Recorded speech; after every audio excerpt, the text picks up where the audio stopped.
Sherry's hair, changing the topic. Since you already know about Amaryllis, you should understand that after I leave the Rusty family and Rusty Corporation, when I return to the Martin family, I will also have another identity as Amaryllis's husband. One day, when we go out. Gale held Sherry's hand, their fingers intertwining. Holding her hand. Yes. I know. Sherry nodded. Though it makes me uncomfortable, I trust you. Chapter 207, Keep a Little Distance. She felt uncomfortable inside, but she knew it was wrong. She had seen senior sister Alana and senior Lyle Fade's affectionate way of getting along. The eldest senior brother always worked with the other senior sisters, sometimes staying in the lab for more than 10 hours straight. During critical moments in experiments, he even stayed for 2 days at a time. But what did senior sister Kai say? If you love him, you must give him enough trust. Without a doubt, Sherry loved Gale. So, she wanted Gale to understand her trust in him. She deeply believed that Gale's character deserved even more trust than she could offer herself. Because of her upbringing, Sherry lacked security, and she recognized this deficiency within herself. For the two of them to move forward, one had to have trust, and the other needed to be honest. She originally planned to find an opportunity to talk about future matters with Gale, letting him know she cared about Amaryllis but would still give him her complete trust and not let suspicion hinder his work. Gale quietly watched her, his calm demeanor hiding a chilling coldness. Before Sherry, who was looking up at him with a smile, realized what was happening, he kissed her again. It didn't matter, even if Sherry's love for him wasn't as deep as her love for Sam, he would use other methods to make sure Sherry's eyes and heart were only on him. After maintaining his dominant kiss for a moment, Gale tidied up her clothes and hair and said, "Go get back to work. Do you want to have lunch together? Should I ask Auntie to send it over?" Sherry asked breathlessly. "Matt here." Watching Sherry leave the office, Gale picked up the phone beside him and called an assistant Matthew, "Tell the receptionist that from now on, no flowers sent by someone surnamed Yusef are allowed into the company building." "Yes. I understand." Assistant Matthew hurriedly relayed the message. After Assistant Matthew left, Gale loosened his collar, took out a pack of cigarettes from the drawer, placed one cigarette between his lips, and walked to the floor-to-ceiling window to light it. He was leaving in half a month. There were too many people coveting Aiko, and Gale couldn't suppress the displeasure and restlessness brewing inside him. As noon approached, before Ephraim brought up 2 meal boxes from the housekeeper, Sherry received a food delivery. Looking at the exquisite meal spread across the coffee table by Tobias and the 2 large insulated food boxes brought up by Ephraim, Sherry frowned. "What's going on?" Sherry asked Tobias. "Huh. I don't know. Someone downstairs called to say your food delivery arrived. I thought you ordered it, so I brought it up." Tobias looked at the packaging on the insulated box, and it looks like it's from a Michelin-starred restaurant. "This place is hard to book, so I thought you might have asked someone to order it." "Asked someone to order it? Do we have the information of the person who placed the order?" Sherry asked. Tobias quickly unfolded the receipt he had just removed from the insulated box, revealing Sam's name prominently. Sherry frowned and pursed her lips, then glanced at the elaborately arranged meals on the coffee table. She handed the receipt to Tobias and said, "Take these out for you all to eat. Tobias, contact the restaurant to see if you can get the phone number of the person who placed the order." Tobias nodded and started to tidy up. Gale entered from the open door of the office and saw the 2 insulated food boxes in Ephraim's hands and the meals on the coffee table. "What's going on?" "Mr. Yusef ordered some food from Miss Coral," Ephraim answered for Sherry. "These weren't ordered by Sam," Sherry stated firmly. Gale's handsome face remained expressionless. Was this another misunderstanding due to Sam? He glanced at the dishes on the coffee table. "Is there something inside you don't eat, like truffles or foie gras?" Sherry nodded. "So I think someone used Sam's name to send me flowers and place this order. But, what's the purpose? I need to figure it out. Do you really think, after all these years, Sam remembers every detail of what you liked?" Gale stood next to Sherry with his hands in his pockets, watching Tobias put the plates back into the insulated box. Sherry thought for a moment and nodded, "Maybe. I'll have Tobias check the phone number of the person who placed the order. We'll get to the bottom of it." Seeing that Tobias had packed everything away, Sherry added, "From now on, unless I specifically instruct otherwise, don't bring up any flowers or food items. Reject them directly." "Understood, little boss Rusty." "I'll pass the word along," Tobias replied, carrying the insulated box and following Ephraim out. "If it's Sam trying to reconcile, how will you react?" Gale sat down on the sofa and opened the insulated box. He arranged 4 dishes and a soup for Sherry, placed chopsticks on the rice bowl, then opened his own box. "That kind of sincerity would truly surprise me." Sherry smiled and sat down. "Sending things I dislike, what does he want to express? And I'm already married to a very good husband, Mr. Rusty." Hearing Sherry speak like this, some of the shadow in Gale's eyes dissipated. He took out a phone he had intended to give her earlier and pushed it toward her.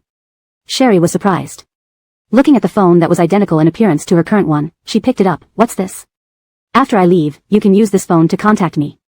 It looks the same as the one you're using now, but it can't be tapped or hacked," Gale explained. Sherry thought they might not be able to stay in touch until his revenge was complete. She nodded. Seeing the phone made Sherry realize that Gale's departure was drawing near. Are all preparations ready? Gale gripped his chopsticks. I'll leave in the form of a car accident, but don't worry. Clifford has everything ready. I won't be seriously injured. Once things stabilize, I'll contact you. A car accident? Sherry suddenly lost her appetite. Even if Clifford was prepared, accidents were inevitable with such a setup. Well, as soon as you're safe, send me a message. Even a text will do, Sherry said. Matt here, I will. Gale lowered his eyes. Will you blame me? I'm leaving but can't let go of you and want you to wait for me. We each have our duties to fulfill, and I understand. Sherry wouldn't stop Gale. Changing the subject, she said, but, when you interact with the Sinway group heiress you grew up with, unless necessary, please keep a little distance. Can you promise me that? Even though Sherry couldn't see it. She still wanted a promise from Gale. Chapter 208, Is it too much? After saying this, as if worried that Gale might misunderstand, she added, I'm not saying I don't trust you, but I know very little about your other identity. Besides Ephraim, the only person I know is Clifford. I can see how deep your feelings for Clifford are, but he's your brother and hopes we break up, hoping you will be with Amaryllis. I feel that in places I cannot see, he must still try to bring you and Amaryllis together, so I hope in those unseen places, you can keep a distance from Amaryllis. Is my request too much?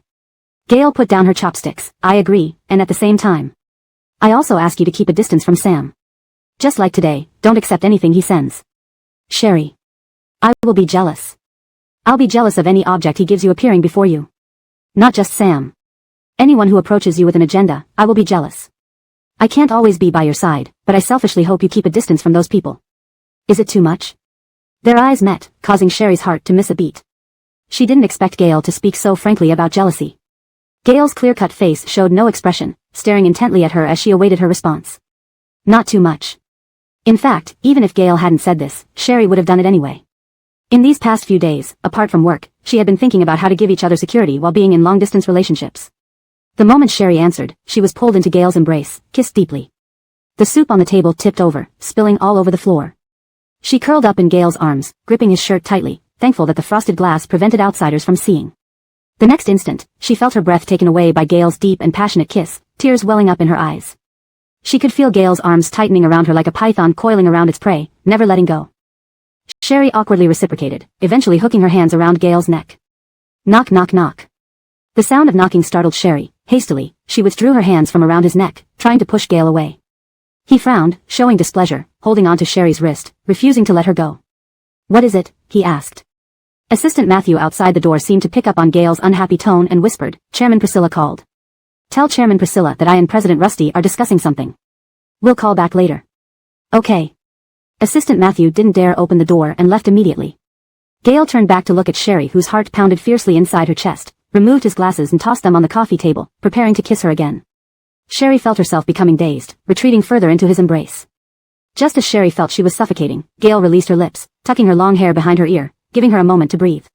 However, before he could catch her soft lips again, her pale fingers blocked him. This is in the office. I'm really afraid someone will see us or think wrong. Sherry's ears were bright red, her voice filled with pleading. Can we eat first? Gale did not answer right away, just held her wrist, gently kissing her fingers pressed against his lips. Sherry's toes curled up, a tingling sensation running from her spine to her head, making goosebumps rise on her arms. Gale. Sherry's voice was kitten-like, trying to pull her hand back. Please don't. Before she could finish speaking, Sherry gasped, clinging tightly to Gale's neck as he carried her toward the lounge area. Both their offices had simple lounges, but Sherry had never used them since joining Rusty Corporation. Thrown onto the soft bed, watching him lock the lounge door, Sherry felt uneasy. Just as she tried to get up, she was pushed back down by Gale. Let's go home. Huading Xinyuan isn't far. Sherry's voice trembled slightly, filled with longing. Undoubtedly, Gale could easily ignite her, making her desire for him unclean. Holding her hands above her head with one hand, he began untying his tie as he kissed her forcefully. Rusty. Gale. Sherry struggled to turn her head away. We can't, not without precautions. Moreover, this was in the office. Sherry had limited experience in such matters, and they were all with Gale, thus, she wasn't quite adept at handling this. Do you feel possessive of me? Gale asked while tying Sherry's hands tightly with his tie, preventing any struggle. Yes. Sherry replied. When she learned that Amaryllis was his childhood friend and that after Gale resumed being Caleb and Amaryllis married Caleb, he had a wife. Sherry felt jealous. She knew it was her possessiveness for Gale causing this. Prove it to me. Gale said. Without hesitation, Sherry, bound by Gale's tie, wrapped her hands around his neck, kissed him passionately. Her initiative instantly overwhelmed Gale. He cupped the back of her head, capturing her lips with a fierce aggression, kissing her deeply and hungrily, making Sherry feel as though her soul was being taken away. Gale needed Sherry's possessiveness towards him. Only then did he feel certain she loved him. Sherry asking him to keep a distance from Amaryllis made Gale incredibly happy. He even wished she had demanded more from him. Intense love cannot be controlled. Like when he couldn't bear Sam sending flowers or lunch to Sherry. Even seeing those flowers or lunches would make him jealous. His desire to possess Sherry seemed to have expanded beyond control. At the sight of Sam's flowers, he even thought of hiding Sherry somewhere only he could see her. He knew this twisted possessiveness was abnormal, even terrifying and dark. Only her kisses, her initiative, and the continuous possession of her could somewhat soothe his escalating emotions, calming the dangerous impulses and fears within him. This translation captures the original Chinese text essence while maintaining natural English phrasing and structure, preserving character names in pinyin and the overall tone. The story progression is coherent with prior context, and paragraph structure mirrors the original for consistency. Chapter 209, Married. He even grew greedy, hoping that Sherry would have such a possessive desire for him as well. After they were done, Rusty Jinxiong tenderly cleaned up after Sherry and gently kissed her forehead. Sherry woke up, glanced at the time, hurriedly got up, and urged Rusty Jinxiong, "You can't stay in my office any longer, otherwise, people will think whatever they want." Seeing Sherry hastily dressing, Rusty Jinxiong also stood up, put on his vest, neatly buttoned it, and retied his tie. That afternoon, the senior management of the group all knew that President Rusty and Little President Rusty had lunched together but stayed in Little President Rusty's office until working hours started without coming out. When Rusty Jinxiong came out with a stern face, the food on the table was said to be overturned, and Little President Rusty did not open the door until 2 in the afternoon.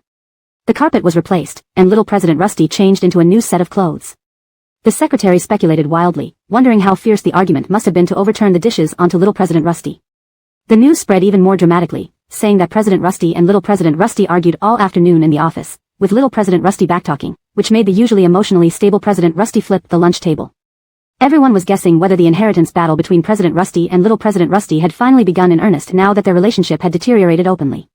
Several senior executives gathered in an office to drink tea and speculate what had been discussed during the closed-door talk between President Rusty and Little President Rusty, causing Rusty Jinxiong, who had always been emotionless like a robot, to lose his temper and overturn the table. It's probably because Little President Rusty revealed his intentions. Think about it. Originally, Little President Rusty was related to President Rusty's family. When he was in Haicheng with the young master of the Youssef group, President Rusty always took good care of him and helped the Youssef group, which made the Youssef family highly regard Little President Rusty. But now, Little President Rusty has come to the Rusty group to compete for the succession rights with President Rusty. Who could stand this? Maybe it's because of something involving the Matthew group, which made President Rusty feel threatened. He went to talk to Little President Rusty and found out that Little President Rusty also harbored ambitions to vie for the inheritance rights. They still need to maintain harmony outwardly, so they didn't dare argue loudly, thus locking the door and not allowing even their special assistants in. President Rusty's capabilities are unquestionable, and so are Little President Rusty's. It all depends on Chairman Rusty's thoughts now. We find it hard to figure out whom we should support. Why take sides? Just do as instructed from above for now. As long as those two big bosses aren't publicly fighting or forcing us to choose sides, we'll just follow orders. Because of the closed-door meeting between Sherry and Rusty Jinxiong during lunch in the office, the senior executives were speculating all afternoon, paying no attention to work and trying to get some information about what President Rusty and Little President Rusty discussed from informed people. But neither Rusty Jinxiong's assistant Matthew nor Little President Rusty's assistant Claudia leaked anything. Just when Matthew or Claudia mentioned that President Rusty and Little President Rusty have a good relationship, they gave a knowing look. Rusty Jinxiong left on another business trip. Before leaving the Rusty group, Rusty Jinxiong tried to handle as many problems as possible. So being busy was unavoidable. On the way home, Sherry went to a pharmacy and bought emergency contraception. Although today had been somewhat wild, Rusty Jinxiong still remembered her words and did not proceed without protection. However, Sherry was still a little worried. She recalled reading somewhere before that unless there is a condom, even withdrawal might not be safe. Many people take chances and then wind up regretting it. With Rusty Jinxiong away, she would take over the Rusty group and had to ensure she remained in top condition. Otherwise, how could she face old Mr. Rusty? Moreover, women had to work harder than men to gain recognition in their careers. She couldn't reveal her marital status with Rusty Jinxiong yet. If she became pregnant, it would cause speculation among the staff. Also, they might question if she could manage the large Rusty group while pregnant. They might push forward someone else to replace her, under the guise of taking care of her health. Sherry knew she had stabilized her position in the Rusty group, but after Rusty Jinxiong left, she would face tougher challenges. Tightening the cap on the water bottle, Sherry gathered her disheveled hair behind her ear, noticing the drop in temperature and the dark, cloud-filled sky. It seemed like it might rain. She told Ephraim, who had been waiting at the pharmacy entrance, "Let's go, head back." Miss Aiko. Ephraim indicated towards a lady standing next to Sherry's car, looking at the license plate, dressed in designer wear, a woman he had seen before who seemed to know Sherry. Lois? Sherry raised an eyebrow. Let's go. Lois seemed uncertain if this was Sherry's car and dialed someone, only to see a tall bodyguard approach from behind Sherry. She quickly told the person on the phone, I'll call you later. After hanging up, Lois still looked carefree and ran over smiling, Iko. Before Sherry could react, Ephraim stepped forward to block Lois's attempt to hook her arm. Seeing this, Lois gave Ephraim a slightly hurt glare and said to Sherry, Why are you so cold now, Iko? We used to be best friends. Is there something? Sherry asked. Lois noticed the coldness in Sherry's eyes despite her smile, and pretended to be innocent as she rummaged through her Chanel handbag, pulling out an invitation to hand to Sherry. Iko, I'm getting married to Jackson. Here's our invitation. Since Jackson's sister is close to President Rusty, your invitations were supposed to be sent to the Rusty group, too. But since I saw your car here today, naturally, I'd give this to you in person. Ephraim glanced at Sherry, who nodded, so he accepted it for her. Lois chirped, initially, I wanted to ask you to be my bridesmaid. We agreed on that with Nan. Note, Jackson, Nan, are kept as given names without pinyin conversion, assuming they are already anglicized. Chapter 210, Letting Go. Seeming to think it inappropriate to bring up Sam now, Lois hurriedly changed the subject. When you got married, you had me as your bridesmaid, and when I get married, you'll be my bridesmaid. I never said that, Sherry bluntly corrected. Lois blushed and feigned anger. You did. You were probably too focused on your studies to listen to me at the time.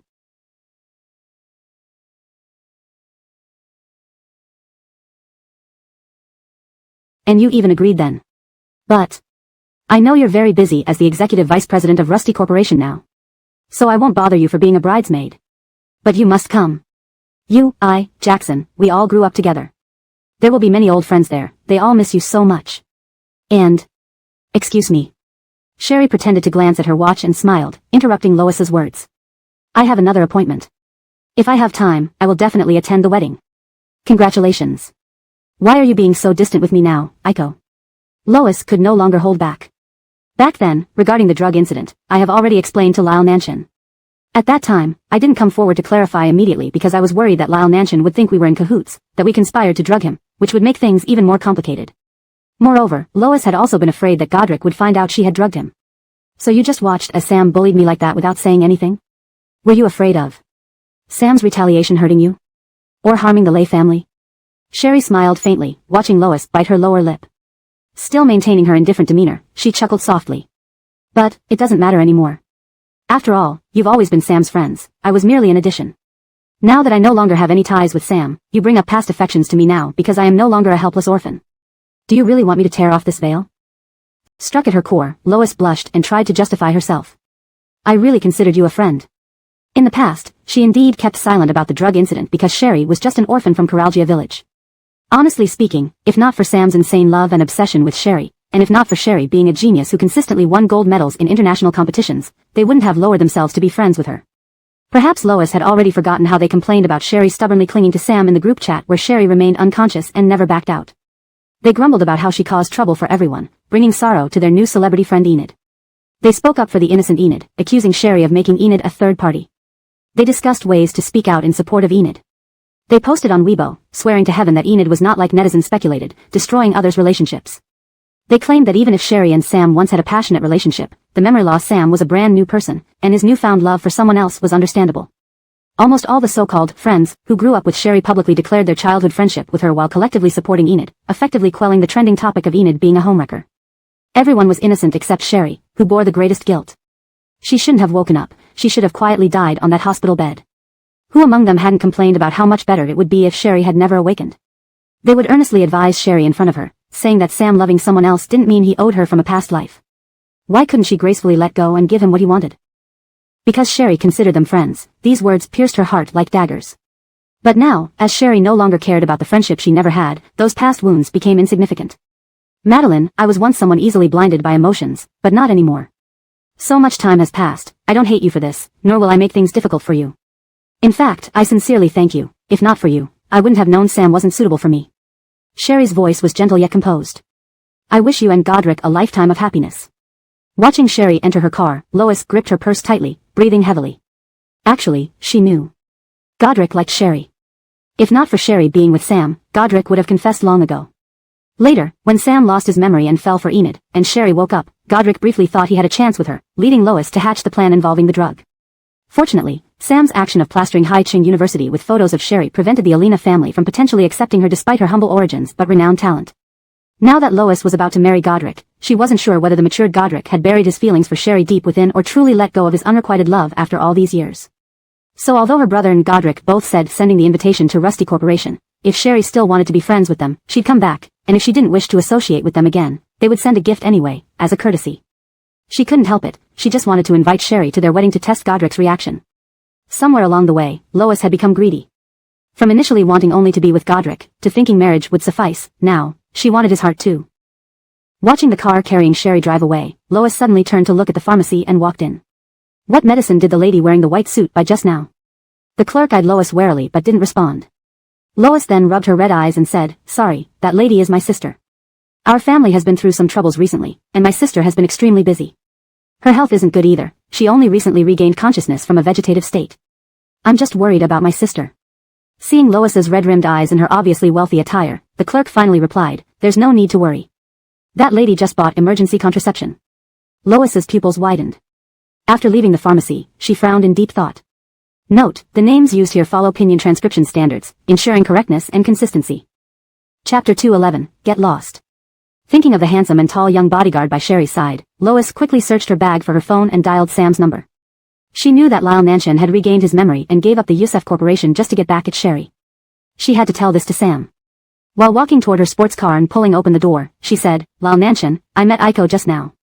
She bought emergency contraception at the pharmacy. I felt something was off with the way the bodyguard looked at Aiko. I'm really worried about Aiko. Really, I'm not making it up. I swear, if I were lying, may my wedding with Jackson fall through and have him abandon me forever." At this moment, Sam was already downstairs at Sherry's house. Whenever he was troubled, he wanted to be closer to Sherry, so he unconsciously drove to her place. To be near Sherry more often, he had already purchased a flat on the 4th floor of Huading Xingyuan for easier access. However, due to bankruptcy, he guessed he couldn't keep this unrenovated flat anymore. In the future, it might not be as easy to enter Huading Xingyuan. He only wanted to see Aiko as much as possible while he could still enter this place where Sherry lived. Thus, he sat in his car, content just to catch a glimpse of her from afar. Mathewingly, he heard Lois say Sherry bought emergency contraception seemed to be involved with that handsome young bodyguard, Ephraim. Sam's mood turned grim. After hanging up the call, Sam kept recalling Ephraim's appearance, unsure if Ephraim was the type Sherry liked. Sam and Sherry grew up together. He never forgot how witnessing her father's violence towards her mother traumatized her deeply. To her, anything related to intimacy was like a nightmare. Even during their years of deep love, they didn't go beyond kissing. He was too considerate and afraid to hurt her. As a spirited young man, he did desire more from Sherry and had fights with her over this, saying she didn't love him. Yet, when he saw her eyes welling up with tears, her face pale, and trembling tightly shut eyes, he couldn't bring himself to undo her shirt buttons. Instead, he rushed her to the hospital, panic-stricken.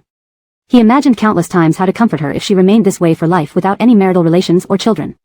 His parents expected grandchildren since Yusef family only had him. But Sam also wanted children with Aiko. If it came down to it, they would try IVF. In his past life, he couldn't imagine living without Sherry. His every day, every second included her. After losing his memory and being manipulated by Ferris, he drugged her and sent her to another man's bed. Upon regaining his memory and knowing Sherry bore 2 children from that night, Sam nearly died from heartache. He couldn't imagine how terrified Sherry must have been, forced into intimacy with a stranger under drug influence. Lois valued her engagement to Godric and swearing on their marriage, Sam had no choice but to believe her. Just as Sam struggled internally, a car carrying Sherry stopped downstairs. Ephraim parked and turned around to see Sherry sleeping in the back seat. He unbuckled his seatbelt, got out, opened the rear door, and softly called, "Miss Aiko, we're home. If you're tired, why don't you go upstairs and sleep?" Sherry woke up, surprised she slept during such a short ride. Rubbing her temple, her voice still rough with sleep, she replied, "Okay." Noticing the cooler weather and worried Sherry would catch a cold after just waking up, Ephraim offered his suit jacket. "It's chilly outside. Miss Aiko, if you don't mind, wear this for now." "Thank you, but it's only 2 steps away," Sherry smiled, taking her bag and getting out. "I'll be home soon. You can head back early and spend time with your girlfriend." Mentioning his girlfriend, Ephraim blushed, putting on the suit again, accompanying Sherry upstairs. Sitting in his car, Sam saw Ephraim open the rear door, talking to Sherry and even taking off his suit jacket. He gripped the steering wheel tightly, his anger peaking as Ephraim's ears turned red while closing the door. His chest burned with uncontrollable rage. Throwing off his tie and discarding it in the passenger seat, he stormed out of his car toward Sherry and Ephraim. As a top-notch bodyguard trained by Clifford, Ephraim sensed someone approaching before Sam got close. Instinctively, he pulled Sherry behind him. Sherry's bag dropped, spilling its contents. "Mr. Yusef?" Ephraim was surprised. Seeing the box of emergency contraception fall out of the bag, Sam lost control. Clenching his fists, he swung at Ephraim without a word. However, his fist was caught by Ephraim. Startled by Sam's sudden appearance, Sherry noticed his bloodshot eyes and heavy breathing. Frowning, she spoke calmly, "Sam, are you insane?" Ephraim frowned. "Mr. Youssef, last time was a misunderstanding. What's happening this time?" Pulling back his hand, Sam glared at Ephraim. "Get lost." "Mr. Youssef." "Ephraim, stand aside." Sherry stared at Sam and told Ephraim. "It's fine, help me pick up the things." Still uneasy, Ephraim picked up her belongings and took a few steps back, ensuring he could restrain Sam anytime. Chapter 212, Confrontation. "So, why are you here? Are you out of your mind?" Sherry asked. Sam walked up to Sherry, his bloodshot and reddened eyes closing for a moment.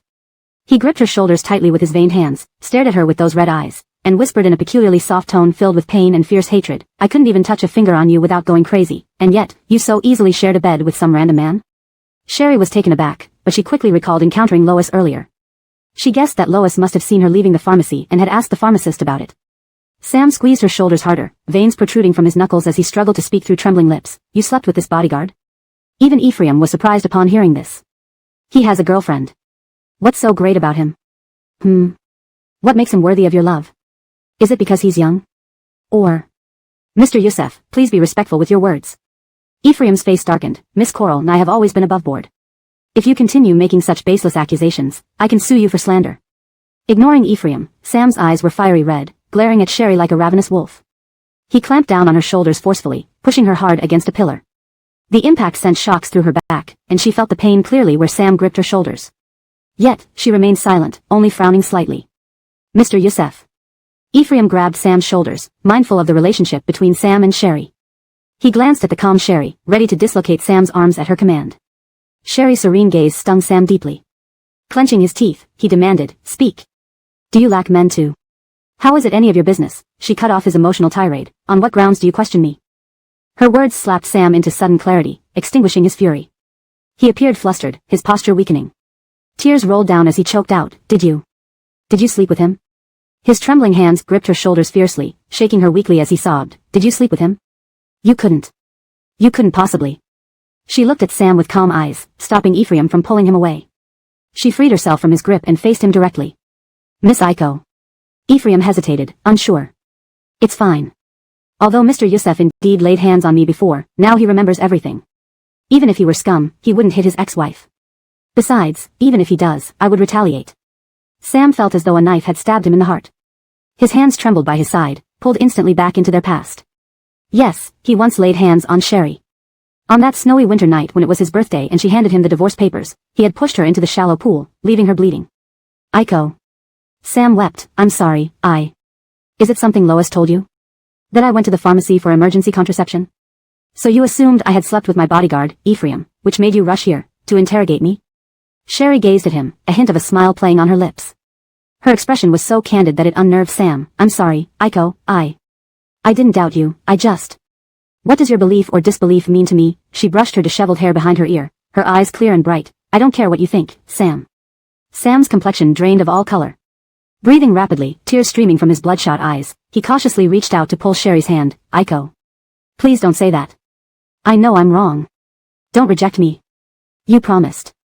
Promised you wouldn't leave me. You promised to stay by my side forever." He clutched her hand tightly before lifting his tear-drenched, red eyes to meet hers. "Iko, you don't have to care about what I think. I have no opinion. As long as you give me another chance, don't abandon me." Without waiting for her response, he hastily avoided her icy gaze, speaking hurriedly. "I know, I'm not worthy of you right now. I'll work hard. I'll improve myself. I'll make myself worthy of you. Please. Please. I can't live without you, Iko. You're my entire world." Sam fought back sobs. "Iko, I'm also suffering." He sobbed. "I'd rather you had lost your memory after the accident, lying in bed as a vegetable instead of me. The amnesiac Sam wasn't me. He loved someone else. But me. I've always loved you. You can't be so cruel to me." Ephraim watched as the nearly 6 feet tall man wept like a child before Sherry, mouth open in astonishment. Looking at Sherry, he found her expression indifferent and unreadable. "You've been a vegetable for 2 years, and I lost myself for 6. 6 years later, when I woke up. My Iko rejected me. It wasn't fair, it wasn't me. The bastard who hurt you wasn't me. Sam placed her hand on his tear-streaked cheek, beseeching her with pained eyes, "Look at me. Aiko. I'm your Nanshin, I'm back, please don't treat me like this. I can't live without you." We agreed to grow old together. No matter whom Sherry might have been involved with, Sam didn't mind, as long as she gave him a chance to return to her side. "Sam, I'm married now, and you're engaged to Enid. Have you considered how this will expose me? Or do you just want our past marriage revealed, along with Enid's story, Eris's rescue in Italy, and everything else?" Compared to Sam's near collapse, Sherry's demeanor remained eerily calm and cold. "Don't treat me like this, Aiko." Sam held onto her hand desperately, begging, "Please tell me what I can do to earn your forgiveness, to win another chance." Sherry pulled her hand back. "I'm married, Sam." "You're lying." Sam's emotions spiraled out of control as he gripped her shoulders forcefully. "There's no other man around you. You're lying to me. You just won't forgive me. But for you, I'll do anything. Aiko. Anything." Translation provided as per the user request. The narrative maintains the original tone and style while ensuring natural English fluency. Paragraph structures and line breaks are preserved to match the source text. Hashtag chapter 213, adorable. Mr. Youssef. Ephraim grabbed Sam's shoulder firmly. Sherry waved at Ephraim, signaling him not to be too tense. "Sam, I did truly love you once, but that was in the past. Later on, when I reflected deeply on our past relationship, the main reason I fell for you was because no one else wanted me back then except you. So, I clung to you as my lifeline. After you pushed me away, I still had Wendy and Lise. They were my lifelines too, but Wendy died by your hand, and Lise jumped from a building because of Ferris. What did you do back then, Sam? Did you lose your memory again and can't remember what you did? If I could still love you after that, still feel sorry for you if you say you also suffered, it would mean I was too worthless, wouldn't it? Everything can start anew, but Wendy and Lisa's lives cannot be brought back." Sam's pupils trembled, and large tears streamed down his face. Sherry's lips, painted red, parted. "I never let Ferris off the hook, and I never intended to let you go either. That's why the Youssef Corporation went bankrupt. Still don't understand, do you? All right." Sam nodded vigorously. "Ferris deserves to be jailed, and I, who once harbored a criminal, deserve punishment too. Then, after the Youssef Corporation collapses, will it make you feel better? Can you give me another chance to come back into your life? Aiko. I can't live without you, you know that. Matt here, bring Wendy and Lise back to life. If they could come back, I'll give you another chance." Sherry smiled wryly. "But can the dead come back to life?" Sam closed his eyes in despair, gripping Sherry's wrists tighter, his eyes brimming with more sorrow. "You clearly love me. And I love you too. Let's stop tormenting each other, all right?" She caught hold of Sam's hands on her shoulders and pulled them away. "I'm glad I met my husband. Being with him made me realize, our past love was built on the fact that you were my lifeline. That's why I abandoned everything to stay by your side, and after you forgot me, I shamelessly clung to you. My husband taught me, good love makes people better." For some reason, hearing this, Sam suddenly thought of Gail. Sherry had said something similar before, just like Gail. Moreover, when Sherry was drugged by him, Ferris mentioned Gail being with Sherry. Soon, Sam dismissed this absurd thought. Gail and Sherry were related by blood. How could they possibly be together or have any relationship? "You're lying to me." Sam lunged forward, but Ephraim immediately stepped in front of him. Sam clenched his teeth, staring at Sherry past Ephraim. "You're lying to me. You only care about me. There's no other man in your life." "Sam." Sherry called softly, "You should grow up. What difference is there between the current Sam and a teenager?" Since their divorce, Sherry had been growing, but Sam seemed stuck, unable to move forward. "Aiko." Sam reached out to grab Sherry but was blocked by Ephraim. Sherry turned and entered the building through the unit door. Sam chased after her. "Aiko." Ephraim stood calmly in front of Sam. "Get out of my way." Sam grabbed Ephraim's collar. Ephraim calmly held Sam's wrist, saying coldly, "Mr. Youssef, can't you see Miss Aiko doesn't want to see you now? If you keep clinging, I won't hesitate to take action as her bodyguard, and I assure you, you're no match for me." Seeing Sam still trying to push forward, Ephraim pinned him down and said, "I don't know how deep your past feelings were for Miss Aiko, but as an observer, I know that 2 lives lie between you and Miss Aiko. That means you'll never get back together. The more you cling, the more she will despise you. 2 lives lay between them." Thinking of Wendy who used to cook for him and of Starla, who had the same serene smile as Aiko, Sam felt all his strength drain away. How could he not know what Wendy and Starla meant to Aiko? Back then, Wendy was ill and thought she was dying, which led the Coral family to send Aiko back to Coralgia village. Aiko saved him during her suicide attempt. At that time, Aiko chose to commit suicide because she knew Wendy was going to die. Because at that moment, Aiko felt there was nothing worth staying for, and no one wanted her anymore. It was he who forcibly brought Aiko home, making her feel she was still needed, which is why she fell in love with him. But Wendy came first, and he came second. He pushed Wendy under the wheels of a car. He also protected Ferris by threatening to use the Coral family to harass Gale and Aiko's maternal grandfather. Why did the amnesic Sam do those things? Why did he treat his Aiko like that? Why did he no longer have the right to face his Aiko? Seeing Sam like a soulless puppet watching Sherry stand waiting for the elevator, Ephraim finally released him and followed her into the building. Watching Sherry enter the elevator, Sam turned toward his car, knees giving way, and he slumped onto the stairs. Aiko loves him. Sam pushed himself up. Even Eris said Aiko loved him. But Wendy's death and Starla's death stood between them. No matter, let Aiko vent her anger first, he must also pull himself together and become worthy of her. In the elevator, Ephraim carefully observed Sherry's expression, relieved to see she remained composed. Unexpectedly, the elevator stopped at Clifford's floor. Clifford stood at the door grinning, using his foot to keep the door open, applauding at Sherry. I didn't expect to catch such a drama while smoking on the balcony. Your ex-husband, little sister-in-law, is really putting on a show of chasing his wife to hell, isn't he? Seriously, even if one day a married couple has 100 days of gratitude, you are truly pushing President Youssef towards the funeral parlor. In the future, if my brother stays with his original fiancée, would you treat my brother the same way? Sherry's eyes narrowed, looking at Clifford who tried so hard to separate her and Gale, reminding her of the flowers delivered to the office and the lunch that made Gale jealous. The corners of her mouth twitched involuntarily, finding Clifford's antics somewhat adorable. Chapter 214, Spectacular. Mr. Yanni. Ephraim shielded Sherry behind him, his expression serious. If you continue to stop Miss Aiko from going home, I'll have no choice but to be impolite to you. Ephraim was deadly serious. Even though all his skills were taught by Clifford, since his master asked him to protect Sherry, he would not hesitate even if it meant confronting Clifford. Clifford chuckled and withdrew his foot, but pressed the up button. Little sister-in-law, if I were you, I would take advantage of President Youssef's guilt and passionate pursuit to reconcile with him. After all, you and your ex-husband once loved each other passionately, whereas you've been with my brother for only a short while. Now, a graceful exit might be better than being discarded again, wouldn't you agree? Sherry looked at Clifford without a word, placing her phone to her ear and speaking into it. Did you hear what Clifford said? Your good little brother is advising me to gracefully leave the scene and stay with Sam. What do you think? Seeing Sherry's action, Clifford's expression suddenly changed. Who are you talking to on the phone? Who else could be a good little brother? Sherry raised her eyebrows, asking in return. Clifford indeed didn't expect Sherry to call Gale directly. His entire body tensed up, gritting his teeth as he glared at Sherry. Just as he was about to speak, Sherry turned her phone to show him. It wasn't a call screen at all. You're messing with me. Clifford's face darkened further. Sherry's smile brightened. Thanks for the flowers and lunch. Though they were nice, I don't like roses. I prefer sunflowers. I also don't enjoy truffles and foie gras. If you need any clarification, ask Jeremiah. He knows me better than I know myself. Putting her phone back into her bag, Sherry did not miss the surprise in Clifford's eyes as he tried to hide it. Actually, guessing that Clifford sent the flowers and lunch wasn't difficult. Initially, Sherry suspected him because during their first meeting, he had openly expressed his desire for her to separate from Gale. Neither Ferguson Tazu nor the elder of the Rusty family would use such annoying methods. The items weren't genuinely from Sam, leaving only Clifford, who wanted to drive a wedge between her and Gale. What are you talking about? Who sent you flowers and lunch? Clifford released the elevator up button, crossing his arms in an air of superiority. If you send flowers tomorrow, please send sunflowers. Thanks. With that, the elevator doors slowly closed.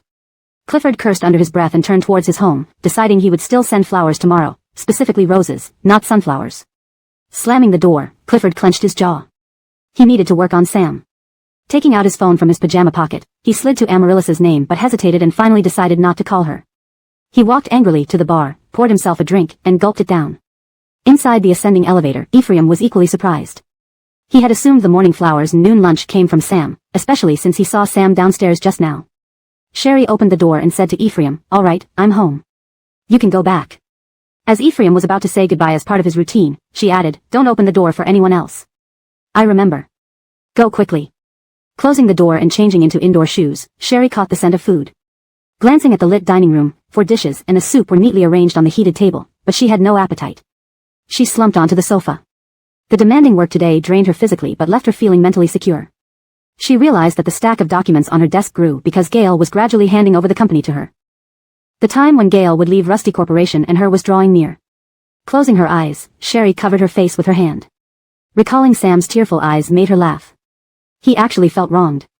Could losing memory erase everything that happened? Could one apology bring Wendy and Laurel back to life? And those so-called friends, she initially planned to maintain a nodding acquaintance, but Lois's interference went too far. She wouldn't mind giving Lois a warning. Her phone vibrated in her bag. Sherry picked it up and answered upon seeing Haim's name. "What's up?" She stood up and walked towards the dining area. I visited Hai-Ching University today. Winstonus, what happened? Haim spoke as if sharing a joke. That previously impoverished student you sponsored asked me why his internship opportunity at Hengji Biotechnology was cancelled. It was hilarious. Hearing Finton's name, Sherry momentarily couldn't recall who he was. Do you remember him? From the biology department at Hai-Ching University, either second or third place scholarship holder. Haim, worried she wouldn't remember, added, he's a schoolmate of yours from Koralching University who fought with Xerxes. Haim's reminder jogged her memory. He was the one who asked how much she earned per night and used her grant money to impersonate Sam's cousin. As soon as I heard his name, I told him, we know you. Hengji Biotechnology values learning ability, but more importantly, character. Impersonating a rich person with our founder's aid isn't something we need, no matter how excellent you are. Haim laughed uncontrollably. Winstonus, what? This guy boldly claimed Hengji Biotechnology would regret losing him. Hilarious. Where does he get such confidence? I thought he had some integrity until he knelt in front of me, pleading for another chance right before I left Hai-Ching University. Haim found the scene funny. He claimed his life was hard without Hengji Biotechnology's scholarship. He mentioned his poor family and hoped I could give him a chance to intern so his relatives would lend him money to treat his relatives. Then I candidly told him, it's not my intention to make it difficult for him, but he offended the founder of Hengji Biotechnology. Haim couldn't stop laughing. You should have seen his face when he realized you were the founder of Hengji Biotechnology. Chapter 215, A Struggle. Did you call me just for this? Sherry asked disinterestedly. Fintan, that person, just by how he pretended to be a second-generation rich kid, one could tell he wouldn't amount to much. After Sherry cut off his funding, it was evident he struggled in school and couldn't keep up the act of being wealthy. He probably faced a lot of alienation, so entering Hengji Biotechnology for an internship might have been his chance to turn things around. However, Sherry knew he wouldn't get into Hengji Biotechnology, so she didn't pay much attention. But Haim loved rubbing people's faces in their misfortune. Well, why would I call you for something as trivial as that, our busy little boss Rusty? Haim laughed. I just thought it was amusing and wanted to share. Apologies for disturbing you. Just get to the point. Sherry held the phone between her shoulder and cheek while washing her hands. She knew Haim too well. If he was sharing something, there was definitely a more pressing matter at hand.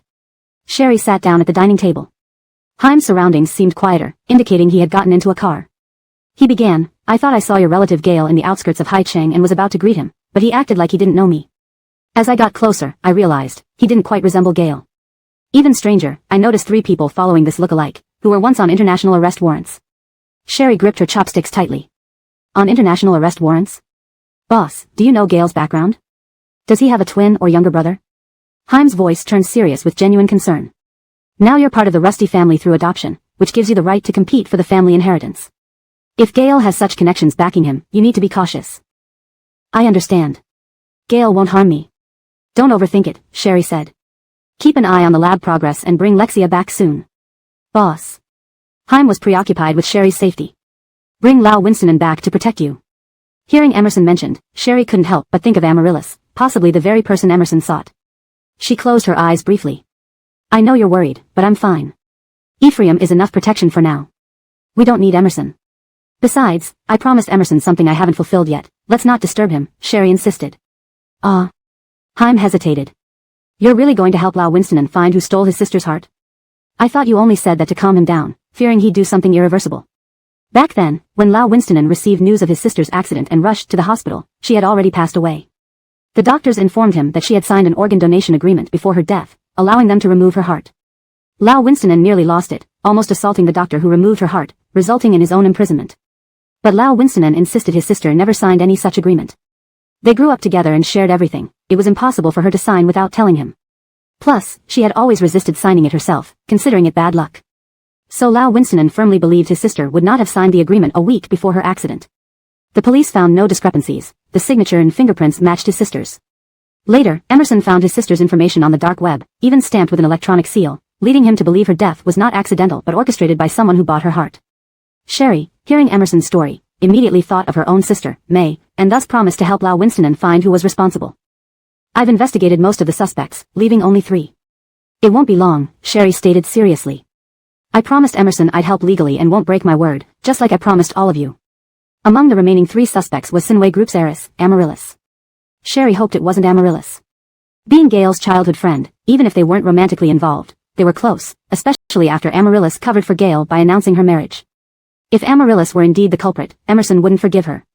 Sherry closed her eyes again. Let's investigate first, it may not be her. She put this matter aside, realizing she might have underestimated the risks after Gail rejoined the Martin family. The data she had so far seemed manipulated by the Martin Corporation to mislead others. Clifford advised her to stay away from Gail, saying Gail shouldn't have weaknesses. To uncover the truth, Clifford might be her best lead. Yet, would he tell her the whole story, seeing her as Gail's burden? Best to wait until Gail returned and ask directly. Her phone buzzed, signaling Aurora's video call. Adjusting her emotions, Sherry answered with a smile. Mommy. Aurora's gentle voice came through. Two identical cherubic faces filled the screen, smiling brightly, instantly lifting Sherry's spirits. Was our little Aurora Ralph good today? Sherry asked warmly. Yes, Mommy. Aurora nodded eagerly. Today, Mr. Rusty praised Sherry, and the professor teaching him called him a little genius. But Mr. Rusty thinks Sherry is still too young and says he can only attend university classes at 8 or 10 years old. Sherry nodded. Mr. Rusty is right, Sherry is still too young. But if you really want to go, we can still try. Chapter 2:16, Soaring into the Sky. She understood Mr. Rusty's care and concern for the two children, but Sherry also respected their opinions. If Veda truly wanted to go, she needed to learn how to strive for it because many things in this world are obtained through one's own efforts. Hearing this, Veda squeezed into the camera view. Then can I propose a plan to ensure my safety and then try to persuade Mr. Rusty? Of course. Sherry smiled warmly. I'll give it a shot. Veda pondered for a moment before continuing. By the way, Mom, Mr. Rusty invited a lawyer to the house today to change his will. He said, from now on, the entire Rusty family will be left to Rusty Mayren, me, and Coraline, not to Rusty Gustavo or you. I think. Mr. Rusty told me so I could let Mom know. Sherry chuckled softly. All right, I understand. You two must spend these days with Mr. Rusty and Rusty Mayren, all right? Mr. Rusty was expressing his displeasure in this way. Fortunately, him being upset was better than ignoring her completely. Don't worry, Mommy. Coraline is great at cheering people up. As long as there's Coraline with Mr. Rusty and Rusty Mayren, they'll always be happy. Coraline patted her little chest confidently. Mom believes in you, Coraline. Sherry smiled. By the way, Mom, there's one more thing. After thinking, Veda whispered to Sherry, I heard Special Grahamson say that Mr. Rusty plans to send Rusty Mayren, me, and Coraline abroad next month, and he also wants to arrange a blind date for you. Sherry was taken aback. She wasn't surprised about going abroad next month, as Mr. Rusty had previously liked taking her mother, and the two kids on vacations to places with pleasant climates. However, this time Mr. Rusty wouldn't be joining them, probably because Rusty Gustavo would be leaving Rusty Corporation this month. But a blind date. Alright, I got it. Make sure you both go to bed early, Sherry instructed Veda. Just as she ended the video call with the kids, Rusty Gustavo's call came in. The moment she answered, Rusty Gustavo's deep voice filled her ears. Have you eaten? I'm eating right now. Sherry hesitated and then told him about Clifford sending flowers and lunch.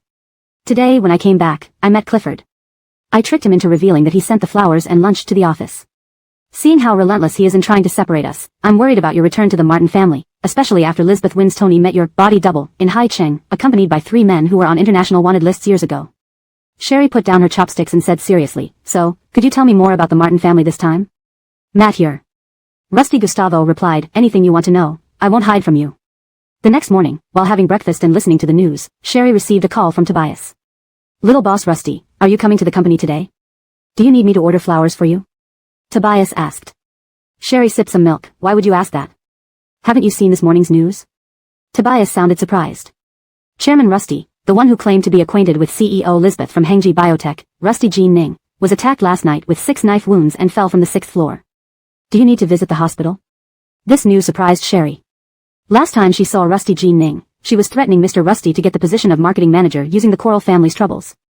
Just prepare a bouquet on behalf of the company and send it to the hospital, Sherry said calmly. Understood. After hanging up, Sherry suddenly lost her appetite for the toasted bread and finished her milk quickly before leaving with her bag. Ephraim was already waiting at the door. Good morning, Miss Aiko. Good morning. Sherry entered the elevator with Ephraim. The elevator stopped again at Clifford's floor. He sauntered in, casually twirling his car key. Mr. Yanni. Ephraim greeted respectfully. Clifford nodded slightly, smiling at Sherry, sister-in-law. The elevator doors closed, and Clifford started speaking. Did you see the morning news, sister-in-law? Someone broke in and stabbed the victim 6 times, running after the attacker all the way to the 6th floor until the victim fell. Do you know what kind of person might have been targeted like this? It didn't sound like a break-in, but rather an intentional hit job. Does Clifford know something? Trying to scare me? Sherry kept her eyes steady on the changing floor numbers. I'm not a child, Clifford. Ding. As soon as the elevator arrived, Clifford stepped out first, turning to look at Sherry exiting as well. He whispered, I just wanted to let you know, she suffered because she misidentified someone, took photos she shouldn't have, and tried to blackmail someone. In the end, she was dealt with by Amaryllis's people. Although Sinway Group isn't as strong as Rusty Corporation, add in Martin Corporation, and Amaryllis has her father's dog by her side who has done many unspeakable deeds over the years. Be careful. Did Rusty Jean Ning see the body double? Sherry asked. Clifford raised an eyebrow. Yes. Thank you for the warning. Sherry sensed the cautionary tone in his somewhat unfriendly words. I'm not doing you any favors, I just want to scare you into separating from my brother sooner. Clifford glanced at Sherry, straightened his cuffs, and walked down the stairs first. Watching Sherry being ushered into the car by Ephraim, Clifford dialed his subordinate. How did it go with Sam? What did he say? Is he willing?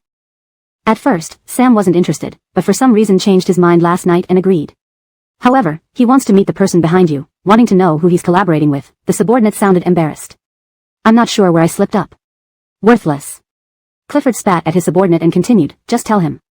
Wenhai Film and Wenhai Agency will be entirely under his control. If he could manage Yusef Corporation before, I believe he has the skills. Completing the terms of the bet will turn things around for him. If he fails, he loses only a small share of his maternal grandfather's equity. It won't be much different from now. This is his one chance, take it or leave it. Spoiled habits. I'm not his dad, why should I beg him to turn it around? I've been nicer than his dad. A warm greeting is nothing compared to a huge sum of money. I'm offering the highest market value film and agency companies, what else does he want? Does he really think he's something special? Asking to meet me, he should launch himself sky high. Chapter 216, Go Fly a Kite. She understood Mr. Rusty's care and concern for the two children. However, Sherry also valued the children's opinions. If Ralph really wanted to go, she needed to learn how to fight for it. Many things in this world had to be fought for. Hearing this, Ralph squeezed in front of the camera. Can I propose a safety plan to Grandpa Rusty and then try to, means strive, but context suggests negotiate or work towards, negotiate? Of course. Sherry smiled warmly. I'll give it a shot. Ralph thought for a moment and added, by the way, Mom, Grandpa Rusty had a lawyer come over today to revise his will. He said, the entire Rusty family will be left to Rusty Mayren, me, and Aurora, not to Rusty Gustavo or you. I think. Grandpa Rusty told me so I could tell you. Sherry chuckled softly. Alright, I understand. You two must spend more time with Grandpa Rusty and Rusty Mayren these days, alright? Grandpa Rusty was expressing his displeasure in his own way. Thankfully, he was still talking to her, which was better than ignoring her entirely. Don't worry, Mommy. Aurora is great at cheering people up. As long as Aurora is around, Grandpa Rusty and Rusty Mayren are always smiling. Aurora patted her chest, making a promise. Mom trusts Aurora. Sherry said with a smile. By the way, Mom, there's one more thing. Ralph hesitated but finally whispered to Sherry, I think I heard Special Grahamson say that Grandpa Rusty plans to send Rusty Mayren, me, and Aurora abroad next month, and he also wants to arrange a blind date for you. Sherry was taken aback but not surprised by the trip abroad next month. Previously, Grandpa Rusty often took her and the kids on trips to places with pleasant climates. But this time, Grandpa Rusty wasn't going, likely because Rusty Gustavo would be leaving Rusty Group this month. But a blind date. Alright, I know. You and Aurora should get some rest. Sherry reminded Ralph. After hanging up with the kids, Rusty Gustavo's call came in. The phone connected, and Rusty Gustavo's deep voice filled her ears. Have you eaten? Currently eating. Sherry hesitated and then recounted the events of Clifford sending flowers and lunch. When I returned home today, I encountered Clifford. I tricked him into admitting that the flowers and lunch were from him. Seeing how relentless he is in trying to separate us, I'm worried about your return to the Martin family, especially after Lisbeth Wynn's Tony saw those three internationally wanted men with your look-alike in Haicheng. Sherry put down her chopsticks and spoke seriously. So, can you tell me everything about the Martin family when you're back? Mathieu, Rusty Gustavo replied, I won't hide anything from you. The next morning, Sherry received a call from Tobias while having breakfast and listening to the news. Little Rusty boss, are you coming to the company today? Should I order flowers for you? Tobias asked. Why would you ask that? Sherry sipped her milk. Haven't you seen this morning's news? Tobias was somewhat surprised. Chairman Rusty, the one who claimed to be close with the CEO of Hengji Biotechnology, suffered a home invasion last night. She was stabbed 6 times and fell from the 6th floor. Do you need to visit her at the hospital today? This caught Sherry off guard. The last time they met, Rusty Jean Wen wanted to use the Coral family to pressure Grandpa Rusty into giving her the marketing manager position. Send a bouquet on behalf of the company to the hospital, Sherry said calmly. Got it. After hanging up, Sherry found her charred toast tasteless. Finishing her milk, she left with her bag. Ephraim was already waiting by the door. Good morning, Miss Aiko. Morning. Sherry entered the elevator with Ephraim. The elevator stopped again at Clifford's floor. He strolled in, twirling his car key nonchalantly. Mr. Yanni. Ephraim greeted respectfully. Clifford nodded lightly and greeted Sherry with a smile. Sister-in-law. The elevator doors closed, and Clifford spoke. Did you see the news this morning? Someone broke in, stabbed her 6 times, chased her all the way to the 6th floor until she fell, and only then did the intruder run away. Do you know what kind of enemy she made? This didn't sound like a home invasion, but rather a targeted hit. Did Clifford know something? Are you trying to scare me? Sherry kept her gaze steady as the floors ticked upward. I'm not a child, Clifford. Ping. The elevator arrived, and Clifford stepped out first, turning to look at Sherry. I just want to let you know that she suffered because she misidentified someone, took inappropriate photos to threaten others, and got dealt with by Amaryllis's people. Although Sinway Group isn't as strong as Rusty Group, what if we add Martin Group? Amaryllis may be nice, but her father arranged a wild dog to act on her behalf, doing unspeakable things behind her back. You should be careful. Did Rusty Jean see the look-alike? Sherry asked. Clifford raised an eyebrow. Yes. Thanks for the warning. Sherry detected a hint of genuine concern amidst Clifford's less-than-friendly tone. I'm not warning you out of kindness but to scare you into separating from my brother sooner. Clifford glanced at Sherry, adjusted his sleeve, and descended the steps first. As he drove, Clifford watched Sherry being escorted by Ephraim into her car, then dialed his subordinate. How did it go with Sam? Did he agree? At first, Sam refused, but he changed his mind last night and agreed. But he wants to meet whoever is behind me and knows exactly who he's working with, the subordinate admitted sheepishly. I don't know where I slipped up. Worthless fool. Clifford cursed before continuing, tell him. When High Film and Entertainment will be under his control. Given his past managing the Youssef Group, I believe he has the skills to turn things around. If he succeeds, he'll regain power. If not, he'll lose some shares from his maternal side. It's no worse than now. This is a once-in-a-lifetime chance. He can take it or leave it. Spoiled brat. Like I'm his father, pleading with him to turn things around? I've done more for him than his father ever did. Instead of worrying about him, I'll just throw money at him. I'm offering him the highest valued film and entertainment company on the market. What more does he want? Does he think he's important enough to make demands? And meeting me, why doesn't he just go fly a kite? Note, go fly a kite here translates the Chinese idiom, hang a sky-soaring firecracker, metaphorically, emphasizing the impracticality of Sam's request. Chapter 217, Snuff Out. Clifford hung up directly. If it weren't for wanting to give Sam some leverage to chase after Sherry, Clifford would never have signed that competition agreement with Sam. He had no interest in the small equity stake of Sam's maternal grandfather's company. Hanging up, Clifford worried that Sam, that soft egg, might lose courage and quit on the Youssef Corporation if tricked by Sherry once more. So he called one of his subordinates again. The call was quickly answered, and on the other end came a trembling voice. Lord Yanni, do you have any further instructions? Just tell Sam that many people are now chasing after young Rusty general manager from Rusty Group, including the widowed playboy Mr. Curtis who lives downstairs from her. Rusty chairman and Rusty president are also actively finding matchmaking prospects for young Rusty general manager. If he doesn't seize this opportunity now, when he eventually regains his footing and tries to approach young Rusty general manager again, her child might already be getting married. That's all. Clifford hung up. He had to deceive and provoke Sam a bit, otherwise, having suffered before, Sam would certainly be overly cautious. As soon as she arrived at the company, Special Grahamshan called Sherry and informed her about Rusty Jinxiong's situation. Ferguson conveyed that Rusty Old Man wanted Sherry not to worry about Rusty Jinxiong, leaving everything to the police. Rusty Jinxiong's fiancé had also flown back from abroad. I understand, but... Grandfather still isn't answering my calls. Could you please help me keep an eye on him and Mom? Sherry looked at the tablet showing Rusty Old Man's itinerary and added, according to the schedule, Grandfather and Mom will have a medical checkup this morning. Could you send me their reports? Matt here. Miss Aiko, don't worry about it. There are 2 things. Next Matunde evening, Jeffrey's family invited Chairman for dinner, saying they also want you to meet a few of their children. Please clear your schedule to accompany him, Ferguson continued after hearing Sherry's reply. Also, the grandson of Chairman's old friend recently returned from abroad and is visiting today. Chairman's old friend wants his grandson to gain experience at our Rusty Corporation. Chairman suggested that you discuss it this afternoon and see where his skills can best be utilized. Sherry remembered Ralph mentioning that Rusty Old Man planned to arrange blind dates for her. Not wanting to defy Rusty Old Man and upset the elderly, she agreed, all right, I'll return earlier this afternoon. Thank you, Miss Aiko. After hanging up, Rusty Old Man asked Ferguson, did she agree to come back early today? Yes, Miss Aiko agreed, Ferguson replied. Rusty Old Man nodded, put down the watering pot, wiped his hands, and approached his desk. He glanced over the profiles of selected young men and said, 1 bar might not be enough, I think Zhang Claudia is good too. Isn't he a junior of Gale? Ferguson nodded, yes, and if I recall correctly, they used to be close. Personally, I favor Zhang Claudia. Although both Bar and Zhang Claudia have interacted with Miss Aiko, Zhang Claudia met her at a youth camp and developed a deep affection for her.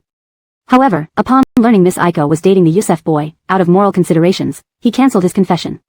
Rusty old man reviewed Zhang Zhe Claudia's file, which showed he had dated twice, but both relationships were brief.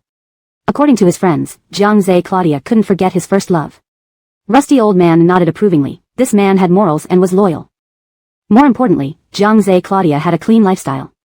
In terms of family, Zhang Zhe Claudia is the second son, so marrying into our family shouldn't be a problem, Ferguson speculated far ahead. Looking at these carefully chosen profiles, Rusty old man felt somewhat satisfied. Most importantly, each of them shared traits with Gale.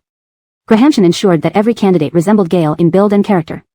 For instance, all the male candidates listed on the desk were tall, around 185 centimeters or taller, with slender builds. Character-wise, most were steady and mature types. However, to introduce different personality types to Sherry, Ferguson chose Bar, a gentle type, while Zhang Zhe Claudia exhibited a more lively nature among friends. Let her meet Coraline Wen today. Since we've watched him grow up and know about his family background, if they find they're only friends. Rusty old man paused, looking at Zhang Zhe Claudia's profile. We'll immediately arrange for Aiko and Zhang Zhe Claudia to go on a blind date. Understood, Ferguson responded, collecting the documents. No matter what, Rusty Ji Winstono could not accept his adopted son being with his granddaughter. As for Jeremiah, he has a nominal engagement with the third daughter of the Matthew family, yet there hasn't been an engagement ceremony. Rusty old man sighed, knowing something was off. Call Jeremiah and make sure he goes out to dinner with the Matthew girl, and get the media to take pictures. Given that the Matthew family is collaborating with us now, avoid letting the press speculate. Yes. I'll arrange it right away, Ferguson replied. Looking at the well-groomed flowers, Rusty old man frowned. If their feelings couldn't be extinguished, he would have to find another place for Sherry before Gale left. At 3:30 p.m., Sherry left the office and returned to the Rusty family manor. Rusty Veronica was in the yard chatting with her weekly psychologist while watering flowers. Seeing Sherry return, she smiled warmly. Aiko's back. Yes. Sherry carried her laptop bag, noticing Rusty Veronica's sun hat and gloves, and feeling cheered by her smile, exchanged a few words with the psychologist. Until Aunt Claudia served tea and fruit, seeing Sherry, she laughed. Welcome back, Aiko. Your guest has already arrived, go on inside. Okay. Sherry greeted Rusty Veronica and the psychologist before heading inside. The psychologist looked at Sherry's retreating figure and chuckled to Rusty Veronica. Miss Aiko looks very much like you. End of chapter. Chapter 218, let's begin. Yes, Aiko is my daughter, Rusty Veronica responded, turning around to trim some flower branches. Whether it was because he remembered or simply followed his father's words, he acknowledged this daughter. When Sherry changed her shoes and entered the house, Mr. Rusty was sitting by the window with a neatly dressed young man, both engaged in a game of Go. The young man, with his long, elegant fingers, was contemplating where to place the black stone. He looked intensely focused. Mr. Rusty also seemed calm and observant, a gentle smile on his face as if pleased to have a worthy opponent. Just as a servant was about to serve tea to Mr. Rusty and call out to Sherry, she motioned for the servant to hand her the fruit platter, which she then delivered herself. Mr. Rusty had already heard the servants repeatedly calling Miss Aiko when she entered but did not remind the young man, who remained absorbed in the game. It wasn't until Sherry approached that Mr. Rusty spoke up. Aiko has returned. Grandpa seems to be in high spirits today. Sherry placed the fruit platter on a small table beside the incense burner. The young man looked up at Sherry, still in her business attire, and placed the ghost stone back into the box. He rose gracefully and extended his hand. Miss Aiko, I'm Bar. Hello. Sherry shook his hand. Just call me Aiko. Aiko, you're back just in time. Coraline Wen is the grandson of Grandpa's old friend, who just returned from abroad. Mr. Rusty lifted his teacup with a smile. He's practically part of our family. When he was young, he often visited us and spent time with your mother. You two are about the same age, so you should get along well. I heard about it on my way back, Sherry replied with a smile. Not only did Grandpa Rusty mention you, but we've met before.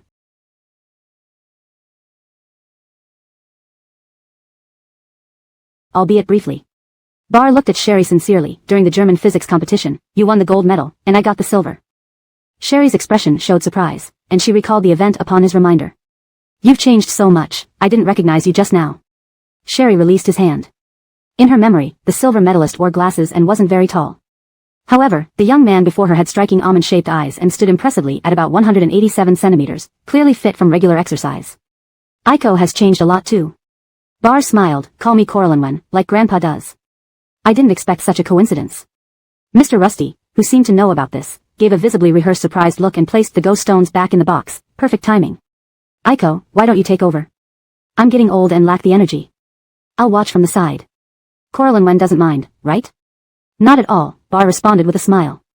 Thus, Sherry took over Mr. Rusty's position and played Go with Bar, while Mr. Rusty watched them from the side, sipping tea. Corlin Wen just returned from abroad. His grandfather wants him to learn at Rusty Corporation before taking over their family business. I thought being an assistant would help him learn the most. I originally planned for Corlin Wen to follow Jeremiah, but there's too much going on there, and Special Assistant Matthew handles everything, leaving the secretarial department idle. Mr. Rusty explained with a thoughtful smile. Tobias, your assistant, hasn't fully adapted yet. Corlin Wen can assist her. Is that appropriate? Sherry asked hurriedly. I asked Special Grahamshan before returning, and Corlin Wen will eventually go back to manage his family business. Perhaps it's better if he follows experienced General Manager Nolan. I've only been at Rusty Corporation for a short time and lack the seniority. Bar noticed Sherry's reluctance and did not want to pressure her. Since you say so, maybe let's do as Aiko suggests. Once in the company. I hope Aiko can give me guidance. Since you've spoken, Mr. Rusty looked at Sherry. Take good care of Corlin Wen like family in the company. Of course, Sherry agreed. Gentlemen should take care of ladies, Bar said with a polite smile, not the other way around. Mr. Rusty chuckled. You're all family, mutual support is best. I'll go check on Veronica, you two keep playing. With that, Mr. Rusty set down his teacup and left them alone with a cane. Sherry focused on the game, aware that Mr. Rusty wanted them to be alone. My grandfather told me that Grandpa Rusty has arranged many blind dates for you, and I'm one of them. Bar did not hide his intentions, smiling warmly after making his move. Meeting Sherry's slightly astonished gaze, Bar's smile grew warmer. Am I being too direct? Not at all. Sherry smiled back, placing her piece. It makes our interactions more natural. Bar maintained his composed demeanor. When I learned the blind date was you, I came for 2 reasons. Genuinely wanting to learn at Rusty Corporation and, if you're also troubled by these blind dates, we can help each other. Bar exuded a natural charm, making it easy for people to relax around him. Are you also arranged for blind dates by your elders? Sherry asked. Bar nodded, adopting an helpless expression, and quickly closed the distance with Sherry during the game. That day, before the 2 children returned, Bar excused himself, citing pending matters. After dinner, Sherry stayed to play with the kids a bit but waited for Mr. Rusty to ask about her impressions of Bar, which he never did. Instead, he reminded her, take care of Corlin Wen when he joins the company tomorrow. Understood, Sherry promised.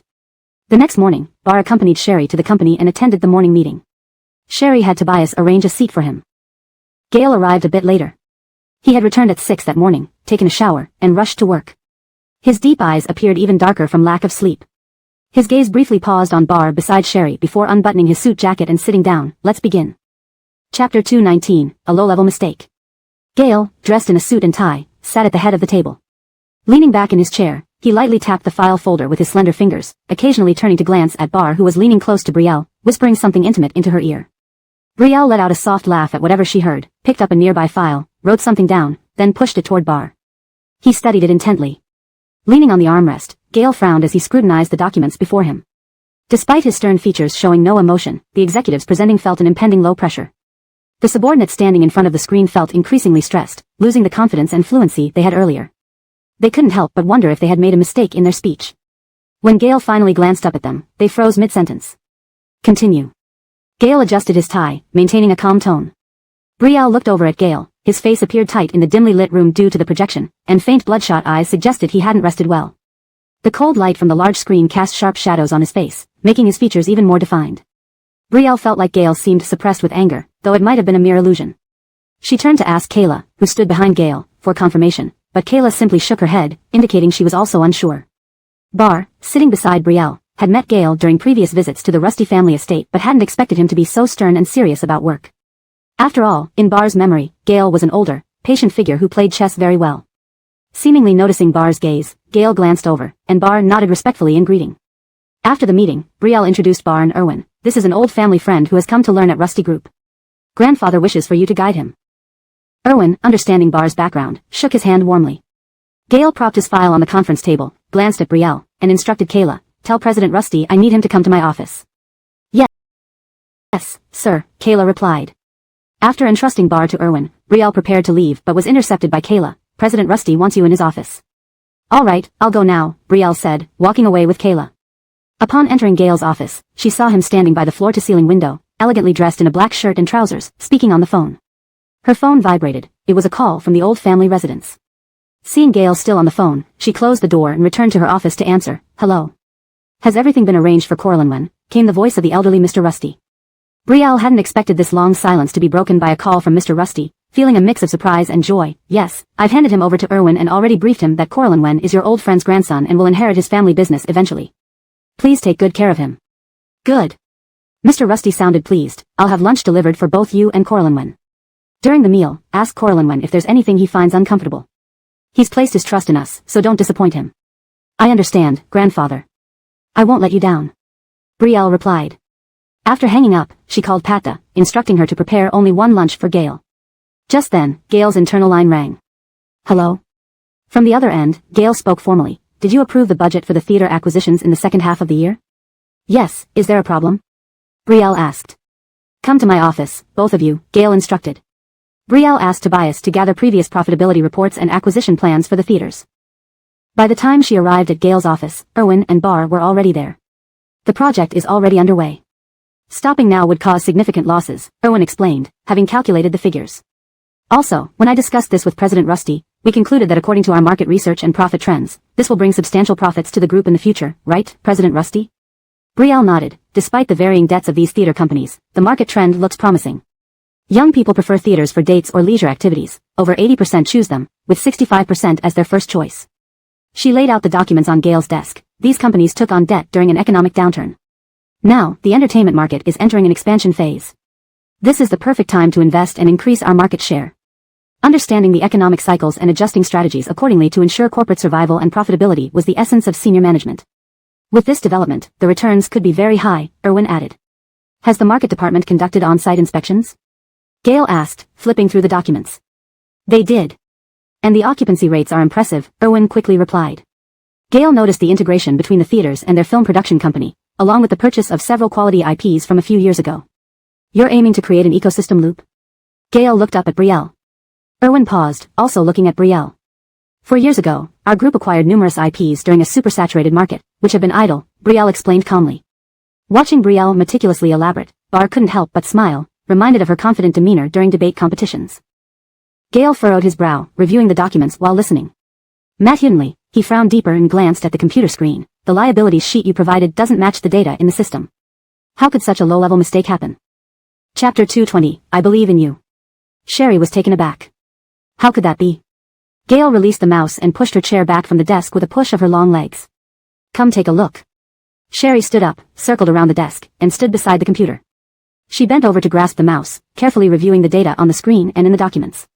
Gail glanced at Reese and Bar. You two go ahead and busy yourselves. Reese nodded and left with Bar following him. The door closed behind them, leaving only Sherry and Gail in the office. Gail got up and pushed the chair closer to Sherry. Sherry thanked her and sat down to meticulously verify the data. Standing behind Sherry, Gail gazed down at her clear and delicate features illuminated by the screen. Her beautiful hand rested on the backrest as she leaned forward, pointing out something. Here. Sherry looked down at the data on the document, noticing it indeed didn't seem quite right. Use the phone. Sherry reached for the phone, dialing her secretary's number without paying attention to how close she was to Gail, asking someone to check the numbers with the cinema.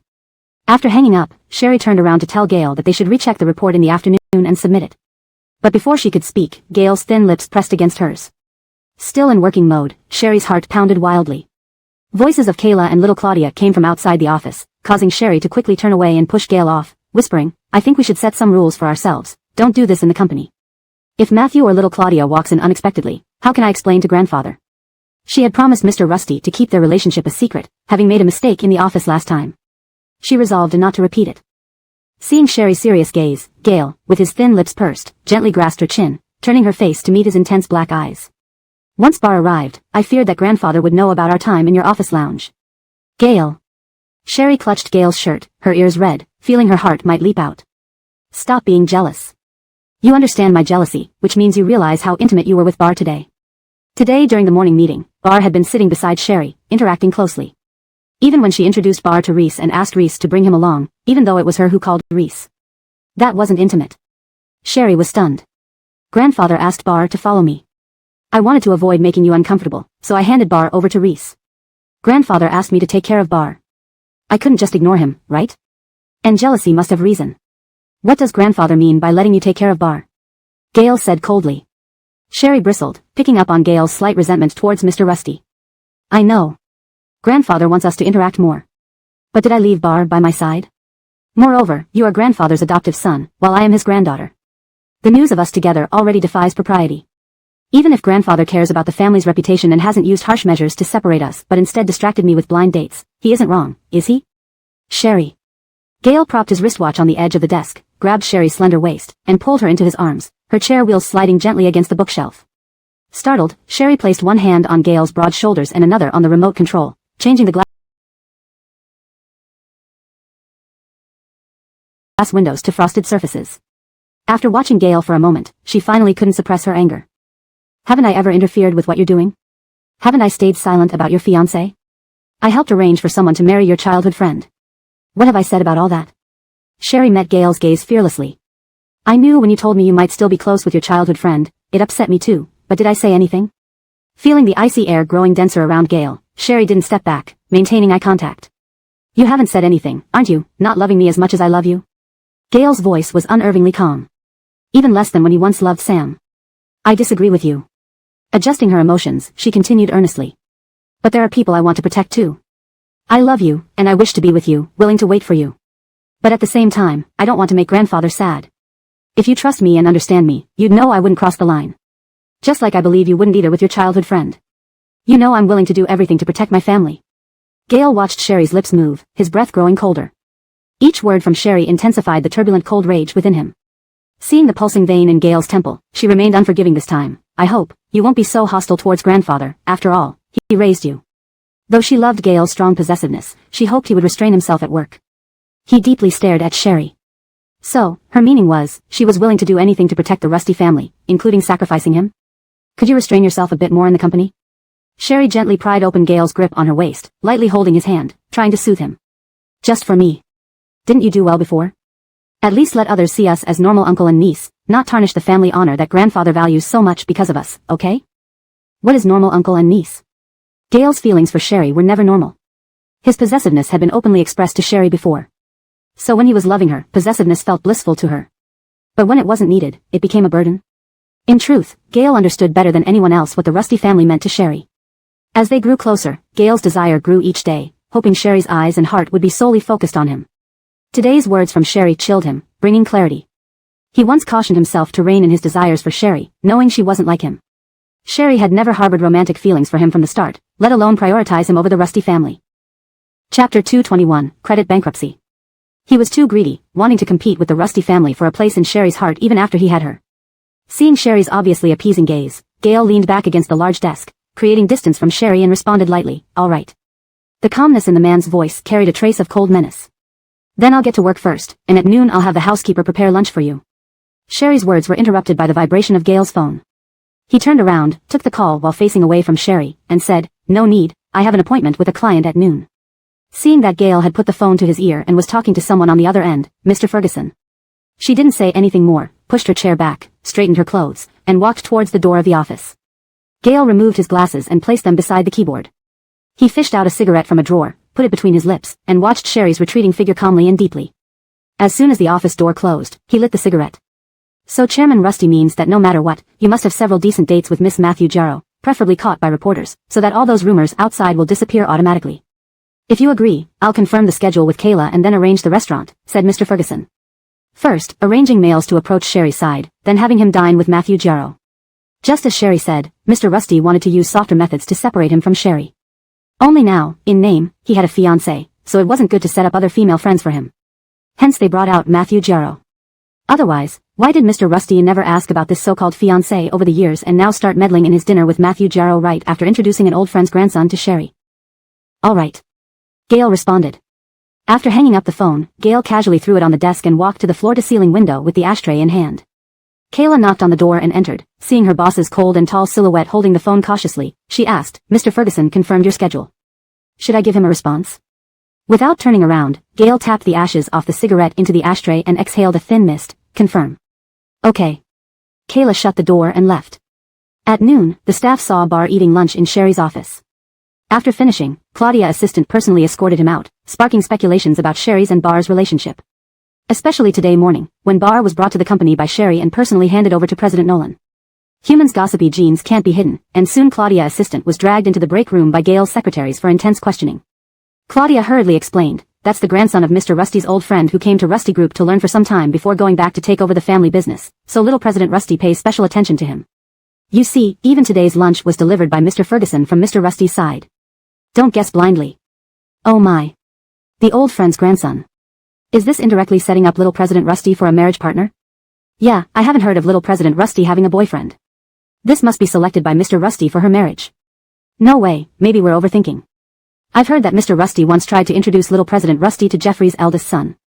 That must not have worked out. See how previously little President Rusty always had lunch with our President Rusty, now she has lunch with this new guy Bar. I bet $100 that tomorrow Bar will still have lunch with our little President Rusty. Let's go, let's go. As long as we know Bar is connected, we just greet him next time without offending anyone. As Gail returned from lunch with clients, passing by the secretary's office, he frowned hearing their discussion. Kayla, following behind Gail, coughed softly.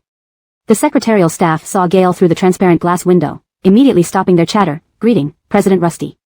Tobias also quickly came out from the president's secretary office, smilingly greeted President Rusty. Gail nodded slightly.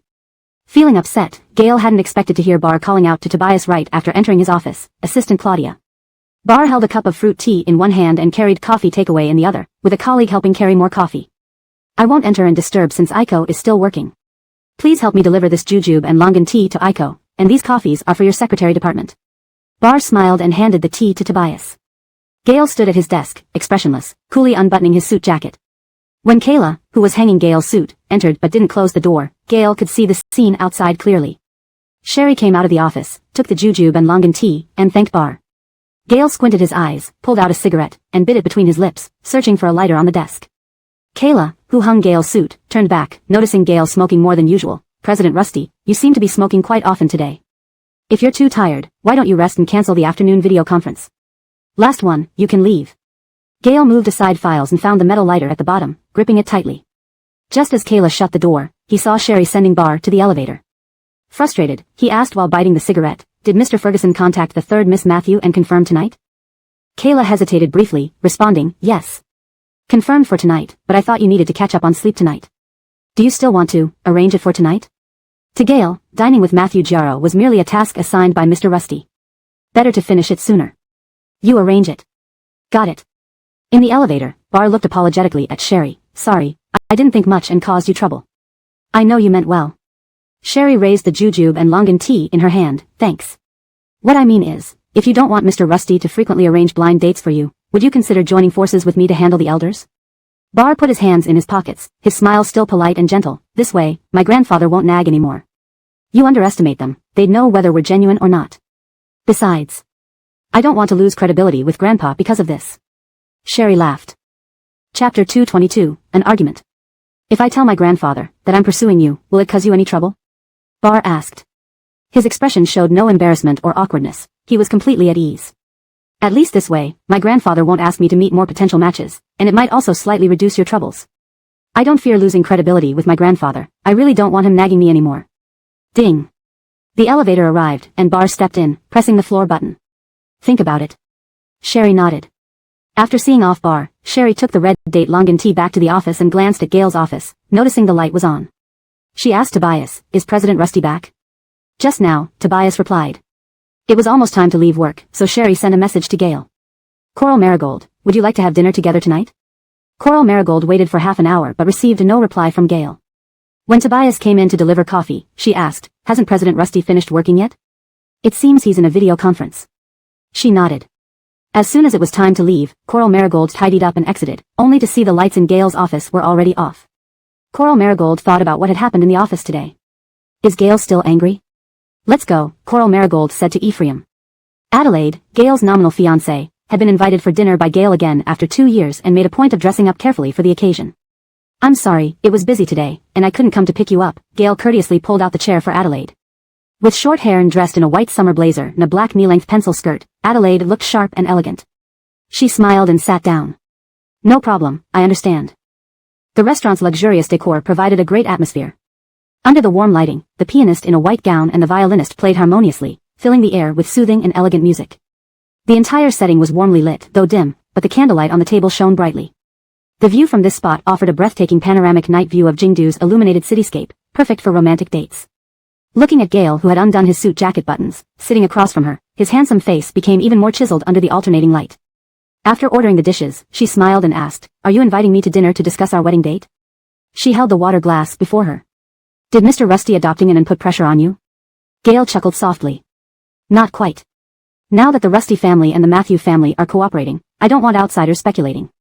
Then let's get married. Adelaide said. Anyway, for families like ours, marriage is all about mutual benefit and less about feelings. Whether to stabilize my position in Matthew Corporation or to secure your inheritance in Rusty Corporation, getting married would be mutually beneficial. Even if Adelaide had cooperated with Coral Marigold, as long as Gail agreed to marry her, they would become a community of interests, and she could help Gail deal with Coral Marigold. To Adelaide, marriage was inevitable. It didn't matter much to whom, but marrying the heir of Rusty Corporation would obviously bring her greater benefits. Apart from his identity as the Rusty Corporation heir, Gail's own conditions were exceptional. His superior facial features, high nose bridge, deep black eyes gave him a look of everything being under control. Steady, mature, highly intelligent, far-sighted, and impressive, these were how people in the industry described Gail. Needless to say, with his distinguished demeanor and nearly 6'3" height, his sharply tailored suits accentuated his broad shoulders and long legs, making him look tall and elegant. No wealthy young man she knew could match Gail's impeccable appearance in suits. Rationally thinking, if she had a child with Gail, she wouldn't worry about their looks, intelligence, or personality.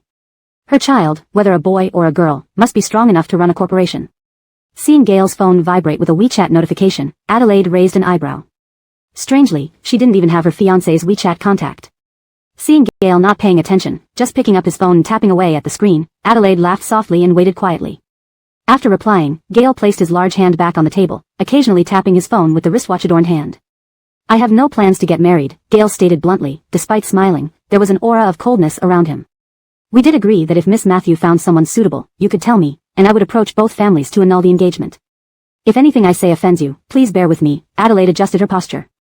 You and Coral Marigold were both adopted by the Rusty family. Not to sound too presumptuous, but besides me, you really can't find a better spouse. Anne. Adelaide smiled, hinting at Gail's phone. Even if you have a woman you like, I won't mind, as long as it doesn't embarrass both the Rusty and Matthew families. I can even cover for you. This would be advantageous for you, and I can help you gain the inheritance rights in the Rusty family. In the world of power marriages, interest always comes first. Adelaide didn't value marital fidelity. In her view, men didn't cheat because they couldn't afford the consequences. Once those consequences became manageable, they would act without restraint, like her father. So she didn't require loyalty from the start. And, I can accept a prenuptial agreement. If we divorce, I won't take any of the Rusty family's property. Adelaide believed this condition was something Gail couldn't get from marrying other heiresses. Seeing the waiter bring wine, Gail held the stem of his wine glass, watching the dark red liquid fill it. His voice was indifferent. Let's enjoy the meal. Even though they didn't reach an agreement, Adelaide wasn't upset, only smiling. Consider it carefully, I'm always waiting. Halfway through the meal, Gail picked up his phone again. Their chat interface stopped at his last message to Coral Marigold asking if she was returning to Huadingjanixiu tonight. He replied, no. The overhead light faintly illuminated the contours of Gail's face, creating a clear outline of his sharp features. Adelaide lifted her wine glass and smiled lightly, noticing the frown on Gail's face. Gail's originally aloof demeanor seemed even colder now, like a blade's edge devoid of emotion, sharp and oppressive. She guessed Gail might have argued with someone he cared about and was in a bad mood. Chapter 223, On a Business Trip. Did you have an argument? Adelaide asked with a smile. She found it hard to imagine someone like Gail actually liking anyone. In her mind, Gail would probably prefer the kind of woman who was demure, coquettish, and somewhat clingy, a little white rabbit. Only someone with such a personality could complement Gail's character. Of course, even if Gail did have such a lover, it wouldn't threaten her position in any way. Adelaide still believed confidently that Gail would end up marrying her. As she had just said, she was the most suitable match. A girl needs to be coddled, Adelaide said, wiping her lips with a napkin. Come on, let's finish this performance for the elders at home if you're in a hurry. Gail locked his phone screen and lifted the wine glass, draining it in one go. The cuffs of his French shirt revealed his chiseled wrist and an expensive watch that shimmered with a rich blue hue. Let's go, Gail said. Knowing there were paparazzi downstairs, Gail considerately opened the car door for Adelaide, shielding her as she got in. Adelaide bent down to enter the car and, after thanking him, added hesitantly, think about my proposal, okay? Earlier, Adelaide had deliberately mentioned that girls need to be coddled and suggested leaving if Gail was in a hurry. He didn't argue back, which clearly indicated he had someone he liked. Gail leaned forward and instructed the Matthew family chauffeur, drive slowly. After closing the door and watching Adelaide's car drive away, Gail glanced at his watch and saw that it was still early. He called a chauffeur to take him back to the villa. Upon entering from the garage, the lights in the empty villa lit up automatically. He changed his shoes, threw his suit jacket over the back of the sofa, unbuttoned his cufflinks, and removed his watch while heading upstairs. Standing by the bar, he casually tossed his phone aside, took off his glasses, loosened his tie, and retrieved a bottle of wine. From the fridge, he fetched a square glass filled with ice cubes, poured himself a full glass of wine, and drank it in one gulp. After undoing some buttons on his shirt, he poured another drink and sat down on the single-seat sofa, leaning back with his eyes closed. The ringing of his phone prompted him to stand again. Seeing Curtis's call, he frowned slightly before answering. Hey, Jeremiah. Cleveland's resort, which recently faced a financial crisis, is reopening this weekend. He wants us to attend and boost its profile. He also wants to invite your niece, Rusty Aiko. He asked me for her contact details, so I'm asking you first. Curtis's voice came through amid background noise. Gale pushed his cheek with his tongue. This invitation meant the circle was officially accepting Sherry, which was a good thing. You later invested in it? Gale walked back to the sofa. Well, what else could I do? We've been brothers since childhood, and I couldn't let his project fall apart after he poured all his money into it. Curtis sighed but didn't seem too concerned. But even if we lose money, it'll give us another place to vacation. Do you think it's okay to give Rusty Aiko's contact information? Curtis lowered his voice. Honestly, Cleveland is just feeling you out. If he really wanted Rusty Aiko's contact details, he could ask old Mr. Rusty directly. No matter what, in his heart, we have grown up together, so it's about seeing if you approve of letting her into our circle. Gale understood this was Cleveland extending an olive branch. Give it to him. You can invite her to future events, but don't pressure Sherry, she might not always have time. It's too late today, I'll call her tomorrow. Oh, you're being so protective of your young ones. All right. With your approval, Cleveland will be reassured. Will you come? You're always so busy these days, getting everyone together is so difficult. Even when I call, it's always Matthew's assistant who answers and says you're either in meetings or on business trips. By the weekend, you're already on the road. Curtis wasn't exaggerating. Life isn't like TV shows. Ever since Rusty Jigua handed over Rusty Group entirely to Gale, the latter has almost entirely dedicated himself to work, leaving Rusty Jigua with only the title of chairman. Everyone in the other three families admired how well Rusty Jigua raised his adopted son, making him so exceptional. When they looked at their own children, they knew they couldn't let go yet, let alone entrusting the company to their unruly heirs. The Graham and Winston families felt this even more acutely. The Matthew family's three daughters were all competent, but their father hadn't decided on a proper successor yet, leading to tension among the sisters. Gale roughly calculated his schedule and compressed his work within the week. Okay. Great. It's settled then. After hanging up, Gale called Kayla to adjust his schedule and clear the weekend. Kayla rearranged everything and called back. If you want 2 days off this weekend, you'll need to leave for Maximilianua tomorrow morning. If you book a flight, you'd need the earliest one at 5:40, which means departing at 4 a.m. Can you handle that physically? Kayla knew the intensity of Gale's workload. He worked non-stop, and last night, while driving back, Gale reviewed documents in the back seat while Kayla fell asleep. When she woke up, Gale was still working on those documents. He spent the whole night reviewing files before rushing to a meeting at the company. He met clients at noon and then had lunch with his fiancée, Miss Matthew. Now it was nearly 11 p.m. Leaving at 4 a.m. meant Gale would get very little sleep. Book it, Gale said. After hanging up, Gale checked his chat history with Sherry, finding no new messages. Putting down the phone, Gale recalled Sherry's words about restraining himself. Downing the rest of his drink, he undid more shirt buttons and headed to the bedroom. Soon, the sound of running water echoed from inside. The next morning, Sherry went to the outskirts and returned to the office building around noon. Exiting the elevator, she noticed that Gale's office lights were off and Kayla was absent. Is President Rusty not here yet? Breleg asked. President Rusty left on a business trip this morning, Tobias smiled and explained. I heard that the itinerary was changed around 11 last night. His flight was booked for 5 in the morning, and everyone in the president's office is amazed at his work ethic. They say indeed, not just anyone can be a CEO. Another business trip? Sherry knew Gale must have been busy when he didn't reply to her message yesterday. Later, he sent a message saying he wouldn't return to Huading Xinyuan, but not informing her about the business trip felt wrong. Previously, Gale would always tell her whenever he went on a business trip. Chapter 224, Blending into the Circle. Soon, Sherry realized that Gale was probably angry about what happened yesterday and didn't want to see her or was avoiding her. Sherry tightened her grip on her handbag and told Tobias she would be busy, then went into the office alone. She sat down in her chair and took out her phone to send a message to Gale. When the phone rang with an unknown number, she picked it up and put it to her ear. Hello, who is this? Ms. Rusty, this is Cleveland. Cleveland quickly introduced himself and explained his purpose. This time, all my friends from the circle will be here, and I thought this might be a good opportunity to introduce everyone, as we will be dealing with each other from now on. Sherry turned on her computer and casually picked up a pen from the holder. Her beautiful, slender fingers twirled the pen. I know Mr. Winston means well, but I'm really not available this weekend. Let's reschedule for dinner another day. Although she knew this was her chance to officially step into the high society circle of Jingdu, Sherry perhaps lacked interest after experiencing the world of Sam. No, please. Cleveland interjected hurriedly. Look, let's skip the formalities. I finally opened this resort, and Gale is coming too. I was going to call you last night, but Gail said it was too late and suggested I call today to avoid disturbing your rest. Hearing this, Sherry paused in her pen-twirling motion. Cleveland continued persuading her. Come on. The other 3 families from Jingdu are also coming. Alright, I'll add trouble for young Master Winston then, Sherry agreed. Not at all. Your presence would make me so happy. Don't worry, everything will be arranged perfectly for you. If you have any suggestions, just tell me so I can improve management later, Cleveland replied cheerfully. After hanging up, she noticed the latest gossip news pop up on her computer screen. The news reported that Gail, CEO of Rusty Group, and Adelaide, the 3rd daughter of Matthew Group, might be getting married soon.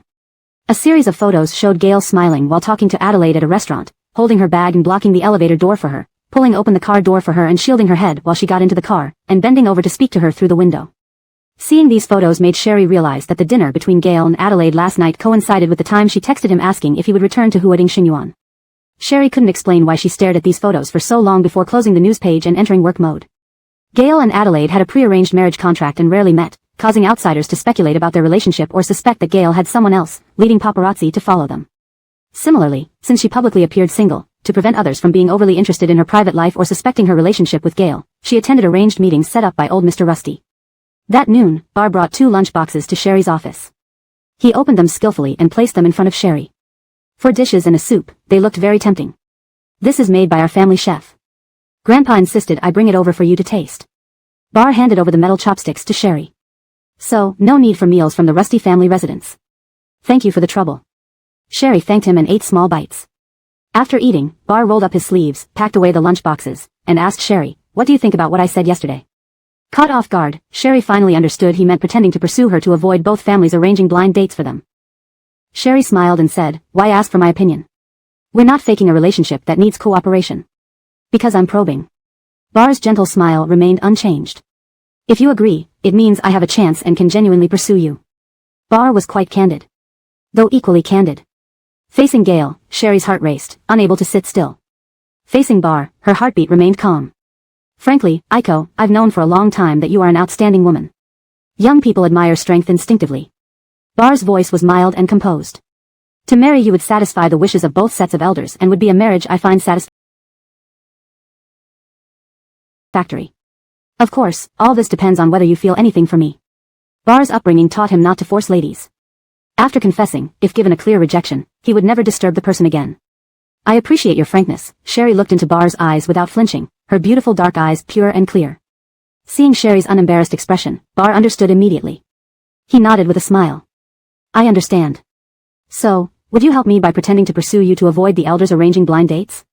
Seeing Sherry lowering her gaze, deep in thought, considering whether this could delay old Mr. Rusty's blind date arrangements.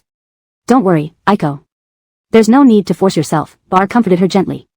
Actually, compared to pretending, I hope you would accept my real pursuit. Even if you agreed to pretend, it could easily end up becoming genuine and cause you trouble, which I understand. Before Sherry could respond, Bar already gave her a gentle exit. Are we still friends? Bar asked her. Of course, Sherry answered without hesitation. Indeed. Bar immediately understood he stood no chance with Sherry. Well, I'll be off then. Bar left Sherry's office with the 2 lunch boxes. Sherry still accompanied him to the elevator. On the 3rd day, Bar did not come to disturb Sherry. She went to the company cafeteria with her colleagues for lunch, saying it would help build relationships with them. However, old Mr. Rusty did not give her a moment's rest. 2 days ago, after not having lunch with her, he arranged a new blind date for her that same evening when Ferguson Tezu called her. With relief, just before leaving work, Sherry received another call from Ferguson Tezu stating there were issues with the blind date, so it could be rescheduled for the next day. Sherry quickly responded, tomorrow is the opening of Cleveland's resort. He invited me to play for the weekend. I've already agreed, so I can't cancel. Moreover, it's a great chance to blend into the Jingdu circle. End of chapter 224. Chapter 225, The Strongest Among the Strong. Sherry's reason was perfectly valid and reasonable, leaving even Mr. Rusty unable to find fault with it. Alright, then I'll confirm your schedule for next week with Tobias again and reschedule, Ferguson's assistant smiled. Sherry sighed, okay. After hanging up with Ferguson's assistant, Sherry stayed behind to work overtime at the company, not shutting down her computer until 9 o'clock before leaving the office. In the secretary's area, Tobias was still sitting in front of her computer verifying documents, while another employee who had already packed up and prepared to leave began gossiping, leaning against Tobias's desk. Mr. Rusty is truly formidable. Honestly, sometimes I worry when our boss might die from overwork. The intensity of Mr. Rusty's workload isn't something an average person can match. Previously, I saw Mr. Rusty's schedule with Matthew assistant, it was fully packed. It felt like every day was filled with high-intensity core tasks. Tobias shook her head. Since I joined Rusty Corporation following Little Boss Rusty after my successful application, I thought his workload was already huge. Who would have thought there could be someone even stronger among the strong? You don't know the half of it. One morning, I woke up at 3:30 to deliver documents to Boss Rusty. When I got there, Matthew assistant told me that Boss Rusty had a fever of 38 degrees but took medicine and insisted on going on a business trip. He fell ill right after arriving, scaring Matthew assistant so much that he kept persuading Boss Rusty to rest, but our boss insisted on handling documents while receiving 4 treatments at the hospital. Tobias looked up in surprise. Matthew assistant's salary. She earned it. I wouldn't envy her one bit. Sherry listened for a while, feeling a sudden tightening in her chest. Boss Rusty had gone on a business trip with a fever and fell ill as a result. Little Boss Rusty. Seeing Ephraim first and then Sherry, Tobias stood up immediately. Are you leaving now? The colleague who had been chatting with Tobias also spoke up hurriedly. Little Boss Rusty. Composing herself, Sherry smiled slightly. Didn't I tell you to go home and rest earlier? Why are you both still here? There's still a bit of work left undone. We're about to leave, said Tobias. Good, get some rest early. You don't need to come in too early tomorrow. With that, Sherry and Ephraim walked towards the elevator. Had he been sick all these days without any news? Her mind in turmoil, Sherry got into the car and didn't call Gail until Ephraim drove out of the underground garage. The phone rang for a long time, but no one picked up. She dialed again only to have it hung up this time, with Gail sending a message. Gail, in a meeting. A meeting at this hour. It must be an overseas video conference. Sherry replied. Sherry, call me back once you're done. Locking her phone, Sherry turned to look out the window at the bustling city streets, wondering if she had said something too harsh to Gail that day in the office. Her phone vibrated. It was Adelaide. Sherry answered, hello. Have you seen the group chat? Cleveland said everyone should meet at the airport tomorrow to take his private jet. Do you want to go to the airport with me? Asked Adelaide. Sherry was currently collaborating with Adelaide's second sister, Miley, so they shouldn't appear too close. No need, I've spoken with Cleveland. I have some work to finish tomorrow and will arrive by evening.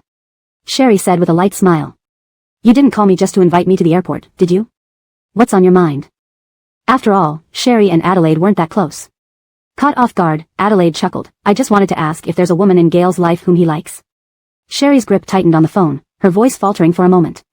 Why do you suddenly ask this? A few days ago, to appease both sets of parents, we had dinner together. I noticed Gail seemed rather upset, so I probed a bit and concluded that he might have a woman he likes. But, when I checked, there were no other women appearing in his life. Sherry's smile faded, her heart rate accelerating. She feigned calmness. So what are you getting at? I just want to ask you because you're family. Maybe he has told you.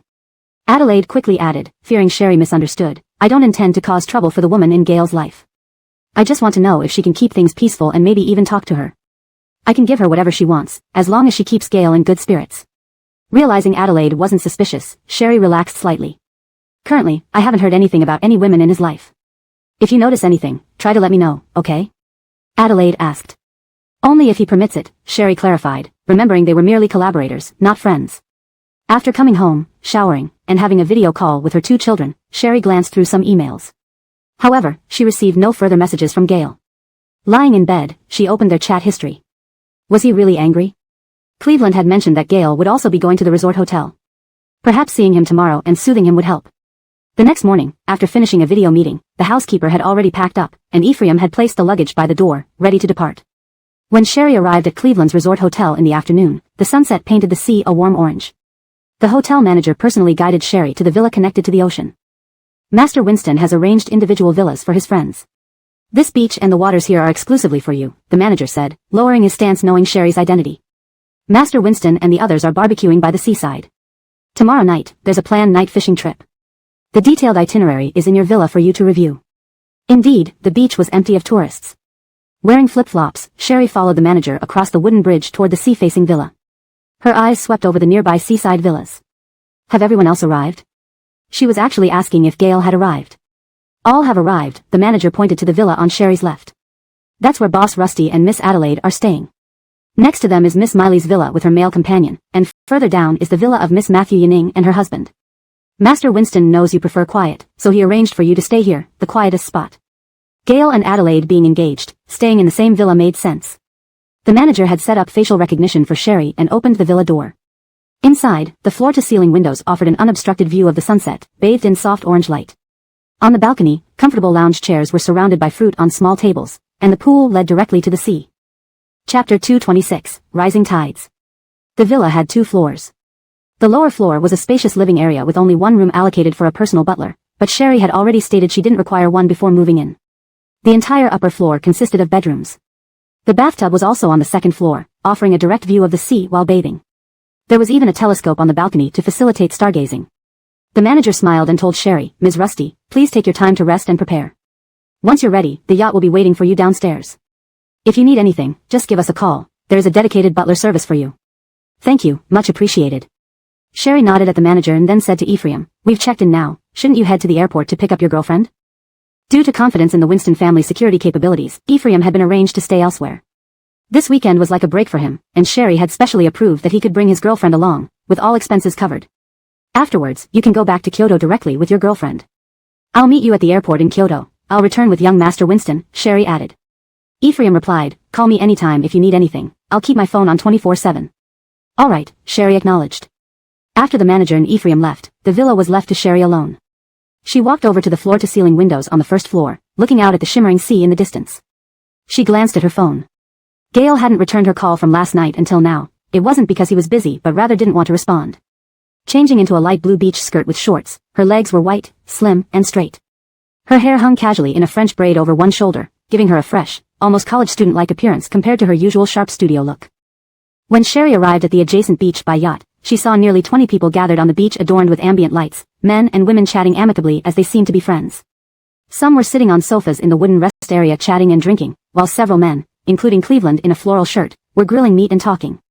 Noticing the incoming yacht, Cleveland received word via radio and, being the host, handed his grill over to a friend and went towards the temporary dock to escort Sherry off the yacht. "We missed each other at Chairman Rusty's birthday party. This is our first meeting." Cleveland's eyes lit up when he saw Sherry. As an nth-generation scion of a top-tier wealthy family, Cleveland had seen many beauties, but few like Sherry. "Ms. Rusty is even more stunning than rumored." This compliment was sincerely meant.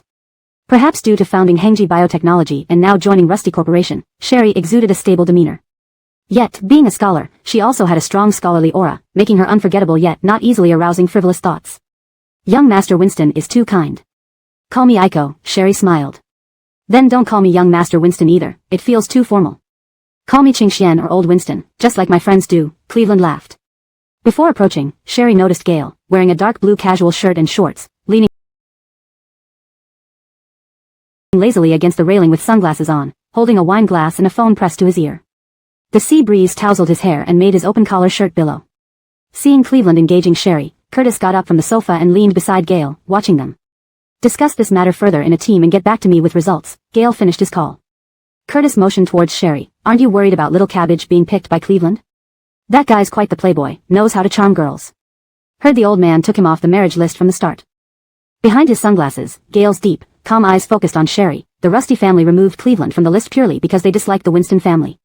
Moreover, the Winston family wouldn't accept Sherry with 2 children unless they announced her true lineage within the Rusty family. Curtis turned and saw Gail finish his drink, walking toward a long table with snacks and drinks behind the sofa. He hurriedly followed, asking, "Why do you think Aiko and I aren't a match?" "My grandfather still insists I pursue her." Sitting alone on a white single-seat sofa, as if feeling excluded, Courtney's gaze followed Curtis, her eyes reddening upon hearing this. Miley, engrossed in her phone, looked at the tearful girl and turned to Curtis. "Don't tell me you really have no idea. The elders might not know, but who in our circle doesn't know someone's close to you? Who would feel safe letting their kids date you?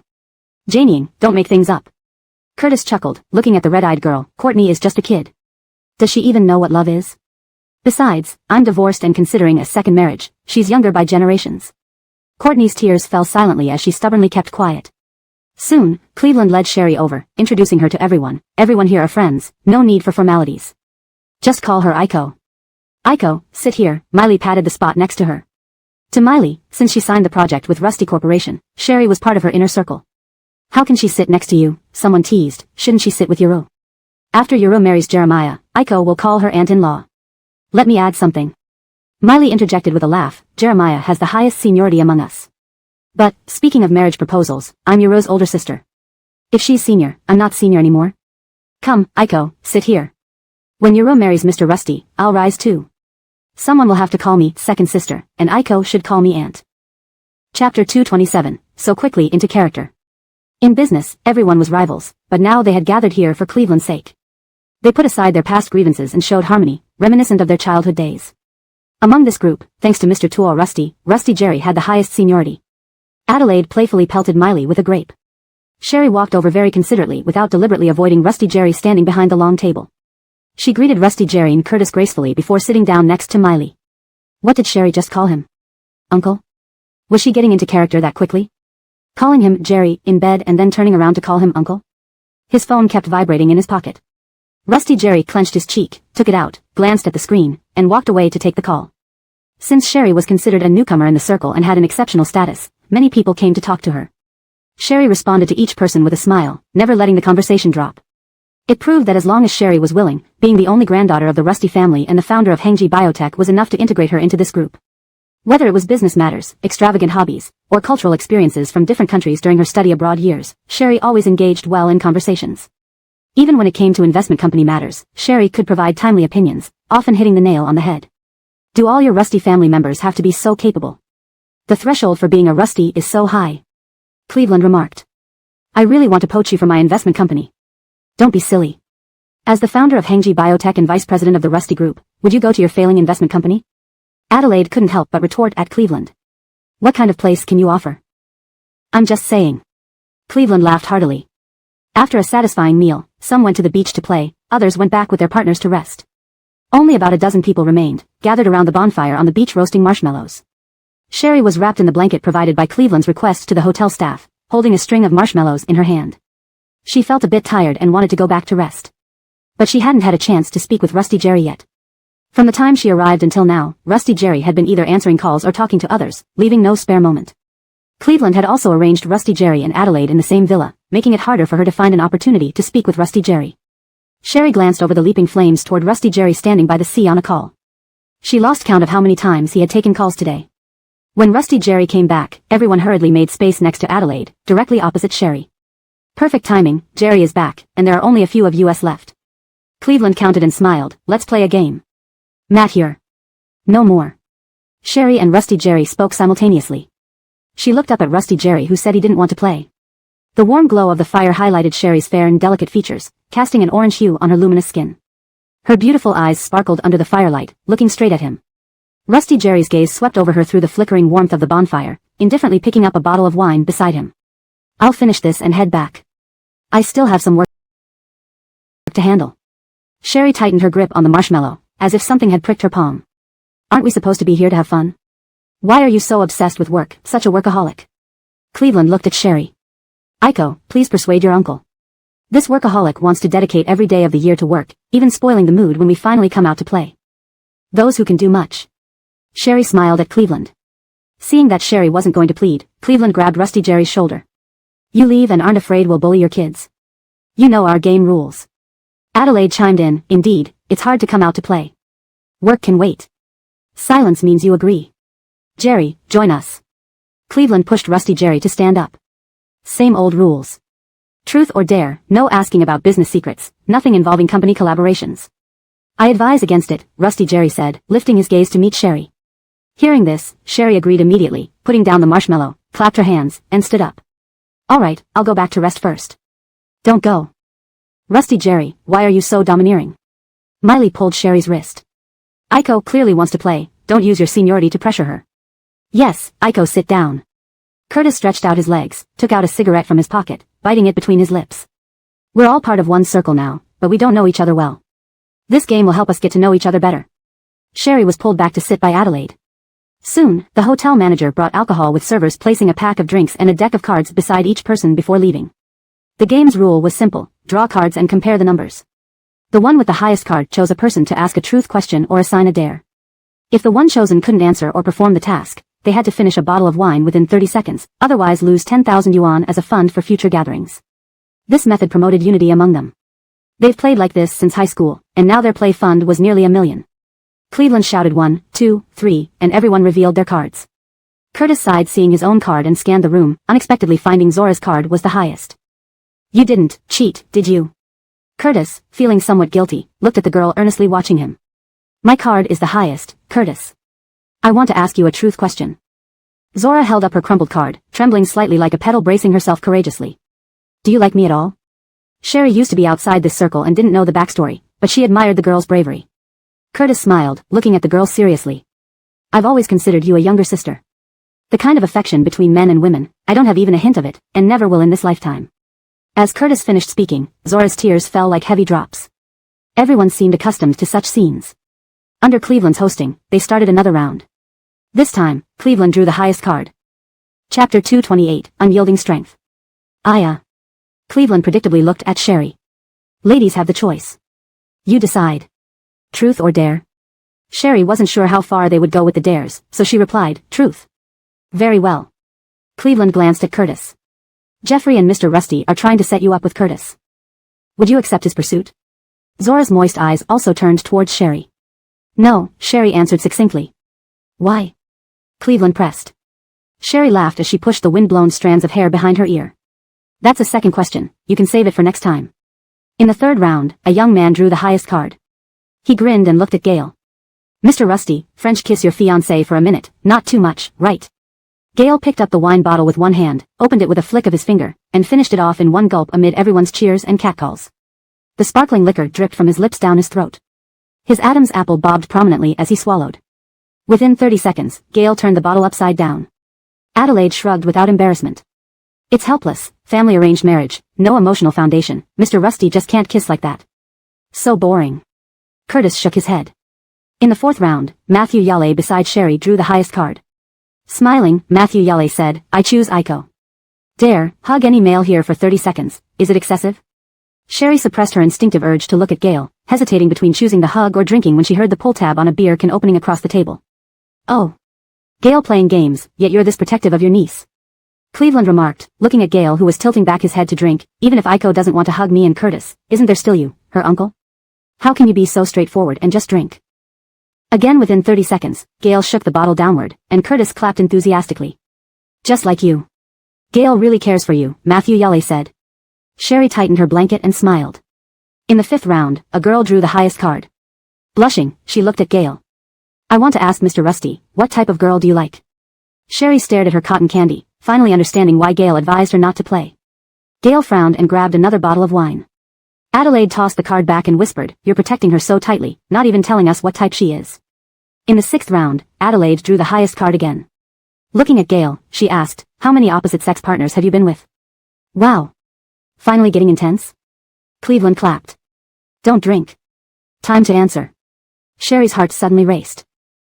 Amidst the crackling of the bonfire, Sherry heard Gale's deep voice carried by the sea breeze.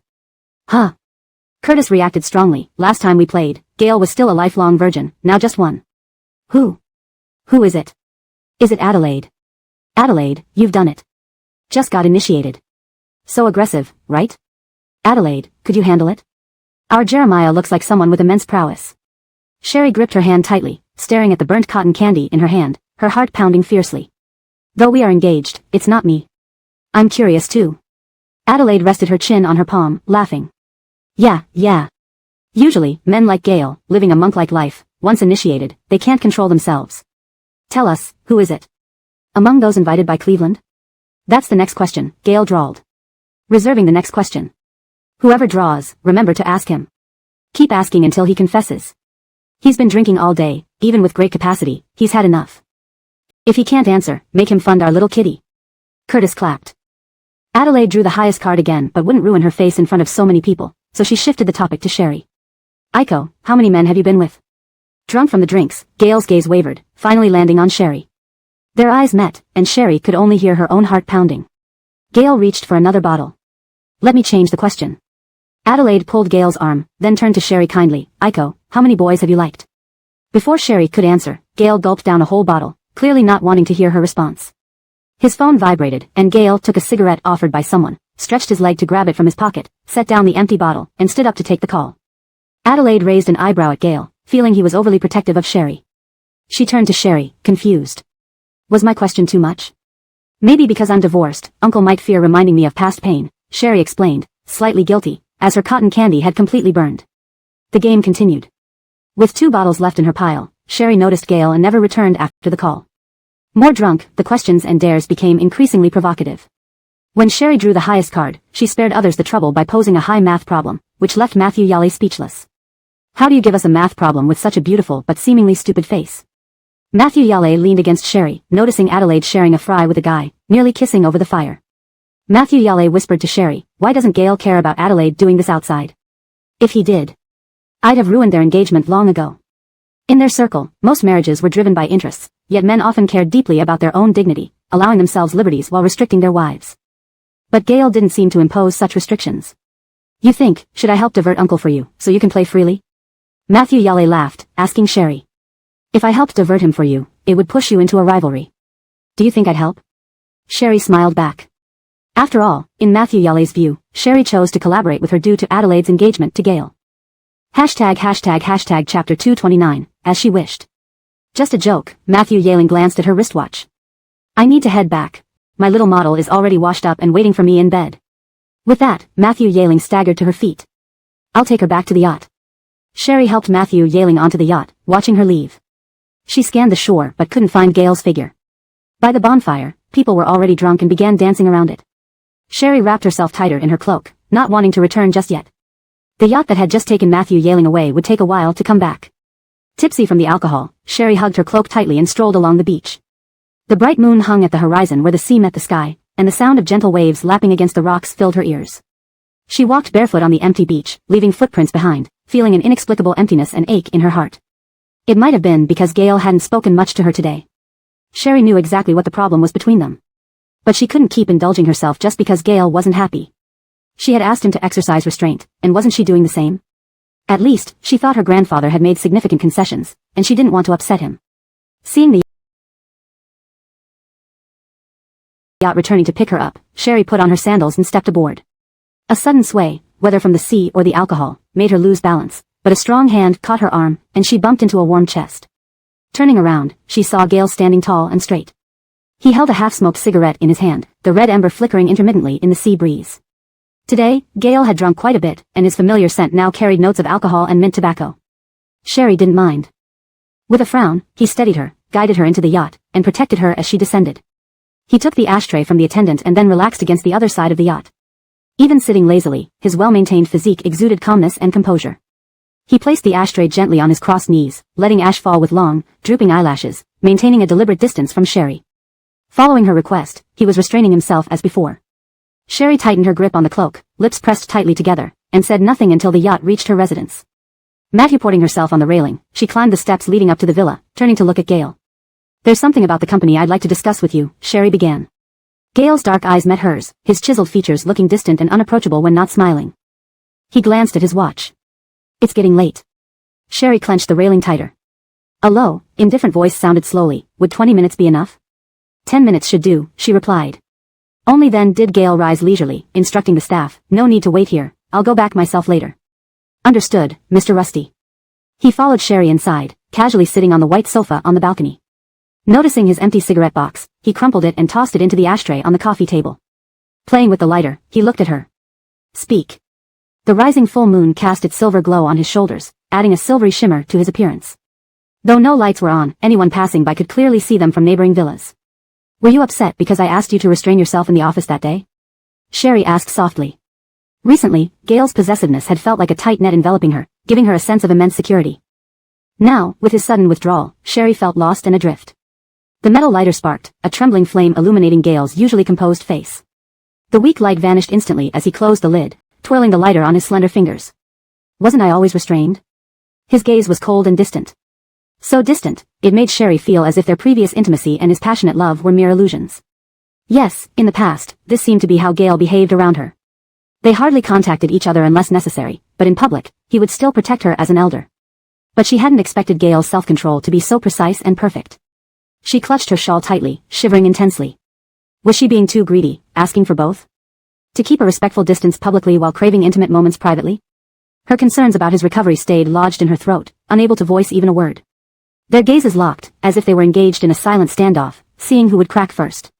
In the distance, a yacht's engine noise grew louder, speeding towards Sherry's villa. Sherry nodded. That's right. Gale continued playing with the lighter, glancing at his watch. Gale, don't be too harsh. Cleveland shouted from the approaching yacht, hands cupped around his mouth.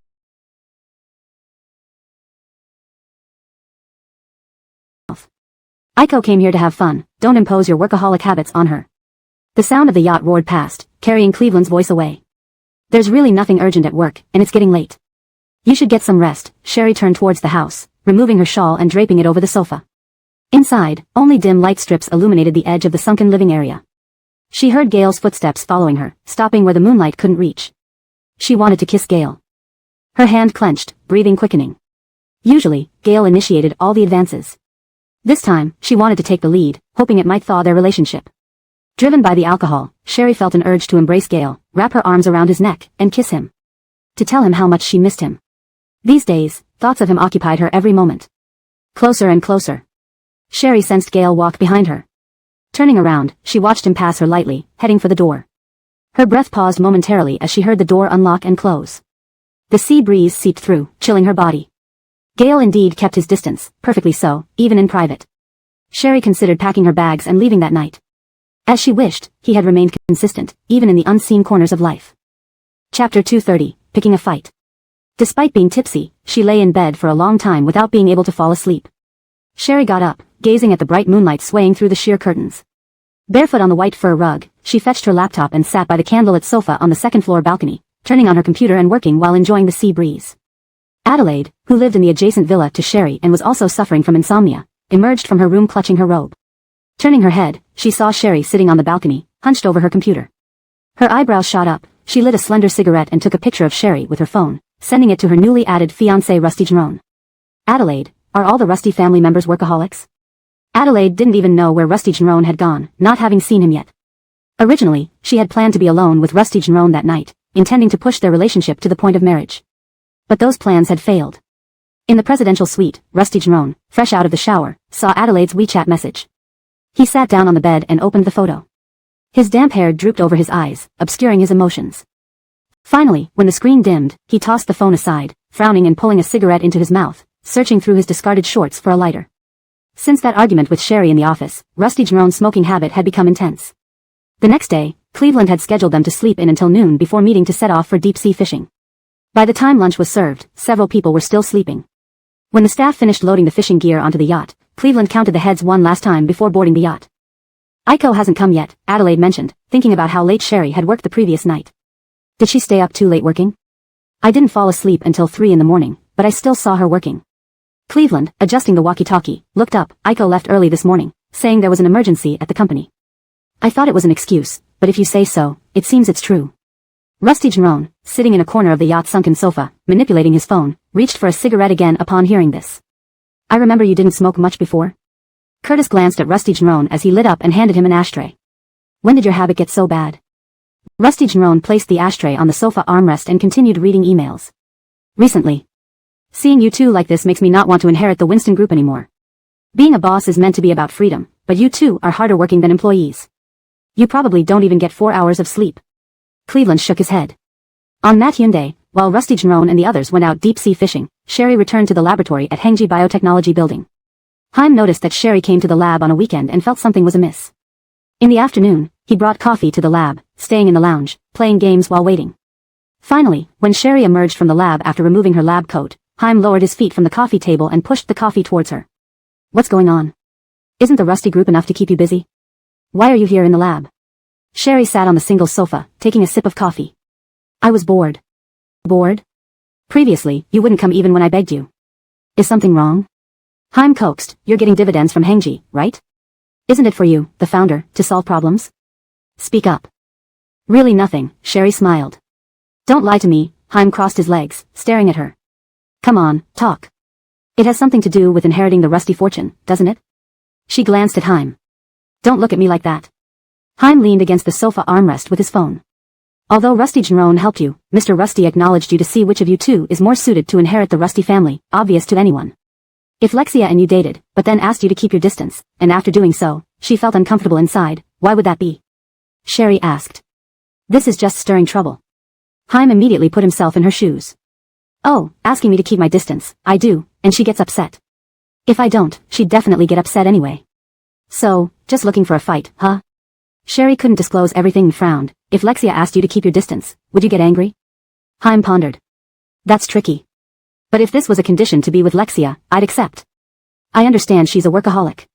If it happened afterward, human nature is greedy. I'd want more time with her and definitely get upset being kept at a distance. Finished, he asked, who told you to keep your distance? Or are you making unreasonable demands and now feel they don't love you enough? Seeing Sherry sipping coffee silently, Haim chuckled and leaned closer. So, you really have a man. Didn't let me visit your place because you had a man, didn't you? Who, need me to check him out? She glanced at Haim, finishing her coffee and tossing the cup into the trash, then stood and walked away. Shouldn't have said so much to Haim. On Monday, Sherry traveled to Ningxuan on business. Wednesday, upon returning, she was arranged to go on a blind date. In the restaurant, facing Janini, she sipped water from her glass. Mr. Rusty was indeed thoughtful. Whether it was Bar or Janini, they had all previously met or interacted with her. Ferguson Tazu must have spent a lot of effort screening these candidates. After all, Sherry didn't have many opportunities to meet men of their class back then, usually only during international competitions or science camps. For example, Janini, she met him in a youth camp. They were in the same group, becoming relatively familiar. However, after leaving the camp, they lost contact, belonging to different worlds. Janini, knowing Sherry was already in love, didn't want to disturb her. Years apart, Janini exuded more maturity, devoid of youthful arrogance. Chapter 231, Rusty Sr. Especially, facing the person who once dominated and humbled him in every possible way. The two sat at the best spot by the floor-to-ceiling window with a beautiful view of the lake. The colorful night lamps outside were reflected on the transparent glass, casting an ethereal glow that illuminated Sherry's naturally fair side profile, making her beauty mesmerizing. In all honesty, I still feel uneasy and somewhat reserved when I see you. Janini's ears were very red. Despite his efforts to appear calm and composed, the slightest nervousness was evident from his subtle actions. After all, I clearly understand the gap between us. When we were young, in every competition you participated in, you always emerged as the champion. Beyond your unforgettable superior appearance, you also have an outstanding track record. You founded Hengji Biotechnology within just a few years, and soon after joining the Rusty Group, you brought major projects. Frankly, there are countless accolades surrounding you. Janini adjusted his posture and earnestly looked at Sherry across from him. His voice was clear and pleasant, so, even though I knew I might be rejected, when my family suggested I meet you for a blind date, I came because you've been my unforgettable white moonlight for many years. Sherry's lips slightly moved as she softly replied, I'm not worthy. Janini's clear-cut features smiled sincerely. It's not an exaggeration, actually, you were many people's goddess during their youth. But back then, you only had eyes for Sam, you didn't know. Sherry herself was famously talented and an exceptional scholar. Even without her academic halo, Sherry possessed striking good looks, her skin like congealed fat, her facial features vibrant and captivating. Whether she was smiling or not, she exuded a unique charm. Her relentless admirers either got beaten up or scared off by Sam. Of course, some were driven away by Sherry's own aloofness. Speaking of which, it feels a bit embarrassing. Janini picked up his water cup for a sip to relieve the awkward atmosphere. Actually, I had prepared a confession ceremony, but I gave up when I heard about you and Sam. Sherry pressed her lips together without a word. She had heard whispers of this when she left the camp. Not taking much notice at the time, she didn't pay attention to what happened afterward. I'm sorry if I've monopolized the conversation tonight. Janini reached for the water only to find the cup empty. The waiter quickly refilled it. After thanking the waiter, Janini licked his lips and looked at Sherry. What I'm trying to say is that my feelings for you aren't a fleeting fancy. Even if you don't have any feelings for me, I hope you can give me a chance to pursue you. I'm serious about this. I don't doubt your sincerity, Janini. Sherry's slender fingers gently rested on the base of her dark red wine glass. Her smile gentle yet her eyes remained rational. But after so many years, do you really like me as a person, or can't you let go of a youthful obsession? In Sherry's view, she was merely someone who carried his budding affection during his youth. That someone could have been anyone else.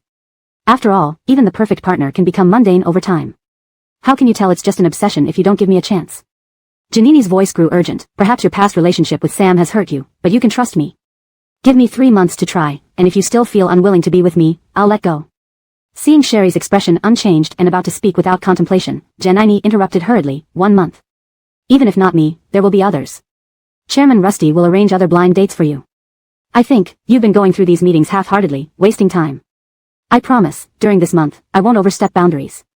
We can be friends, nothing more. Janini, I already have someone I like. It's just that Grandpa doesn't want me to be with that person, which is why there's this blind date. I apologize for taking up your time. Are you together? If you haven't publicly announced it, then you're not together. If not, why won't you give me a chance?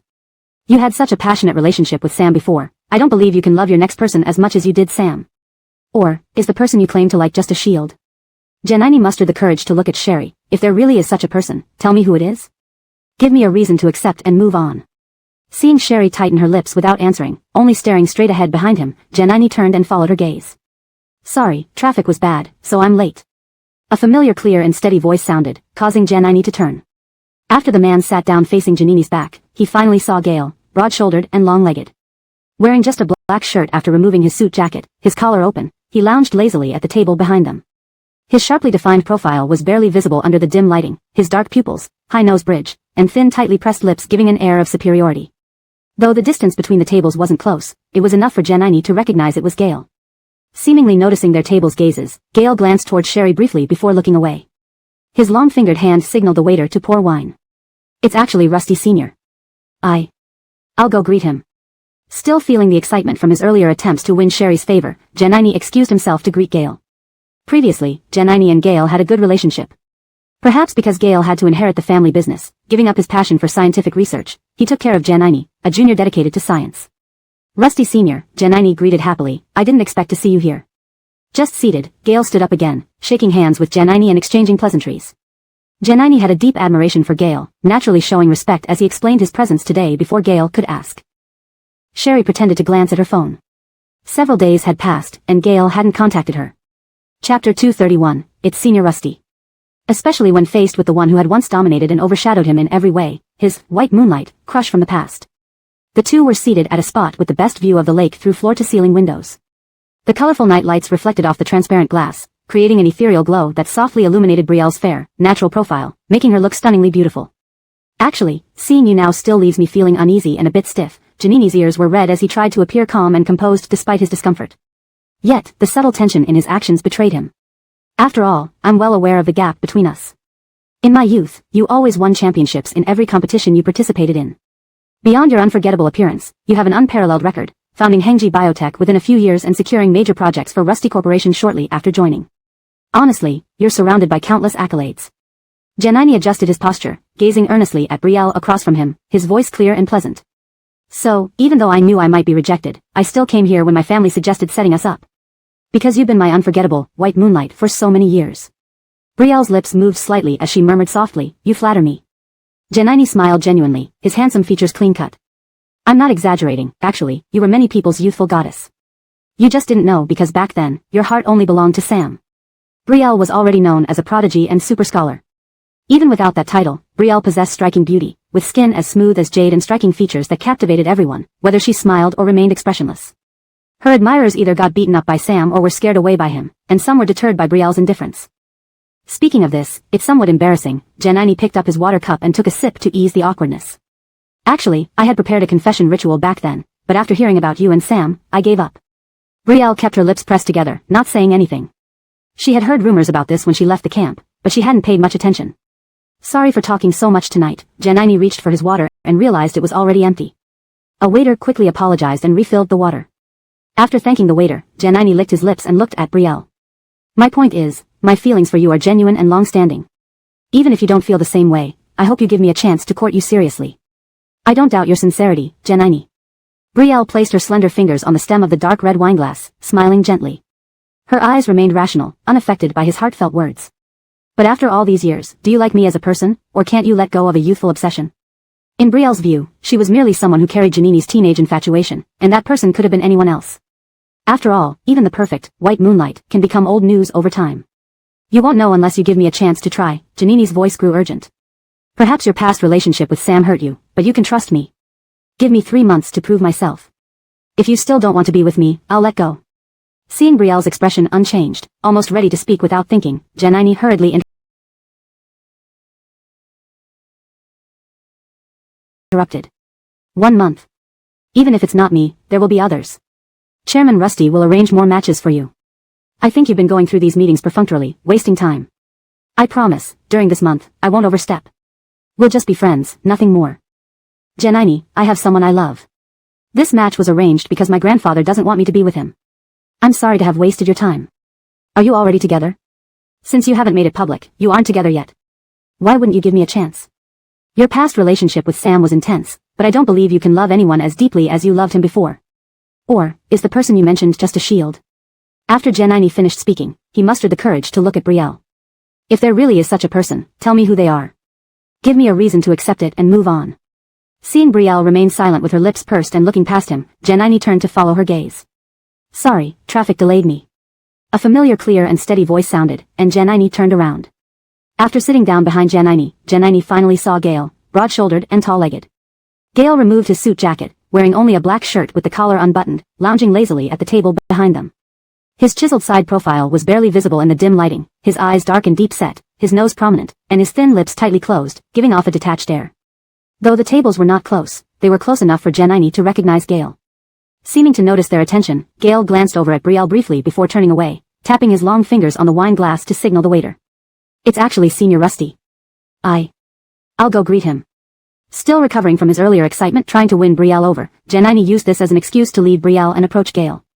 Janine and Gale had a good relationship in the past, perhaps because Gale had to abandon his passion for scientific research to take over the family business and thus had been supportive of Janine, who was very dedicated to research. Senior Rusty. Janine was pleased to see Gale. Didn't expect to meet you here. Gale stood again and shook hands with Janine with a smile, exchanging a few pleasantries. Janine admired Gale immensely, treating him with a natural respect as he explained everything about how he ended up here without waiting for Gale to ask. Brielle pretended to check her phone. It had been days since Gale contacted her. Chapter 232, Continuous Cold War. Gale and Sherry's seats were across from each other, a distance that allowed them to catch glimpses of one another. She could see Gale chatting with the person opposite her, but he never glanced over at Sherry's direction. Sherry sat in her seat, watching Gale laugh softly as she spoke with Janine.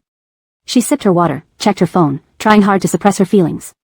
Despite having only been apart for a few days, it felt like months since she had last seen Gale. These past few days had been torment. Missing the scent of Gale, craving her embrace, longing for her suffocating kisses. But she remembered that day at the villa of Winston Corporation's holiday resort. When she turned around, intending to hug Gale, she watched him leave without pausing. That caused her heart to sink even deeper.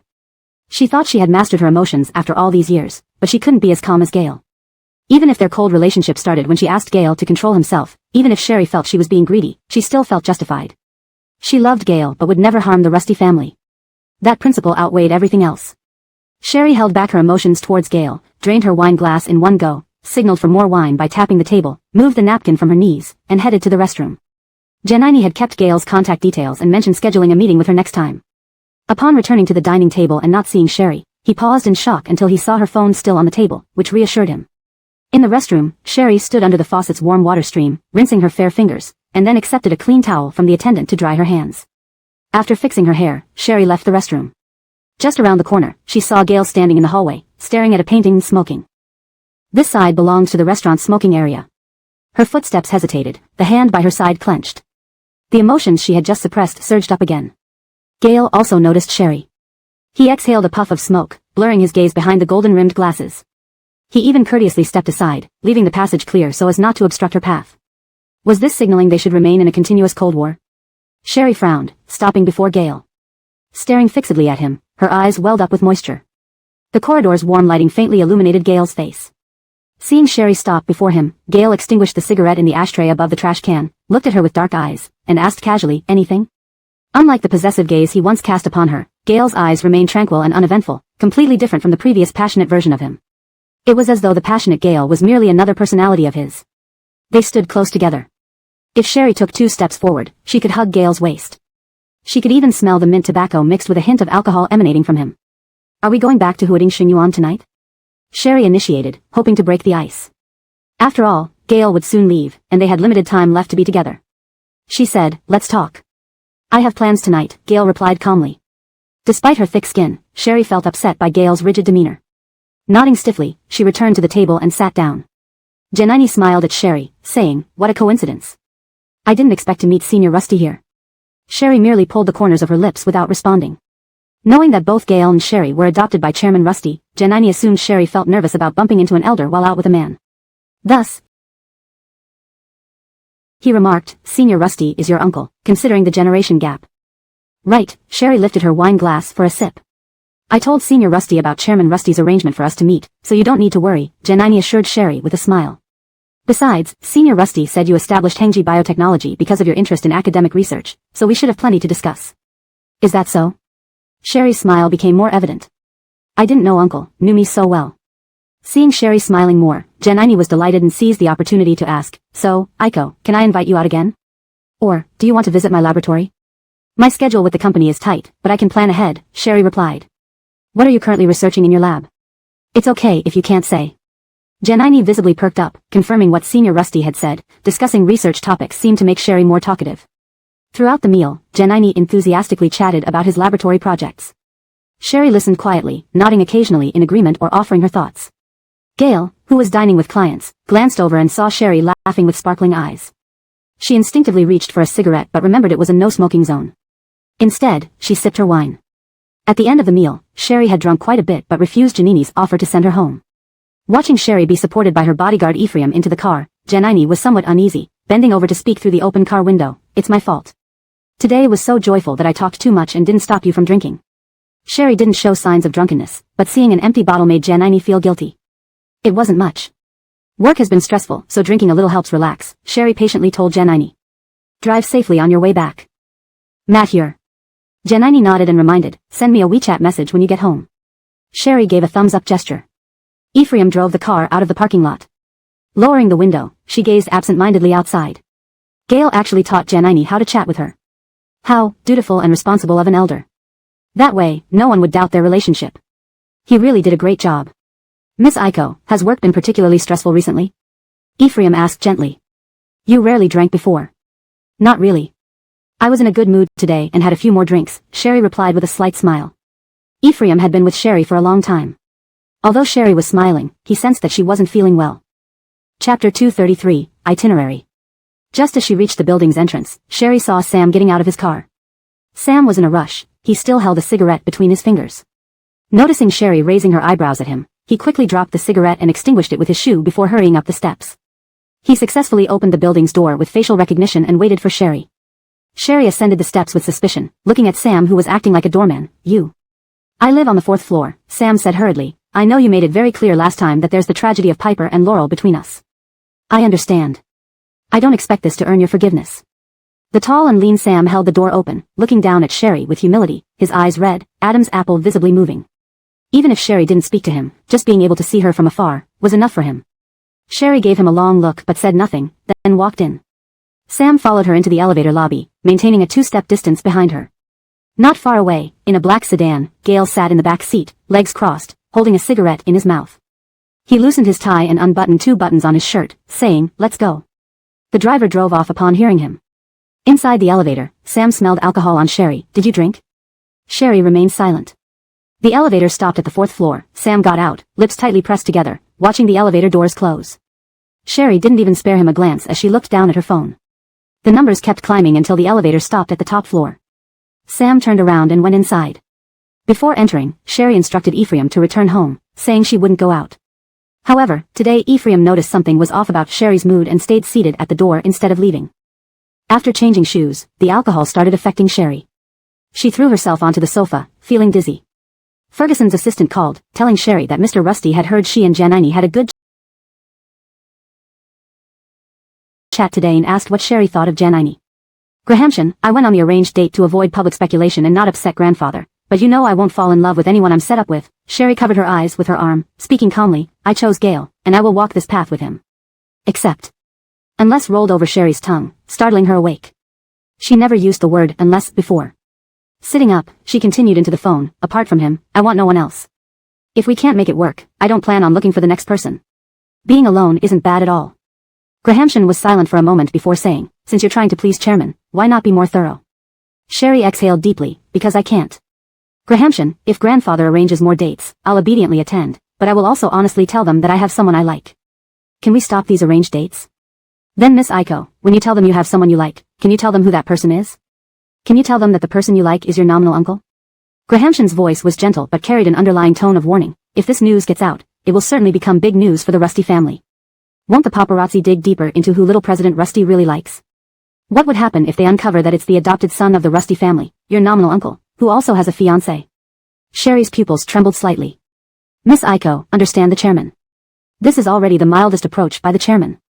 You can refuse these matches, but you must still attend. Don't push the chairman into using harsher methods, which wouldn't be good for you or Gale, nor affect your relationship with the chairman and impact his health. Remember the last physical report. He cannot be agitated again." Sherry felt defeated. She leaned back against the sofa and covered her eyes with the back of her hand, blocking the glaring lights inside. Grahamshan, who knew Mr. Rusty best, understood his intentions clearly. These dates were not just meant to create friction between Gale and Sherry, but also occupy Sherry's time. The chairman knew how busy Rusty Group could be. Gale was often in meetings or on business trips. Once Sherry joined Rusty Group, she would only get busier. By filling Sherry's schedule with dates, less time would be left for her to spend with Gail, naturally causing tension between them. Perhaps their feelings might even fade due to the lack of time together, making it easier to separate them later. Now, Mr. Rusty used soft power because he knew that forcing things would only cause resistance, deepening their bond, complicating the situation further.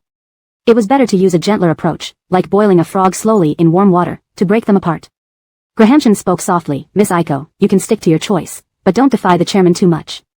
Look, he only asks you to go on dates, not marry the match, right? She responded softly, I understand. Sherry felt exhausted as if she'd been working non-stop in the lab for a week, yet when she looked around, there was no one beside her fighting for the same result, it was just her. After hanging up, she exhaled heavily and noticed that the sleeve of her shirt was wet without her noticing. She stared at the sleeve for a while, then stood up, tied her long hair up, and went to the bathroom. After bathing, Sherry turned on her computer, only to find none of the files Tobias mentioned earlier were sent over. She dialed Tobias's number, Tobias, send me tomorrow's itinerary and beyond. Okay. Hanging up, still under the influence of alcohol, Sherry turned on her tablet. The doorbell rang. Sherry walked to the door, opened the surveillance, and saw Sam standing outside, slightly breathless from climbing the stairs, straightening his clothes, holding a bowl of hangover soup. Ephraim, who hadn't left, blocked Sam's path. What is it? Sherry pressed the intercom button.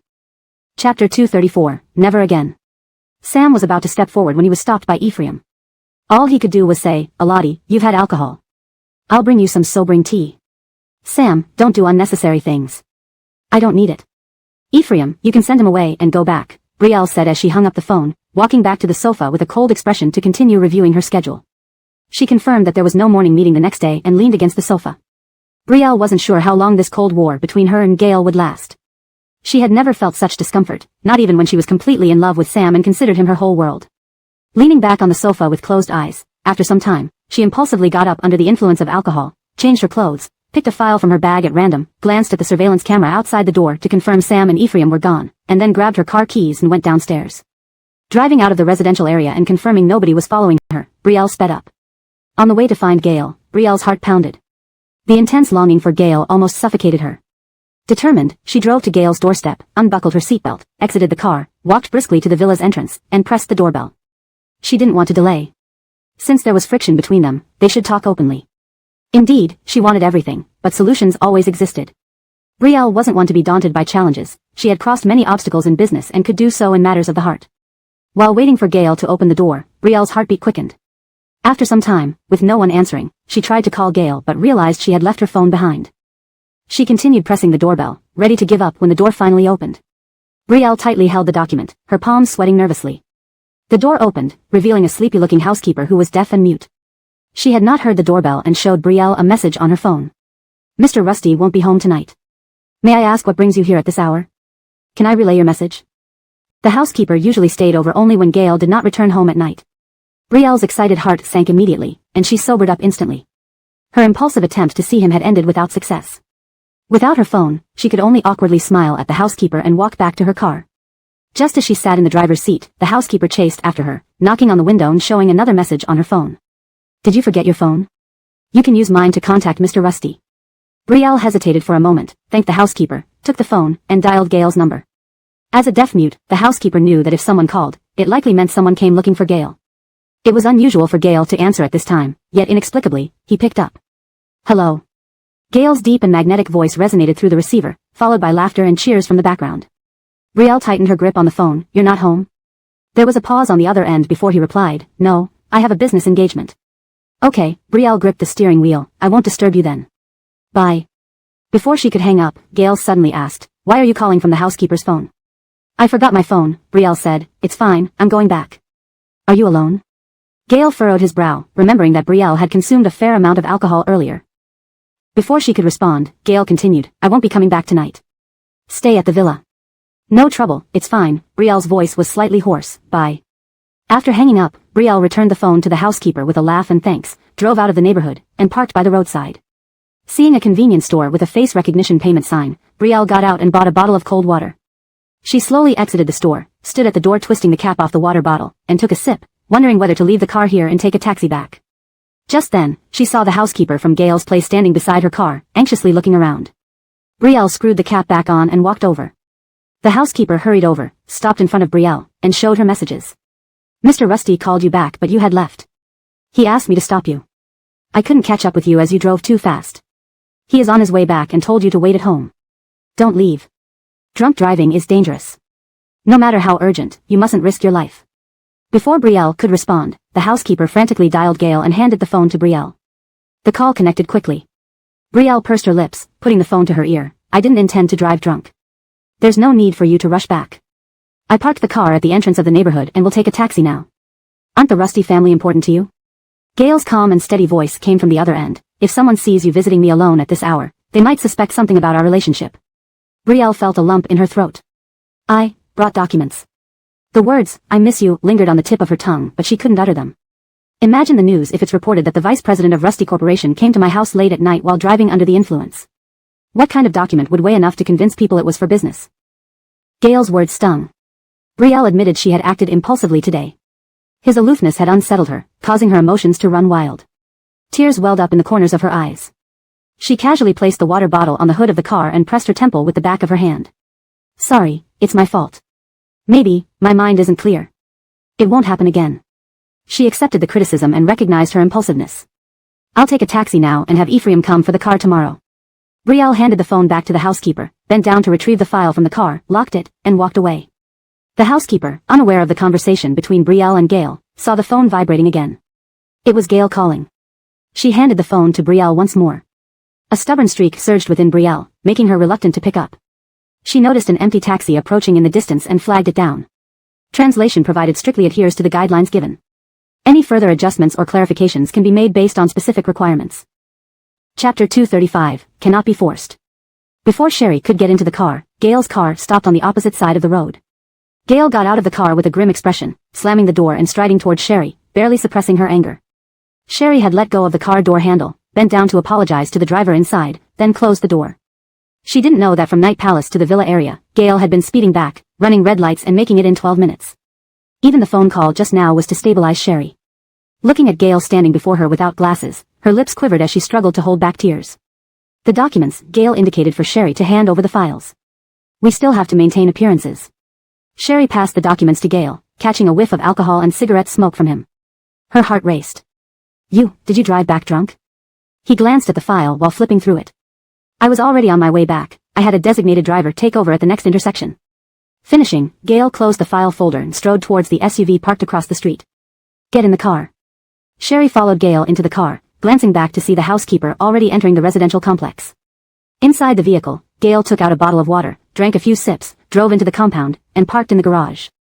The garage roll-up door slowly descended, blocking out the night lights outside. Gail unbuckled her seatbelt and stepped out, telling her to do the same. Seeing that Gail had already opened the front door and stepped into the villa, Sherry mustered the courage to grab his wrist. Gail. Beneath her palm was the watch face of Gail's wristwatch, which she clutched tightly, even feeling the vibrations of its second hand. Looking at Sherry with reddened eyes, Gail stood in the dark garage where the motion sensor lights had dimmed. Yet, Sherry could still see his deep-set eyes, prominent nose, and thin lips. Protected by the darkness, Sherry's eyes became even more tearful. Her breathing grew labored as she couldn't suppress her longing for Gail. In 3 quick strides, she rushed forward, wrapping her arms around his neck and kissed him. Caught off guard, Gail staggered 2 steps backward, supporting Sherry's slender waist to prevent them from falling onto the shoe bench by the entrance. Face to face, Sherry straddled him, one hand gripping his neck, the other buried in his dark hair, kissing him clumsily yet desperately, prying open his lips. The alcohol on Gail's breath was stronger than ever, filling her lungs. In the darkness, Sherry's rapid breaths and the sounds of their tongues intertwining were exceptionally clear. Their tongues tangled together as she kissed him fervently, mimicking the techniques he had used on her. Her trembling hands reached for the buttons of Gail's shirt. However, she noticed he wasn't reciprocating.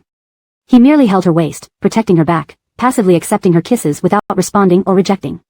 All Sherry's knowledge of intimacy came from Gail, who always kissed her so passionately it left her breathless. She sensed even the slightest change in his passion. Instantly, Sherry felt all her strength drain away, like tiny needles pricking her palms. Closing her eyes, she steadied her breathing, loosening her grip on Gail's tongue, resting her forehead against his. The hand clasped behind his head slid weakly to his shoulder, fingertips cold. She forced back her tears but couldn't stop her body from trembling. In the pitch-black foyer, Sherry no longer held Gail captive, afraid to open her eyes. Despite the intense physical contact, she felt no warmth, only a chill that made her spine shiver. After a while, Sherry choked out in a hoarse voice, "Are you giving me the silent treatment?" "Silent treatment?" Gail laughed softly, lifting her up gently from the shoe bench and stepping away. You wanted me to restrain myself like before. You're not satisfied? What do you want, Sherry? With a hint of drunkenness in his eyes, he buttoned up the shirt she had unfastened, his smile cold. Am I your dog? To be restrained when you don't want me and summoned like a dog when you do? Sherry couldn't hold back her tears after hearing Gale's words. A faint sound came from the corridor leading to the living room, triggering the toe kick sensor light. Startled, Sherry swallowed her words. Gale frowned and turned around, to see Clifford sheepishly smiling, holding a vase on a rosewood table. I was worried after seeing you drink so much and drive off, so I followed. I really didn't mean to intrude. You can continue. Clifford adjusted the vase and quickly left the scene. Before Gale turned around, Sherry wiped away her tears, pressed her red lips together, but couldn't stop her tears. She was relieved that the foyer's nightlight had turned off so Gale wouldn't see her distressed face. Raising her red-rimmed eyes, she looked at Gale. The biggest problem between us is the Rusty family, and there's no solution. To Sherry, the Rusty family always came first. Hands clenched in her pockets, Gale stared straight at her. So? Taking a deep breath, Sherry lacked the courage to end their relationship. Closing her eyes, she spoke in a raspy voice, seeming to use all her strength. We should seriously consider whether this relationship should continue. Before we decide, this will be the last time I visit you privately. She didn't want to embarrass herself again. From her relationship with Sam, Sherry learned that love cannot be forced. Drunk driving to find Gale today was too impulsive. What if something happened? What about her children? She wasn't alone anymore. She had her mother, her children, and her grandfather to think about. She wasn't an 18-year-old carefree youth. Her grandfather was right, love had clouded her judgment. As soon as Sherry turned to leave, Gale grabbed her wrist tightly, almost breaking it. After just 5 seconds, he released her without saying a word. Chapter 236, Rejoicing in Others' Misfortune. Clifford, take her back. Clifford, who had just sat down on the sofa in the living room, turned around upon hearing this. He saw Sherry walking toward the villa's entrance without looking back, while Gale turned and headed upstairs. Clifford's expression was stunned. The two had been affectionate and inseparable in the garage just moments ago. How did things break down so quickly? By the time he chased out, Sherry was already heading out of the residential area. Clifford hurriedly drove after her, slowing his car beside her as he said, "Get in the car, we're going the same way anyway." "No need, thank you. I'll take a taxi home," Sherry replied. "This spot isn't great for hailing a cab." "Get in the car. Rest assured. I won't try to reconcile you two. After all, if this argument leads to a breakup, I'd be the happiest," Clifford said with schadenfreude. Sherry hesitated, and when Clifford's car stopped next to her and even backed up a bit, she opened the rear door without further ado and got in, saying, "Thank you." The sedan drove out of the villa area. Looking through the rearview mirror at Sherry sitting silently in the back seat with her eyes closed, Clifford asked, "What did you argue about? Tell me, let me revel in it. What did you do to make my brother, a man of self-discipline, drink like that?" "Clifford, you're very noisy," Sherry said without opening her eyes. "I'm just curious because, my brother postponed his return for you. He pushed it back to next year. I thought you two would become even closer over this, and I was wondering how I could create some issues between you two," Clifford remarked. If not for Gale postponing his return for Sherry, Clifford wouldn't have rushed to provide capital to Sam to chase Sherry. Sherry opened her eyes and looked at Clifford. "What did you say?" "Seems like my brother didn't tell you." Clifford chuckled. "Good then. If this argument leads to a breakup, I can urge him to stick to the original plan and leave."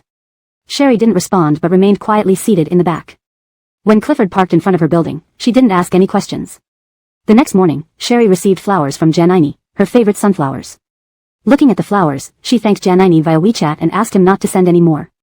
She stayed in her office all morning without coming out.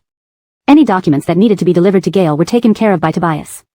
At noon, feeling she couldn't eat much, Sherry asked the housekeeper to deliver lunch only to Gale, then slept for a while in the rest room.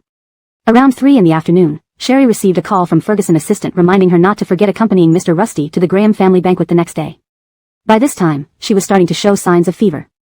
By the time she finished work, she felt clearly weak. In the elevator, she encountered Gale who was discussing tomorrow's itinerary with Matthew's assistant. Noticing her presence, he glanced up. With lips pressed together, Sherry forced herself to focus, rummaged through her bag as if looking for something, and turned back to her office. Turning on the lights, she sat at her desk, resting her forehead. She felt the temperature rising rapidly, her breath hot. Tobias knocked softly on the door and asked, "Miss Rusty, are you working overtime? Do you need dinner?" "No, I'll be leaving soon." Sitting on the chair, Sherry lacked the strength to get up, staring blankly at the dark computer screen. Her mind wandered far away. After what seemed like an eternity, Sherry finally stood up, feeling intensely hot and aching joints, yet icy fingers indicating her body temperature was still rising. She needed to buy some fever-reducing medicine or go to the hospital. Passing by a pharmacy, Sherry, looking uncomfortable, instructed Ephraim to stop the car. She asked him to help buy some medicine. Ephraim returned with not only the medicine but also a thermometer. Measuring Sherry's temperature, Ephraim's face changed. Miss Aiko, you have a fever of 39 degrees. I should take you to the hospital. No, give me the medicine and water. Sherry took the medicine and drank it before screwing the cap back on. I've probably worked too hard recently. Just take me home, a good sleep will do. Despite his worried look, Ephraim eventually followed her instructions and drove her back home. Once home, Sherry couldn't even make it to her bedroom and lay down on the sofa, feeling extremely achy. Using her arm to block the light from the ceiling, she lay motionless, wondering why she suddenly became so delicate. She remembered past lab days where she could recover fully after just one sleep. This unexpected fever hit her strongly.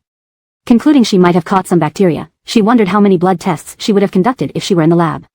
As her thoughts drifted, Sherry fell into a deep sleep on the sofa. Hours later, she woke up feeling incredibly thirsty. Someone helped her sit up, and Sherry, feeling like she was in a furnace, leaned back against a cool chest.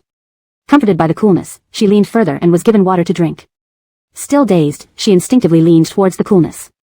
In the darkness, Sherry sensed heavy breathing near her ear, heavier than her own rapid breaths due to the fever. Before she could react, her head was gently held, and her lips were captured forcefully. Sherry tried to turn away, but a strong hand held her captive. The warm tongue explored her mouth aggressively, wrapping around her tongue and nibbling relentlessly, swallowing her breaths. Despite her fever-induced haze, she resisted instinctively, though futilely. Under the covers, her slender legs kicked feebly, and tears involuntarily rolled down her reddened eyelids, yet her body responded uncontrollably, intensifying the sensation. The metal watch band around her wrist heated up due to her high body temperature. Completely overwhelmed, Sherry almost lost consciousness from lack of oxygen. Shivering, she felt the man's grip tightening, as if trying to consume her entirely. Chapter 237, Reassigning Destinations. Inside the quiet bedroom, intense kissing sounds and sticky, lingering water noises mixed with the rustling of fabric being dragged against one another. The silence only magnified these sounds, causing flushed cheeks and an ambiguous atmosphere. The room's temperature kept rising. Her breaths were hot and burning, even hotter than her current body temperature, intermingling in rapid gasps. Sherry's heartbeat throbbed due to her feverish state. In her dazed condition, she struggled to open her eyes, noticing Gale's deep, narrow eyes filled with an indescribable intensity. Thirsty. Just as their tongues had parted, a glass was placed to her lips, allowing her 2 sips of warm water before being kissed again, her weak body being drawn tightly into his embrace. Whether it was because it was Gale, the intimacy seemed to multiply, wave after wave drowning out any remaining rationality. Her burning hands wrapped around Gale's nape, feeling the coarse texture of his short hair. Every sensation was heightened, even the pricks from his stubble piercing her skin made her heart feel hurt. She came to his house, actively seeking him, initiating those fervent kisses. Yet, his passive resistance stung her. His callous words still rang in her ears. When did she ever treat him like a dog? She merely hoped he could restrain himself outside to avoid being discovered. She couldn't bear the repercussions if they were exposed. A scandalous label would ruin the Rusty family's reputation. She herself was evidence of her mother's suffering, but now that her grandfather accepted her, let her see her mom regularly, and help take care of the 2 kids, she couldn't be so heartless, indulging only in her own happiness without considering the Rusty family. If she were truly that selfish, how would she differ from the filthy people of the Coral family? Sherry didn't know if she fainted from lack of oxygen during the passionate kiss or simply fell asleep due to the high fever. When she woke up at 10 the next day, her fever had subsided, but she was alone in the bedroom. Struggling with her arms, she propped herself up and glanced at her phone. Tobias had sent a message saying Ephraim informed him about her fever, asking her to stay home and rest, and to call if she needed anything. When did she move from the living room to the bedroom? Was she wearing different clothes? Did she walk back on her own last night? Recalling the long, fervent kiss, she touched her lips. Was it a dream brought on by her fever, or did Gale really come? She walked to the living room, where the maid was busy in the kitchen. Miss Coral is awake, said the maid, emerging from the kitchen. Did I wake you when I checked your temperature just now? The maid had checked Sherry's temperature earlier and assured she no longer had a fever. No, it's time for me to get up, replied Sherry, taking a cup of water. The maid quickly set breakfast on the table. Miss Coral, your fever has gone down. Have some porridge first, but eat light meals for the next few days. Thank you. Sherry sat at the dining table, then asked, were you here when I was in the bedroom? Yes, the maid responded. Ephraim called me last night, saying you had a fever, asking me to come early this morning. When I arrived, he was already here. Sherry pursed her lips. So, last night, she must have dreamed about Gale because her fever was too high. After all, that night at Gale's place, she had mentioned reconsidering their relationship, practically breaking up. They hadn't met since, not even in the same building or office floor. Even documents were exchanged through Tobias and assistant Matthew. This situation was nearly equivalent to a breakup. She sipped the porridge, finding no taste in her mouth. Sherry thought she was pitiful, having a fever over a breakup, and dreaming in delirium. Indeed, Mr. Rusty scolding her for love blindness wasn't entirely off base. Taking a deep breath, she finished her meal, showered, dressed, and prepared to go to work. Shouldn't you rest today? Asked the maid worriedly as Sherry changed her shoes near the door. There's too much work at the office. I'm fine, won't delay further. With that, Sherry grabbed her bag and left. Seeing her emerge from the room, Ephraim rushed to press the elevator button. Where are you going, Miss Coral? To the company. Ephraim didn't insist and followed her into the elevator. En route, Sherry spoke to Tobias on the phone, then turned to Ephraim driving. Ephraim, after we reach the company, you don't need to follow me anymore. Find Assistant Matthew for a new assignment. Ephraim tensed, clutching the steering wheel, glancing at her through the rearview mirror. Is there something I did wrong? It's not about you, Sherry smiled reassuringly. I'll speak with Assistant Matthew. Don't worry. Originally, Ephraim was recommended by Gail. Now, Sherry didn't want to use him. Ephraim stayed silent, driving until reaching the company, following Sherry closely. Once seeing her enter her office, Ephraim found Kayla. I don't know what I did wrong. Kayla listened, nodding. I understand. Stay with little President Rusty for now while I check with President Rusty. All right, Ephraim nodded. Entering Gail's office, Kayla found Gail standing by the window, speaking on the phone. He looked impatient. Okay, I got it. Kayla waited until he hung up before approaching. Ephraim told me that on the way here, little President Rusty said he doesn't need Ephraim following him anymore and asked Ephraim to find me for a new position. Gail's brows furrowed. Walking to his desk, he dropped his phone and dialed an internal line. Sherry answered, hello. Come to my office. Sherry paused, 10 minutes. Hanging up, Gail instructed Kayla, you can leave. Translation complete. Chapter 238, it's going to be troublesome. 10 minutes later, Sherry adjusted her mindset, picked up the documents from her office, knocked on Gail's door, and entered. Seeing Gail sitting in front of his computer, gripping the mouse and staring at the screen, the light reflecting off the rim of his wire-framed glasses shimmered. Mr. Rusty, you summoned me? Sherry's voice was businesslike, closing the door behind her at a steady pace as she approached the desk, leaning on it with the files in her hand. Are you feeling better now? Gail's eyes remained fixed on the screen as his slender fingers tapped the keyboard. Yes, I'm all better. She replied, clutching the documents. Is there something specific you need me for, Mr. Rusty? What's wrong with Ephraim? Gail briefly glanced at her. Did he offend you in any way? Sherry gripped the file tighter. Mr. Rusty called me here for this? Gail paused his movements, looking at Sherry. Ephraim is someone you assigned to me. I don't want to use him. I'd like to find my own replacement. I've already called the old residence, and soon Grahamshin will send someone over. From now on, you don't have to worry about my affairs anymore. She pressed her lips together and placed the document in front of Gail. Please review this file. If there's nothing else, I'll take my leave. Sherry, Gail called her. Do you need anything else, Mr. Rusty? Wearing her professional attire, Sherry's clear eyes were calm and serious. Did you really call the old residence? Gail confronted her. Having a bodyguard assigned to you was Grandpa Rusty's idea. While I did assign Ephraim to you, it was Grahamshin who had Kayla arrange this. Seeing Sherry purse her lips, Gail turned back to his screen, his tone decisive. For now, let Ephraim stay with you. If you really can't work with my people, I'll have Grahamshin find a suitable replacement and swap them when found. Sherry clenched her fists, attempting to sound casual. What about your belongings in the guest bedroom at Huading Xinyuan? Should I pack them up and send them to you, or would you like someone to come pick them up? As she spoke, her breathing became slightly labored. She couldn't bear the ambiguity of their relationship, so she was testing him, testing the man who had avoided her recently and was so distant the other night, to see if they were truly separating. Sherry even thought that even if her words provoked Gail, it would be better to know whether he still wanted to continue their journey together. Gail paused, his deep gaze fixing on Sherry. His voice was flat, revealing no emotion. If you've made up your mind, just throw them away. I understand. The office door closed once more, while Gail's gaze remained on the screen. He grabbed the metal lighter, opened the cigarette box, found it empty, crumpled it, and threw it into the trash bin. Rising from his seat, he tossed the file Sherry had brought onto the floor before it scattered everywhere. Gail loosened his tie, unbuttoned 2 buttons on his shirt, then reopened his eyes, the agitation in his expression fading. In the afternoon, Ephraim saw Sherry coming out of the office, following closely without daring to breathe heavily. Only after escorting Sherry home did he muster the courage to say, Miss Aiko. Ephraim, I dismissed you because it's not related to you personally. You've done well, Sherry sighed, seeing the bewildered Ephraim who hesitated to speak. You were trained by Clifford to protect Gail. Following me is too much of an overkill. Once Grahamshin finds a replacement, you should return to Gail. Ephraim nodded. Though I was trained by Master Yanni to protect Mr. Rusty, when he assigned me to you, I never wavered. Miss Aiko. I hope you'll allow me to continue protecting you. Seeing Ephraim's sincere expression, Sherry ultimately said nothing, only instructing him to drive carefully on his way back. Grahamshin had met Ephraim and knew how hard it was to find an equally skilled bodyguard and driver promptly. During the trip where Grahamshin accompanied Sherry to visit the Graham family at the old residence, he explained the situation, suggesting Sherry continue using Ephraim unless he committed any major mistakes. Sitting in the back seat, Sherry remained silent until they arrived at the Graham family estate, greeted personally by Curtis. Probably because they were at the old residence, tall and lean Curtis wore a suit, without his usual jewelry, appearing disciplined and mature, lacking his usual rebellious demeanor but exuding an elite air. He smiled and pulled open the car door for Sherry. "Grandfather sent me to fetch you." Both Grandpa Graham and Grandpa Rusty hoped to bring Curtis and Sherry together. Given that previous matches like Bar and Janine hadn't worked out, and Curtis's good looks, this arrangement seemed promising. They had previously played together at Cleveland's resort, making them somewhat acquainted. Assisting Sherry out of the car, Curtis closed the door and led her inside. "Grandfather Rusty and Gail are already here, chatting and drinking tea in the living room." He whispered, "Our family situation is quite complex. Besides my grandfather and yours, we also have my parents, my uncle and aunt, as well as my cousins. Today, my uncle's illegitimate children tagged along. The one in the pale green dress and the one trying to get close to Jeremiah."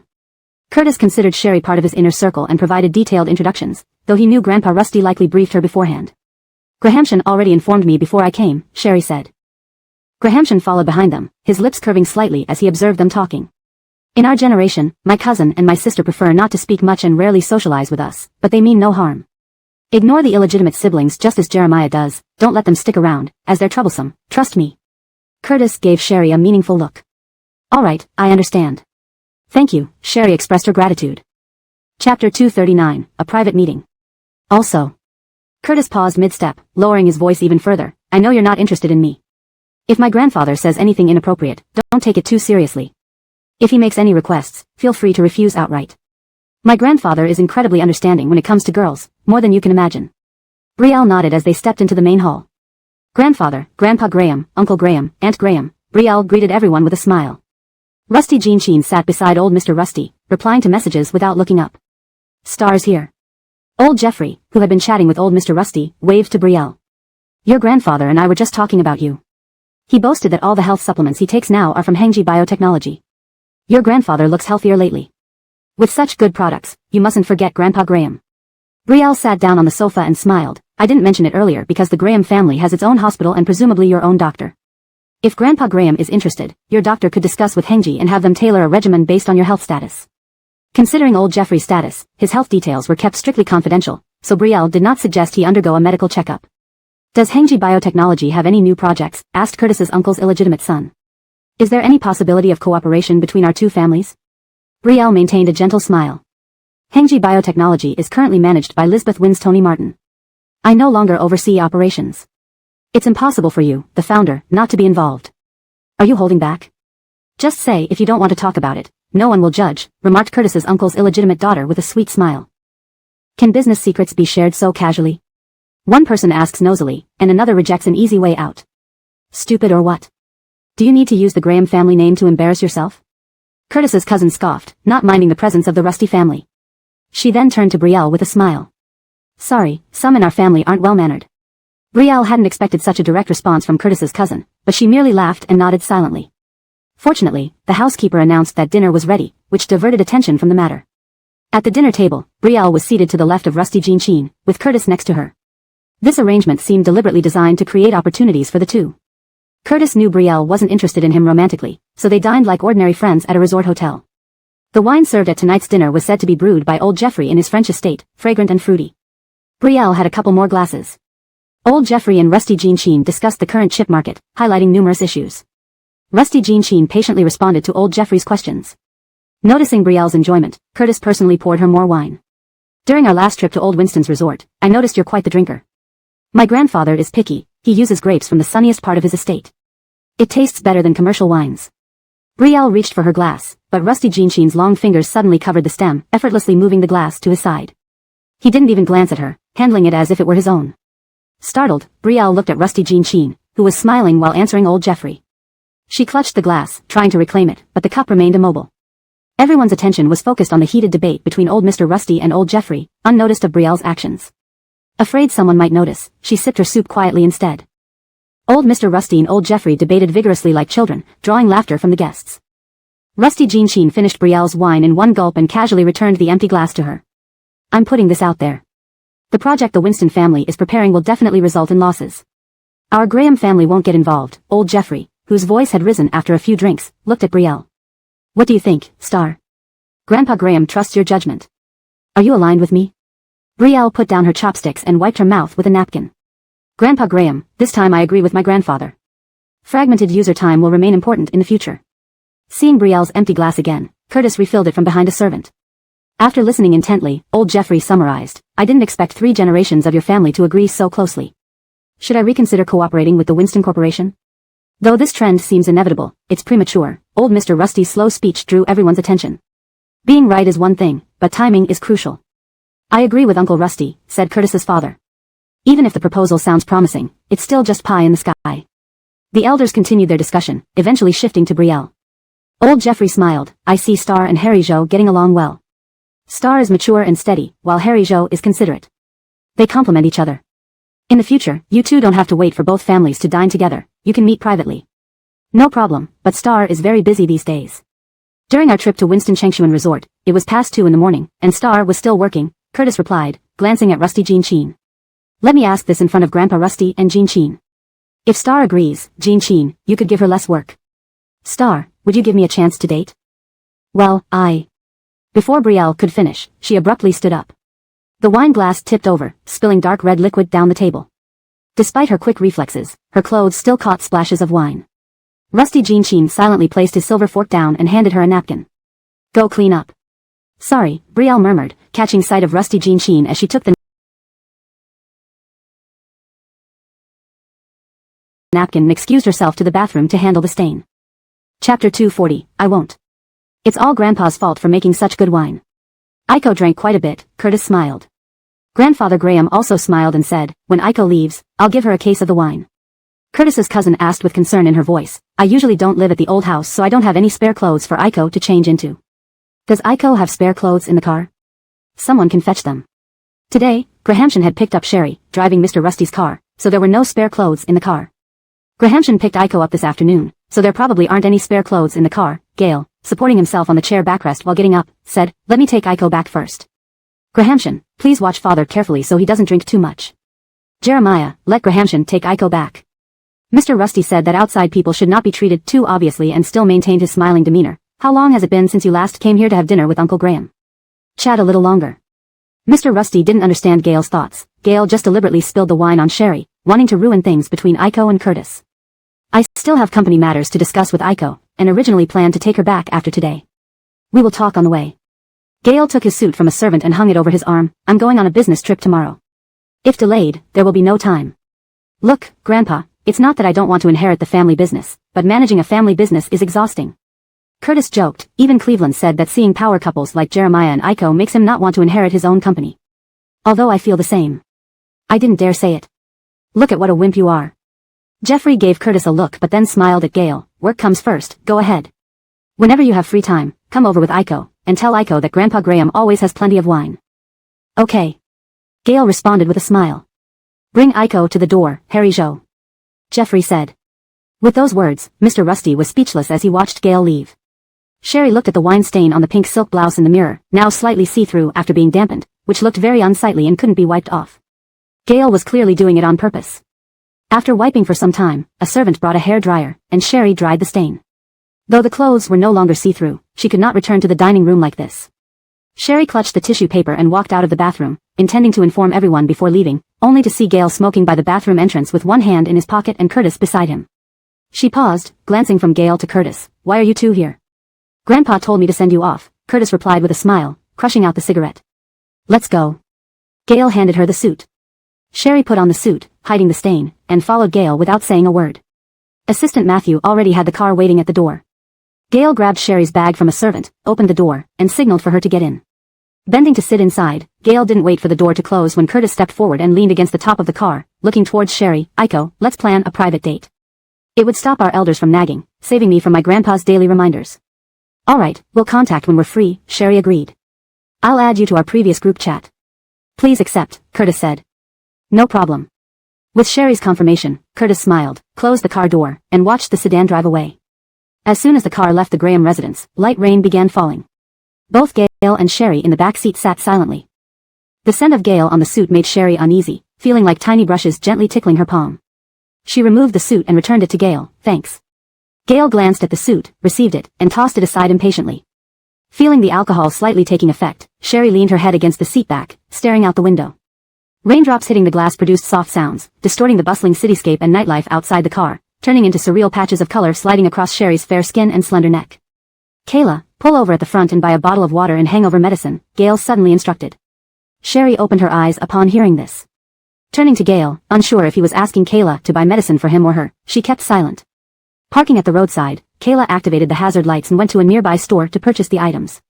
The moment the car door closed, Gail pulled Sherry forward, gripping the back of her head with his wrist-wearing hand and kissed her fiercely, forcing her lips open. Perhaps it was the cold wind rushing in with the rain as Kayla closed the door, or perhaps it was Gail's sudden kiss. Sherry felt goosebumps all over her skin. Matthew supporting herself against the passenger seat backrest and pressing down on Gail's shoulder, tightly holding onto the balled-up tissue from the Graham residence, Sherry struggled to stabilize herself before Gail released her lips. "Come here," Gail hoarsely ordered. "I won't," Sherry defiantly answered. In the cramped space within the quiet car, an intense sense of oppression overwhelmed Sherry, causing her heart to race wildly. But how could her strength compare to Gail's? His kisses became more aggressive and deep, lifting her right leg and forcefully making her straddle him. They were still in a cold war. Sherry hadn't forgotten how hurtful it was when he did not respond to her kiss when she pursued him to his home. Surrounded by Gail's overwhelming aura, she felt invaded by every part of her body. With her lips aching from kissing, Sherry pushed his shoulders desperately. Gail held both her hands behind her back with one hand, forcefully pulling her body closer. Forced to kneel on either side of Gail's legs, their bodies pressed together tightly, leaving no gap. Wearing thin summer clothes, the scorching heat from Gail felt like it was about to set her ablaze, her breathing erratic and hot.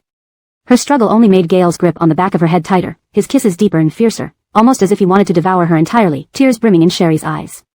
Sherry's chest rose and fell rapidly, her hands clenched tightly behind her, nails digging into her palms. Chapter 241, Breaking the Ice. In the small, dark enclosed space, the temperature was continuously rising. The sounds of kissing, panting, and fabric rubbing together were incredibly intimate. They were already so tightly pressed against each other that there seemed to be no gap between them.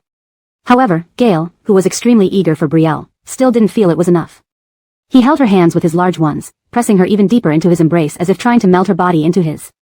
The raindrops hitting the car windows and roof created a muffled yet urgent noise. Perhaps due to lack of oxygen, Brielle's spine trembled slightly, and even her legs, which were propped on Gail's waist, started shaking uncontrollably. Her body slipped down, softening and clinging tightly to Gail's scorching, firm body. She found herself buried in his embrace, her head resting limply on his shoulder, forced to endure his fervent kiss. She had completely lost control over herself, struggling to reciprocate weakly. Noticing that Brielle wasn't resisting anymore, Gail finally released her tongue. Still dazed from the kiss, Brielle panted, her mind blank from the lack of oxygen. Waves of tingling sensation surged to her head, forcing tears out of her eyes. Gail's narrow eyes watched her intensely, full of intense possessiveness. He stroked her hair while she gradually regained her composure. Unable to resist, he kissed her again, this time more deeply. Brielle managed to free her wrists from Gail's single-handed restraint, but they hung limply on his arm, her gaze becoming hazy. Like someone who had just emerged from water deprivation, she trembled slightly, breathing rapidly, her hair dampened by sweat. Tears welled up suddenly, perhaps amplified by the alcohol. After she asked Gail to exercise self-control in the office that day, he had been giving her the cold shoulder.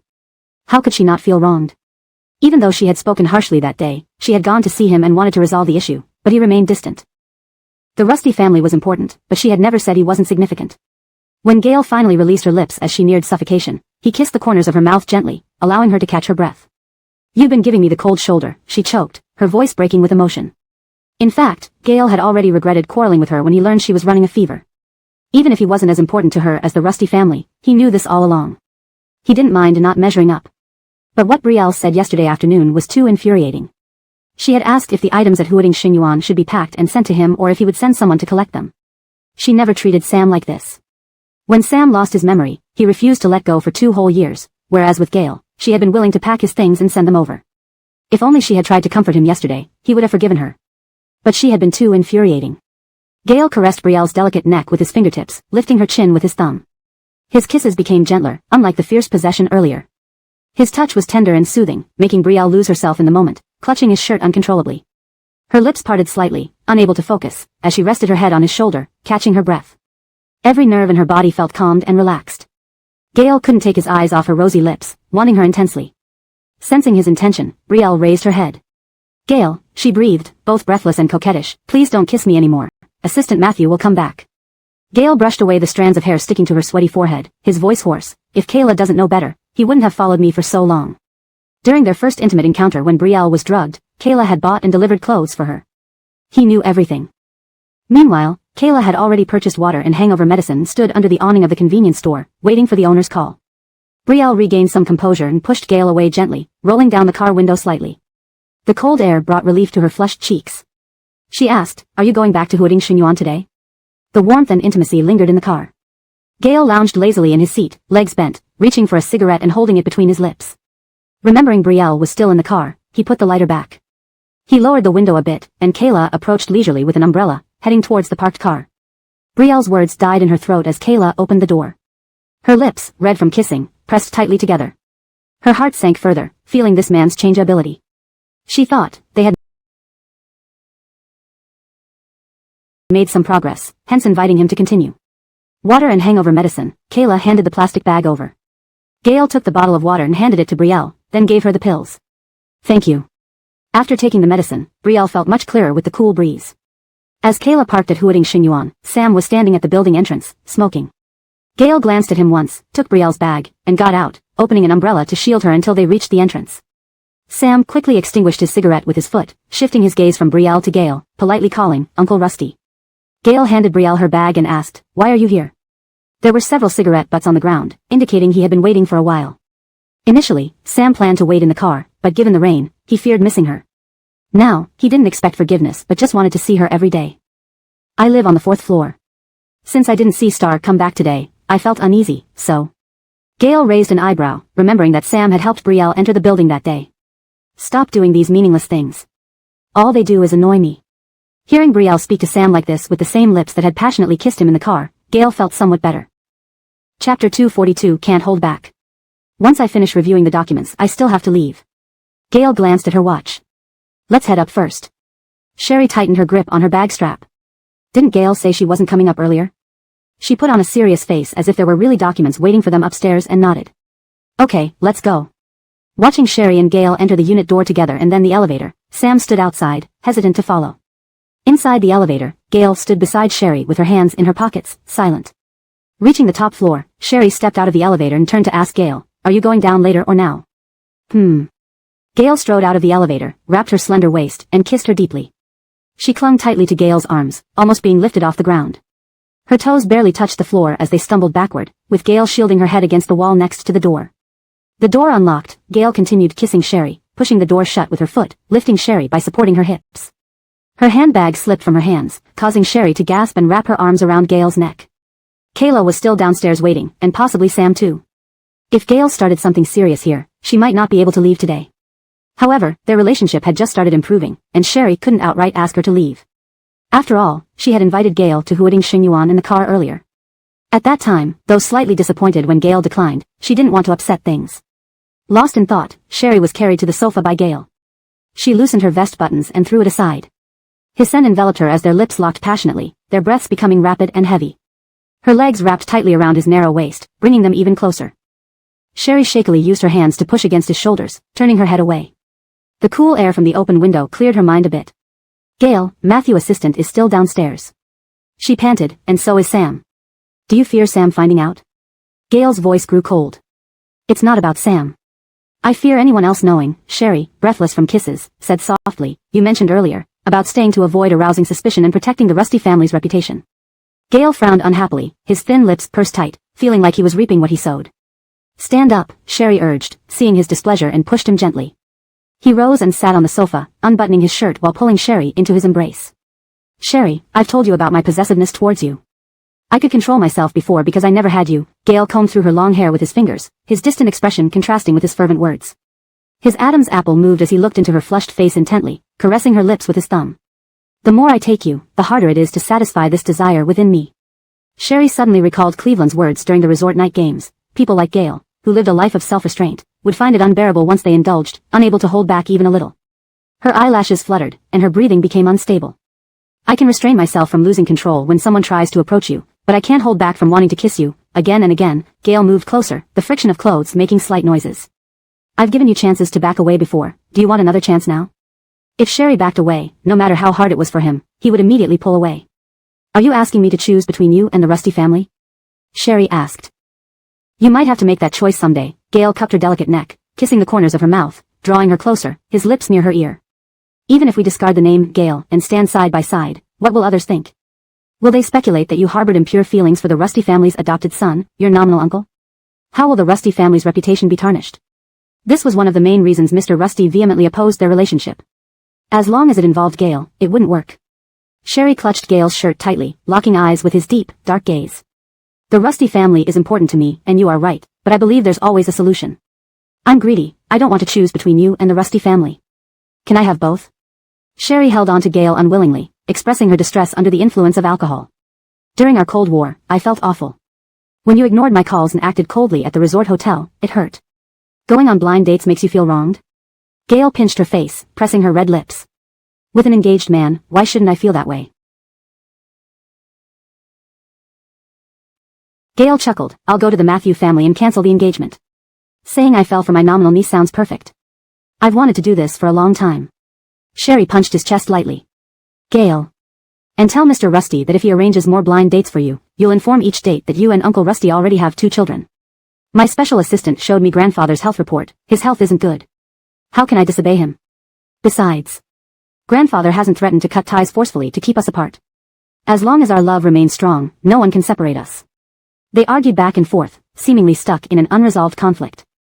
Sherry insisted that as long as they trusted each other, they could deal with any arrangements made by Mr. Rusty, whether they were blind dates or meetings, treating them like clients. Gale wanted Sherry to treat their relationship as seriously as her previous one. In her past relationship, Sherry had often rejected Gale's advice despite his repeated attempts to persuade her. Chapter 243, Clear and Direct. At that time, for Sam, she seemed not to care about the Rusty family at all. With her greed and obsession growing stronger, Gale's possessiveness grew even more intensely, turning horrifying and distorted. She wished to be the only one in his eyes, heart, and every part of his being, completely belonging to her. She wanted to force him to only look at her, kiss her, accept her, and belong solely to her. The intensity of her feelings required an equally intense response from Sherry. The he in this context referred to anyone other than him. Gale's gaze upon Sherry was unmasked and direct, filled with a fervent, aggressive, and impure desire, almost explicit and so clear and direct. It made Sherry feel her toes curling, her breathing becoming unsteady. At that moment, Gale was completely different from the usually neatly dressed, solemn, and restrained Gale. Through the dress pants, the scorching heat from Gale's thighs made Sherry fidgety. Can we agree to disagree? Sherry couldn't withstand Gale's gaze. Her voice was soft, pleading, you had dinner with Adelaide, and I didn't say anything. Your childhood friend, I didn't say anything either. Actually, Sherry, you misunderstand. I hoped you would have something to say, even if it meant quarreling with me. The expression in Gale's eyes slowly turned cold. I don't understand. Sherry looked bewildered. You hope for me to cause trouble? To act irrationally and make a fuss despite trusting you? Yes, Gale agreed. Because emotions aren't rational, just like my feelings for you. Holding Sherry tightly, Gale felt the urge to smoke again. He pinched Sherry's cheeks and kissed her fiercely once more until waves of tingling electric currents surged through her body, causing her to feel dizzy and weak.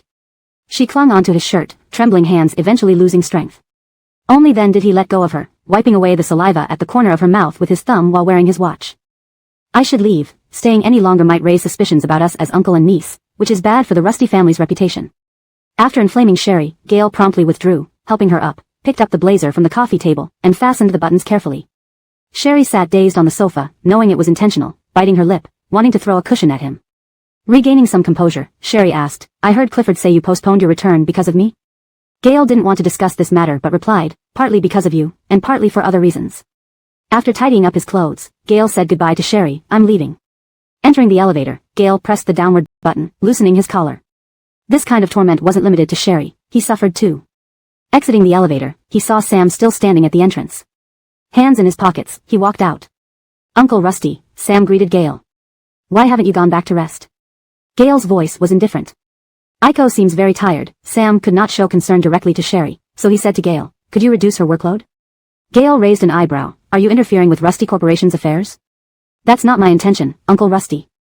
I know, you've taken good care of Aiko these past years. As her senior, you wish for her quick growth, but please don't push her too hard, she is already struggling alone. Gale chuckled sarcastically, how do you know she isn't enjoying the challenge? Besides, compared to when she was with you, this effort is nothing. Kayla approached with an umbrella, pulling open the car door under Sam's astonished and guilty expression. Watching Gale get into the car and drive off in the rain, Sam's eyes reddened with tears. Although Gale's words were harsh, they were true. Sherry was indeed less burdened now without him holding her back, allowing her to soar higher. But he just couldn't bear it. Despite his willingness to sacrifice everything for Sherry, why did fate mock him by erasing his memories and making him fall for someone else? After bathing, Sherry lay in bed, tormented by the lingering effects of alcohol and the kisses with Gale, unable to sleep peacefully. She wondered if they had reconciled. Checking her phone, considering the time, Gail should have arrived home but hadn't sent any messages or calls. Their current state was post-thaw but not fully reconciled yet. She pursed her lips and sent a message to Gail. Sherry, home safe, rest well. Clutching her phone, Sherry wrapped herself tightly in the blanket, drifting off to sleep while waiting for Gail's reply. Waking up the next morning, Sherry smiled upon seeing Gail's reply. In the afternoon, she planned to have lunch with Gail before leaving on a business trip. However, she found out that Gail was also on a business trip today. Tobias, noticing Sherry's puzzled expression, silently thought how last night Matthew's assistant had called specifically for Shao Rusty's schedule. Considering this, Tobias asked, should I ask Matthew's assistant for Mr. Rusty's schedule? Forget it, Sherry sat at her computer, removing her jacket and handing it to Tobias. Ask President E from sales to come here. Matt here. Tobias hung Sherry's jacket properly and left. When Phyllis came up, she carried an event proposal. Placing the plan on Sherry's desk, Manager Yi explained, this is a cooperation proposal submitted by the Game Promotion Department manager. They want my opinion, but I'm uncertain, so I brought it to you. Our drones are now co-branded with EF. Since the limited release, market reactions have been positive. The game department sees strong purchasing power from EF spokesperson Du Coralji's fans, hence they want her to attend an event. Given that Du Coralji is quite skilled at gaming, they plan to introduce Du Coralji endorsed EF skin, claiming it can upgrade our brand image and gain attention. Sherry glanced through the documents, maintaining a calm expression. Mainly targeting Du Coralji's fan base's purchasing power. Phyllis smiled. Normally, I wouldn't bring such minor issues to you, but since you negotiated with EF previously, I think it best to consult you first before having others proceed. The translation preserves the original tone, structure, and flow while ensuring grammatical accuracy and coherence. Chapter 244, Qualified Enough. In fact, Phyllis thought the plan was pretty good. However, she knew about Sherry and Enid's past grievances, so she approached to feel out the situation and see what Sherry would say. Let's forget about this. Sherry closed the file without even finishing it. Our previous collaboration with EF was only for face saving during our visit to the US. It didn't offer our group any special benefits. One is a luxury brand, the other is a tech brand. Cross-border collaboration is just for show. Additionally, my previous order to minimize cooperation with Enid still stands. I may be bold to ask, General Manager Shao Rusty, do you dislike Enid personally, or do you simply think she's not suitable for collaboration? Phyllis mustered her courage to ask, precisely because we didn't gain any substantial benefits from our last collaboration, I brought this up for you to see. This time, there is a potential profit. Do you think I'm someone who can't separate personal feelings from business? Sherry chuckled lightly, trust me, we should minimize cooperation where possible. All right. Phyllis nodded, believing that Sherry wasn't someone who would compromise on official matters due to personal reasons. General Manager Shao Rusty, did you call me up here because of the drop in sales this quarter? Yes. After concluding their discussion, Phyllis returned to her office and called the game department manager, a close friend, warning him, listen, whether it's endorsements or other aspects, you'd better stay away from Enid. I also don't have a good impression of this celebrity. The game department manager sighed, a hint of helplessness in his voice. Are you serious? Is General Manager Shao Rusty really giving up profitable opportunities over personal grudges? Did you check? Don't ask unnecessary questions. Didn't you see how old Finley from the film department held back on scripts he was supposed to pass to Enid? And there's still President Rusty above us. If General Manager Shao Rusty were acting out of personal reasons, President Rusty wouldn't agree. Don't worry about it. Gail wasn't around. Sherry left for Winston-Enghu without having lunch that noon. Arriving in Winston-Enghu in the afternoon, the meeting at the branch office concluded by 7 in the evening. The branch office had already booked a restaurant, and several executives warmly invited Sherry to join them for dinner. Unable to refuse, Sherry agreed. The sales department, perhaps facing a female superior for the first time, continued the tradition of banquet culture by inviting some young, handsome men as companions. From the moment Sherry stepped out of the car, the neatly dressed young elites closely followed her into the vintage-styled building. The company's executives trailed beside her, continuing discussions that hadn't been completed during the meeting. If not for Tobias and Ephraim standing guard, they might have drawn even closer. Sherry listened quietly, nodding frequently in agreement. Inside the car, Gail, who had just entered the city from the airport, paused while editing a message to Sherry. As he glanced out the window at a red light, he spotted Sherry being escorted up the stairs by young men. Her beauty was striking enough to capture anyone's attention immediately. Noticing that their boss was fixated outside, Assistant Matthew followed his gaze and discovered a well-known local Chinese restaurant. Assistant Matthew, ever considerate, asked, Sir, are you hungry? Should I call to see if we can get a private room? Gail locked his phone and put it away, saying mildly, Stop here. The edited message remained unsent. Matthew directed the driver to park at a nearby lot, and upon arriving, Gail instructed the driver to go home, asking Matthew to call a ride for him. The driver, understanding the situation, declined politely and left by taxi. Seeing Gail on the phone with a strained expression, Matthew felt the tension but stayed beside the car, making a call to the restaurant. Even though he wasn't sure if his boss was dining there, Matthew wanted to provide options, ensuring that if needed, a table could be made available despite current conditions. Gail's time was too precious. Inside the private room, Sherry's phone vibrated. Seeing it was Gail, she answered, "Have you finished your work? Come out, at the entrance." The succinct message stunned her. She realized Gail was in Winston-Enghu, because of her. Covering her mouth to hide her joy, she got up to leave. Tobias noticed and stood up, but Sherry gestured for him to sit, whispering into the phone, "But I'm dining with the branch management, an essential part of a business trip."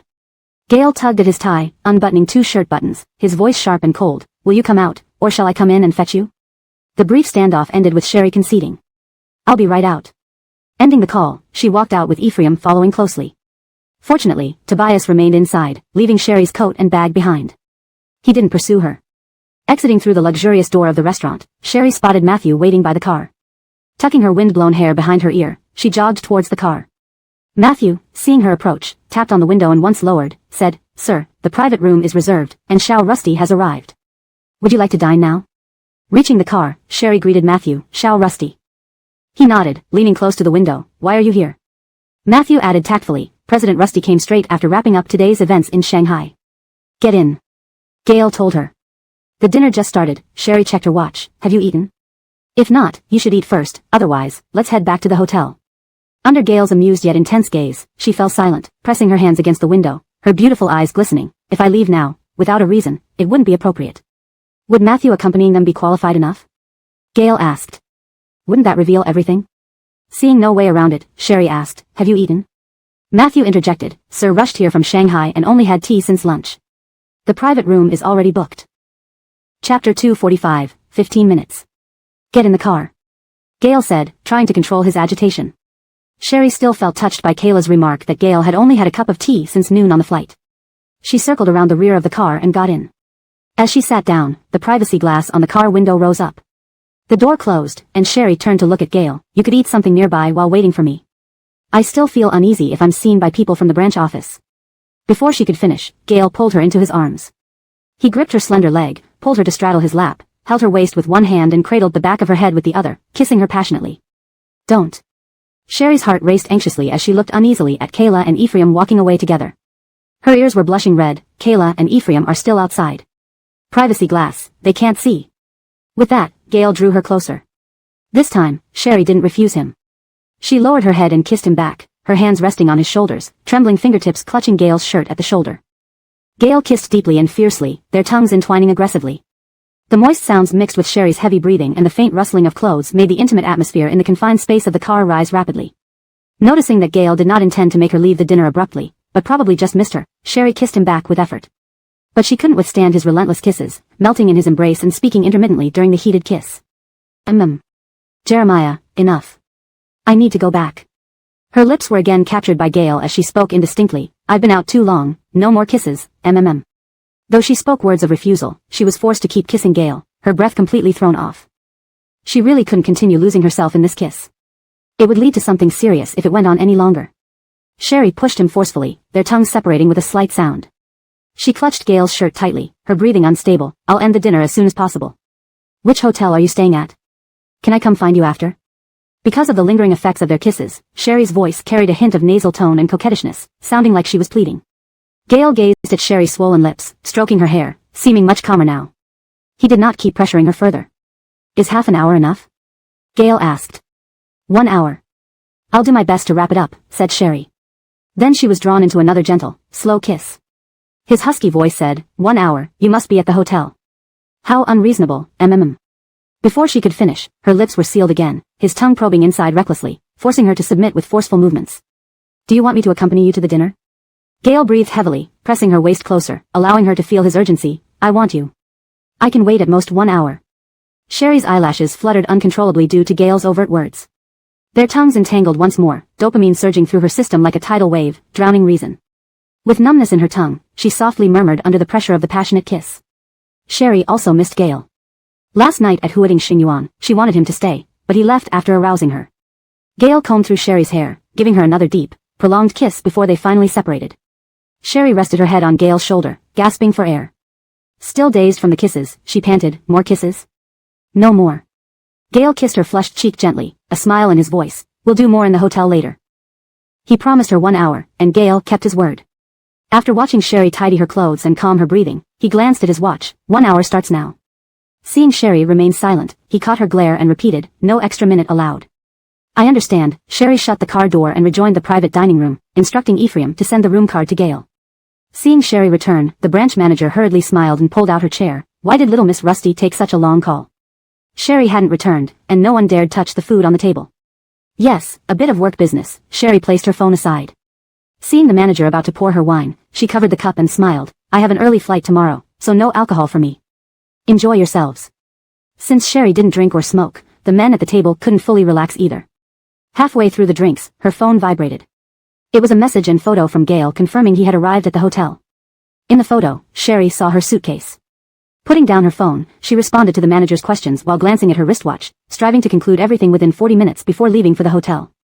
When the time was almost up, Sherry politely excused herself. "I have an early flight tomorrow, so I'll rest now. Enjoy your meal." The branch manager promptly stood and escorted her to the car, even rambling on about the capabilities of the Winston-Anghu branch and his confidence in Sherry. Sherry responded with smiles until she appeared sleepy, then the manager instructed Assistant Claudia to take care of her. "Does Assistant Claudia know our itinerary?" Sherry asked. Assistant Claudia in the front seat turned to answer, "Yes, Assistant Matthew provided me with your schedule beforehand." No wonder Gail was in Winston-Anghu. By the time Sherry returned to the hotel suite, she was already 14 minutes late. She draped her coat over the sofa back but found neither Gail nor his luggage in the suite. Instead, there was a note left by Gail on the TV stand, written in bold strokes. "You're late." Sherry clenched the note and called Gail. "Where are you? Did you go out for a meal?" "According to the time, you're 15 minutes late," Gail said. She glanced at her watch. Sherry. She suspected Gail was being intentionally strict. Chapter 246, So Heartless. Although she was 15 minutes late, she had tried her best to return on time. Couldn't he have waited for her a little longer? That day at Huading Xingyuan, he teased her until she wanted him, only to laugh and walk away, patting his rear. Today too, everything seemed ready to happen in the car. His gaze was so intense it felt like he could devour her alive. He said such tantalizing words, making her rush back from dinner, only to leave again. It was as if he placed a piece of candy in front of her. She saw its attractive colors and smelled its sweet aroma but couldn't taste it. He was merely teasing her. How could anyone be this heartless? Sherry believed that Gail was intentionally tormenting her, seeking revenge. Gail's soft laughter came through the phone. "Rest well. I'm leaving." "Where are you going?" Sherry asked, puzzled. "You came all the way to Winston-Anghu just to see me?" "Yes, I just wanted to see you," Gail replied candidly. "My destination is Shenzhen. I have a meeting tomorrow morning. If I go now, I don't have to rush in the morning." If not for seeing Sherry, Gail wouldn't have landed in Shenzhen. From here to the hotel in Shenzhen takes at least 2.5 hours. Giving up an hour to wait for Sherry was already Gail's maximum limit after calculating the time. Even while sitting in the hotel waiting for her, he was handling emails. Fortunately, Winston-Anghu isn't far from Shenzhen. Upon hearing this, Sherry's grievances vanished, and she even felt a bit guilty. At this hour, he still has to drive from Winston-Anghu to Shenzhen. Had he not wasted that hour waiting for her, he might have arrived at the hotel earlier to rest. "Are you driving over?" Sherry asked. "Yes, Kayla is driving," Gail answered. "Just let me know when you get there." Sherry sat down on the sofa and remembered how Gail only drank 1 cup of tea today. "Did you eat anything?" "I'll grab something once I reach the hotel." Gail noted the lateness of the hour and advised her, "If you had alcohol tonight, don't take a bath. Rest early. With your tight schedule, you didn't need to come to Winston-Anghu specifically to meet me," Sherry said tenderly. "Flying directly to Shenzhen would have given you more time to rest."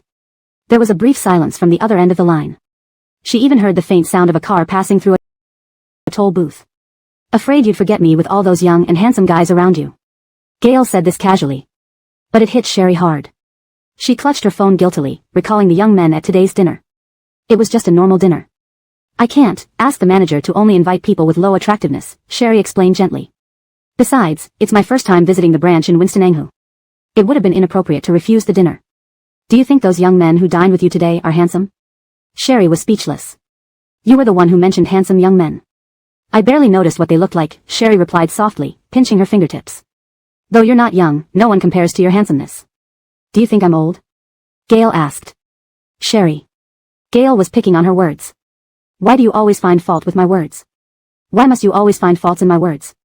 Hearing Gail's deep, rich voice made Sherry feel a warm current flow through her veins. After a few days of their Cold War, their relationship seemed closer than ever before. Sherry had never bickered like this with Gail before. It was as if they were the most ordinary couple in the world. Leaning against the armrest of the sofa, propping her head with her hand, her eyes were slightly moist. She wanted to tell Gail how much she missed him, but she feared asking Kayla to turn back would waste his time. Although Gale didn't verbally agree to compromise, his current actions indicated that he was indeed adjusting for her. Get some rest, Gale's voice came again from the phone. Alright, text me when you arrive, take care. After hanging up, Sherry called Tobias. Tomorrow, get Rusty Boss's itinerary from Assistant Matthew. Matthew, Tobias responded. After the call, Sherry took a shower but didn't hurry to rest. She worked on files while waiting for Gale's message. As soon as Gale sent the arrival message, Sherry called back immediately. Have you checked in? Just got into the room. Why haven't you slept yet? Waiting for me? Gale's voice carried a faint smile. Yes, waiting for you. Hold on a moment. I'll call you back in a bit. Sherry glanced at the clock, adding, you should wash up and rest early. See you back in Beijing. All right. See you then. After hanging up, Gale couldn't hide his smile. He removed his glasses, loosened his tie, unbuttoned the top 2 buttons of his shirt, and grabbed a bottle of water, sitting on the sofa. After drinking, he placed the water bottle on the side table and opened WeChat to video call Sherry. It took a while for her to answer. What's wrong? Sherry's beautiful face, sans makeup, appeared on the screen. Her hair, still damp from the shower, hung loosely over her shoulders, and she wore glasses with a hint of blue light from the computer screen, seemingly working on official business rather than resting. Looking at your schedule, you're in Xining this Friday. Gale knew her itinerary by heart. Yes, unless there's a change. How about we go on a 2-day road trip? Gale asked. Saturday and Mathyunday? Sherry seemed surprised. But your schedule. The schedule can be adjusted. Gale held his phone, gazing at the face he longed for every day. Sherry looked at Gale's chiseled features on the screen, lips pressed together, her heartbeat quickening. Considering their relationship, they had never had a proper date. However, both disappearing for 2 days worried her about being discovered. Seeing Sherry's thoughtful expression, Gale leaned back on the sofa cushion, understandingly saying, if you're worried about being discovered, let's drop it. But Sherry thought about their public relation as uncle and niece. Avoiding suspicion too much might make people think they were battling fiercely over inheritance. Let's add it to our itinerary and say it was planned beforehand. Sherry lifted her eyes toward the screen. I've thought it through. While we should avoid suspicion, relatives going out together should be normal. As long as we don't show intimacy, we shouldn't be suspected. Chapter 247, Launching from the Spot. Alright, then it's settled. Gale's eyes clearly held a smile. Stop working and dry your hair before you sleep. Thinking about spending 2 days alone with Gale over the weekend made her ears turn slightly red. Yes. Sherry nodded. So for the self-drive, what do I need to prepare in advance? You don't need to prepare anything. I'll come to Xining to pick you up then, Gale said. Alright, then, good night. After hanging up, Sherry took off her glasses, closed her laptop, and got back into bed, looking forward to the 2-day trip this weekend. Coral Marigold openly told Tobias that she would be going on a self-drive trip to Qinghai Lake with Gale over the weekend and asked him to include the schedule. The news spread back to Rusty Corporation, leaving the upper management, who had always been spreading rumors about Sherry and Gale competing for inheritance rights, completely puzzled. Especially those executives who had privately chosen sides between Gale and Sherry began asking around in familiar leaders' offices. Reese, as a staunch supporter of Gale, calmly told everyone else. No matter what, nominally President Rusty and Little Rusty are uncle and niece. If they can't get along peacefully, it will be impossible to explain to Chairman Rusty. This self-drive trip creating the appearance of a close relationship is just for Chairman Rusty's comfort. Rest assured. At that moment, Rusty Jigua, whom President Nolan had said should be reassured, was frowning deeply. He looked at Sherry's itinerary and then Gale's, his lips pressed together. You're ignoring my words. Call Gale back. And call Marigold back too. Grahamshan hurriedly handed over some medicine and a glass of water to Mr. Rusty. Forceful measures won't separate Master and Miss Marigold. Don't be angry. What, do you have a plan? Mr. Rusty took the glass, turning to look at Grahamshan. You know how obedient Miss Marigold is, Grahamshan smiled. You can't be too harsh on Miss Marigold and hurt her feelings. But, since Master and Miss Marigold have publicly disclosed their trip, why not add someone else to their itinerary? Mr. Rusty raised an eyebrow. You mean let that wild Winston family member bring that group of playboys? We can also invite Bar and Janini, Grahamshan laughed. If you think it's feasible, I'll arrange it as soon as possible. I see Marigold's Friday plans are in the factory in Xining. Don't tell Marigold or Jeremiah we're sending people to join them on the self-drive trip. Avoid any precautionary measures. Rusty Jigua tapped on Coral Marigold's itinerary. Have them drive there directly and wait at the factory. Got it, sir, rest assured, Grahamshan laughed. Don't be upset over such small matters, it might raise your blood pressure. If they listen and quickly separate, I won't be angry. Rusty Jigua swallowed the pills and remembered what Gale had said that day. Do you think Jeremiah delayed going back to the Martin family, all for Marigold? Rusty Jigua had raised Gale like his own son. He knew very well what Gale would face if he returned to the Martin family. As a father, he didn't want his son to take unnecessary risks. Moreover, with Gale being so excellent, staying behind would not only benefit the Rusty family but also the future of Rusty Corporation. Seeing this, Grahamshan cautiously asked, if, hypothetically speaking, Master Jeremiah chose to stay and give up avenging your parents for Miss Marigold, would you agree for them to be together? Actually, although Grahamshan helped Mr. Rusty keep Coral Marigold and Gale apart, he felt it wasn't right for the children to never acknowledge their biological father. If not for their apparent uncle-niece relationship, the two were indeed a good match in every aspect. Regardless of whether Gale leaves the Rusty family or not, he and Marigold must separate. Rusty Jigua spoke sternly. I can't afford to lose face, neither can the Rusty family. Grahamshan smiled. Actually, if we had arranged for Master to marry Miss Marigold before bringing her back to the Rusty family, these messy issues could have been resolved. In the past, Jeremiah used to claim he was related to Marigold to reasonably care for her. Could they have legally married? Besides, if Jeremiah and Marigold got married, wouldn't the Coral family try to meddle? Remember how they almost caused a commotion outside Rusty Corporation when they found out Marigold became the executive vice president? Grahamkally, Mr. Rusty had been monitoring the Corals closely for years, nipping their actions in the bud without letting any of it reach Coral Marigold's ears. He kept the Coral family alive to suffer miserably, not to trouble Marigold. Now it's too late to say this. They're both powerful enough to have a child without me knowing they were already together. Rusty Jigua stood up with his cane, furious as he went to his study. He should have realized something when Gale and Coral Marigold registered their marriage in Russia. How did he overlook it? Probably because he had initially claimed Gale and Coral Marigold were blood-related relatives, he never considered their feelings in this way. Friday, dressed in a sterile suit, Coral Marigold finished touring the factory. She had just changed clothes when she received a call from Gale. Have you arrived? Coral Marigold glanced at the wall clock. I might need another half an hour. Mummy. The sweet voice of Coral Yuan came through the phone, brimming with excitement. Are Mummy and Daddy taking us on a trip? Coral Yuan is so happy. This is Coral Yuan and brother's first time going out with Mum and Dad, happy to launch from the spot. Coral Marigold was stunned.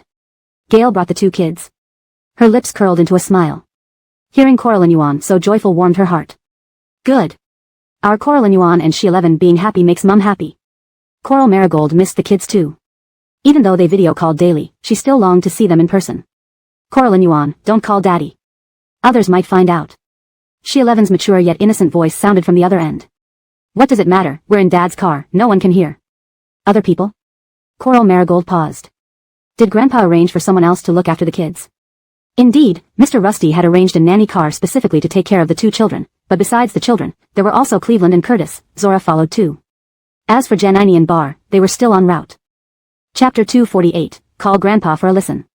Gale took the phone from the Annabelle in her arms and spoke into it, addressing Sherry on the other end. Apart from the two children, Grahamshan has sent Janini and Bar over too. Cleveland, Curtis, and Zora have come as well. The Adelaide sisters didn't come because they were currently in the midst of intense internal struggles within the Matthew group. Before Gale even finished speaking, she saw an SUV parked beside Curtis's car.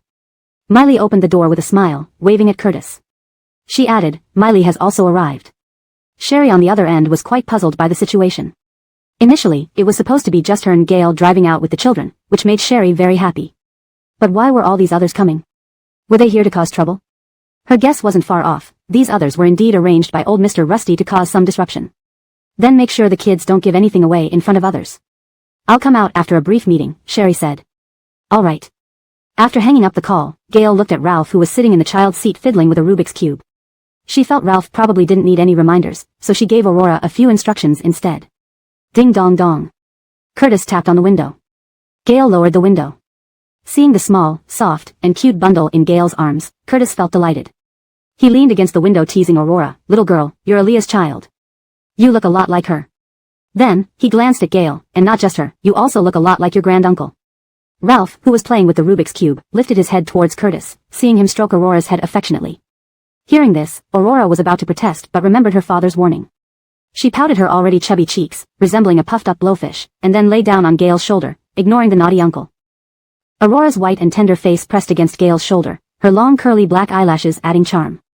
Her small plump hands holding Gale's neck created a scene that melted Curtis's heart. Cleveland squeezed over, are they Aaliyah's children? Let me take a look too. Gale protectively covered the child's head, unhappy, stay back. Oh, I know you've become a grandfather at a young age, but even if it's doting on grandchildren, don't be so overprotective. Cleveland stretched out his hand wanting to hold Aurora, little darling, let big brother hold you. Cleveland, do you have no shame? Curtis raised an eyebrow at him. So what? I might be older, but I look young. Unlike you, you've already been married once, Cleveland shot back at Curtis. Haha. Curtis sneered, fine. Just let the kid call you brother.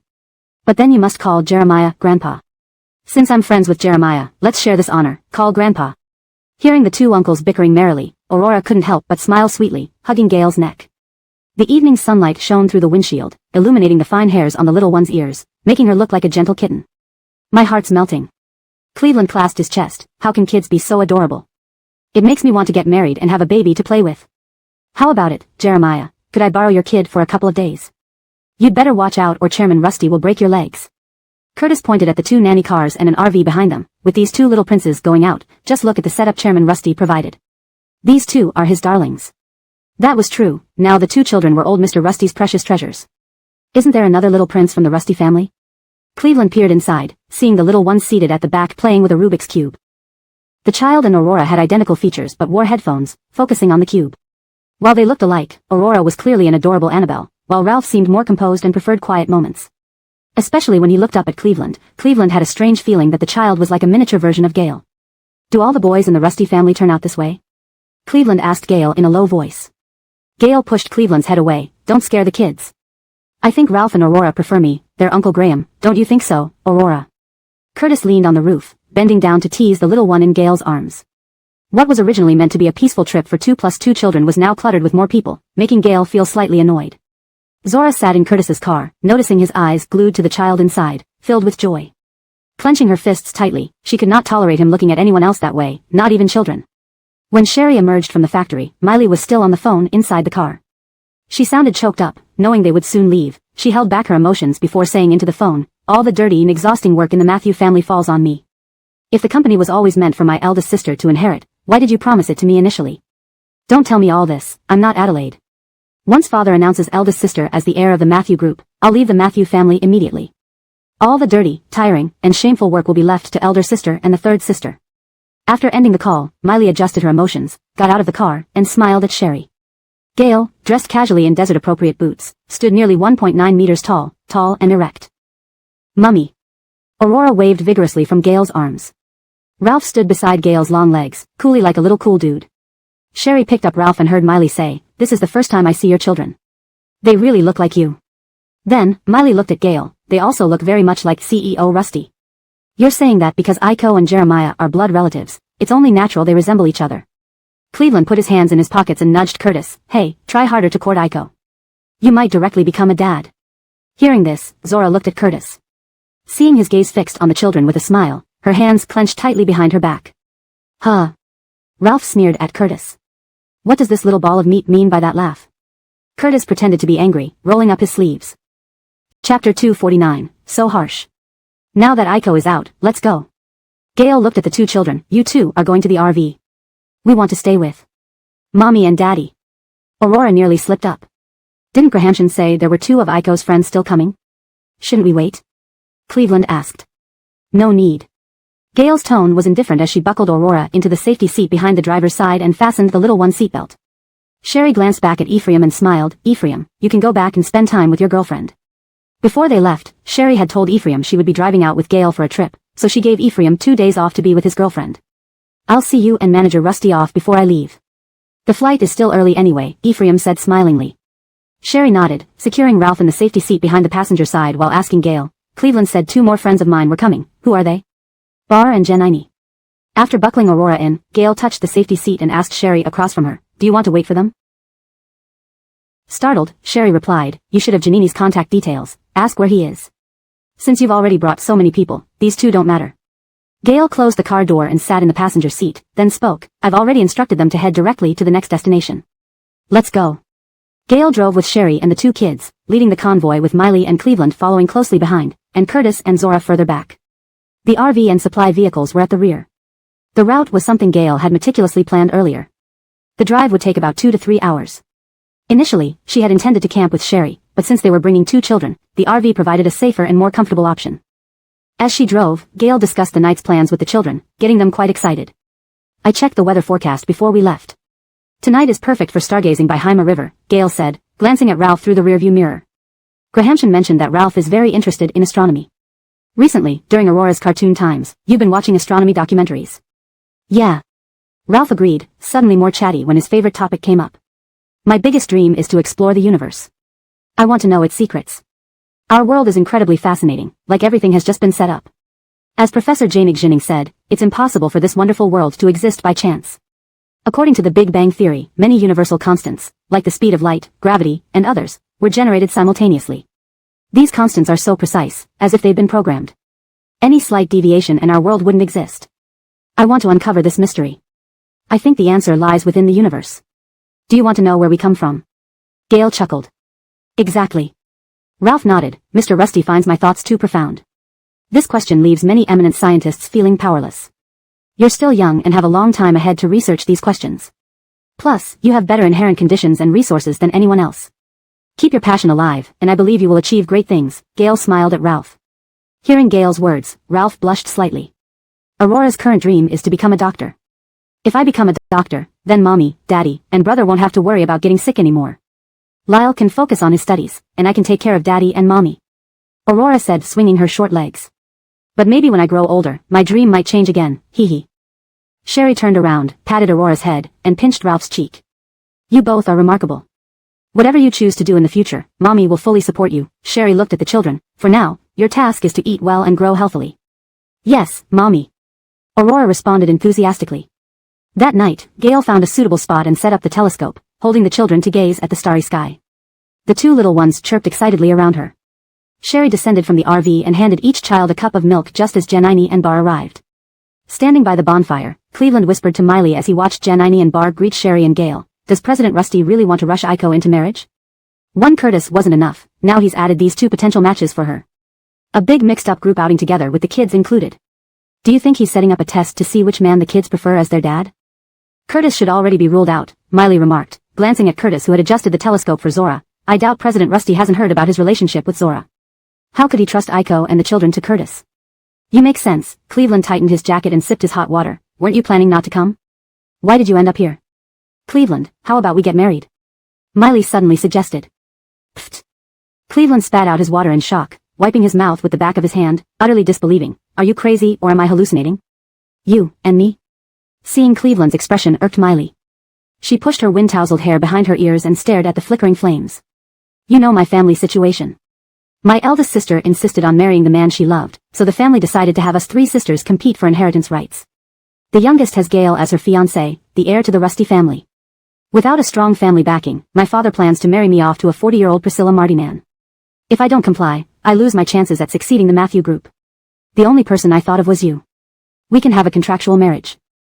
Cleveland froze, aware of the intense competition for succession in the Matthew family, but never imagined it to be this severe. How can your parents bear to let you marry Priscilla Martinan? Although the media reports claim his wife committed suicide 6 years ago, everyone knows she couldn't stand his domestic abuse. Cleveland looked at Miley. Miley pressed her lips tightly together in silence. There's a partnership project. Eldest sister got married, the youngest is engaged to Gale, leaving only me. Chapter 250, Marrying Her. Hearing a slight nasal tone in Miley's voice that didn't quite match her usual domineering, no-nonsense demeanor, the listener picked up on the anomaly. Either it's you or Curtis. If you refuse, I'll ask Curtis. In fact, Miley only had these two choices. Think it over carefully. I can sign a prenuptial agreement with you. I won't interfere with your lifestyle outside. I know you have no interest in vying for the Winston family's inheritance, so I won't push you to advance. After divorce, I don't want any of the Winston family's property. If I get the opportunity to inherit the Matthew family's wealth, I could even compensate you. Miley offered very generous terms.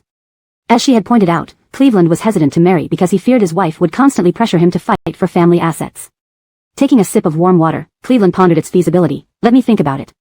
Although I have no ambitions, you certainly do. Who in our circle doesn't know that among all the people, the Matthew sisters are the most ambitious when it comes to fighting for family inheritance? If I marry you, my family might assume I'm planning to vie for family wealth. Then, I wouldn't have this leisurely life anymore. The elder Mr. Winston was unwilling to let go of power, making the Winston family the last of the four great families in Beijing where the old man still held power. The Grahams and Matthews had already retired, enjoying their twilight years, and Rusty Jigua merely kept the title of chairman, while real authority rested with Gale.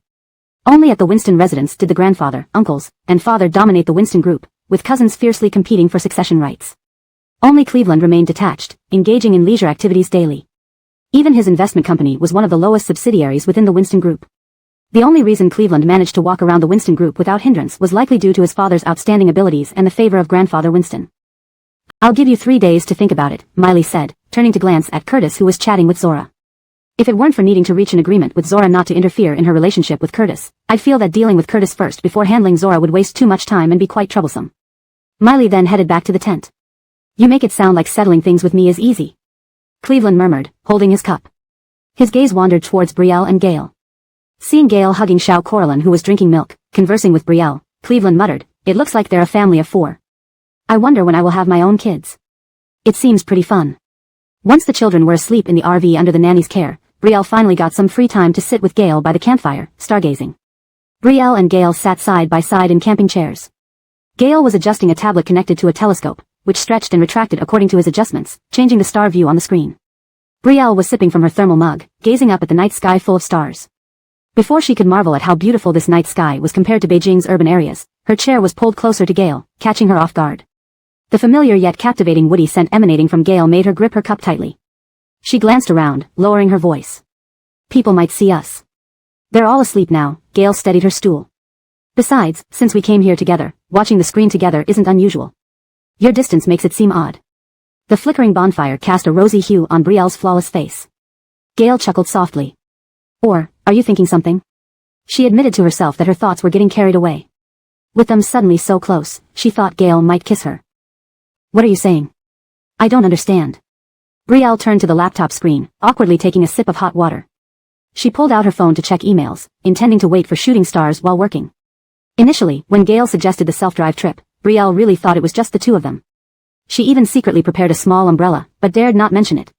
Indeed, being alone with Gale caused her to feel drawn to him irresistibly. Now, Gale was so close, his familiar crisp scent lingering around her.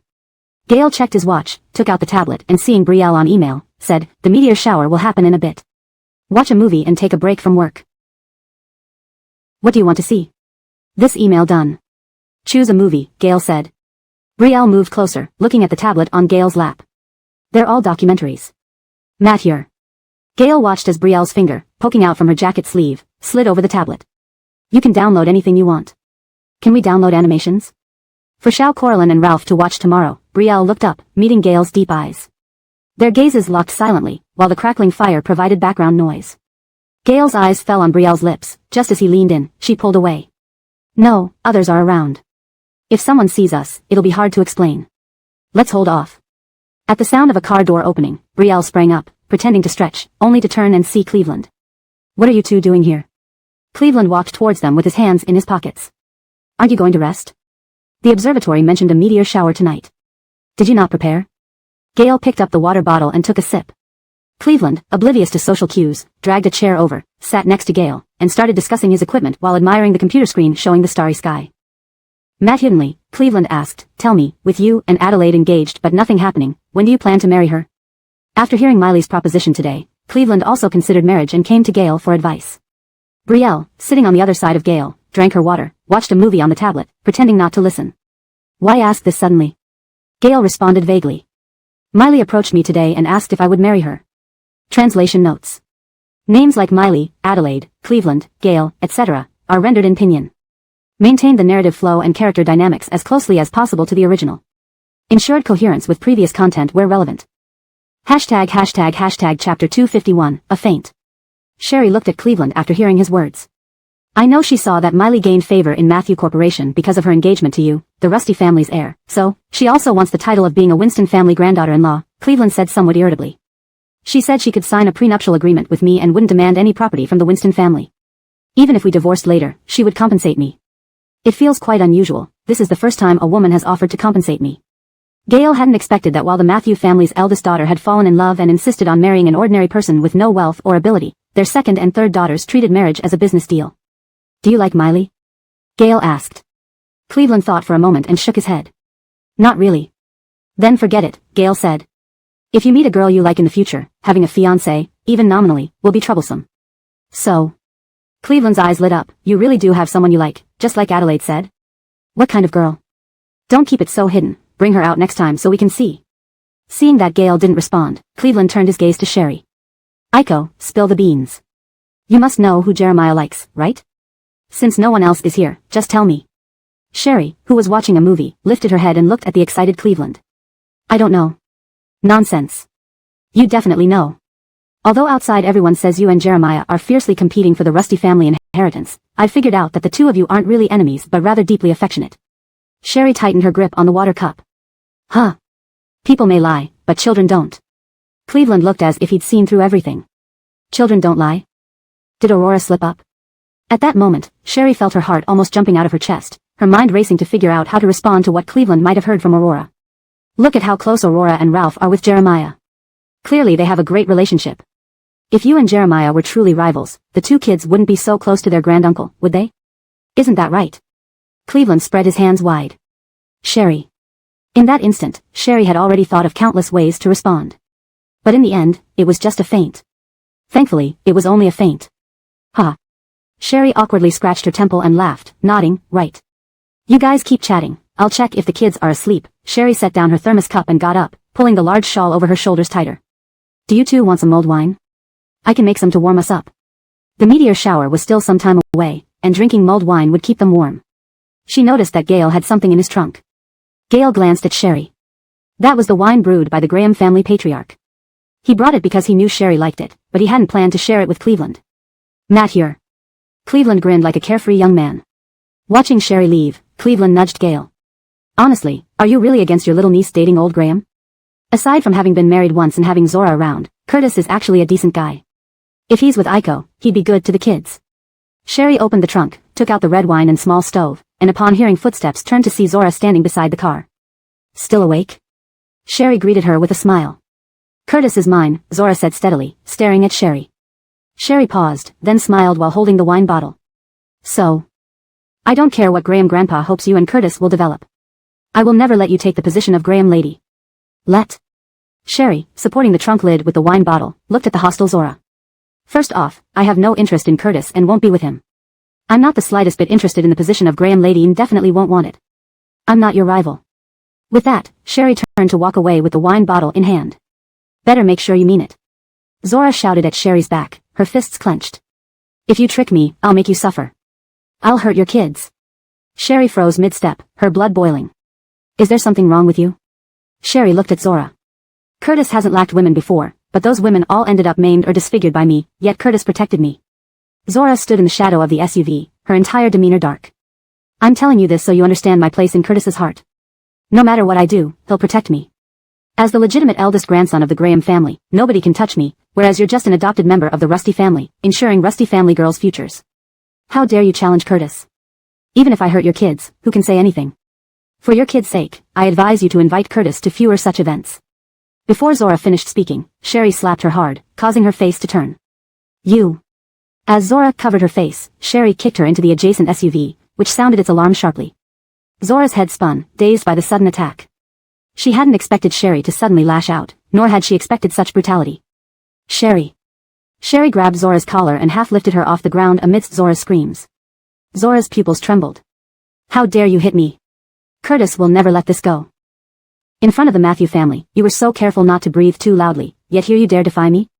Sherry's eyes were icy cold, filled with intense disgust and malice.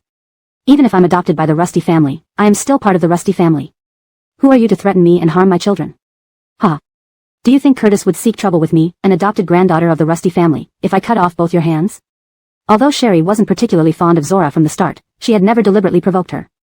Zora dared to challenge her when she wouldn't dare challenge the Matthew or Winston families. This translation preserves the original tone and structure while ensuring natural English expression. It maintains character names using pinyin correctly and ensures continuity with previous content. Chapter 252, Keep a Low Profile. Was Zora really thinking that she was a soft pear to be kneaded and bullied at will? Without saying a word, Sherry grabbed Zora's collar and dragged her out from between the two cars. Curtis. Sherry called out loudly. Gale and Cleveland, who were sitting by the bonfire, turned around. Seeing Sherry casually toss Zora onto the gravelly hard ground, Cleveland was stunned. Curtis. Sherry continued calling. Cleveland saw Gale getting up and walking over, so he too left his fire-poking stick and headed towards Sherry and Zora. Zora's pupils widened. She hadn't expected Sherry to escalate things. What are you doing, Sherry? Are you crazy? She was just an adopted daughter of the Rusty family, living at the mercy of others. How could she dare escalate matters? Shouldn't she keep a low profile and not cause trouble for the Rusty family? Curtis. Zora stood up breathlessly and tried to push Sherry, but before she could touch her, Gale grabbed her wrist. Seeing Gale come over, Zora instantly put on a pitiful look. Boss Rusty, Sherry. Before she could finish, Gale pushed Zora's arm away, causing her to stagger back and fall. What's going on? Cleveland jogged over, looking at Zora and then at Sherry, clearly wanting to ask what happened.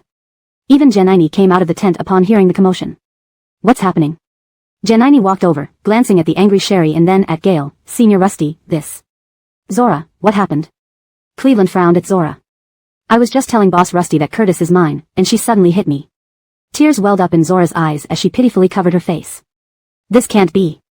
Cleveland didn't quite believe it. When he asked Sherry if she'd give Curtis a chance, she had firmly refused without any signs of interest. Curtis. Sherry wasn't interested in explaining again, waiting for Curtis to explain himself. The sleeping Curtis finally heard the noise, got dressed, and stepped out of the tent just as Zora rushed into his arms. What's happening? Curtis looked at Zora crying in his arms and then at the displeased Sherry. Aiko? I never invited you to join our self-drive trip. Since you insisted on coming, mind your dog and don't let it bark or howl. Sherry couldn't control her emotions, even directing them at Curtis. If your dog dares to bite my children, I'll destroy her entire family. Janine stared at Sherry, shocked by such a severe threat. He had known Sherry for a while, and she always seemed calm and composed no matter the situation, perhaps why many found her aloof. Curtis, initially about to get angry at Sherry's words, froze when she mentioned her children. He looked down at Zora sobbing in his arms. What did you do? Zora looked up at him tearfully. I didn't do anything. Didn't do anything? Do you want me to tell Curtis what you said? Sherry gave a cold laugh. Your mad dog said that all other women near you in the past were disfigured and maimed by her, which you saved her from. She warned me not to invite you to future activities because even if she maims both my children, you, the legitimate heir of the Graham family, would still protect her. I'm just an adopted child of the Rusty family and not qualified to confront you. Janine's mouth opened slightly, looking at the seemingly fragile Zora, finding it hard to believe she could say such things. Upon hearing about 2 children, Gail frowned deeply, completely ignoring Zora. Curtis, explain yourself. Aiko, Curtis gently stroked Zora's back. Is there some misunderstanding? Zora is a timid girl. Misunderstanding? Sherry laughed bitterly, seeing Curtis protect Zora. Let her explain what misunderstanding I might have. Zora looked tearfully at Curtis. I just told her to stay away from you and not compete with me. You belong to me. And she hit me. She dragged me out by the collar. Look at my face. Aiko, Zora is young and might have acted impulsively. She doesn't mean any harm. Please don't take it seriously. Curtis tried to dismiss the incident. See, half of her face is swollen. Let's consider it a lesson learned. It's settled, okay? Settled? Sherry's anger flared. Sorry, not settled. I won't allow anything threatening my children to exist. Aiko, don't be so serious. I know Zora. She's always timid and afraid. Even if she threatened your kids, she wouldn't actually do it. We're all here to have fun. Making a fuss like this is no good. Young Master Curtis also grew annoyed. You hit Zora, and I haven't even said a word. In the heat of the moment, people say things they don't mean, just like you hitting her without considering that she came with me, showing me a bit of respect. Curtis. Gail was about to speak but was stopped by Sherry. Her laughter was almost hysterical. She threatened to maim my 2 children. Who cares about her and you? First one to stir up trouble. The lower class isn't clear enough? I didn't kill her right there out of restraint. Speaking plainly. You, Curtis, aren't even a friend of mine. Why should I give you face? That's too much, Aiko. Curtis's face tightened. Even if we're not friends, I've grown up with your uncle, Gail. Moreover, as I said, Zora is timid and fearful. No one in our circle would think she said those things. Find a better reason for accusing her. I don't need a friend like you either. Gail's voice was indifferent. Gail, you. So you're just protecting your own. Curtis felt upset. Timid and fearful? Ha. You truly lack insight. Sherry glanced at Zora in Curtis's arms. Her name is Zora, right?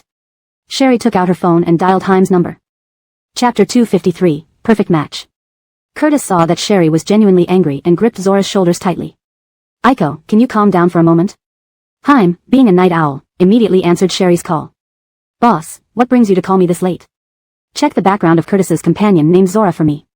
Yes, what? She said she wanted to maim my 2 children. What do you think I should do? Sherry's voice was icy cold. What? Haim almost exploded on the other side of the line. Alright, I got it. Leave it to me. I won't let them live. Hearing this, Zora turned to look at Sherry with fear and clung to Curtis's sleeve tightly. After hanging up, Sherry stared at Curtis. What I intend to do next, I hope you don't intervene, or I won't hesitate to report to Grandfather Graham. For crying out loud, didn't we already clear that up? We agreed it was a misunderstanding. Curtis frowned deeply. And even if Zora said she wanted to harm your children, aren't your kids fine now? Do you mean I should wait until something happens to them before I get angry? Because of her thick-skinned arrogance? Or because she plays the innocent victim? Sherry's anger boiled over, disregarding all previous ties as she prepared to confront Curtis fully. Listen to yourself. If my child were harmed in the slightest, I would take everyone involved down, including you. Rusty Jinchi held on to Sherry's slightly trembling shoulders. He understood how much family meant to Sherry, who had lost Aunt Rusty and Laurel one after another. I'm usually quite tolerant, but not when it comes to my children. Sherry looked at Zora, cowering in Curtis's embrace, with ice-cold eyes. If there's any potential danger to my children, I will eliminate it preemptively.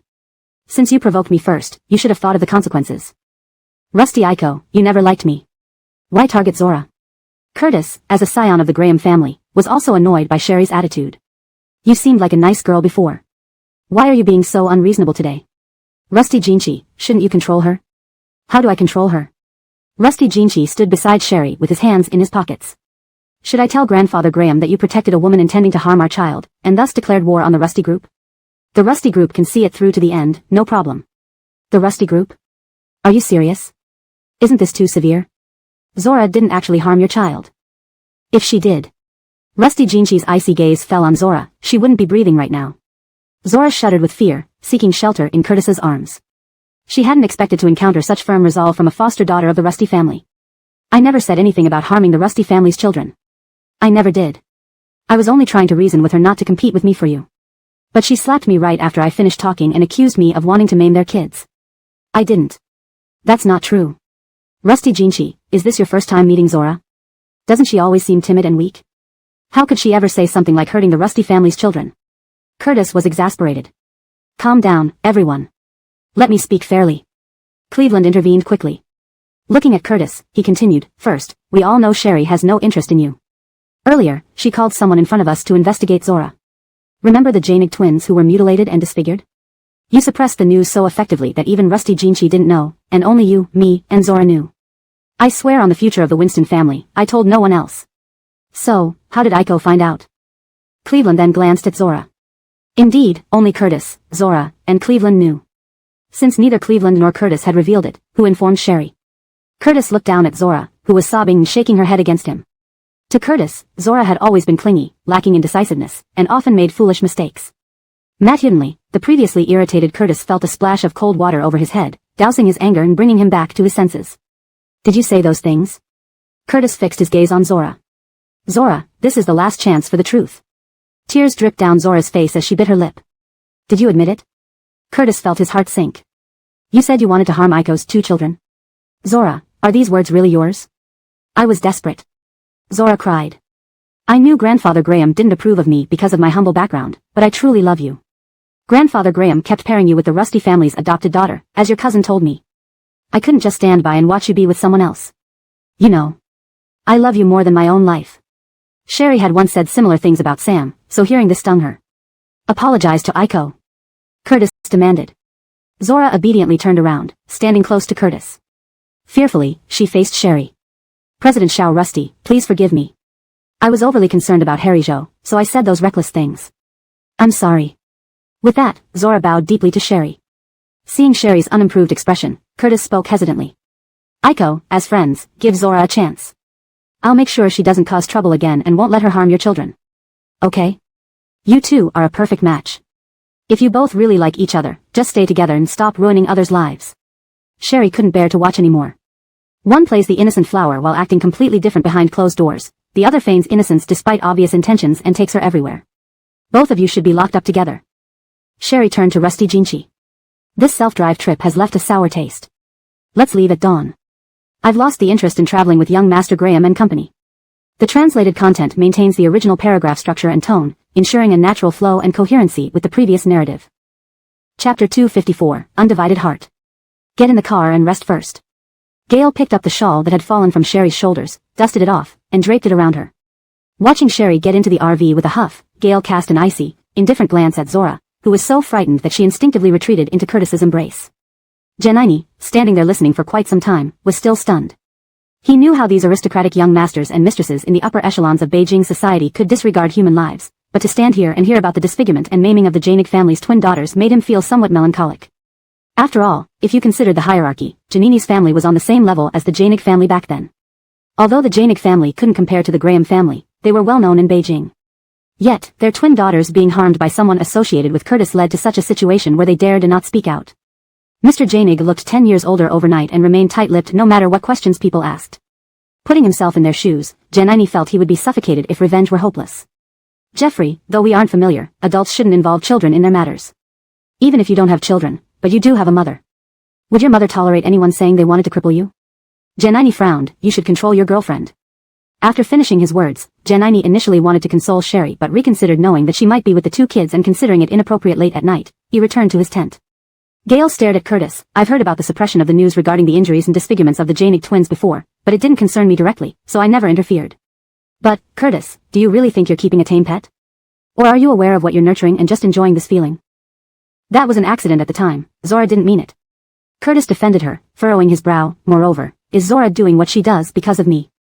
If you love Zora or if she's your woman, it's reasonable to protect her. But just because Zora likes you, you indulge her to this extent. Gale spoke calmly but with intense pressure. If you can go this far for everyone who loves you. Seeing Curtis speechless and unable to find a retort, Gale continued, Curtis, one thing you need to understand. Her flaunting her past protection from you today shows no guilt or fear. Whether she intended to harm those girls back then needs reflection. Is she really as innocent as she appears, or is she wearing a soft exterior for you to see? I did not. Boss Rusty, don't frame me like this. I was just too anxious. Zora argued. Really? Why weren't you anxious in front of me, or in front of the Matthews sisters? Gale's gaze was cold like looking at a dead person. You merely thought that since Aiko was newly adopted by the Rusty family, she wouldn't make trouble for them when facing the Graham family, right? I didn't think that. Zora clutched onto Curtis's clothes. Believe me. As Aiko said, I won't allow any threats to our children's safety. Gale told Curtis, Curtis, if you think Aiko isn't enough for you, what about me? Are you willing to clash with the entire Rusty family for this woman? Zora panicked. Curtis clenched his fists. Winston Manua made me promise to take care of Zora before she died. I have to protect her. Although Curtis spoke thus, he wasn't yet in charge of the Graham group. Gale, however, was the true leader of the Rusty group, which Zora knew clearly. Zora had assumed Gale and Sherry were locked in a deadly rivalry over inheritance, so Gale wouldn't help Sherry. After all, this self-drive trip was organized by the old master of the Rusty family, who presumably ordered Gale to join as well. Unexpectedly, Gale was so protective of Sherry and her two kids. Minjo. Zora looked up at Curtis with frightful eyes. Seeing Curtis not responding, she turned to Gale. Boss Rusty, I only lost control due to my deep love for Minjo. I only threatened Xiao Rusty in words, never intending to harm the adorable kids. Can I stay away from them and Xiao Rusty? Gale ignored Zora as if she wasn't there, speaking to Curtis. Tomorrow morning, I don't want to see this woman anymore. Finishing, Gale told Cleveland he was going to check on Aiko and walked toward the RV. Cleveland hadn't spoken throughout, initially seeing Zora as weak and clueless but devoted to Curtis. Hearing Gale's analysis, he now found her quite cunning. He recalled accompanying Curtis handling the incident, where the elder Janig sister persistently claimed Zora did it on purpose. Back then, they dismissed her words as hysterical due to her disfigurement, especially after her mental state deteriorated, leading no one to take her seriously. Mr. Winston, you know I'm not like this. Can you plead on my behalf with Boss Rusty? Zora finally feared. I can't help you here. Cleveland replied, once Jerry decides something, no one can change his mind, as seen from his leadership style in the Rusty group. Zora, were the Janig sisters' disfigurements intentional or mere accidents? Curtis asked. Zora felt stifled. For Curtis to ask meant doubt, otherwise, he would unhesitatingly support her as he once did against the Janig family. Do you distrust me now just because of a few words from Boss Rusty and Sherry? Zora cried, appearing delicate and fragile. Don't you know my feelings for you? After a while, Curtis responded, get in the car, let's go back. Seeing Curtis turn to leave, Cleveland was taken aback. Wait. You're leaving already? Why else? Staying longer pointlessly? Curtis opened the car door irritably. Zora hurried to the passenger seat, asking anxiously, Harijo, do you really not believe me? Chapter 255, Bloodline. Watching as Curtis and Zora's car drove away, Cleveland turned to glance at the camper vans from the Rusty family. His gaze then shifted to Miley's tent. With all the troubles of his own issues now, Cleveland simply could not spare any thought on what would happen next between Curtis and Zora. But out of brotherhood, Cleveland still sent a message to Curtis. Cleveland, Gale has always had sharp insight. You should look into Zora. Don't believe everything she says. Curtis, who was driving, saw Cleveland's message pop up and frowned deeply. Zora, sitting in the passenger seat, also saw the message. Her delicate hands gripped the seatbelt tightly. Lal Harijo, you must believe me. Curtis suddenly jerked the steering wheel, parking the car by the roadside. He reached out and grabbed Zora's face, forcing her to look at him. He asked, Zora, tell the truth. Did you deliberately disfigure those two girls from the Janig family? Did you tell Aiko that you wanted to harm her children? Zora's pale hands tightened on the safety belt when she heard Curtis calling Sherry by the affectionate nickname. Veins protruded from the back of her hands. Do you love Sherry, or do you love Sherry's two children? Zora. Curtis's voice grew louder with anger, and he squeezed Zora's cheeks until they turned white. I didn't, Lal Harijo, please believe me, I've never. Stop pretending. Stop pretending. Curtis barked, interrupting Zora's weak crying voice. Zora. I want the truth. Yes. I did. Zora's tone became desperate and raised her volume. I love you, I can't stand others being kind to you, nor can I bear seeing you show appreciation for anyone else, even kids. I can't accept that you call others Aiko but call me Zora. If you really don't like me, don't give me hope, you can't keep me hanging like this while treating me so coldly. I've told you before that I'm not a good person. If I can't have you, I'll kill whoever wants to marry you, and then die with you. Let's die together, nobody lives. Curtis stared heavily at Zora, whose face was streaked with tears, her eyes filled with malice. He never imagined that the seemingly frail and innocent Zora could harbor such thoughts. Previously, Curtis knew there were some issues with Zora, but he didn't realize how serious they were. With a nearly unnoticeable tremor in his voice, Curtis's grip on Zora's face tightened even more. Was Winston Manuel's death related to you? Winston Manuel was Curtis's late wife. Zora froze, staring silently at Curtis. Speak. Curtis almost snapped Zora's jawbone. Was Winston Manuel's death related to you? What do you think I am? Sister Manuel loved someone else, it was just an arranged marriage for you. Zora pulled away Curtis's hand that was squeezing her face. This world, besides you, the person I care most about is Sister Manuel. She once told me not to rush, that when you fell for me, she'd divorce you to make way for us. How could I ever harm Sister Manuel, the only person in this world who treated me better than you did? Mentioning Winston Manuel hit a soft spot in Zora's heart, biting her lip as tears spilled down. The reason Curtis took such good care of Zora also had something to do with Winston Manuel's last request before she died. Though Curtis did not have romantic feelings for Winston Manuel, he considered her a sister. If Winston Manuel's death had anything to do with Zora, he did not know if he could send Zora to prison. Seeing Curtis fumbling with his cigarettes from the console, angrily trembling while struggling to light the cigarettes several times without success, Zora extended her hand and lit the lighter for him. Curtis turned and saw Zora holding the lighter tearfully and sobbing. Irritated, he crumpled the cigarette and threw it out of the window, along with the lighter, then started the car. Curtis had already made up his mind. After this return, he wouldn't see Zora again. He needed to figure out what kind of feelings he had for her. As Gale said, many people loved him, but none had taken things to such extremes. Previously, he always thought it was because of Winston Manuel that he took extra care of Zora. But now, his actions clearly went beyond mere caretaking. Brielle returned to the RV, where emotions were still swirling in her heart. Gale entered, glanced at the two sleeping little ones, then sat opposite Brielle. Actually, Zora can't hurt the kids at all.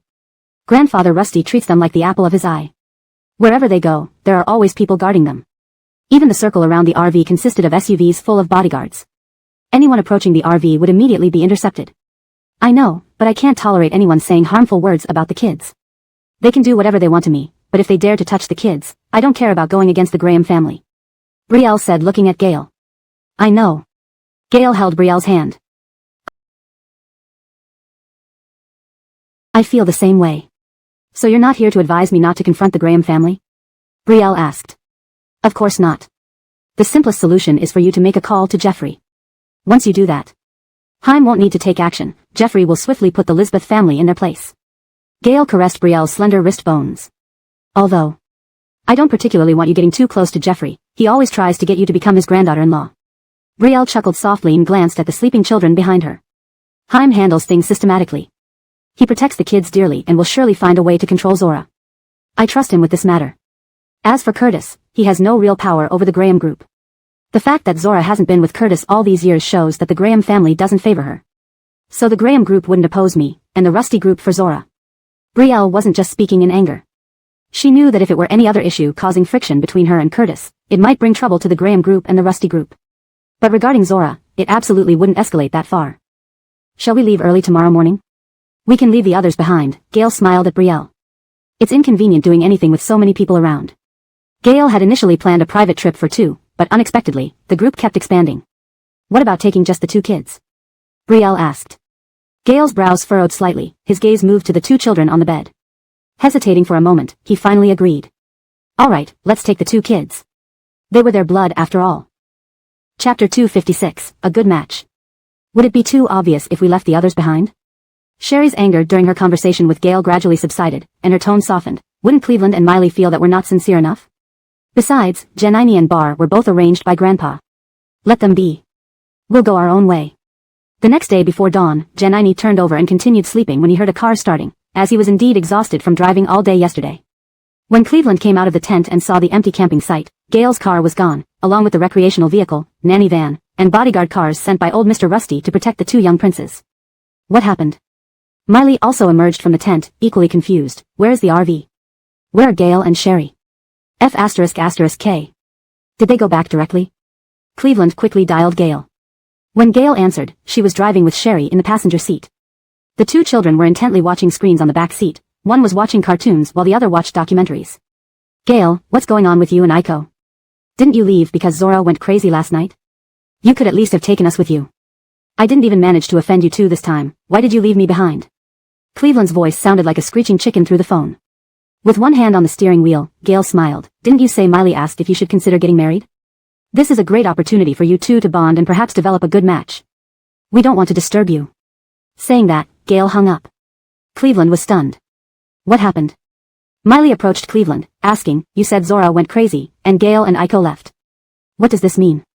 Why is Curtis's car also gone? Feeling speechless, Cleveland had no choice but to recount the events of last night to Miley. As he was explaining, Janine and Bar also appeared, equally dumbfounded, and joined in. After hearing about last night, Bar's eyes widened in disbelief. I've heard that there's a girl always around young Master Graham. They said she's very gentle. I never expected her to be so violent. How could she say she wants to cripple two kids? Janine was more concerned about Sherry and called her. When the call connected, Sherry glanced at Gail who was driving and apologized. Sorry, I just didn't feel like continuing the trip, but I didn't want to spoil your fun. I messaged you guys, maybe you haven't seen it yet. Before leaving, Sherry sent a message saying she had lost interest in playing and was heading back early. After returning, she planned to explain that the children still wanted to play, so she took them on a quick round. It's understandable that such an event would ruin your mood. Take care of the kids. Janine gently advised, we'll plan another trip when you're free. Maybe we can take the kids to the mountains near the capital, close to nature. It would be good for their health. Sherry, acting furtively, peeked at Gail's expression and reluctantly agreed, Matthew. Hanging up, Sherry turned to look at the two children engrossed in the screen. Don't watch too long, turn it off in 20 minutes. It's not good for your eyes. Yes, next time we can take the kids to the mountains near the capital, close to nature. That won't hurt their eyes, Gail smiled, keeping her eyes forward. Sherry. Following the original plan, Gail took Sherry and the two children to see the sunrise early in the morning.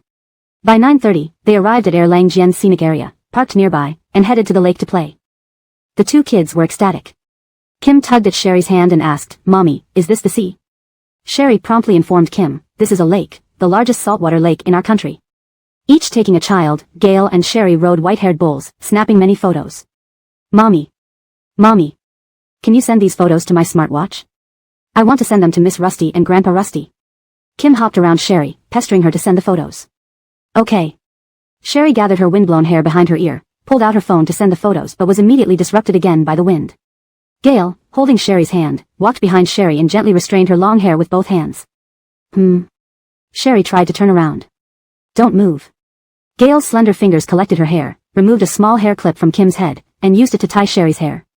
Kim covered her head, Daddy took my hair clip. Mommy's hair was messy. Kim has good taste, the hair clip looks beautiful. Gail smiled and praised Kim. Kim immediately brightened up, then I'll give the hair clip to Mommy. Thank you, little princess. Sherry patted Kim's head. Nearby bodyguards saw the four of them together and whispered amongst themselves. Doesn't it look like a family of four? Yeah, it does. Come to think of it, Miss Aiko's two kids do resemble President Rusty quite a bit. You don't know, Miss Aiko and President Rusty are relatives, so it makes sense. Just as Kim sent the photos, old Mr. Rusty's call came in. Sherry glanced at the incoming call, told Gail to keep the kids entertained, and walked aside to answer, Hello, Grandpa. You and Gail ran away with the kids? Old Mr. Rusty's voice carried a hint of disbelief. Yes. Sherry looked at the children far away and recounted the events of last night. I was angry and didn't want to continue the trip. Originally, we were heading back this morning, but thinking of how much the kids looked forward to this, we turned back to play with them now. Sherry lied to old Mr. Rusty. But at this moment, old Mr. Rusty wasn't focused on exposing Sherry's lie. Upon hearing about the young lady with Curtis threatening his beloved grandkids, his blood pressure spiked. Chapter 257, Minefield. Alright, I got it. At this moment, Mr. Rusty had already removed Curtis from the list of potential matches for his grandson-in-law. You don't need to worry about this. Dealing with someone who lacks self-awareness and overestimates themselves is simple. I'll just give old man Graham a call. Don't make the call, Grandpa. Don't let this incident affect your relationship with Grandpa Graham.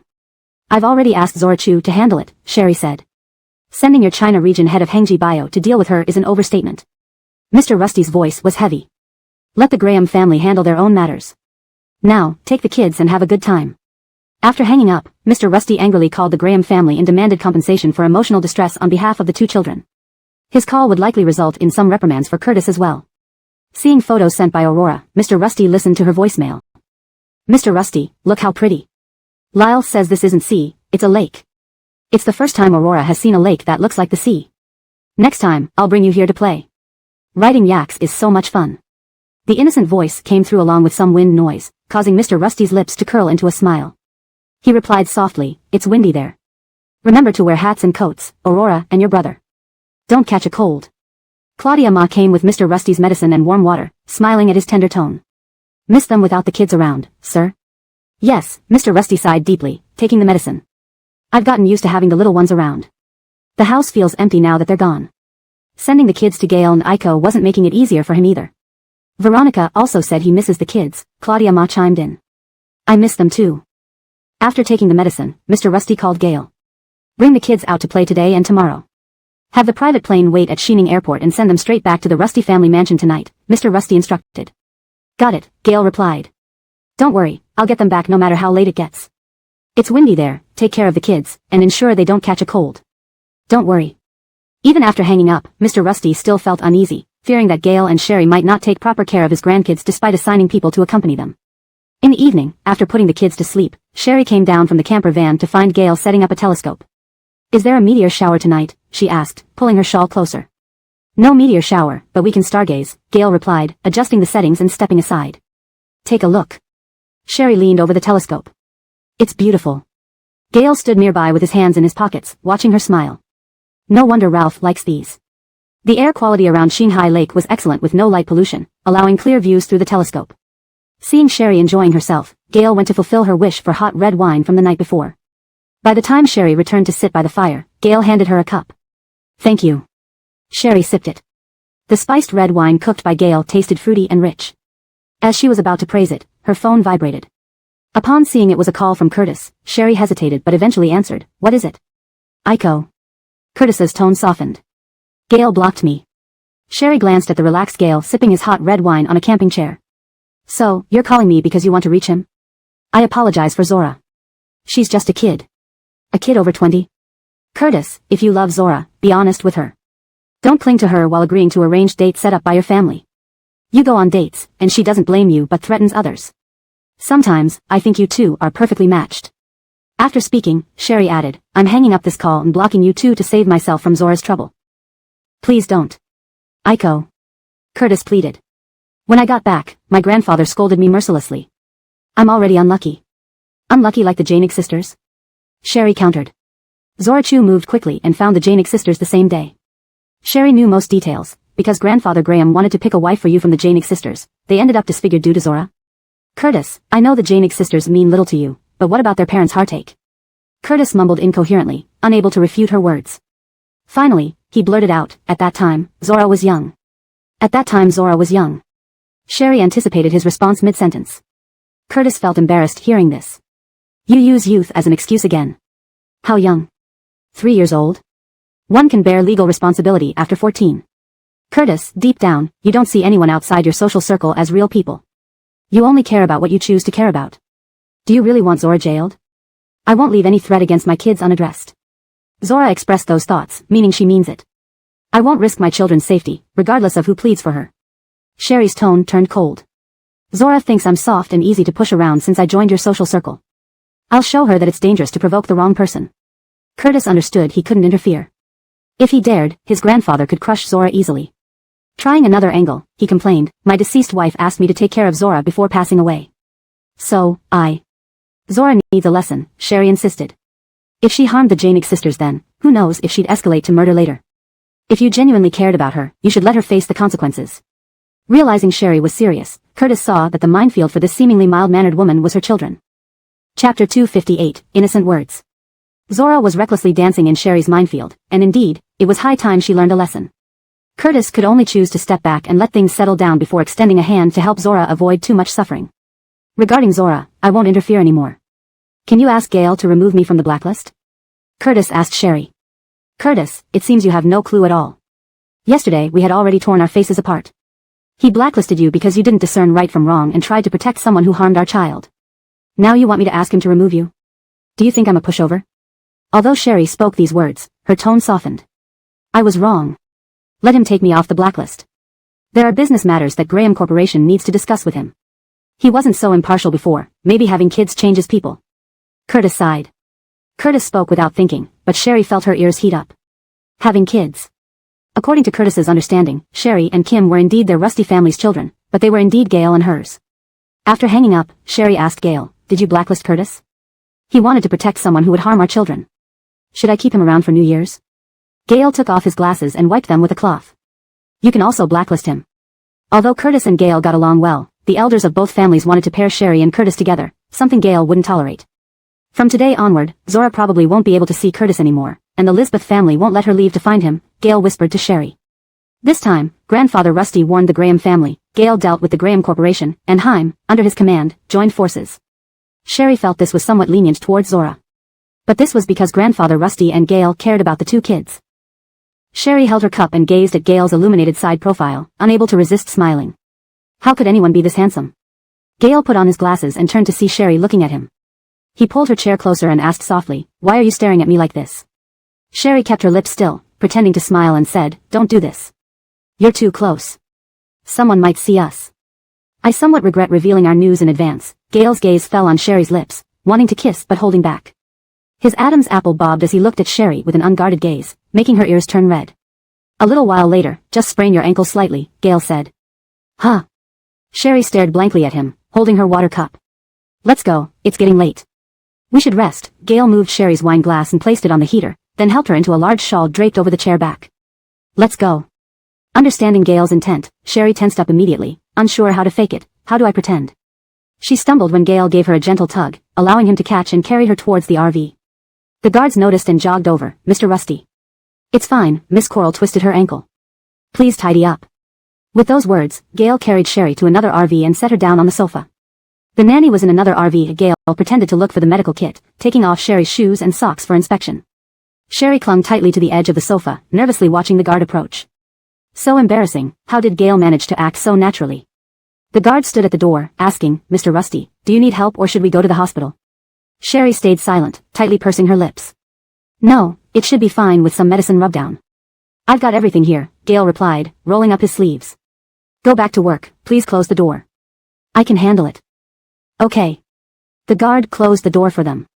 As soon as the door shut, Gail took off his glasses, propped one hand on the sofa, and gently pinched Sherry's cheek, ready to kiss her. She dodged by turning her head, shyly protesting, Gail, you said we'd hold back. What if?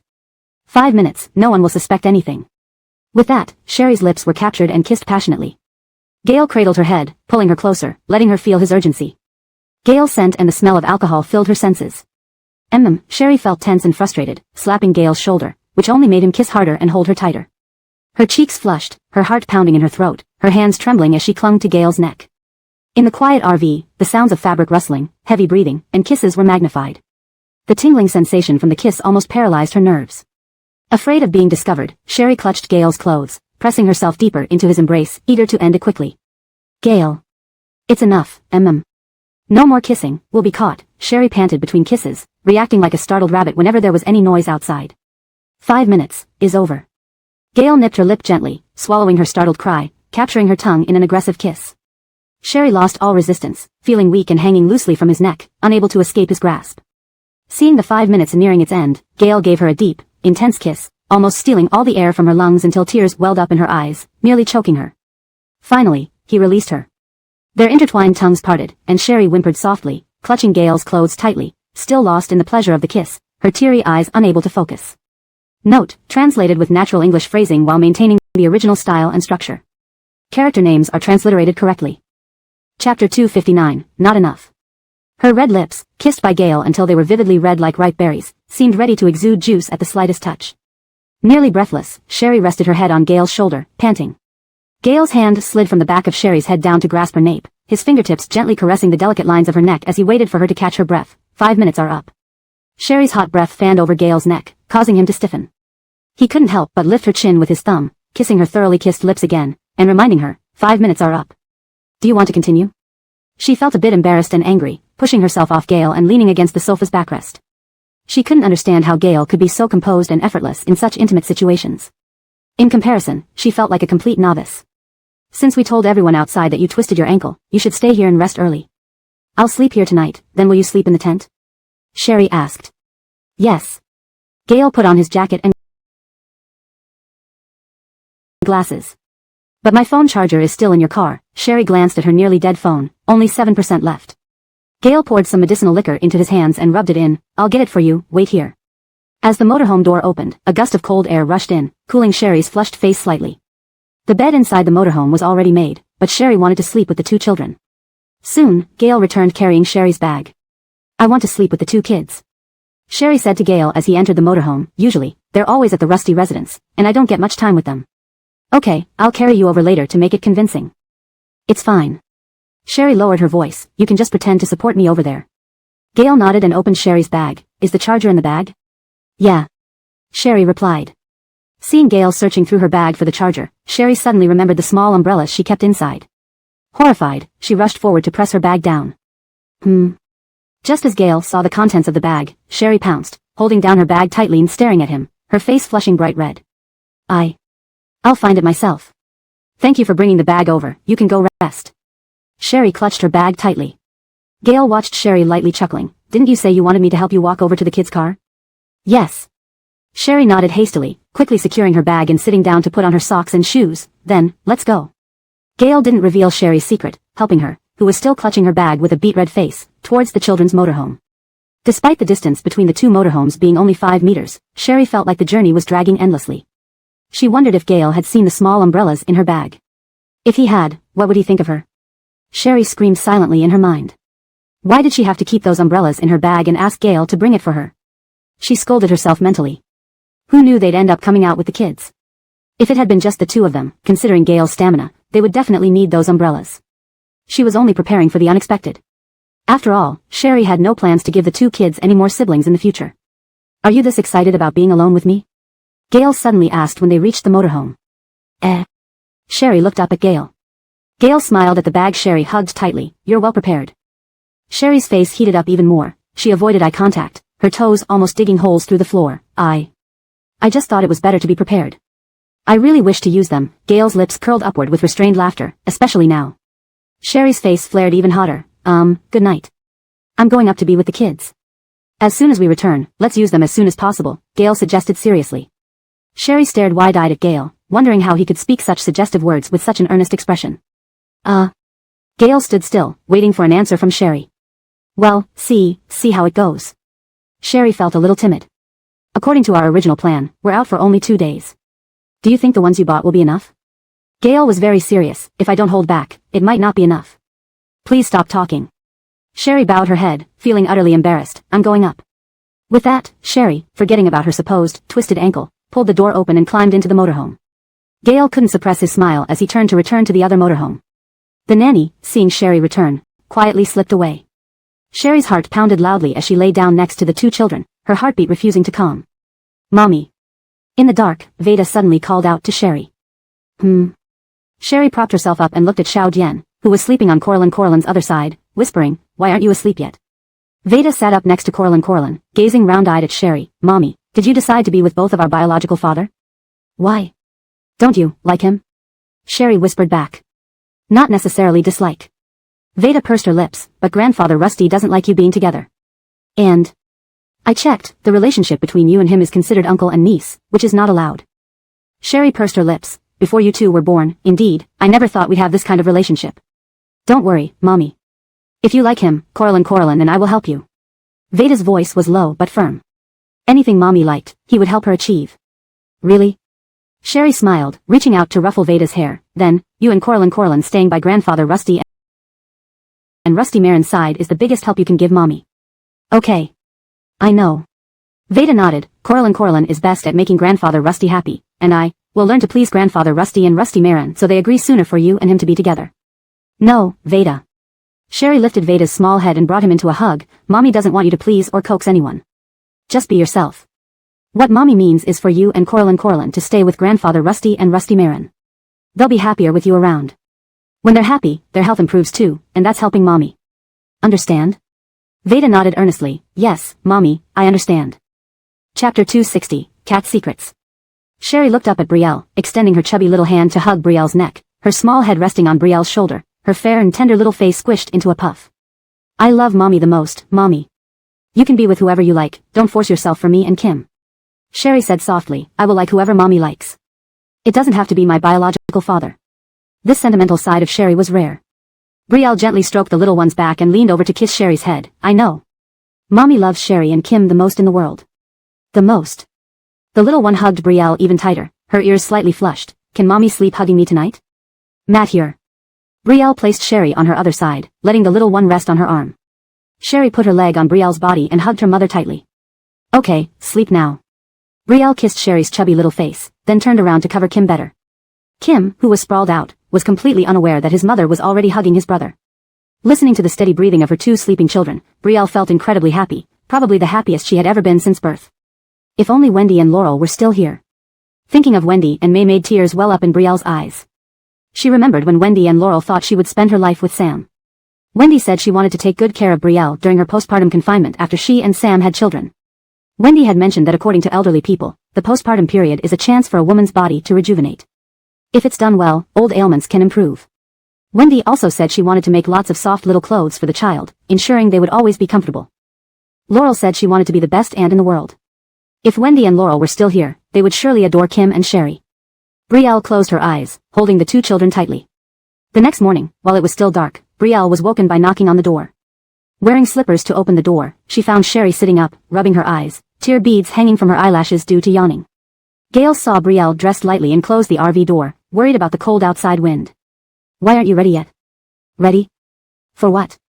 Sherry blinked her fluffy big eyes and glanced at the very cozy Kim before speaking. Yesterday, Kim saw dogs in an animated film watching the sunrise from a helicopter and said he wanted to do the same.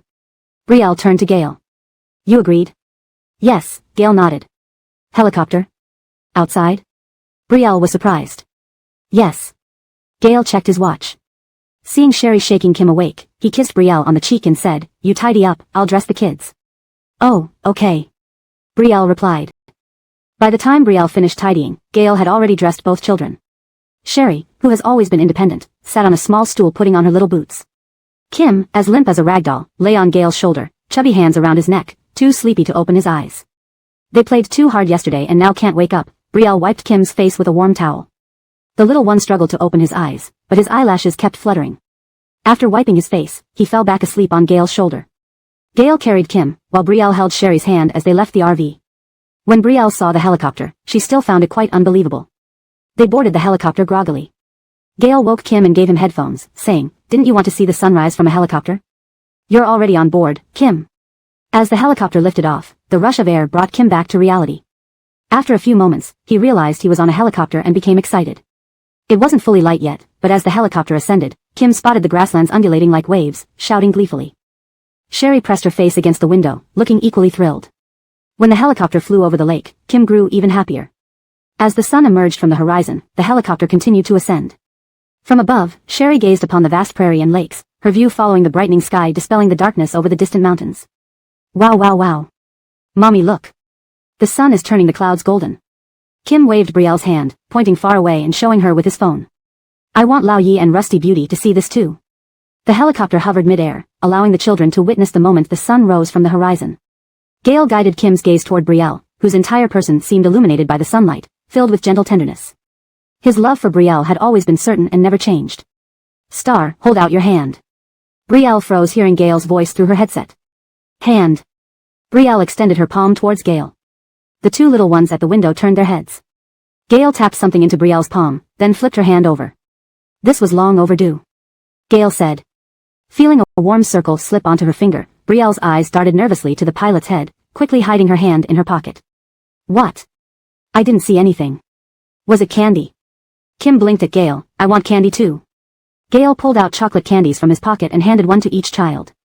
Brielle clutched the ring, which hadn't fully slipped onto her finger, hidden in her pocket, her heart pounding. Gail's gift didn't seem impulsive but rather well prepared. Her palms began to sweat. If they were alone, Brielle would have happily let Gail put it on. But with children and the pilot present, Brielle found it romantic and touching, but she dared not move, fearing someone might suspect there was something going on between her and Gail. Chapter 261, Disappointment. Gail gazed at Sherry with a gentle smile and did not force her to take out the ring. Gail had started preparing for this long ago, from designing the sketches to selecting the diamonds, all completed by herself. Do you like it? Gail asked Sherry, even though Sherry hadn't looked yet. Aurora thought Gail was asking whether she and her brother liked watching the sunrise. The little one, still chewing on chocolate, nodded vigorously without taking her eyes off the rising sun outside. I like it. Matthew per-duper like it. Sherry's ears turned bright red as she gave Gail a light nod. She liked it. No matter what kind of ring Gail gave her, she liked it. When Aurora came down from the helicopter, she was still chattering non-stop. However, during breakfast, she fell asleep while lying on the dining table. Gail carried the little one to bed, covered her well with blankets, couldn't help but kiss the chubby cheeks of the little one before returning to the dining table. Seeing Ralph holding her bowl in one hand and spoon in the other, feeding herself obediently, Gail patted Ralph's head and said to Sherry, the old man called and said to have the private plane wait at Xining Airport. Once we return to Jingdu, the two kids will be sent back to the Rusty family mansion. Grandpa misses the two children, Sherry smiled. Without the two little ones around, Grandpa probably feels the house is rather quiet. Before Sherry returned to China, it was always like this. Grandfather Rusty took the two children and Rusty Veronica abroad, and within days of sending them back, he would feel too lonely. He could barely stand it for half a month before finding an excuse to bring the kids away again. Since Sherry returned, the two children had been mostly with old Mr. Rusty. Now, with these two little ones suddenly out playing, the Hudson definitely wasn't used to it. On their way back to Xining after breakfast, Ralph couldn't hold out either and fell asleep in the child's seat. Before falling asleep, the little one insisted on staying with Sherry and not returning to the RV. Now only they, as a family of four, were in the car. Sherry finally took out the ring from her pocket to look at it. A perfectly symmetrical pear-shaped 17-karat blue diamond had been cut and polished, embedded in the ring, surrounded by tiny sparkling diamonds. Under the sunlight, it glittered brilliantly. So beautiful. Sherry couldn't help but exclaim. She suddenly remembered the blue royal blue diamond that sold for over $40 million at auction. She turned to Gail. Did you buy the blue royal? Do you like it? Gail asked again. Sherry held the ring tightly, her heart pounding fast. Yes, I do. The design for the ring has been completed long ago, but I didn't find the right diamond until I heard about the auction for blue royal. My assistant found someone to bid for it. It was just delivered the day you decided to come out, Gail explained casually, as if it were a trivial matter. You drew the designs? Sherry asked in surprise. How could I entrust something as important as a loved one's ring to others? Gail laughed lightly. Sherry held the ring, unable to stop admiring it. It's just not very practical for everyday wear, can't wear it every day. By the way, when is your birthday? I mean, your real birthday? Sherry had previously investigated Caleb, but the Martin family protected the information of its members so well that she couldn't find out. Why, are you planning to prepare a gift for me? Gail seemed to have guessed Sherry's intentions. Matt here. Sherry replied candidly. Gail, driving with one hand, couldn't hide his smile. I've already received my birthday gift. Huh? Sherry was puzzled. Coming out with me this time was your birthday gift to me, and I'm very happy, having you and the kids with me. Gail explained. Sherry was taken aback. Was it yesterday or today? Today, right? Today is your birthday. No wonder Gail wanted her to accompany him over the weekend. So you didn't decide spontaneously, you planned this ahead. Sherry clenched the ring tightly. You should have told me in advance. That way, she wouldn't have been caught unprepared. Gail took Sherry's hand and kissed it gently. I said, I've already received my gift. I'm very happy today, Aiko. And? Gail hesitated, glanced at Sherry, and widened his smile. I really just wanted you to accompany me this time, not because of anything else you prepared. Sherry's face turned red instantly as she yanked her hand away from Gail's grip. I was just prepared, didn't think we'd use it this time. Sherry bit her lower lip, blushing deeper as she spoke. It'll be used, Gail smiled. Sherry glared at Gail and ordered a cake to be delivered to the airport via her phone. Regardless of how they celebrated, it was a birthday. Even if they couldn't openly celebrate, eating a cake together with Gail and the children was possible and within boundaries. However, Sherry didn't expect to encounter Matthew Yaling in Cleveland at the airport. Why are you two suddenly at Xining Airport? Cleveland widened his eyes. Didn't you guys already go back? The kids still wanted to play, so we stayed another day. Sherry smiled as per her pre-planned explanation. That's great, then Matthew Yaling and I can hitch a ride on your private jet. No need to squeeze into first class. Cleveland made the decision on behalf of Matthew Yaling, as even first class couldn't compare to the comfort of a private jet. The Rusty family was sending its heir, potential heir, and two precious treasures, hence deploying a private jet. What did Cleveland and Matthew Yaling count for in their own families? Cleveland's father would definitely travel in a private jet. As for Matthew Yaling's position in the Matthew family, even if she wanted to use a private jet, her eldest sister would likely object, prioritizing her elder brother. Moreover, Patriarch Matthew forbade them from purchasing more private jets. Holding Aurora in his arms, Gail expressed indifferently to Cleveland, I don't particularly want you to come back with us. Don't say that. Cleveland turned to Sherry, who was holding Ralph's hand. Iko, Curtis offended you yesterday, not me. And it was thanks to me that everyone knew about the Janig sisters, right? If it weren't for me pointing it out, Curtis would never have realized Zora provoked you first, right? Each time Matthew Yaling couldn't bear to see Cleveland act so humbly in front of Gail. Although technically, they were indeed a generation younger than Gail, remember, Gail was adopted, while Cleveland had proper Winston family bloodline. Yet why did he always seem less capable in front of Gail? Chapter 262, Public Itinerary. I won't join the crowd, I'm flying back. Miley waved her plane ticket, said goodbye to Sherry and the two children, then left swiftly. Cleveland was at a loss, unsure whether he should chase after Miley or choose his own comfort by flying with Gail. After some thought, Cleveland decided that his comfort was more important. Moreover, as a member of the Winston family, if word got out that he and Miley were flying back to the capital together right when the Matthew family might be arranging a marriage for Adelaide, who knew what trouble it could stir up? Although Cleveland usually acted carefree, he knew better when it came to family matters. Even though he sympathized with Miley's predicament, he had to consult his elders regarding such a significant matter like marriage before making any decisions. Now it's just me left, take me along. I won't take up much space. Cleveland smiled. Just as Gail was about to speak, his phone in his pocket vibrated. He switched hands holding Aurora, took out his phone, and glanced at it, his expression changing slightly. Iko, take the kids on the plane first, I'll be right there. Gail said. Okay. Sherry nodded. Seeing Sherry about to take Aurora from him, Cleveland quickly stepped forward and took Aurora from Gail's arms with a smile. You go take the call, I'll hold the little princess. Don't worry, I'll ensure she and Iko get on the plane safely. Gail looked at Cleveland, but ultimately didn't say anything. He walked aside to take the call. Once on the plane, Sherry asked the flight attendant if the cake had arrived. The flight attendant reassured her that it was already in the refrigeration room. The two children had just sat down when Sherry started thinking about how to let Gail have his birthday cake without Cleveland finding out. But then, his call came. Iko, you and the kids might need to head back to the capital first, I have something to handle. Gail sounded somewhat anxious. Sherry tightened her grip on the phone. Can you tell me what's going on now? I'll tell you when I get back, Gail replied. There should be someone arranged by Mr. Rusty at the airport to pick up the kids. If you're too tired, you don't have to follow them to the Rusty family estate. Just ask Kayla to take you back to Huading Xunyuan for rest. Alright, I understand.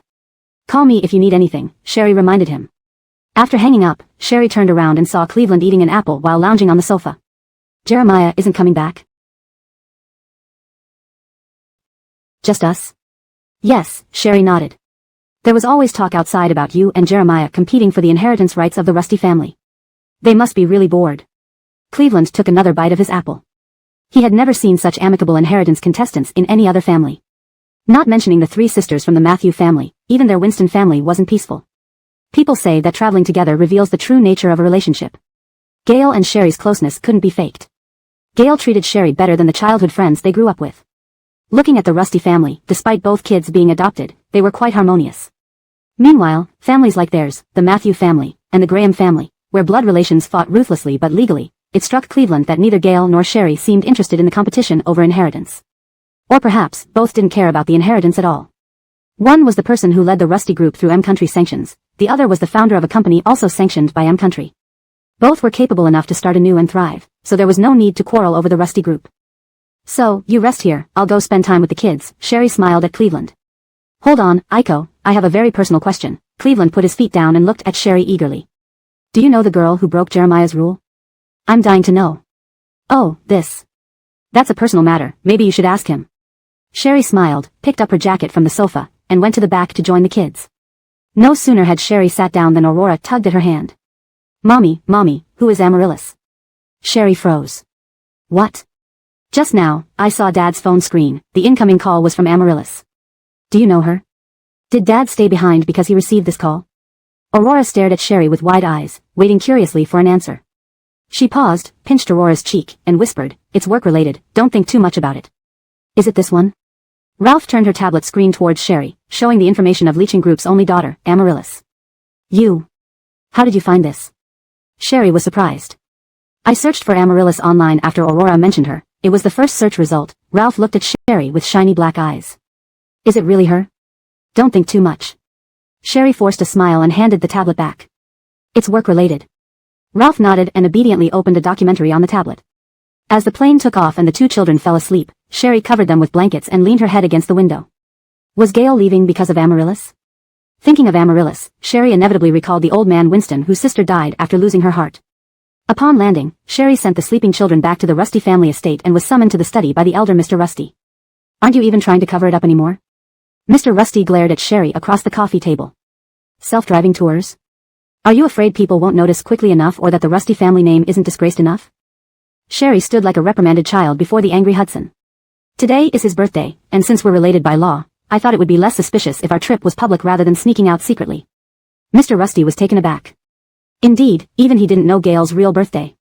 Seeing the old man press his lips tightly but refrain from further scolding, Sherry stepped forward and poured him a cup of tea. Grandfather, I know you completely disapprove of our relationship, yet you haven't forced us apart. I'm grateful for that. Sherry placed the tea in front of Mr. Rusty. I promised not to let anyone know about our relationship, and I will keep that promise. Translation ends here. Chapter 263, Your Heart Isn't Well. What good is a promise? The matter between the two of you was still found out by me. Have you thought about what would happen if people find out? Everyone would mock the Rusty family. Mr. Rusty mentioned this and became incredibly irritable. Enough. Go back early, don't be an eyesore in front of me. Remember one thing, if your affair gets discovered, I wouldn't mind exposing that Caleb has replaced Gale as my adopted son. Looking at Mr. Rusty's serious expression, Brielle called out with shock, Grandfather. Gale will leave the Rusty family sooner or later. You are my granddaughter, the future successor of the Rusty family.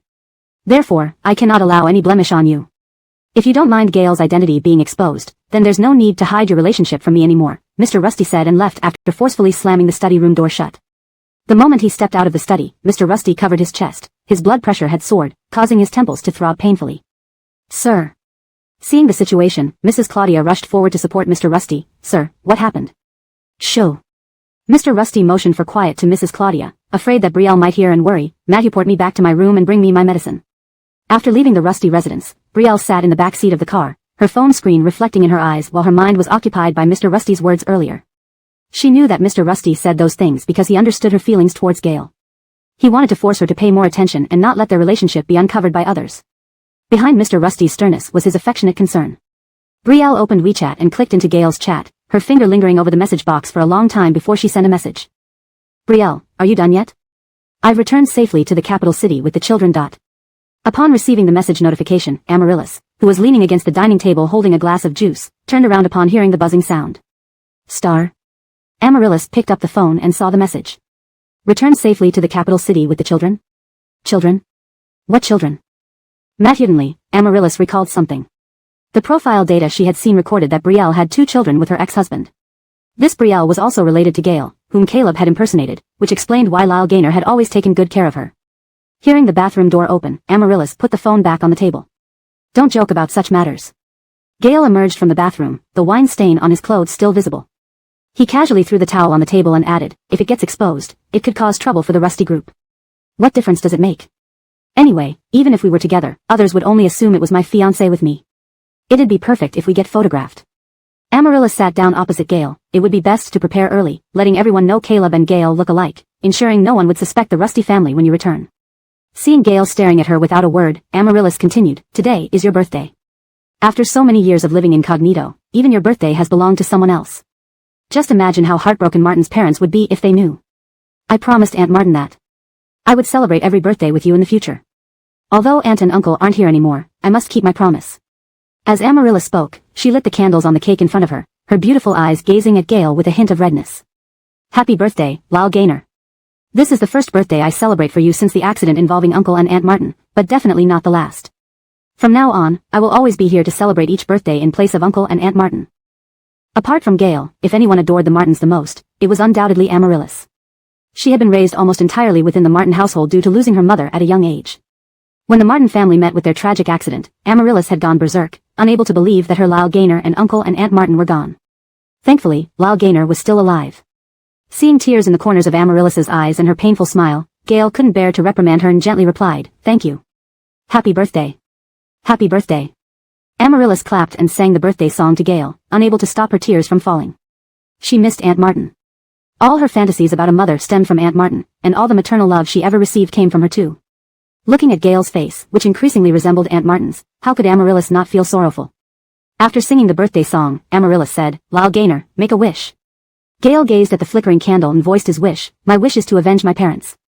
He had another wish, for Brielle and the 2 kids to remain safe and joyful. Huh. Why isn't Lyle Gaynor blowing out the candles? Amaryllis gently reminded him as he stared at the candles in a daze. Just as Gale blew out the candles, Amaryllis handed him a pre-prepared gift. Happy birthday, Lyle Gaynor. Thank you. Gale accepted it and placed it aside casually. Go ahead and open it, Lyle Gaynor, urged Amaryllis. To avoid disappointing her, Gale opened the gift box and froze. Amaryllis? Gale looked up at her. These are the wedding rings that belonged to Uncle and Aunt Martin. I bought them back from the black market. Amaryllis had spared no effort to get these rings. She hoped that when Gale recovered his true identity as Caleb, they could wear these rings together. Lyle Gaynor, do you like them? Clutching the ring in his hand, Gale felt a lump in his throat. He lifted his glass and tapped it lightly against Amaryllis's. Thank you. Amaryllis's mouth curved into a happy grin, her eyes resting on the woman's ring in the box. Back then, after Aunt Martin bathed her and dried her hair, Amaryllis praised Aunt Martin's ring, saying she would use it for her and Lyle Gaynor's marriage in the future, wishing them the same happiness and bliss as Uncle and Aunt Martin had. Lyle Gaynor, cut the cake. Amaryllis smiled and handed Gale the cake knife. After enjoying the cake, Gale wiped his mouth with a napkin and glanced at his watch. I have to go. So soon. Amaryllis hesitated. Can't you stay longer? It could attract attention, Gale said, putting the rings Amaryllis had given him in his pocket. Amaryllis, don't joke about your health or drink alcohol. You have heart issues, remember? Please note that names have been romanized following Pinyin rules, and some minor adjustments have been made for better readability and coherence in English. Chapter 264, Celebration. If you were really worried about me, why didn't you just come back and stay by my side? Amaryllis pouted unhappily. You even postponed your return date by a year. Ever since she learned that Caleb was alive, Amaryllis had been counting down the days until Gale would come back almost every day. Just when she saw some hope, Gale decided to delay her return. You should be good. Gale looked at Amaryllis as if she were her own little sister, somewhat indulgent. A year isn't that long. Fine, I've waited for so many years. One more year doesn't matter much, Amaryllis smiled at Gale. Anyway, no matter what, we can celebrate your birthday openly next year. All right. Gale stood up and picked up her coat. Let's go. Okay. Amaryllis reluctantly escorted Gale to the door, watching her put on a cap and mask before leaving. Her face still carried a smile as she closed the door. She lay on the bed, recalling how Gale had scolded her for drinking, and felt certain that her life would be very happy when her brother Caleb came back. Brielle had sent her message and didn't receive a reply from Gale until she returned to Huading Xinyuan. It was almost midnight, and Gale's birthday was nearly over. The cake she had prepared on the flight hadn't reached Gale, and Brielle had bought another one hoping Gale might return and they could have a hasty celebration. Sitting at the dining table, Brielle dealt with emails while waiting for Gale's reply. She checked her phone, seeing it was already 11:52, then glanced at the cake on the table. Gale still hadn't replied. What was keeping her? It shouldn't be work-related, otherwise, Brielle would have received updates. She took out the ring Gale had given her and examined it carefully. Despite feeling happy, her smile faltered when she remembered Aurora mentioning Amaryllis's name on the call earlier. Not that she suspected anything between Gale and Amaryllis, but because Amaryllis knew about Gale's true identity, Brielle worried Gale might encounter danger. Thinking this over, Brielle sent another message wishing Gale a happy birthday. The next morning, Brielle woke up early. The environment in Huading Xinyuan was excellent, with a man-made lake and a jogging track nearby. This was her first time jogging outside instead of on her treadmill. Putting on her running shoes, Brielle tied her hair back and jogged around the lake following her breathing rhythm. After 2 laps, she was drenched in sweat, wiped herself with a towel, and drank some water. Mathewdenly, she noticed Sam also jogging. Morning light streamed through the buildings of Jingdu, casting a shimmering glow on the lake, making half of Brielle's face look radiant. Sweat glistened under the sunlight. This wasn't a deliberate follow-up by Sam. Their morning jog habit dated back to when they used to run together before school daily. He kept these habits even after losing his memory. Seeing Brielle here today was an unexpected pleasure for Sam. Star. Sam quickened his pace to catch up with Brielle, holding a towel nervously in his hand. Good morning. Did you finish running? I just arrived. Do you always come at this time? No wonder we never meet. Sam seized the opportunity to talk, showing immense eagerness. Brielle had been listening to upbeat music and didn't hear him clearly. She checked her phone, seeing the time, then turned off the music and walked back. Watching Brielle leave, Sam's previous smile vanished, like a dog that had been abandoned by its owner. He knew he had a long way to go to gain Brielle's forgiveness.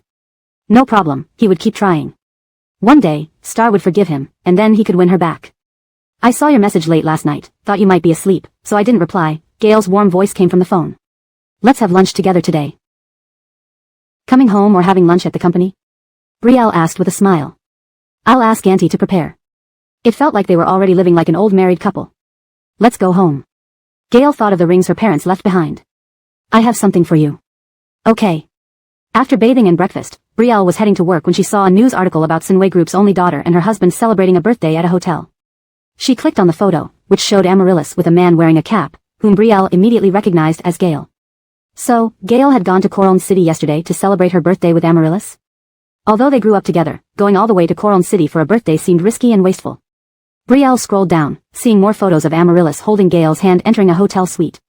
Clearly taken by paparazzi, there were also photos of Gale suddenly leaving the hotel for a convenience store and returning shortly after. Brielle realized that Gale must have switched places with a body double in the store. But the paparazzi wrote that maybe Amaryllis's husband specifically went to buy her favorite umbrella. Feeling suffocated, Brielle's smile faded. Her mood from the morning was ruined. After the morning meeting, Gale called Brielle to her office. After discussing business, Brielle couldn't help but ask, "Did you go to Coron City yesterday?" Chapter 265, Understanding. Gale shifted her gaze from the computer screen. "How did you know?" So she had indeed gone there, and Gale hadn't mistaken it. "I saw the news," Sherry said with a faint smile. "Perhaps because I had previously searched for information about Amaryllis, the only daughter of Sinway Group. The big data system pushed the news to me, mentioning that Amaryllis held a private celebration at Coron Chang's most luxurious restaurant for her husband's birthday yesterday. It seems Amaryllis's husband didn't want to be disturbed, so they returned to the hotel. That restaurant was a frequent spot when I was in Coron Chang, fearing the staff might recognize us," Gale admitted openly without hiding anything from Sherry. Sherry nodded and warned, "Still, be cautious." Gale sensed something off about Sherry but couldn't pinpoint what it was. She responded, "Don't worry, I've prepared well, no one will recognize me." "Good." Sherry took the file and left Gale's office, returning to her own where she began checking documents and electronic data on her computer, fully immersing herself in work as usual. After all, it was just a birthday. Sherry felt it wasn't necessary to be so petty. Gale had taken her and their child to play by Qinghai Lake, even though she hadn't been informed of his birthday the day before, proving that he wanted to celebrate it with her before that call pulled him away. As noon approached, Sherry used the small meeting room and called the project manager Edwin and sales manager Phyllis for a meeting. The meeting extended until 12:30 p.m. Gale sent Matthew assistant to check multiple times. Both project and sales department members were going in and out. Almost everyone in the company knew that Lloyd Kwan and manager Phyllis were arguing in the meeting room, almost ready to fight. Even after Xiao Rustizone walked out, they continued arguing through lunchtime. Back at Huading Xingyuan, Gale had been waiting for Sherry for quite some time. Hanging her coat at the door, she asked while changing shoes, "Why didn't you eat first?" "I waited for you." Heard Edwin and Phyllis were fighting in the small meeting room. "What happened?" Gale got up to serve rice. The two departments were blaming each other. This issue was a trigger, but tensions have built up over time. "Let them argue it out," Sherry said, washing her hands and sitting at the dining table.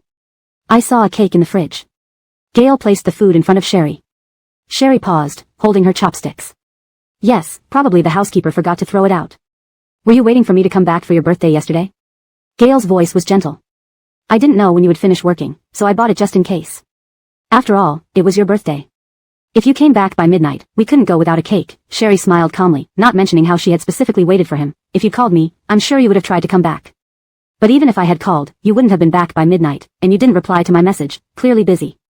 It wasn't necessary for you to rush back since it was your birthday, not mine. We were together during the day, right?" "Sherry." Gale frowned. Sherry's understanding smile made him uncomfortable, especially with her last remark that it was his birthday, not hers. To him, it seemed like she didn't care, though deep down, neither did he. Sherry looked at him. After a while, Gale picked up his chopsticks. "Eat." After lunch, Gale realized something. "Aiko, are you upset because I met Amaryllis yesterday?" "Not really upset." "You didn't do anything." Sherry flipped through files brought home from work. "Look at me." Rusty Jinro gently turned Sherry's face towards him. Her clear, beautiful eyes gazed straight into his, seemingly emotionless. She grabbed his hand. "What's wrong?" "Amaryllis grew up with me, without a mother, practically in our home. I treat her like a sister." "There's no need for you to misunderstand," Gale explained. "I know, Clifford told me." "I haven't misunderstood." Sherry let go of his hand, "and, I trust you." Before she could finish, Gale kissed her. Her grip on the file tightened as she closed her eyes, allowing him access. Their kiss was interrupted by a phone call. He kissed her deeply again, then checked his phone. It was Amaryllis calling. Sherry tactfully moved to the clean dining table, pulling out a chair to continue reading the files, trying to focus. But the words danced before her eyes, unable to penetrate her mind. She knew it wasn't a big deal to Gale, yet her emotions were out of sync. Despite knowing he considered Amaryllis a sister, she needed a moment to compose herself. "Minju, what is it?" Gale's eyes stayed on Sherry, loosening his collar with an air of impatience but still calm and indifferent. "All right, I understand. Message Clifford when you arrive, okay." Ending the call, Gale looked at Sherry. "Aiko, put aside work. It's lunch break." "Almost done," Sherry replied. Gail walked over, pulled the chair, and pulled her into his arms. Show me your hand. Sherry wrapped one arm around his neck, spreading her fingers with her other hand. What? Gail slipped a ruby ring onto her finger. Adjusted this morning. Should fit now. Adjusted? Sherry raised her hand, surprised by the daily-looking ruby ring. This is my mother's ring. I have another one from my father. Gail held her close. My parents loved each other dearly. She told me they met because of these two rings' gemstones. When they married, they divided the gems and set them into the rings, believing the gems brought them happiness. My mother once said that when I marry, she wants me to give her ring to my wife. Note, the translation maintains the original tone and structure while ensuring it reads fluently in English. Chapter 266 Agreement. Not just her ring, my mom always said she would leave all of her jewelry to her daughter-in-law, Gail said with a smile. However, after Cooper inherited the Martin family's assets, he had most of his mother's personal jewelry either gifted or sold off. Over the years, Gail has been quietly recovering his mother's jewelry. He hopes one day he can reclaim all of it and give it to Sherry, fulfilling his mother's last wish. Is this what you wanted to give me today? Sherry asked. It's not really from me. It should be considered a gift from my mother to her daughter-in-law. Gail spoke gently as he mentioned his mother, smoothing back Sherry's hair behind her ear. If my mother had met you, she would have liked you even more than I do. Gail's biological mother had always wished for a daughter but couldn't conceive again due to health issues, a regret of hers. When Gail was young, his mother frequently attended auctions to buy jewelry. She often lamented not having a daughter to pass them down to, yet smiled when she saw him, saying all the jewelry would go to her future daughter-in-law. Sherry watched the perfectly fitting ring on her finger and any lingering unhappiness dissipated. Did you meet Amaryllis for the matching rings? Sherry asked. Ever perceptive, she deduced from Gail's words that he must have recently reclaimed the ring, otherwise, there wouldn't have been an urgency to have Kayla adjust the ring size early this morning. And just yesterday, Gail gave her another ring. That's not entirely it. I didn't know these rings were with Amaryllis until I went there. Gail played with Sherry's hand. My mother kept these rings in a safe after deciding to give them to us. Later, when our family had issues, her jewelry was sold off, and Amaryllis bought these rings at an auction, giving them to me as a birthday gift.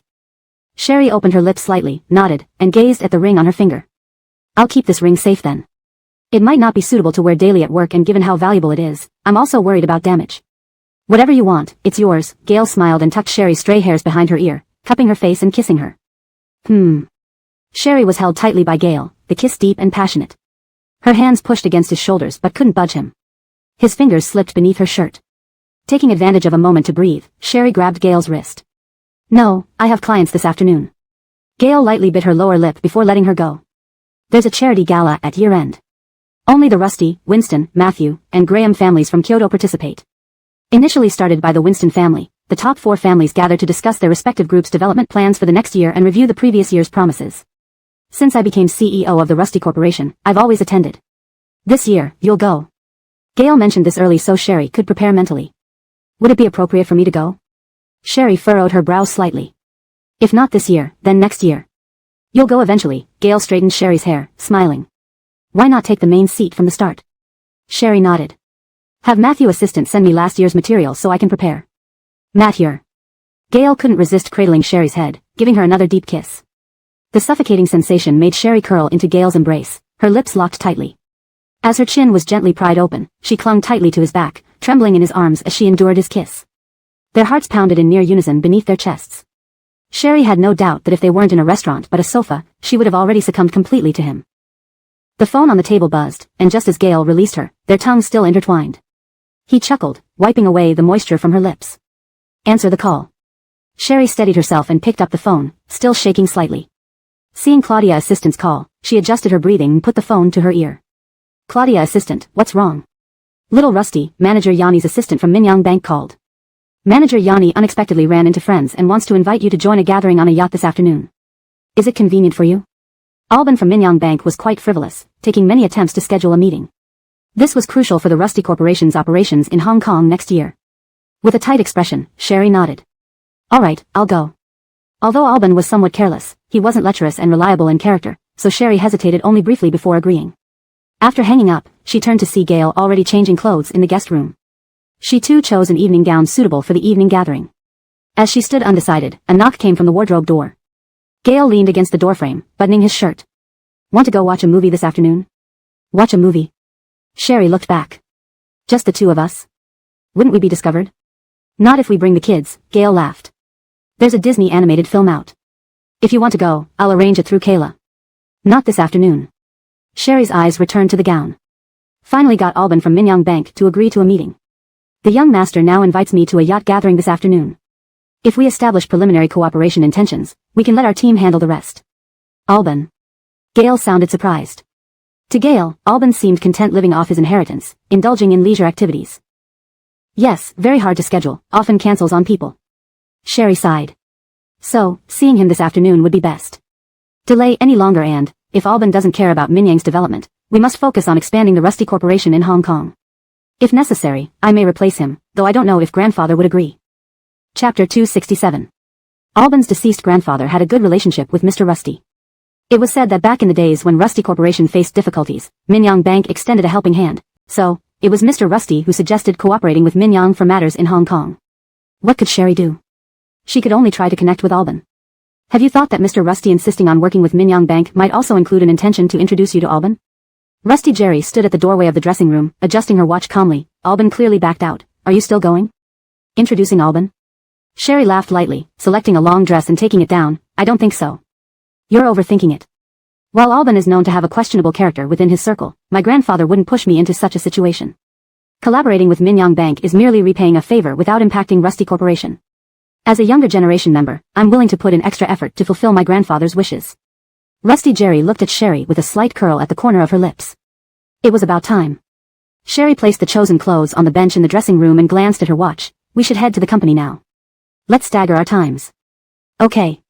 Rusty Jerry nodded, but before I leave, I want to know, if after I go, if your elder, Mr. Rusty, hopes you'll complete his wishes by marrying another man, would you agree? Sherry turned to look at Rusty Jerry. We're already married. Why would I marry someone else?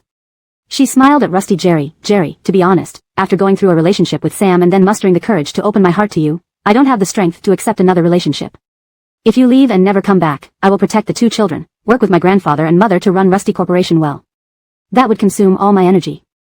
Hearing this, Rusty Jerry wasn't angry. The reason she postponed the return for a year was because Rusty Jerry knew the danger she'd face upon returning. She couldn't bear leaving Sherry and the children too soon. Though she'd get jealous and upset and Sherry followed Mr. Rusty's arrangement to meet potential suitors.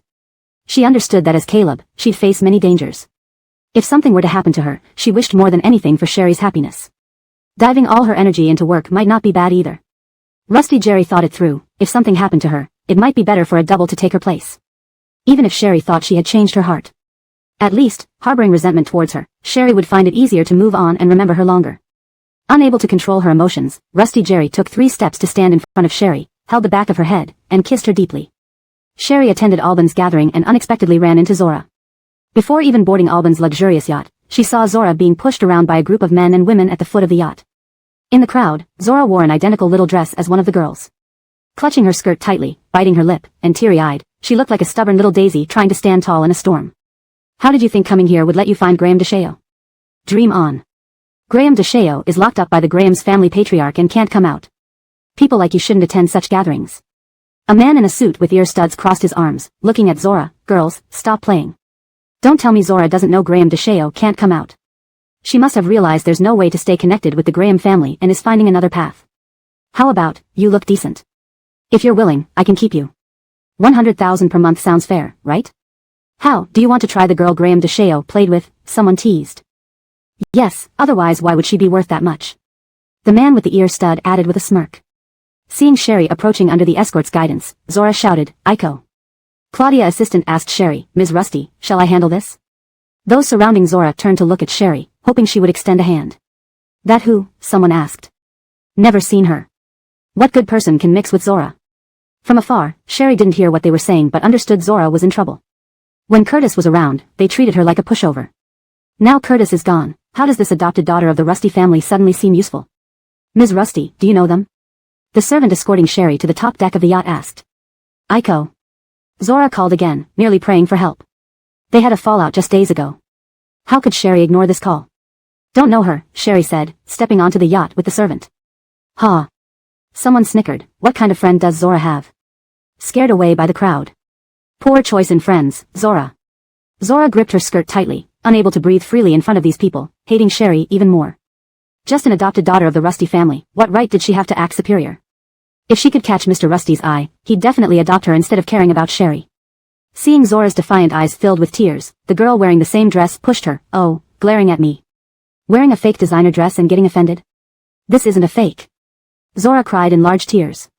Not bought by Graham Shao. The girl mocked. Graham Shao spending money on you? Your parents would adore you if you could latch onto him and not sell you to old men.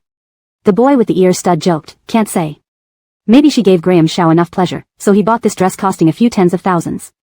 Courtney, sleeping with anyone's the same to you. Sleep with me, and I'll buy you an even fancier dress, way more expensive. How about it? Chapter 268, Broad Strokes.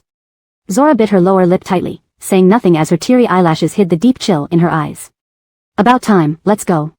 Said a girl dressed in the same dress style as Zora with an ominous look. Don't let her make us late. Can you take me in? Zora mustered up her courage again, looking up at these people who had just been making things difficult for her. She wanted to find someone at this party who could get in touch with Curtis. Her parents received a call from Graham family's old patriarch's assistant and knew she had no hope of marrying into the Graham family. They had already decided to sell her off for a high price. Even though she knew she would be humiliated, Zora still stopped these people, doing everything she could to save herself. Zora had to contact Curtis as soon as possible and prove to her parents that Curtis hadn't abandoned her. Don't be too funny, okay? The girl who wore the same dress as Zora gave a disdainful look, raising her eyebrows after thinking of something. I said either you cut the dress on your body or take it off.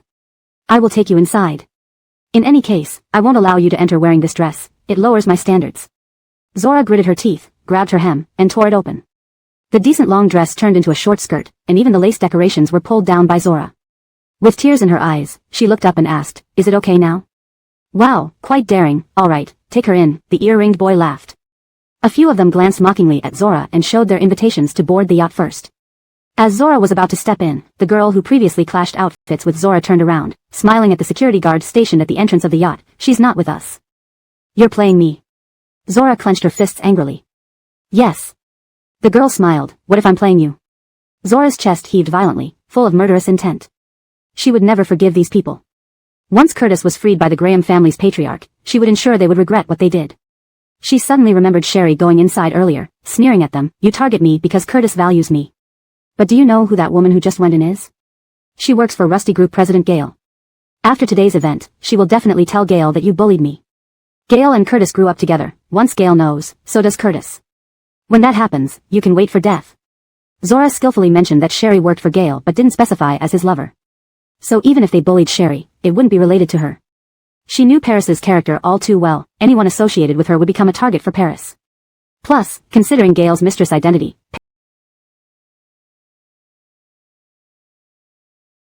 Paris would definitely confront Sherry. After last time tearing into Sherry, Zora understood that Sherry wasn't easy to provoke either. No matter who gets taken down when Paris meets Sherry, it would satisfy her desire for revenge. Best case scenario, Paris might throw Sherry into the water like she did to her before. Not only would it embarrass Sherry, but Sherry would certainly retaliate against Paris. Alright. Let's see then. The Paris crossed her arms and walked in with others, smiling broadly. The ear-ringed boy glanced at Zora, who had tearful and somber eyes, whispering to Paris, what if what Zora said is true? What if that woman really is Gale's lover? If Curtis finds out? Paris's two cousins had set an example. He was worried about Paris getting hurt. What to fear? Even if she is Gale's lover, so what? Just an unacknowledged mistress. Gale has a fiancé anyway. Paris spoke coldly. I can't stand women like her who climb into men's beds using every trick in the book. Paris's two cousins were so outstanding, yet were ruined by this despicable woman, Zora. Even if the whole world said her elder cousin had gone mad due to love-hate issues over Curtis and destroyed Zora, who was favored by him, Paris believed her cousin wasn't insane. Her cousin had told the truth. Otherwise, uncle and aunt wouldn't have refused to discuss the matter, telling her to stay away from the Graham family and Zora. Dressed formally, Alban greeted Sherry upstairs and put down his wine glass with a smile. Apologies, Ms. Rusty, thank you for coming. My stay in Beijing is brief, so I organized this yacht party to meet all my friends. Enid, who had been sitting with Alban, stood up upon seeing this and pursed her lips while looking at Sherry. Enid hadn't seen Sam in a long time. Every time she called, Sam brushed her off. The last time Enid heard about Sam was when he moved to Sherry's residence at Huading Xinyuan. Though Enid knew she didn't have the right to be angry and that her past affections with Sam were stolen, she couldn't help blaming Sherry. Let me introduce. Alban gently held Sherry's arm and introduced, this is Enid, EF spokesperson. Oh, right, isn't Rusty Corporation working with EF? Karautsi is my good friend. Any future projects can be referred to Karautsi. There's no need for introduction, Mr. Yanni. My senior and I know each other. Enid politely greeted Sherry, senior. Sherry nodded slightly, clearly unwilling to engage further. Everyone there was smart enough to pick up on the underlying tension. If Sherry wouldn't even give face to Alban, the prospects of collaborating with Enid needed careful consideration. After all, no matter how influential Enid was, she was just a celebrity, whereas Sherry, as an adoptive daughter of the Rusty family, represented capital itself. After discussing potential collaboration, Alban quickly reached preliminary intentions with Rusty Corporation. Once the boss settled matters, Claudia's assistant went to finalize the broad strokes with Alban's assistant. Sherry prepared to say goodbye to Alban after visiting the restroom but unexpectedly encountered Paris, the young lady who blocked Zora on the yacht and clashed outfits with her earlier. Oh, isn't this Zora's friend? How, like Zora, are you here looking for rich guys at this party? Chapter 269, Legal Warning. Paris had drunk a little and sized up Sherry from head to toe, speaking with a drunken slur. You look quite good, a bit better than Zora. How much do you get paid per month? Zora said you're Gail's person. How many times did you sleep with her to get this high society party invitation? So, how many people did you sleep with to get the invitation? Sherry wiped her hands with a tissue, genuinely asking. You. Paris, what are you doing here? I told you to drink less, there's a competition tomorrow. The man with ear piercings walked over and saw Sherry. Isn't she Zora's friend? Are you making things difficult for her? Forget it, even though she and Zora are two peas in a pod, it was Zora who hurt your sister, not her. There's no need to fuss over a mistress, and wouldn't the Matthew family handle her if they knew of her existence? No point wasting effort. Let's go. Sherry raised an eyebrow, now understanding the situation. This girl must be from the Janik family, the one harmed by Zora. Originally infuriated, Paris suddenly sneered at Sherry after some thought and said to her friend, right, she's just a mistress. Paris reached out to grab Sherry's coat. Someone like you who hangs around Zora can afford this brand? Did you buy it by selling yourself or? Before Paris could touch Sherry, Ephraim grabbed her wrist. He had been standing nearby when Sherry came to the restroom.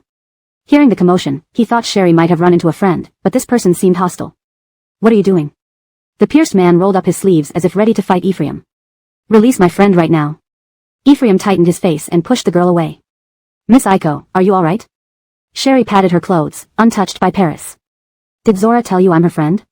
Hearing the disdain in Sherry's voice, Paris raised an eyebrow and sneered, waiting for Sherry to explain herself. Isn't that true? Senior, are you okay? Enid came out of the restroom, surprised to see Paris blocking Sherry. Her gaze fell back on Sherry. Do you want to call the police? Paris didn't recognize Sherry but recognized Enid. Seeing Enid respectfully addressing Sherry as senior and noting the bodyguard beside her, her aggressive demeanor vanished instantly, replaced by surprise. Paris looked at Sherry, guessing she might be in the same class as Curtis, the eldest son of the Graham family. Perhaps Zora wanted to frame her, leading her astray. The higher-ups didn't approve of Zora either, guiding her into this misunderstanding. The pierced man's eyes widened. Doe. Enid. Enid nodded politely with a smile. Did we make a mistake? The pierced man whispered to Paris. She knows Enid. Are you not Gail's lover? Paris asked Sherry. Don't speak rashly, Anne. Enid remained calm. This is the administrative vice president of Rusty Corporation, the niece of CEO Rusty. Spreading rumors about him and his niece like this, aren't you afraid of receiving a legal warning from Rusty Corporation? Paris sobered up instantly, her face turning pale. Though not from the top families in the capital, she knew about the Rusty family adopting a daughter. She realized she had been tricked by Zora. If not for the bodyguard and Enid revealing Sherry's identity, she might have publicly humiliated Sherry due to Zora's influence. If Sherry were vengeful, it could spell more trouble for the Janik family. Paris hated Zora even more. She quickly changed her tone, stepping aside. Sorry, Zora told me you're Gail's lover, and I drank too much. You got lucky bumping into me. What would happen if you bumped into someone else orchestrated by Zora? Did you think about that? Sherry smirked. Manipulating others to harm and incite discord wasn't just Zora's specialty. Given Paris's loyalty in her troubles for her cousins, Sherry decided not to press the issue. Let's go. Sherry said to Ephraim. Senior. Enid caught up to Sherry, walking beside her. I want to talk to you, just for a few minutes. Sherry glanced at her watch. Enid, if it's about work, I can spare a few minutes. But if it's about Sam, I suggest you go straight to Hua Ting Shing Coralin's 4th floor. For relationship issues with Sam, talking to him directly is more effective. I'm not here for Lyle Nanshan, I'm here for Doug. That leaves nothing to discuss. Sherry laughed. My sister lost her life, and Ferris still lives on. He should be grateful. But he's living worse than death. Tears welled in Enid's eyes. I visited Doug once, and he's being treated horribly in prison. He's attempted suicide 3 times. Recently, Doug tried again. Could you forgive him? He truly knows his wrongs. Enid choked. Not dead yet, is he? Sherry smiled brightly. When he dies, then I'll forgive him. With that, Sherry smiled at Enid and left. Watching Sherry's back, Enid clenched her fists tightly, tears welling in her eyes. She tried every method, money spent, connections made, but to no avail. She sent out an antique artifact, only for someone to whisper to her. The daily torment Ferris endured in prison was because someone above was orchestrating it, and this person spent lavishly. It was obvious who this person was. She heard those criminals initially took money to abuse Ferris, but later, other prisoners followed suit, considering abusing him a privilege. Life in prison was unbearable for Ferris.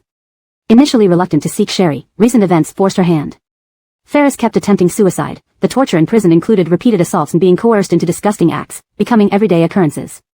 Enid had approached Sam before, but he was preoccupied with Sherry, unable to protect Ferris. Chapter 270, Recruitment.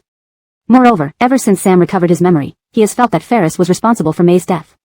Thus, he believed that everything Ferris was currently enduring was well-deserved.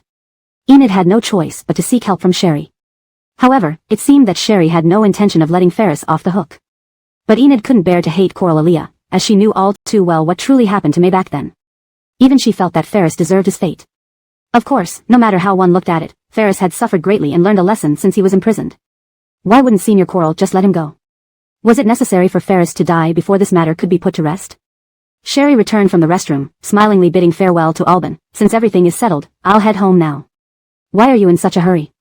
Alban loved the lively atmosphere. Stay a little longer. I noticed you didn't even touch your drink today. 2 kids at home make it inconvenient for me to drink. I'll leave Claudia assistant here to coordinate with your assistant, Mr. Yanni. Goodbye. Finally managing to extricate herself from Alban, Ephraim escorted Sherry off the luxurious yacht, only to encounter Zora who had been waiting there all along. Sherry. Zora blocked Sherry's path, her makeup smeared from crying. Why didn't you help me just now? Aren't you afraid I'll tell Curtis? Zora, is your head filled with water? Sherry laughed in spite of her anger, refusing to spare Zora a glance and started to walk away. Zora chased after her but was stopped by Ephraim. One company after another refuses to cooperate with us. Is this your doing? Sherry, no matter how much you try to sabotage me, Curtis will never like you, a woman who's already had children with someone else, nor would he become a father to bastards from others. Zora screamed suddenly, covering her face. Sherry. Sherry shook her hand, which still stung from the slap. How can you not learn from experience? Provoking me again and again. Did you really think you're so clever? Zora clutched her face, glaring at Sherry with hatred. If you dare ruin my family, if you can't destroy us. Zora, do you really believe everyone can be your weapon? Using people as pawns suits you fine. Don't you want me to help you destroy your own family? Sherry smiled. Did you think I said I would investigate you, only to find superficial issues? When I say I'll deal with you, do you think I was just talking? Zora tried to suppress her shock and disbelief, taking a step back. I know exactly what's happening within the Lisbeth family. Your adoptive parents are peculiar. Don't say another word. Sherry's voice remained calm, yet Zora shrieked as if someone had stepped on her tail. White Winstonichu had thoroughly investigated both Zora and her family. Adopted by the Lisbeth family, they once idolized Zora because of her relationship with Curtis. Now, as their connection to the Graham family became hopeless and their business suffered under the words of the elder Jeffrey, Zora's adoptive parents blamed her for all their woes. Under the pressure from Jeffrey, they planned to marry Zora off quickly, naively believing that the worse the marriage, the more Jeffrey would be satisfied and forgive them. They even found an old widower for her. This was why Zora was eager to contact Curtis. If she failed to reach him, she hoped the Lisbeth family would fall sooner, allowing her to convince them that the Graham family would never forgive them, even if they married her to an old widower. That way, they might rely on Curtis's release and his affection for her to rebuild their fortunes. After all, Curtis was the future heir of the Graham family, while Jeffrey was aging and wouldn't live much longer. You're smart, indeed. Unfortunately, your intelligence is misplaced. Sherry coldly observed Zora. The gravest mistake you made was threatening my child, Zora. I told you, I will never tolerate any threat to my child. Zora turned pale. This time, she truly met her match. You said you are suffering at home, being bullied so badly, even maids treat you as they please. If I give the Lisbeth family a bit of leverage, wouldn't you suffer even more? Sherry scanned Zora's dress. I bet the Lisbeth family didn't buy you this dress for free, did they? Unaware that Sherry knew every detail of her life at home, Zora instinctively took a step back. What do you want from me? Zora was genuinely terrified now. It's not about what I want, you came to provoke me first. I told you before, whoever starts trouble gets humiliated. Sherry glanced at Zora with a smile and left with Ephraim. Sherry. Sherry, wait. Zora tried to chase after them but was blocked by Ephraim. Sherry, I was wrong. I shouldn't have threatened your child. Everything I said was nonsense, would never harm your child. Can you let me go? I belong to Curtis. When he comes out, knowing you contributed to my downfall, he'll come after you. Zora feared Sherry giving the Lisbeth family some advantage, which would only intensify her torment as they might think Jeffrey approved of their treatment of her. Sherry heard this and looked at Zora, expressionless, before sitting inside the car. Ephraim also got in, driving away. Sherry. Zora chased after the car for a few steps, trembling all over. Why was this happening? They were both adopted. Why did Sherry get to be above everyone else? Zora hugged her shoulders, crouching down and holding back sobs, her body shaking uncontrollably. When would Curtis finally come out? She could barely hold on any longer. Curtis. Zora choked back tears, calling out his name. You are, that and who used to be with young Master Curtis, aren't you, with the surname Lisbeth? Startled, Zora lifted her head to see who was speaking to her. Upon entering the car, Sherry received a call from Haim. He pleaded for her help to attend a biotechnology competition at Kyoto University the next day. This competition's prize money is provided by our Hengji Biotech, so I casually agreed to attend with the university president. But now I'm crucial to catching up with Molly. I need you to go to St. Petersburg, and you can go to Kyoto University instead. Besides, you're an expert. If you spot any talent early on, we can recruit them for Hengji Biotech. Chapter 271, Prepared in Advance. Haim rambled on and on, all for the sake of asking Sherry to attend tomorrow's competition on his behalf. You're springing this on me so suddenly. I may not be available tomorrow, Sherry tried to refuse. I've already called your assistant, little Claudia. You don't have any client meetings in the afternoon, you'll be in the company. Sherry was speechless. She shouldn't have given Haim little Claudia's contact details, this guy had come prepared. Boss, you're already secretly harboring a man. You've even found a stepfather for Aurora and Ralph, but look at me. By heaven, I'm still single, and I don't even have children yet. Can you bear to see Lexia get snatched away by someone else, leaving me alone and pitiful for the rest of my life? Haim started to play the sympathy card. If it weren't for my lifelong happiness, I definitely wouldn't bother you. The competition had been widely publicized recently, with everyone knowing that Haim, the China region head of Hengji Biotechnology, would attend. If he didn't go now, the participating students might think that Hengji Biotechnology didn't take it seriously. But if Haim didn't go and the founder did, it would signify more importance rather than less. Sherry knew Haim had sincerely loved Brinley for years and thus agreed, all right. I'll attend for you tomorrow. Boss. If things work out with Sister Lexia, I really will thank you. Remember to give me a big red envelope when we get married. Bye. Sherry. After hanging up, Sherry sent a message to little Claudia, changing her schedule for tomorrow afternoon to Kyoto University. However, Sherry never expected that she would bump into Paris and the earring man from yesterday at Kyoto University the next day. Seeing Sherry being accompanied by school leaders, walking towards each experimental station with goggles, the earring man elbowed Paris. Xiaoxi. Xiaoxi. Look at that, isn't that the niece of Rusty Corporation's president whom we met yesterday? Hearing this, Paris looked up and saw Sherry talking to a senior from their department. The senior seemed excited and passionately introduced something to Sherry. Paris wished she could hide her head among the lab equipment. The founder of Hengji Biotechnology had always been Paris's idol, though she hadn't met her in person. She admired how this woman established and expanded Hengji Biotechnology within 3 short years. After clashing with Sherry last night, Paris had been uneasy. Upon asking some friends about the adopted daughter of the Rusty family, she was shocked to learn that the girl was actually the founder of Hengji Biotechnology. Paris felt like dying right then and there. Why did she even participate in this competition? Wasn't it just to join Hengji Biotechnology? As a biology enthusiast, Paris aspired to become someone as remarkable as the founder of Hengji Biotechnology. Last night, she had acted stupidly and spoken rashly in front of her idol. She even used malicious rhetoric meant for Zora against her own idol. Why are you hiding, Xiaoxi? The earring man nudged her repeatedly. I found out last night that the adopted daughter of the Rusty family is the founder of Hengji Biotechnology, your idol. They'll be here soon, why don't you greet her and apologize for what happened yesterday? Otherwise, how can you possibly join Hengji Biotechnology? You, stop nudging me. Paris lowered her head, checking her mask in the reflection of lab equipment before continuing her experiment. Just focus on the competition. The earring man was surprised. This doesn't sound like you. Didn't you usually rush to meet news about Hengji Biotechnology's founder? Are you scared? Less chatter. Paris remained on edge until Sherry left their station, only then relaxing enough to continue. After the competition ended, Sherry looked at the results. Not surprisingly, Paris's team won first place. At the award ceremony, the host announced that the founder of Hengji Biotechnology would present the awards. Standing on stage, Paris wanted to bury her head. Team leader is Paris, right? Sherry smiled and handed the trophy to Paris. Paris's eyes welled up with tears, too afraid to look up as she accepted the trophy with both hands. Only a sophomore, very impressive. Would you consider interning at Hengji Biotechnology in your junior year? Sherry asked. Startled, Paris quickly raised her head but immediately lowered it upon meeting Sherry's warm gaze, her eyes reddening. Do you want to? Sherry repeated, seeing that Paris hadn't answered. Smiling, she added, of course, your team members can also intern at Hengji. Paris gripped the trophy tightly. You, after what I said yesterday, you're still willing to let me intern at Hengji Biotechnology? The principal, standing nearby, stared at Sherry in surprise.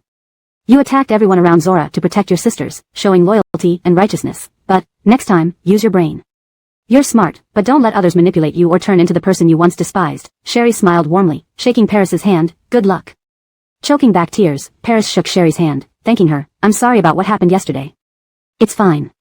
Sherry smiled, moving on to the next group. Watching Paris wipe her nose, the earring man handed her a tissue. I didn't expect your idol to be so nice. Of course. Paris grabbed the tissue and wiped her nose, glancing at Sherry who was smiling while presenting awards to the next group. She's my idol. My idol giving us an award. We should treat you guys to lunch this afternoon, the earring man suggested. Matt here. Paris happily agreed, her eyes following Sherry as she clutched her trophy. The earring man turned and told the rest of their team the good news, quickly booking a restaurant after stepping off the stage. Once the award ceremony concluded, not long after Sherry left, people from the Coral family arrived. Coral Gia's elderly mother, her son Glenn, and her daughter Coral Matthew Cheen stopped passing students at Kyoto University's entrance to ask for directions. Excuse me, where is today's biology competition held at Kyoto University? The elderly lady stopped a student. Seeing an old lady followed by two plainly dressed middle-aged people, the N wearing headphones guessed they were family members looking for a student, quickly removing her headphones and pointing towards the biology laboratory building. It's over there, easy to spot. It's our school's new experimental building, marked with a donation sign from Hengji Biotechnology. Chapter 272, Self-Media Live Streaming. The old Coral family matriarch nodded. Matt here, sure. Thank you, young lady. We should hurry, don't let that little tramp escape. Little tramp? The incensed something was amiss but didn't give it much thought. But Grandma, the competition there has already ended. If you're looking for a particular student, I can help you contact them, the girl offered kindly. Coral Matthew Cheen, upon hearing this, hurriedly approached and asked, We're looking for Sherry, the founder of Hengji Biotech who came here to award prizes today. Can you take us to see her? Someone just called and said Sherry is right here at Kyoto University giving awards to students. The Inn paused at this. I probably can't help with that. I'm not from the biology department, and I don't know her either. Maybe you should check over at the lab building, perhaps the biology winners have the founder's contact information. Mom. Let's go. Coral Matthew Cheen supported the old Coral matriarch. Watching the trio rush towards the lab building, the Inn felt bewildered, then put on her headphones and left. Paris, who had just received an award from Sherry personally, clutched the trophy tightly. The thought of Sherry inviting their entire group to intern at Hengji Biotech made her thrilled. My idol is truly amazing. Even after I spoke so rudely to her yesterday when I didn't recognize her, she still didn't hold it against me and even encouraged me to keep going. Paris remarked, turning to look at the boy with ear piercings. And you, don't use those cliché lines from novels about sleeping with someone for a night or how much they cost. It's disgusting. You're unreasonable. You told me to say it like that before. The Richard defended himself innocently. The other group members also laughed in agreement. That's right, Xiaoxi. We all followed your script and acted as villains bullying that bad woman who harmed your sisters. You even praised our acting back then. Exactly, you can't now criticize the dialogues you set up just because you've met your idol. As Paris and her group members descended the stairs, they saw a man and a woman supporting an elderly lady rushing towards them. Seeing people coming out of the laboratory building, the elderly lady grabbed one and asked, Excuse me, do you know where Sherry, the founder of Hengji Biotech, is? The boy with ear piercings nudged Paris. Looking for your idol. Paris's footsteps faltered. Hearing that Sherry had already left, the old Coral matriarch spat immediately. That trash ran away so quickly. This is all your fault. When the call came telling us to hurry, I suggested taking a taxi, but you insisted on saving a few bucks by taking the bus. Look what happened, now that bitch Coral Germaindy escaped again. Glenn complained. What do we do now? How will we pay for Joab's medical expenses and find a kidney? Coral Mathukin's eyes welled with tears. Joab is the only hope for the Coral family. If anything happens to him. Pa. Don't speak such nonsense. Our Joab will be fine. The old Coral matriarch slapped Coral Mathukin's arm angrily. Joab has great fortune. That bitch Coral Germaindy might run away, but we'll catch her at the Hengji Biotech headquarters if not at the Rusty Group. Thinking this over, the old Coral matriarch instructed her daughters. Tomorrow morning, Matthew Cheen, you stay at the hospital with Joab, and I'll go with your brother to cause a scene outside Hengji Biotech. If Coral Germaindy doesn't cover Joab's medical expenses or provide the kidney, I'll ruin her reputation. Just causing a scene won't work. Last time at the Rusty Group, security hauled us away before we could even get started. It was embarrassing. Glenn frowned. And later, the police warned us. If not for considering our age, they would have detained us all, leaving no one to care for Joab. If you're worried about losing face, I'll go alone. What does the police station matter? They wouldn't dare touch me, an old lady. I'll lie down in front of the Hengji Biotech building. Let everyone see how Coral Germaindy ignores her own kin. No one will be able to move me, and if anyone touches me, I'll pretend to faint and blackmail them until we get Joab's medical expenses, the old Coral matriarch growled grimly. If Coral Germaindy keeps hiding, whoever touches me will owe us the money. Just as they were discussing, Glenn's phone rang. He answered it, putting it to his ear. Hello. Zora's icy voice came from the other end. Did you find Sherry? Don't even talk about it. We were too late, and that bitch got away. Glenn blamed Zora through the phone. If you really wanted to help us, you should have called earlier. Calling so late, how could we make it in time? Zora was also upset, but knowing they needed the Yus to deal with Sherry, she swallowed her anger. I gave you plenty of time. If you couldn't make it, don't blame others. Next time, I won't help you again. She hung up without another word. Hey. Hey. Glenn spat at the deadline. What arrogance. As he was about to put away his phone, it rang again. Seeing the same number, Glenn confidently answered. You notified us because you wanted to deal with Coral Germaindy. I've seen enough TV shows, we're partners, so you have no right to boss us around. I'll say this once. Joab's condition won't last long, and the money will soon run out. How can you defy me? Defying me means Joab will never find Sherry, and it will affect none of my business, Zora sneered. I mean well by giving you a hint. Since you want to cause trouble, go big. The TV stations are scared of offending the Rusty group, but there's new self-media live streaming apps. Try that. What's that? Glenn hadn't even finished elementary school. He had no idea what self-media live streaming was. Go ask someone else if you don't know. If you wish. I know people who can boost your traffic. Chapter 273, Acting Like Ancestors. After Zora finished speaking, she hung up the phone. What kind of people were this Coral family? She had already shown them the way forward as if serving them food, yet they expected her to spoon-feed them. Not only did they not want to use their brains, but they also wanted Sherry to provide both money and organs. Were they brain dead? Zora took a deep breath to calm herself down and tried to push the thoughts of the Coral family out of her mind before her mood slightly improved. Both the Rusty Corporation and Hengji Biotech were currently trending topics. Curtis had a subsidiary company working on a short video app for self-media platforms, which hadn't taken off yet. If Glenn were willing to leverage Rusty Corporation and Hengji Biotech in a live stream, that would create buzz for Curtis's company, giving it free publicity without spending any promotional budget. Once Curtis was freed from restrictions by the old Master Graham, knowing that the Coral family had promoted his company's project pro bono, he would certainly be pleased. Upon returning to the hospital, Glenn learned after some inquiries that it was a new live streaming software that young people were playing with. However, since it was just starting up, there weren't many users yet. Glenn thought Zora was pulling his leg and decided to ignore this matter. He resolved to have his mother, Tori, cause a scene at Hengji Biotech building the next day to see if she could force Sherry to show up. But when Tori arrived at the entrance of the Hengji Biotech building the next day, she was stopped by security guards even before she could start creating a commotion. Tori sat at the entrance, banging her legs and wailing loudly, calling out that the founder of Hengji Biotech, Coral Germaindy, was an ingrate for abandoning her father and her sick brother. Seeing what Tori was doing, Haim felt excited and immediately hired actors to impersonate her husband and children, claiming that Tori was mentally unstable. Tori wailed and banged her legs while the fake daughter and son knelt beside her, sobbing bitterly. They cried and begged the elderly lady to go home, with the fake father dramatically pounding his chest while sitting on a green planter outside. Tori, never having seen such a spectacle, was terrified. I don't know you. Let me go. The fake children, kneeling on either side of Tori, held her hands and acted out a heartfelt plea. Mom. I know how much you love us, but this illness of yours has made you cause trouble everywhere. You even set fire to someone's factory last time. We can't afford the compensation anymore. The fake son sobbed, holding onto Tori's hand tightly. To pay them back, I sold our house. My wife divorced me and took our child away. I haven't seen him ever since. Sister's family is also falling apart because of you, Mom. For the sake of our families, please stop making a scene. Mom, please, stop causing trouble. The middle-aged woman pretending to be Tori's daughter sobbed uncontrollably. Claudia Yangshuan was getting married soon. But because of you damaging stores today and burning factories tomorrow, I had to sell his wedding house to compensate. His girlfriend broke up with him because of you. Mom, please, can you just stay calm for a few days so we can catch a break? If this continues, my brother and I might end up jumping from the roof. Let me go. I'm not your mom. Tori exclaimed in terror, you're strangers. My son and daughter are in the hospital. Who are you? How can you say such heartless things, old lady? Look at how filial our children are. The fake father lamented, wiping his face in tears. Our eldest son didn't get married until he was 38 because of your condition. His wife took our grandchild away, fearing he'd be dragged down by you. Our daughter even married a disabled man for a dowry of 380,000 yuan to treat you. How can you deny your own children? Dad. Don't talk like that. Mom is just ill. See, she still remembers having a son and daughter. The fake son expressed, Mom, I am your son.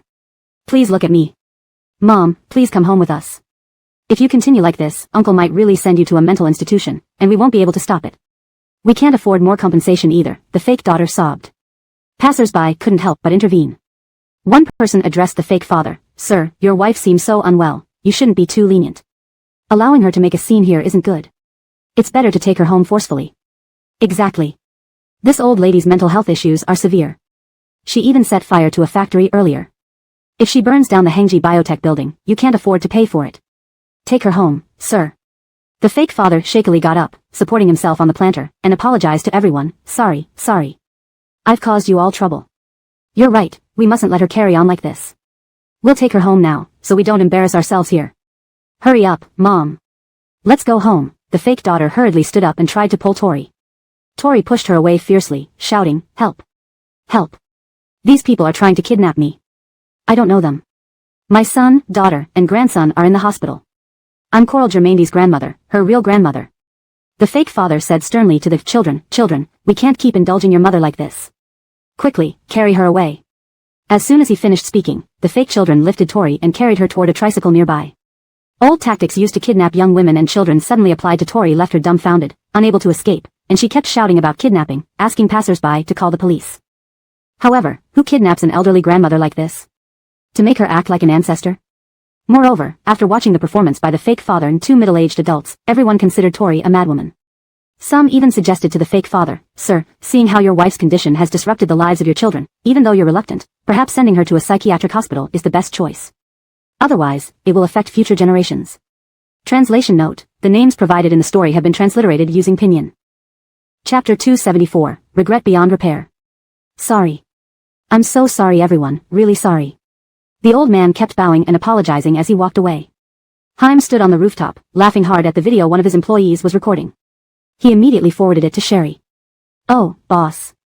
Did you see how that old lady screamed for the police when those two people carried her away? Huh, it's just too funny. Haim laughed over the phone to Sherry. You know what?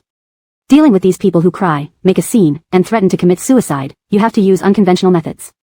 She likes using moral blackmail, let her experience it herself. Indeed, no one helped the old lady this time, nor did anyone call the police. Sherry was busy processing documents on the other end of the phone and didn't even have time to look at the message from Haim. If you have time for this, you might as well follow up more on the progress in the domestic lab. This way, Molly can come back earlier, and you won't have to run around chasing after her, she said. Hearing the sound of signing documents and flipping through files, Haim frowned. Boss, how come you seem busier now that you're at Rusty Group than when you were in the lab? That's a joke. When I was in the lab, I often stayed there for a week or even half a month without coming out, even Ralph and Aurora had to visit me in the lab. Sherry chuckled. Alright, I've got to go. You don't need to put too much effort into dealing with the Coral family. I'm still swamped, so I'll hang up. Also, I want to see the profits from the partnership between Hengji Biotechnology and Rusty Group increase this year. Otherwise, I'll cut your vacation. No fair, boss. Haim exclaimed.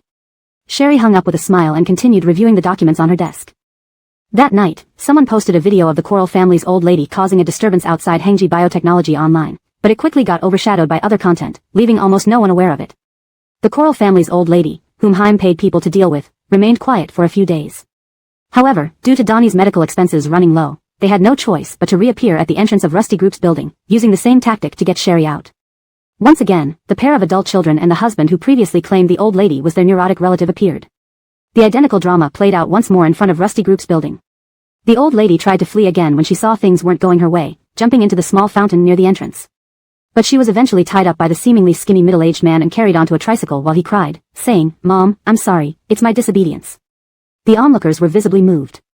The old lady was thoroughly subdued and dared not cause trouble again at either Rusty Group or Hengji Biotechnology. Inside the hospital room, the family gathered helplessly around Donnie. Look, we're out of money, what should we do about Joab? The old lady wiped her tears. That heartless wretch Coral Germaindy should have been drowned in the river when she was born. That ungrateful thing took Joab's inheritance from Professor Rusty before and now, as an elder sister, doesn't care about him being hospitalized. Heartless beast. Why doesn't she just die? Why did that damn Professor Rusty leave the inheritance to a useless girl instead of our boy, Joab? Glenn angrily clenched his fists. If the old professor had left the inheritance to us, I wouldn't be working at a construction site, losing 2 fingers. If that bitch refuses to donate her kidney to Joab, what will happen to him? Our son hasn't even married yet. Donnie was furious when he heard that his grandmother had been tricked twice, taken aside, and the police couldn't find anything on the security cameras. Hearing more about the inheritance, he became even angrier. I don't care. That bitch Coral Germaindy took my inheritance. She has to give me her kidney and cover all medical costs, otherwise, I'll beat her to death. Dad, never recognize her as your daughter again. You see how Coral Germaindy is acting? After taking the inheritance, she never wants to return to our Coral family. She probably hopes you disown her. Coral Matthew Jean poured water for Donnie. We need another plan. Lyle, did that girl who has a grudge against Coral Germaindy call you again? Glenn shook his head. Her phone is always off, we can only wait for her to contact us. That girl definitely has a deep grudge against Coral Germaindy, or she wouldn't have contacted us. Next time she calls, we can negotiate conditions and ask her to pay some of Joab's medical bills, otherwise, we won't cooperate. This way, Joab can continue staying in the hospital, Coral Matthew Jean said tenderly to her nephew, handing him water. Otherwise, our money won't last long. Donnie pushed away the cup, his face dark. He fantasized about the day when Sherry would kneel before him, begging for forgiveness. He would torment her until she pleaded to donate her kidney and hand over Rusty Group and Hengji Biotechnology, only then would he acknowledge her. Thinking about it, Donnie looked at his father. Dad, does Coral Germaindy not know about my kidney failure? She probably doesn't know, Glenn frowned. We haven't seen her. The next time that woman calls you, tell her, she must find a way to let Coral Germaindy know about my condition. I'm her only brother, the root of the Coral family. If Coral Germaindy knew about my illness, she wouldn't dare ignore me. Donnie raised his chin slightly. She can't bear the guilt of making our family extinct. If I die, how will she face Mom in the afterlife? Donnie indulged in fantasies of how regretful and miserable Sherry would be if he died. However, Zora did not call for a very long time. Chapter 275, Come over tomorrow. Tori attempted to return to the Rusty Group and Hengji Biotechnology building, but before she could get close, she saw from afar those three individuals who claimed to be her husband, son, and daughter smiling at her. The three of them looked at her with the same joy as if they had seen stacks of RMB, which frightened Tori so much that she didn't dare to stay below the buildings for even a minute and hurriedly escaped. During their company lunch, Tobias mentioned in passing that Graham Shao's usual companion, Zora, seemed to have fled her arranged marriage. Graham Shao, upon learning that the Lisbeth family intended to marry Zora to an old man, angrily confronted the Lisbeth family but was caught by the bodyguards and detained again by Elder Graham, this time not allowed to leave the Graham family estate. Sherry took the chopsticks offered by Gale and asked, Curtis doesn't seem like the kind of person to lose his composure so easily. Why does he become so impulsive whenever it comes to matters involving Zora? Romantic feelings are hard to explain, Gale replied, opening the fruit container and placing it in front of Sherry, changing the subject. We haven't used the items you bought from Qinghai Lake last time. Do you want to use them tonight?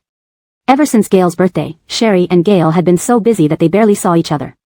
One or both of them were always on business trips. Moreover, Sherry intentionally avoided Gale. Even when their schedules coincidentally placed them in the same city, Sherry would find an excuse to leave immediately after nightfall. Perhaps influenced by Amaryllis, her childhood friend, Sherry still felt unsettled about Gale celebrating Amaryllis's birthday despite receiving the engagement ring from Gale's mother. She hadn't expected Gale to still remember these details after so long, raising her eyes to look directly into Gale's clear gaze. I'll be very tired after work today, I just want to rest. Gale gazed deeply into Sherry's eyes, setting down his chopsticks. Aiko, is there something wrong between us? You've been avoiding me ever since we came back from Qinghai Lake. Gale phrased it as a statement rather than a question. After reviewing the past few weeks, he understood that although Sherry had many tasks due to being groomed to take over the Rusty Group, it wasn't enough to justify almost daily business trips. Even when in the capital, she'd say she had to go back to the Rusty family mansion to spend time with the children. Besides worrying about someone discovering our relationship, what other reason could there be? Gale asked. Sherry gripped the chopsticks tightly, not yet responding. Then, Gale's phone beside the food tray vibrated. She glanced over, it was Amaryllis. Sherry swallowed her words and shifted her gaze, pulling the meal tray towards herself. You should answer the call. Gale watched Sherry, taking the phone and walking towards the floor-to-ceiling window to answer, hello. The person on the other end said something that made Gale frown. Bien Graham Jing dealt with the matter when you injured Rusty Jean Rua the last time. Don't do anything unnecessary. It's fine. Rusty Jean Rua won't amount to anything. After a moment, Gale's tone softened, not in the next few days. Enjoy yourself in the country until I return. We shouldn't meet during this period. Okay. I understand, Madeline, don't be unreasonable. You know what the Rusty family means to me. Yes. I understand. All right. I'll come over tomorrow. The phrase, unreasonable, and what the Rusty family means to him, reminded Sherry of her frustration over Gale celebrating Amaryllis's birthday. She understood the significance Amaryllis held for Gale. He had mentioned that Amaryllis was like a sister to him. If she told Gale she was upset because he went to see Amaryllis on her birthday, would he think she was being unreasonable too? After all, Gale had openly told her about visiting Amaryllis for her birthday and even joked that she might be jealous, telling her there was no need for such misunderstandings. Sherry tasted her food mechanically, finding it flavorless. Emotion sometimes can't be measured by rational thought. She knew Gale hadn't done anything wrong. After Gail ended the call, he turned around and saw that Sherry had already started eating, so he sat down to eat too. When they finished, Gail saw Sherry enter the lounge to rinse her mouth. He cleaned up the meal trays and stood beside her, brushing his teeth and rinsing his mouth together. Seeing Sherry wipe her mouth and prepare to leave, Gail put down his rinse cup, pulled her into his arms, cradling her face, and leaned in to kiss her. You. Gail. Sherry grabbed Gail's wrist that was cupping her face, turning her head slightly to avoid the kiss. The door isn't closed, Tobias will come in soon to clean up. Gail gently pressed her face back with his thumb. His eyes lowered, focusing on her lips as his thumb stroked, his throat rolling with emotion. I miss you, Aiko. I don't like you avoiding me, no matter the reason. In the next instant, his warm lips pressed firmly against hers. Sherry tightened her grip on Gail's strong wrists, her eyelashes fluttering uncontrollably as she was forced to tilt her head back, letting out a soft moan. Wearing comfortable flats in her office, Sherry was nearly 20 centimeters shorter than Gail. As he embraced her waist, she was drawn closer, forcing her to tiptoe. The hand that had been cupping her cheek now rested at the nape of her neck, while his tongue delved deep, kissing her passionately. Sherry breathed heavily, pushing against his chest to create some distance, only for Gail to suddenly lift her onto the sink, pressing her closely against himself, once more locking lips, gripping her nape tightly, depriving her lungs of air, making her dizzy from the intensity of the kisses. Her voice choked in moans, lost in confusion, her mind blank, her hands almost unable to support her, bending at the elbows. Had it not been for Gail holding her firmly, her head might have hit the mirror behind her. Gail's kisses were always dominating. Initially, Sherry tried to resist, but eventually she could only passively endure his fierce passion. The bathroom filled with the sounds of their fervent kisses and fabric rubbing, making one blush. Sherry felt as limp as water, her hands weakly draped over Gail's shoulders, whimpering under the spell of passion. Gail's breathing grew heavier, his hands slipping under Sherry's shirt to explore further. Matutely coming to her senses, Sherry clutched her shirt tightly. Chapter 276 Heartfelt Efforts. Their intertwined tongues parted, and she gasped in refusal. No. Will be discovered. Sherry's voice trembled unnaturally, her mind still in a daze. She almost couldn't hold herself up without leaning on Gail. It was just a kiss, but Gail's kisses were so fierce.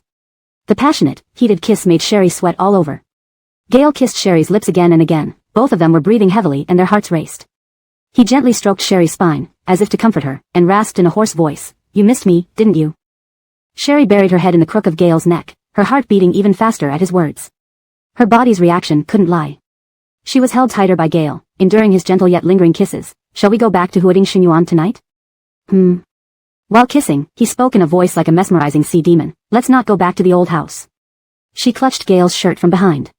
Despite being lost in the kiss, she still remembered the promise she made to the two children, mumbling half-consciously, I already promised, the two kids will be disappointed. Gail wasn't in a hurry. He gave her another deep, intense kiss until Sherry's consciousness became muddled, waves of electricity coursing up her spine. Shall I tell the kids? Gail's voice was filled with desire as he wiped away the saliva from the corner of her red lips and bit her lip lightly. Or do you want me here with you right now?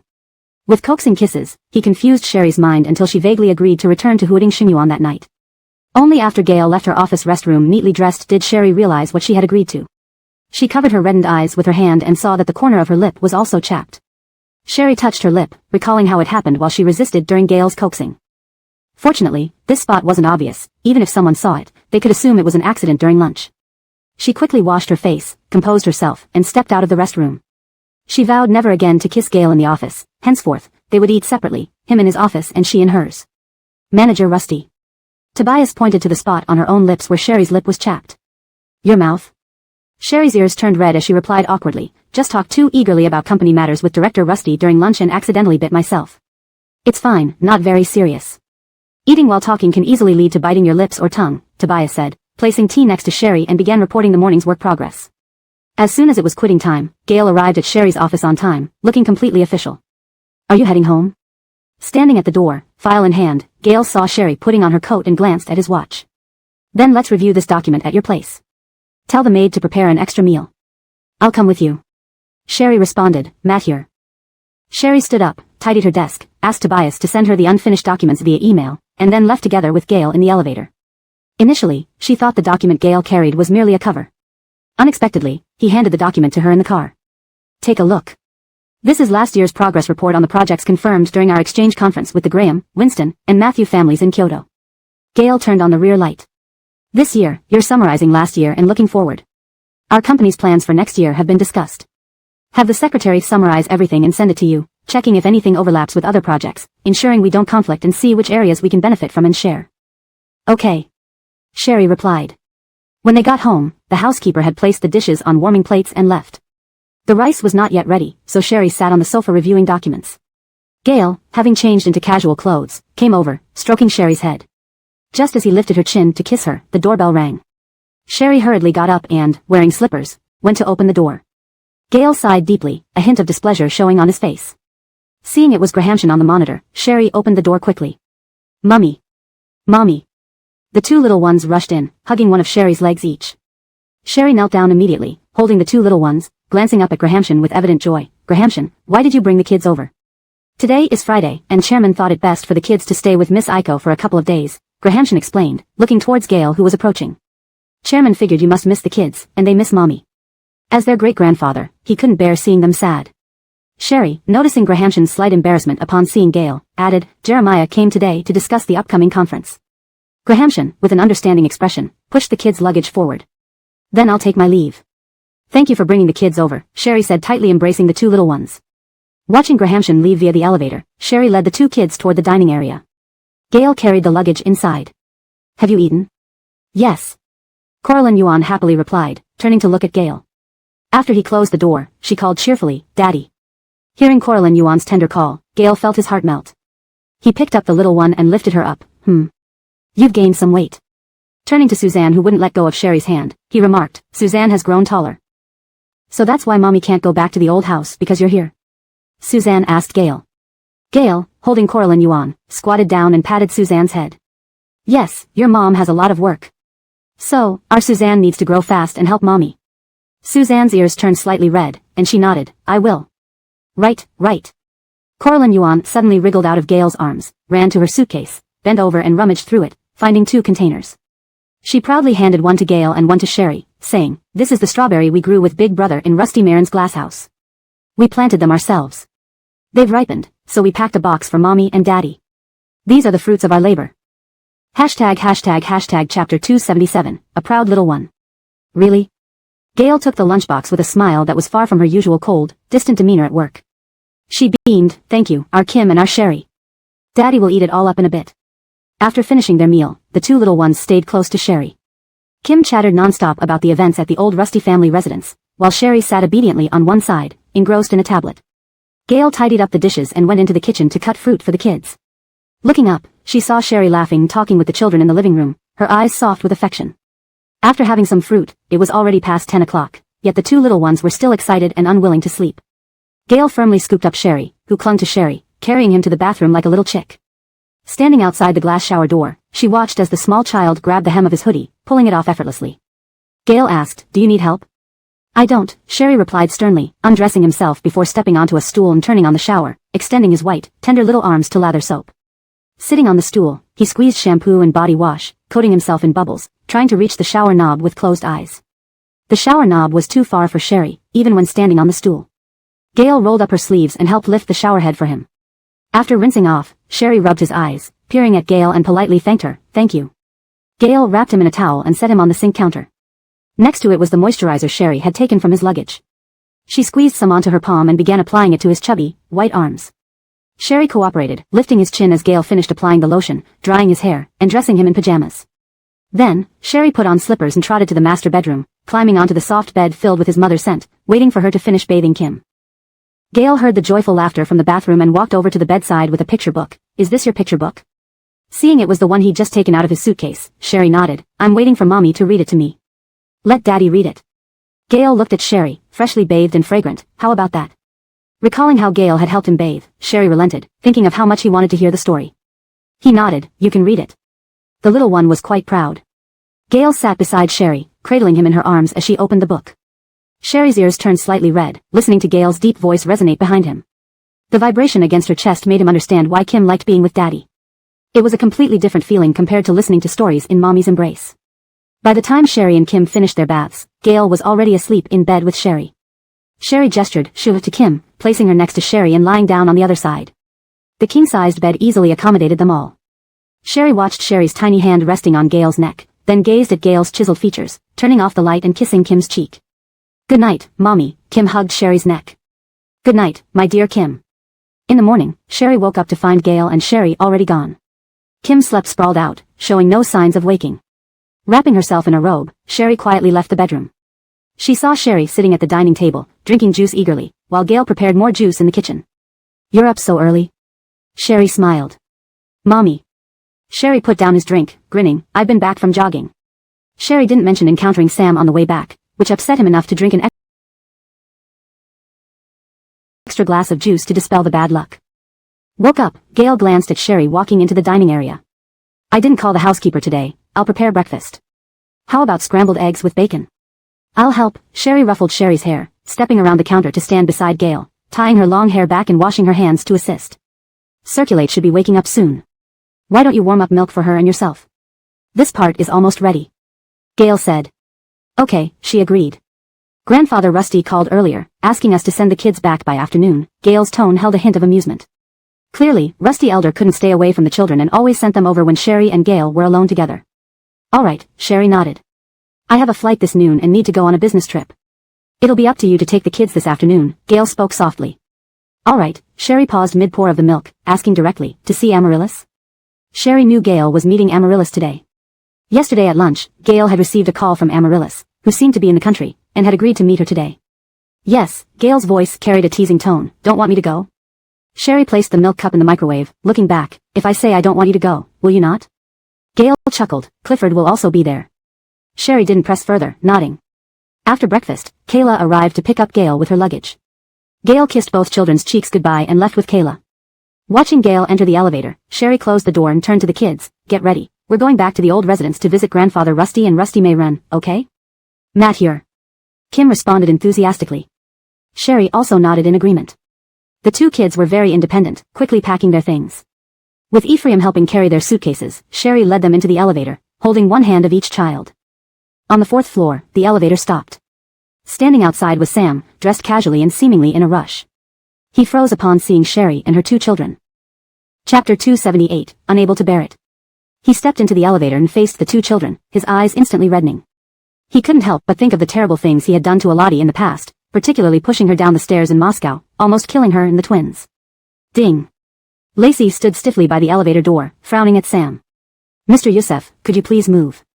Ephraim politely requested as she approached with two adorable suitcases. Sam quickly backed out of the elevator.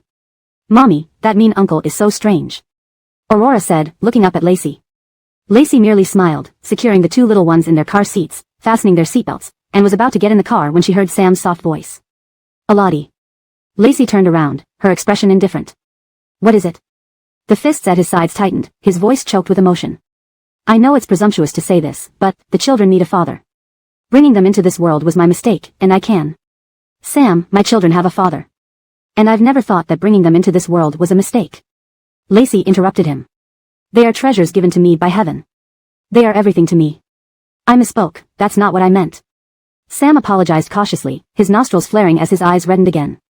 "What I mean is, could I be the father to these two children? I know you cannot forgive me now. I'm not trying to reconcile with you or anything like that. I feel very guilty towards the children. Besides wanting to make it up to you, I also want to make it up to them." He tentatively moved closer, raising his hands to hold Lacey's shoulders, but she took a step back to avoid him. Lacey glanced at Sam, then got into the car and closed the door. Sam clenched his fists, slowly retracting his arms. "Sorry, I'm being too greedy, but... Elodie, if the children ever need anything, will you tell me? Consider it my way of atoning. I will do everything in my power. All right?" Ridge Karaltsi, who had been waiting downstairs in the car, was already in tears as she watched Sam cautiously approach Lacey. She truly loved Sam. Only after the business van carrying Lacey disappeared from sight did Ridge Karaltsi wipe her tears, get out of the car, and walk over to Sam. "I heard something that might help you, to change Coral Claudiegi's opinion of you, perhaps even win her back. Do you want to hear it?" Sam turned to look at Ridge Karaltsi, filled with regret. "Karaltsi. I'm really sorry. You don't need to apologize to me. Now I understand how Coral Claudiegi felt. The person who once loved me, now loves someone else." Ridge Karaltsi laughed softly, wiping away her tears and turning to face Sam. "Since you love Coral Claudiegi so much, and I love you, I can only help you. Do you want to hear my plan?" Sam's throat constricted. "Karaltsi, you don't have to go this far. Sam, I don't want to see you suffer any longer. Even if you end up with Coral Claudiegi, it's deserved. I love you, so I am willing to bless you both." Ridge Karaltsi sobbed. "As long as you can help Maximilian Harry have a better time in prison." In her desperation, Ridge Karaltsi sought Sam's help again. Although the Youssef family had gone bankrupt, they still had some connections. Sam was Ridge Karadzi's last hope. I understand, you came to me today for Ferris. Sam pressed his lips together for a moment before speaking. I'll find a way to make Ferris's stay more comfortable. You can rest assured. Ridge Karadzi wiped her tears. Thank you. All these years, you've always helped me. This time, I'll help you. I'll help you regain Coral Claudiegi's understanding. Wait for my call. With that, Ridge Karadzi opened the car door and left. That afternoon, Lacey returned to the Rusty family mansion with the two children and spent half a day with old Mr. Rusty and Rusty Veronica.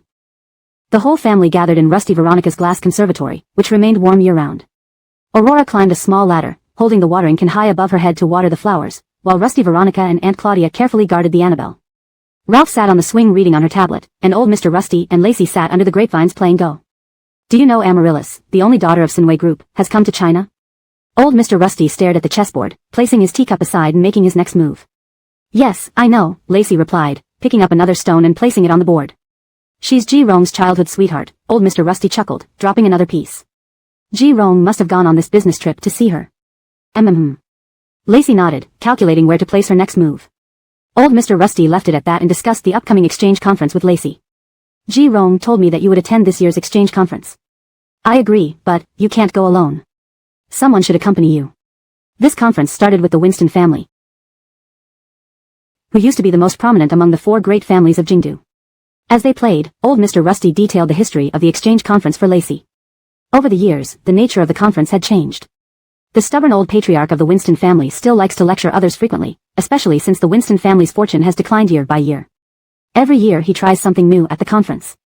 Old Mr. Rusty placed a stone on the board. So you don't have to hold back too much. After all, you're representing the Rusty family. I understand, grandfather, Lacey replied. Ferguson's special assistant will arrange meetings for you. Don't try to use work as an excuse to skip them. Old Mr. Rusty placed another stone. Otherwise, I'll stop your work. All right, Lacey agreed. Given that old Mr. Rusty was no longer vehemently opposing her relationship with Gail, Lacey felt satisfied. The next afternoon, before Lacey finished work, Ferguson's special assistant called to inform her that Aurora had gone missing. The kindergarten called, saying Miss Aurora went into the woods behind the school with a classmate who refused to sleep unless they dug for treasure. There was a bodyguard following them, even helping the children carry their tools, but when people outside realized Miss Aurora and her friend hadn't come out for a long time, they found the bodyguard knocked out and both children were gone. I didn't dare tell the chairman yet, worried he might not be able to bear it. Please let me know if you have further instructions or if you need more chapters translated. Chapter 279, Minor Injuries. As Special Grahamshan quickly described the event, Sherry felt as if she had fallen into an icy cave, her whole body numb and stiff, unable to move. Did you check the surveillance? Did you call the police? Sherry got up and walked out of the office. The police have been alerted and are helping us look. The surveillance has been checked but nothing has come up. I suspect it's a kidnapping and am having people check for enemies, but it could also be for ransom, so please answer any unknown calls, Special Grahamshan said. I understand. Sherry hung up and headed for the elevator with Ephraim. People in the secretary department didn't know what was happening and asked Assistant Claudia, who only shook his head. I don't know, Manager Rusty left without saying anything. As soon as she got in the car, Sherry called Gail, but the phone went unanswered after several attempts. Sherry's face was pale, her hand trembling as she clutched the phone. Her mother, Rusty Veronica, had been kidnapped and sold before, but now Rusty Veronica couldn't remember what she had gone through. Sherry never forgot. Her daughter Coraline was a girl, and Sherry couldn't bear to imagine what she would go through if she were kidnapped. At this moment, she couldn't even reach Gail. Even being kidnapped would be better than if someone took Coraline's organs. Sherry subconsciously thought of the worst, her mind in chaos. 1 minute, Coraline was being beaten, the next, her organs were being harvested, and then there was the possibility that human traffickers might cripple children to force them into begging. Sherry didn't dare think further. She remembered Gail mentioned going with Clifford to see Amaryllis. Sherry quickly dialed Clifford, but his phone was off. Ephraim, do you have Clifford's emergency contact number? Sherry asked Ephraim, who was driving. Noticing Sherry's unusual state, Ephraim replied, I have another number for Lord Yanni, should I call him? Give me the phone. Sherry stretched out her hand over the driver's seat. Taking the phone from Ephraim, Sherry dialed the second number stored by Ephraim. Soon, the line was connected. Hey Ephraim. Clifford, are you with Gail? Sherry's voice trembled uncontrollably. Upon hearing Sherry's voice, Clifford paused, then replied displeasedly, No, little sister-in-law, don't you think you're keeping an eye on my brother a bit too tightly? You're calling me. I need to talk to him. Please give him the phone. Sherry felt a constriction in her chest. Clifford chuckled, probably not now. As you know, today my brother is meeting his betrothed, his official childhood sweetheart. They are enjoying themselves. Should I rudely interrupt them? Especially with the mad dog around Amaryllis. If that dog found out that Gale and Sherry were together now, something could happen to Sherry tomorrow. This would certainly put Gale in a difficult position between Sherry and Amaryllis. Clifford, I'm not joking. Give the phone to Gale. I really need to speak with him urgently. Sherry's voice rose. A big emergency doesn't compare to two lovers meeting. Besides, if my brother doesn't care enough to answer your call, can't you tell he doesn't want to? One must have some tact, Clifford replied nonchalantly. Nothing else? I'll hang up. I'll have my brother call you back when he's done. My child is missing. Before Sherry could finish, Clifford hung up. Sherry tightened her grip on the phone, her breath shaky. Lips tightly pressed, she returned Ephraim's phone and forced herself to calm down. She called Haim again, her voice choked with tears. Haim, Coraline is missing. She was supposed to be digging for treasure in the woods at the kindergarten with a friend, but the security guard was knocked out. By the time they noticed the delay and went to check, both children were gone. Startled, Haim stood up from his chair. Boss, don't worry. Our Coraline is very clever, nothing will happen. I'll mobilize people to find her immediately and have our technicians check the surveillance. I'll call you as soon as I hear anything. All right, Sherry responded.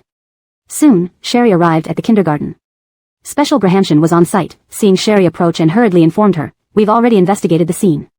This area is a blind spot for surveillance, so no one captured the kidnappers.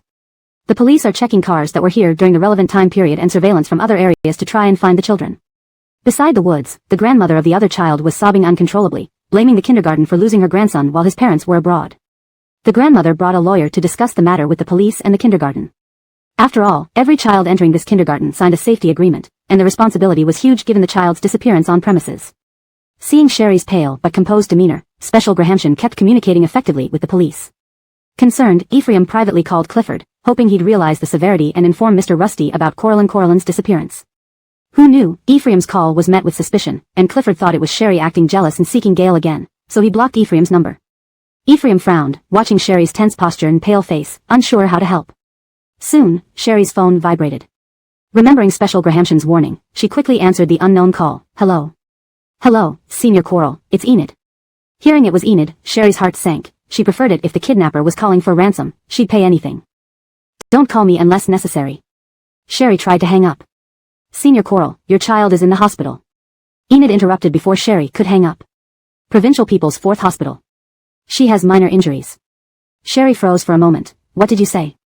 On the other end, Enid gently told Coraline, say something to your mom, let her know you're okay. Chapter 280, Blackmail. Brielle's heart leaped into her throat. Mommy. Hearing Kim's voice, Brielle couldn't hold back her tears any longer. Her voice was choked with sobs as she tried to remain composed for the child's sake. Kim, Mommy is here. Mommy is here. Mommy, Winston Ogwo from our class and I are at the hospital. Today a bad man tried to take us away. Then the bad uncle saved both of us. The bad uncle rammed his car into the kidnapper's vehicle and even got injured while protecting me. Wanting to share everything that happened, Kim spoke incoherently in her excitement upon hearing her mother's voice. Without further ado, Brielle turned to head out of the kindergarten. Kim, stay put in the hospital and wait for Mommy. I'll be right there. Miss Starr. Mr. Ferguson caught up, looking at Brielle's expression. He asked, have you found Miss Kim? Brielle nodded. Kim is at the hospital and has been rescued. Good. Let's go to the hospital then. Mr. Ferguson said. Ephraim. Start the car. Brielle called out to Ephraim. Miss Starr, I'll drive, Mr. Ferguson offered to Brielle. Brielle agreed and hopped into Mr. Ferguson's car, rushing towards the hospital. Grandma of the Annabelle named Winston Ogwo hurriedly arranged for a car to follow them when she heard that Kim had been found. They arrived at People's 4th Hospital together. Brielle rushed to the emergency department with a ghastly pale face. From far away, she saw Kim sitting on the waiting bench beside Enid who was fully dressed. Enid was giving water to Kim, so Brielle immediately rushed over. Mommy.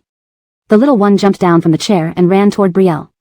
Enid, holding a water bottle, also stood up and followed closely behind, protecting the children. Brielle knelt down, her tears flowed like a fountain, fearing the loss of Kim more than anything. Seeing Kim's injured arm bandaged in her messy kindergarten uniform, her heart clenched tightly. She held the little one's chubby little arm gently and asked, does it hurt? It doesn't hurt. Kim replied cheerfully. The grandmother of the Annabelle named Winston Ogwo also rushed over. Seeing Kim wearing the same kindergarten uniform as her grandson, she reached out to grab Kim's arm but was stopped by Ephraim who grabbed her hand and pushed her aside. What do you think you're doing? Ephraim was livid. Despite her being elderly, trying to grab Kim's injured arm infuriated him. Pushed back onto the chair, the old lady started wailing loudly, where's my grandson? Have you found my grandson yet? Don't worry, madam. Your grandson is inside receiving an 4 drip, accompanied by a nurse, Enid kindly informed her. The old lady glared fiercely at Ephraim. You just wait until my son finds out. You'll regret this day. With that, the old lady rushed into the infusion room, sobbing uncontrollably once she saw her grandson. Mommy. It doesn't hurt. Kim placed her small hand on Brielle's face, wiping away her tears tenderly. Brielle gently held the little one in her arms. Thank goodness you're all right. Thank goodness you're all right. Mommy. The little one hugged Brielle's neck tightly, chirping about how brave she was during the tetanus shot and how the nurse praised her and gave her candy. Brielle smiled, ruffling the little one's head, and lifted her up. Turning to Enid, she expressed her gratitude. Thank you. It's not me, this time it was Lyle Nanshan who saved Kim. Enid said. Brielle remembered the bad uncle, Kim mentioned over the phone, who was injured saving her. Because of Sherry's relationship, Kim knew Sam was Brielle's ex-husband, who had done much harm to her. Although Brielle didn't tell the kids these details, Sherry discovered some information while searching for her father. For a while, both kids thought Sam was their despicable father, which is why Kim called him bad uncle. How is Sam? Where is he hurt? Brielle asked. Wearing oversized sunglasses, Enid pressed her lips together. Lyle Nanshan risked his life to save your daughter. Don't you plan on seeing him yourself, sister? Standing nearby, Mr. Ferguson swiftly took Kim from Brielle's arms. Oh, my little princess, you really scared Mommy and Grandpa Ferguson. I still need to report to the police. I'll take Kim to the car first, Mr. Ferguson told Brielle. Brielle nodded. Regardless of how much Brielle despised Sam, he had saved her daughter this time. In all fairness, she should visit him. Where is Sam? Is he getting in for mathurgery? Enid replied, to save Kim, he suffered an open fracture in his left arm and 2 knife wounds. He told me not to say anything, saying he didn't want you to feel indebted because of this. Enid closed her eyes, overwhelmed with pain at the sight of Sam's elevated broken arm bone and blood-soaked clothes. Sister. I know you blame Lyle Nanshan for what happened to Piper, but none of us expected that car would veer onto the sidewalk during the accident. Enid choked on her words. This time, he risked his life to save Kim, and before he fainted, he said it was his debt to you. He can't let you lose another family member. Enid never imagined that informing Sam about Kim's kidnapping would lead to such severe injuries for him. Brielle wasn't particularly moved by these words, but she did feel grateful that Sam had saved Kim. I see. Brielle said to Enid and turned to walk out. Matudinly, the grandmother of the Annabelle named Winston Ogwo rushed forward like a madwoman, pointing at Brielle and shouting, all right. Now I understand, turns out my child was kidnapped because of yours. So, my kid just suffered along with yours? Even if it was misfortune, those rescuers only protected your kid and ignored mine. How shameless. What sort of person does that make you? Before the old lady finished, Brielle slapped her hard across the face. The old lady was used to acting arrogant and aggressive, relying on her age. First, she was shoved by Ephraim and, too eager to check on her grandson, didn't cause a scene. Unbeknownst to her, turning around she received another slap from Brielle. Usually, young people avoided conflict with the elderly. No one dared argue or physically confront an elderly person for fear of false accusations. Translation ends here. If you have more text to translate or any specific part you wish to focus on, please provide the text or instructions. Chapter 281, A Slap. The woman in front of her dared to slap her directly. The old lady, covering half her face and trembling, pointed at Sherry. You. With such a foul mouth, go back and scrub it with a toilet brush. Sherry said sternly, didn't you hear what the police and the teacher said? During nap time, it was your child who wanted to dig for treasure, crying incessantly. The teacher accompanied him, but he insisted on going with other kids. My daughter had no choice but to raise her hand and tell the teacher she would go with your child. If it weren't for your child, would my daughter have been kidnapped? Initially, Sherry didn't want to pursue this matter, even considering compensating this Annabelle named Winston Ogwo for being involved in Aurora's kidnapping. But seeing how foul-mouthed this old lady was, Sherry couldn't hold back anymore. You dare to hit me. You dare to hit me. The old lady looked incredulous. My son and daughter-in-law are top lawyers. My son works in the legal department of Rusty Corporation. Be careful or you'll regret it. Fine. I'd like to see how your son makes me regret it. Sherry coldly stared at the old lady, then signaled to Ephraim.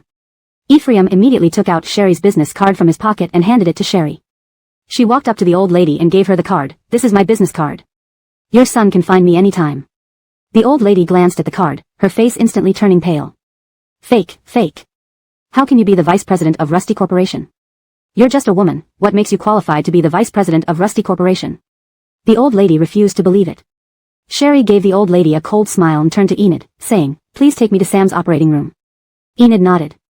Seeing Sherry and Enid about to leave, the old lady tried to step forward again. Ephraim blocked her path with a terrifyingly serious look on his face. I'm President Abdullah's bodyguard. If you keep bothering us, I might accidentally push you and hurt you. It will be considered an accident, but your family might only get compensation of a few $100,000 at most. Do you want to try? Hearing this, the old lady hurriedly backed away several steps. No elderly person was fearless. She had previously acted tough against the young ones outside by relying on her age. But facing a professional bodyguard like Ephraim, whose expression carried a menacing aura, made her genuinely afraid. Seeing the old lady retreat, Ephraim adjusted his collar and followed Sherry and Enid. After calling Haim outside the operating room to report finding Aurora, Sherry received numerous work-related calls. Knowing that Sam's surgery would take some time and Aurora called asking for her mother, Sherry said to Enid, "I'll go down to check on Aurora and reassure her, then come back up. I'll ask Ephraim to wait here. If there's anything with the film crew, you can leave first. I've already taken leave from the set." Enid sighed deeply. Sam's surgery will still take some time. "Senior, you should go down to take care of the child. When Nanshan wakes up, I'll call you. I think he would be very happy to see you first thing." "Senior, do you understand what I mean?" Enid was afraid Sherry might leave after going downstairs. Sherry looked at Enid for a while before finally asking, "Enid, this doesn't seem like you. Didn't you love Sam so much? I remember when I woke up, you told me. Sam was everything to you because you grew up without parents under your uncle's care, and all your happy moments came from Sam. This is your chance to win his heart back. I love him. So much." Enid choked up, "But Senior Coral, the love he gave me was stolen from you, and I know that clearly. I heard others say, true love means wanting to see him happy. Even if it feels like a knife twisting in my heart, I want to love Nanshan in the right way. Love isn't like that." Sherry gripped her phone tightly. "Love is possession, wanting to be with him no matter what, not tolerating any kindness he shows to other unrelated women. That's my understanding." After talking with Enid, Sherry asked Ephraim to stay and went downstairs to care for Aurora in the car. Seeing Sherry come down, Aurora clung to her again. Aurora was very obedient and appeared carefree, but deep inside, she was still scared from the kidnapping ordeal. Though she didn't say it aloud to avoid worrying Sherry, her behavior showed how attached she was. Sherry held Aurora as the little one started to doze off in her arms. She covered the little one with her jacket, gently patting her bottom while talking to Grahamshan, "I'll temporarily bring Aurora back to my place. With her injuries, it wouldn't be good for Grandpa to see them. I'll instruct Aurora not to tell him. Otherwise, given Grandpa's character, it might be difficult for Aurora to go out to play afterward." Grahamshan, standing beside the open car door, nodded. Sherry was right. After losing Rusty Veronica, Rusty Jigua valued children's safety more than anything, sometimes even more than their happiness. Seeing Aurora had closed her eyes, her small hand starting to slip from Sherry's arm, Sherry carefully adjusted her position to let her sleep more comfortably. The police have already had friendly officers question both children about what happened. Aurora memorized the license plate and the kidnapper's facial features. Once Mr. Yusef's surgery is done, they'll ask for more details. I believe they will catch the culprit soon. Grahamshan comforted Sherry, adding, "Before catching the kidnappers, I think it would be wise to increase security around Miss Aiko for you and the child's safety, all right?" "Yes." Sherry agreed. Seeing that Aurora was sound asleep, with her long lashes unmoving, Grahamshan asked, "How is Mr. Yusef?" "He suffered an open fracture in his arm and 2 stab wounds." Sherry kissed Aurora's small hand gently, "So I have to stay here until his surgery ends and thank him in person." Sherry had already arranged through Haim to transfer Sam to the hospital under Hengji Biotechnology once the surgery concluded and he was stable, for better care. Translation provided adheres strictly to the guidelines, ensuring natural English phrasing and maintaining the original tone and style. Chapter 282, Picking Up Money. "Should I take Miss Kim back to Huading Xingyuan first?" Ferguson, the assistant, asked. "Grandfather can't be left alone. You should return to the Rusty family residence. Lisbeth Gui Martin will be here soon. Previously, whenever I was busy in the lab, it was Lisbeth Gui Martin who played with the child. They have a close relationship," Brielle said with a smile. "I think we should call Kevin back.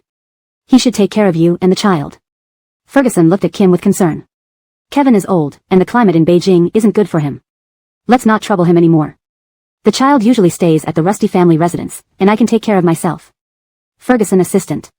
"Just take good care of grandfather, there's no need to worry about me." Just as Brielle finished speaking, Lisbeth Gui Martin arrived in his flashy sports car. Without even parking properly, he rushed out of the car. Seeing Kim asleep, he swallowed what he was about to say. After nodding at Ferguson assistant, he whispered to Brielle, "What happened? What did the police say? Have they caught the people who took Kim?" "The police are still hunting them down. Since both children are very young, their accounts are a bit confused. They plan to ask Sam again once he wakes up after the surgery," Brielle explained. "Why don't you take the child back? I'll stay here with Sam. Although I don't like this Yusef, he saved our Kim this time, so I'll consider not making things too hard for him in the future," Lisbeth Gui Martin said. "You take Kim back to Huading Xingyuan. I'll stay at the hospital temporarily. I'll come back once Sam's surgery is over." Brielle gestured for Lisbeth Gui Martin to take the child. You're staying?" Lisbeth Gui Martin was surprised. While he understood her reasoning, Sam had hurt their leader so deeply before. Moreover, Now that Brielle clearly had a man in her life, despite the fact that her ex-husband had saved her child, wouldn't she risk misunderstandings by waiting outside the operating room? Yes, I'll stay. Brielle was resolute. With Ferguson assistant present, Lisbeth Gui Martin didn't press further and gently took Kim from Brielle's arms. I'll drive you back to Huading Xingyuan. It's unsafe for you to drive with the child, Ferguson offered. Lisbeth Gui Martin nodded his thanks and watched as Ferguson drove away. Brielle turned and headed upstairs, waiting outside the operating room. Sam's surgery was successful. His arm had been set with a steel plate, and his abdominal wounds were superficial, only affecting the skin. After pushing Sam into his ward, Brielle went to consult the doctor about transferring him to a private hospital. Upon waking up, Sam could be transferred as all other tests showed no issues. Standing outside Sam's ward, Brielle saw Enid sitting on the sofa, tears streaming down her face as she looked at Sam in bed. Brielle wasn't sure how much of her previous conversation with Enid had sunk in. No matter what had led to Sam and Enid getting together initially, Brielle knew she couldn't go back or forgive Sam. Wendy's death was due to being pushed by Sam, and Laurel died after Sam sided with Ferris. Between her and Sam, there was no chance of even being acquaintances. The reason she waited for his surgery to finish and planned to help transfer him was purely because he had saved her beloved Kim. As she hesitated outside the ward, she heard hurried footsteps approaching along the VIP corridor. Turning around, she saw Sam's mother rushing in. It seems Sam's mother had received the news at a beauty salon, still wearing skincare masks on her temples. Seeing Brielle, she anxiously asked, her voice trembling, "How is Nanshan?" They said he had a fractured arm and 2 knife wounds. Is it serious?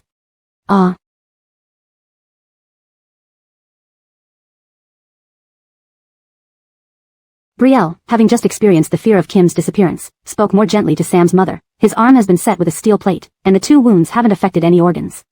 They've been stitched and are considered superficial injuries.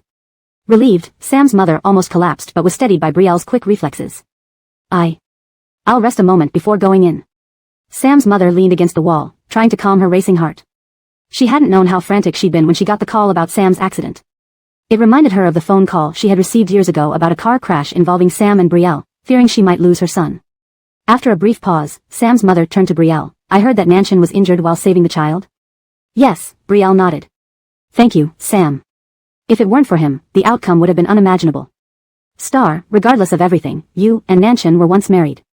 Tell me the truth, is the child Nanshan's? Sam's mother asked, her tone somewhat rigid. Perhaps considering Brielle's current status as an adopted daughter of the Rusty family, administrative vice president of the Rusty Group, and founder of Hengji Biotech, Sam's mother spoke less condescendingly than before. Still, some of her habitual coldness lingered in her tone. No, Kim is not Sam's child. Brielle replied firmly. If the child is not ours, why did Nanshan risk his life to save that child? Sam's mother couldn't believe it, her voice trembling with emotion. Star, I know you blame me, and also your uncle Yusef and Nanshan. After divorcing my husband following the Rusty family patriarch's birthday banquet, I've reflected a lot. I admit I opposed your relationship with Nanshan because I looked down on your background and thought your genetics were poor. Since her divorce, Sam's mother often felt regret for her actions towards Brielle and Sam. Especially regarding Brielle. Even if she wasn't the Rusty family's adopted daughter now, everyone, including Sam's mother, knew the extent of Brielle's achievements with Hengji Biotech. When Yusef Corporation collaborated with Hengji Biotech, Sam's mother had heard from other socialites at the beauty salon that numerous companies were vying to collaborate with Hengji Biotech. Collaborating with them was equivalent to picking up money effortlessly. Chapter 283, Sadness. Later on, it was discovered that Hengji Biotechnology belonged to Sherry. Sam's mother finally understood that everything was merely a form of retaliation by Sherry.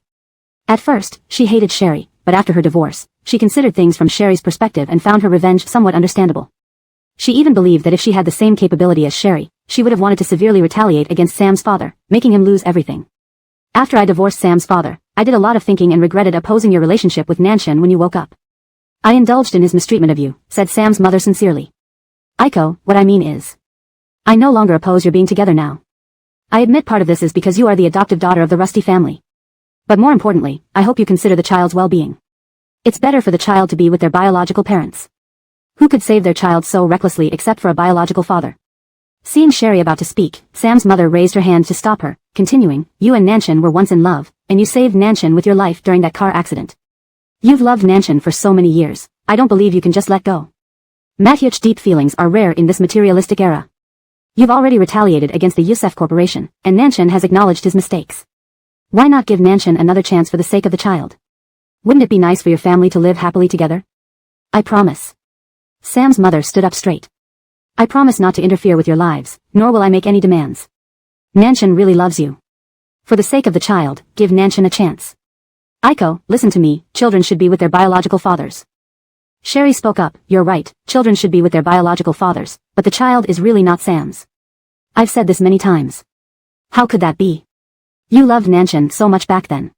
Based on the child's age, it's impossible you were with anyone else. Even if you were drugged, given your feelings for Nanshan, you wouldn't have been intimate with anyone else. The only exception was when you drugged Nanshan. Sam had actually explained this to his mother before, but she only believed what she wanted to hear. Do you need a DNA test to believe me? Seeing Sherry's determined and calm expression, Sam's mother felt torn apart inside. I don't believe it. If it's not Nanshan's child, why would he fight so hard? Sam's mother dared not agree to a DNA test, fearing Sherry might be telling the truth. You should go see Sam first. Once he wakes up, I'll transfer him to a hospital under Hengji Biotechnology. If there are other areas needing compensation, as long as they are reasonable, I'll agree. Sherry said. Are you leaving? Sam's mother asked. Knowing Sam's surgery was successful, I should leave. Rest assured. I've arranged for professional nurses to care for him 24/7. It's getting late, I need to comfort my child and will come back tomorrow morning. Sherry saw Sam's mother hesitating and added, Sam was injured saving my child. I will take responsibility until he recovers. If you have any requirements, think them over tonight and tell me tomorrow. As long as it's within my power, I won't shirk responsibility. Sherry left without entering Sam's room, which made Sam's mother feel uneasy. However, as a mother, she understood Sherry wanting to reassure her child. After all, Sherry had waited for Sam's surgery to end. As Sam's mother entered the room, Enid stood up hastily, Aunt Youssef. Why are you here? Sam's mother stiffened. Didn't Nanshan say he canceled the engagement and was waiting for the right time to announce it? Yes. Enid nodded. I heard about Nanshan's accident and rushed over. Where is Sister Coral? Has she left? Sam's mother placed her bag on the coffee table and said, Coralzi, remember I agreed to your being with Nanshan. But now that Nanshan remembers only Aiko, even if she doesn't acknowledge the child is his, Nanshan still risked his life for her child. You should know, Nanshan won't be with you anymore. You're young and beautiful, you have other opportunities. It's for your own good not to hang on to him, lest you end up like me, marrying unwillingly and unhappily. Enid tightened her lips, I don't intend to stay with Nanshan. I know after he recovered his memory, he only has feelings for Sister Coral. I'm willing to facilitate their reunion. I even told Nanshan about Sister Coral's child's incident to ensure he could save her child and reconcile with Sister Coral. Sam's mother was stunned. Enid wiped away her tears, grabbed her bag, and said, since you're here, I'll leave. I have work in the production. With that, Enid left the room in haste. On her way back to Huading Xinyuan, Sherry received a call from Gail. She stared at the flashing screen, her brow furrowing. After a while, her fingers didn't swipe to answer. When she received Ferguson's assistant's call saying Coraline Yuan was missing, Sherry panicked, her only thought being to call Gail. She wasn't sure if it was habit, or because Gail was Coraline Yuan's biological father, or simply hoping he could help find the child. But when she needed Gail the most, when their Coraline Yuan was missing, he was with Amaryllis. Sherry felt an indescribable mix of disappointment and sadness. This emotion peaked when she called Clifford. Now, everything had passed, Coraline Yuan was safe. When Sherry saw Gail's call again, she just felt indifferent. She watched the phone screen dim and put the phone aside. Soon, Ephraim's call came in. Ephraim glanced at the phone on the console and asked, Miss Aiko, it's Mr. Rusty. Do you want to answer? No need, Sherry closed her eyes, resting her head on the headrest. I'm exhausted today and don't want to talk. Ephraim nodded and turned the phone over, sending an automatic message to Gail stating she was driving and couldn't answer. Chapter 284, Comfort.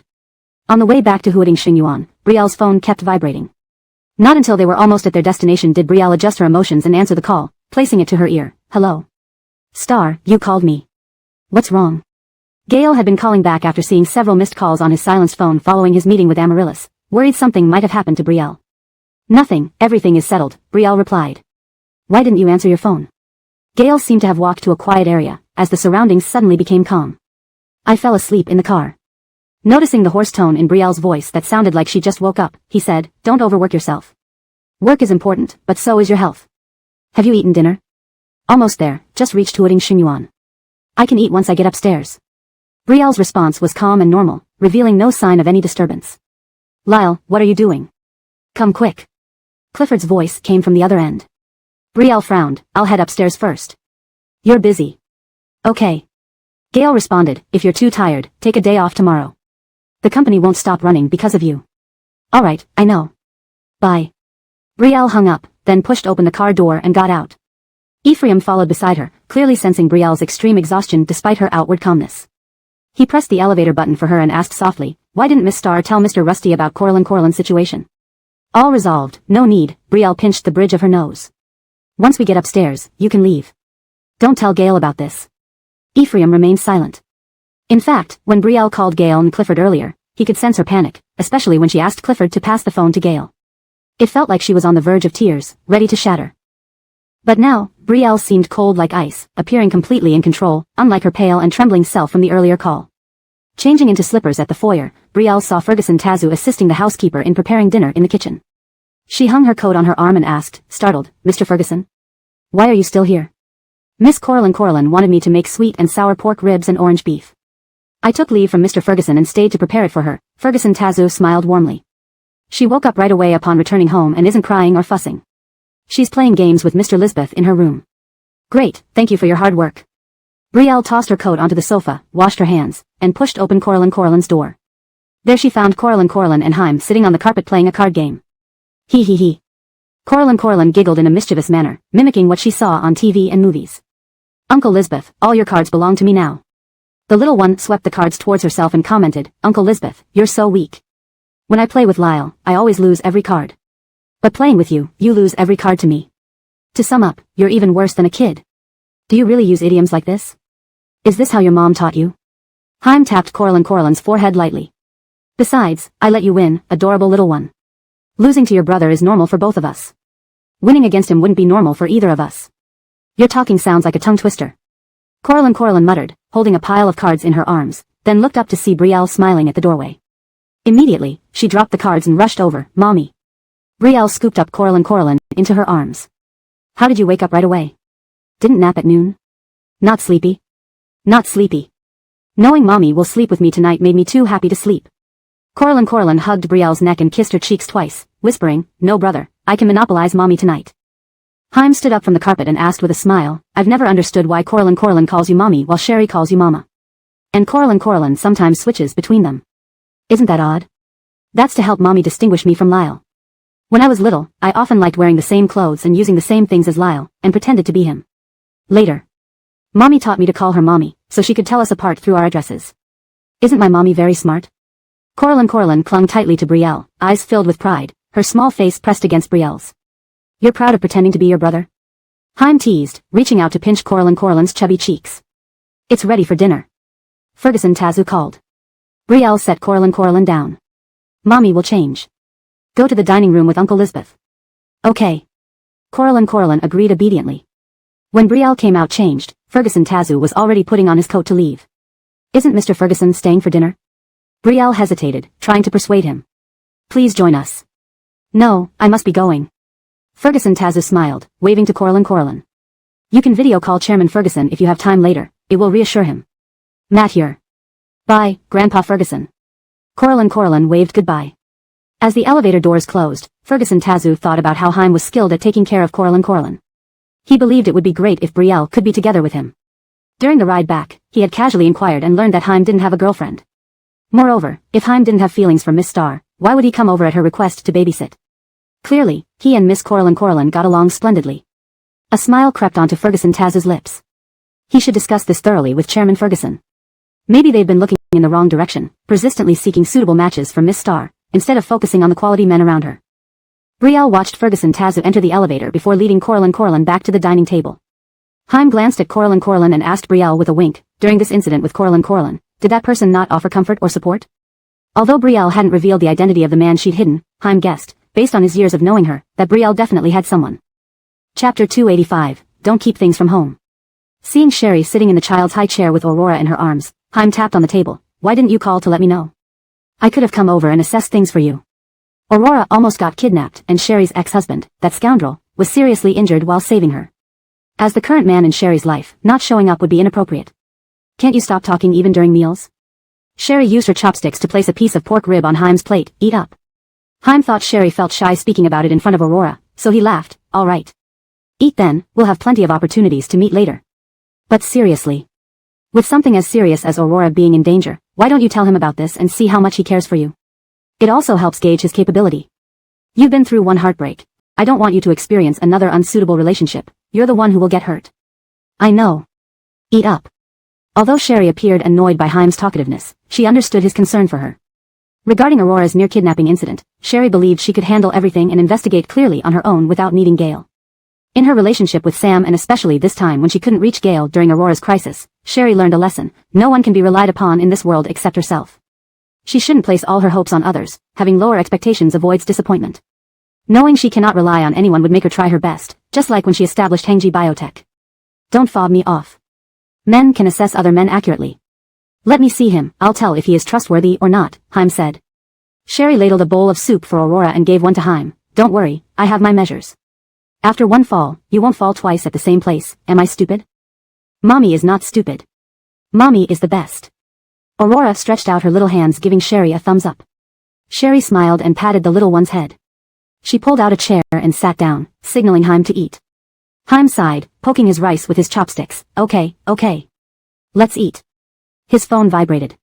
Seeing a message from Brinley, he turned around and took a photo including himself, Sherry, Aurora, and the dining table, sending it to Brinley. Then he typed away on his virtual keyboard. Haim, having dinner with Boss and Aurora. Remember to eat well too. Don't just work. After sending the message, Haim drank his soup contentedly and finished 3 bowls of rice before leaving Sherry's house. Aurora's arm was injured and couldn't touch water. Sherry carefully bathed her in a basin, dried her hair with a towel, and applied face cream for her. Aurora obediently closed her eyes, chin tilted up, allowing Sherry to apply the cream on her chubby face. All done. Sherry pinched the little one's cheeks. The little one, wrapped in a towel, looked blissful, smelling like mommy. I bet brother would envy me. Lyle wouldn't envy you. You're still injured. Sherry placed Aurora on the bed, putting on her favorite strawberry bear pajamas. You won't go to kindergarten tomorrow. Mommy will stay home with you. Okay. Aurora replied obediently. Just as she was preparing to put Aurora to sleep, her phone rang. It was a video call from Mr. Rusty. Sherry answered and handed the phone to Aurora. Seeing Mr. Rusty, Rusty Veronica, and Ralph on the screen, Aurora exclaimed happily, Mr. Rusty, Rusty Marin. Lyle. I'm at Mommy's house now. I've already taken a bath and am ready for bedtime. Oh, our little Aurora is so well behaved. Mr. Rusty cooed, Great-Grandpa misses little Aurora. Is Aurora coming back tomorrow? Rusty Veronica asked. Without her at home, I feel strange. Ralph looked at Aurora on the screen and asked, Where's Mommy? Mommy went to wash up.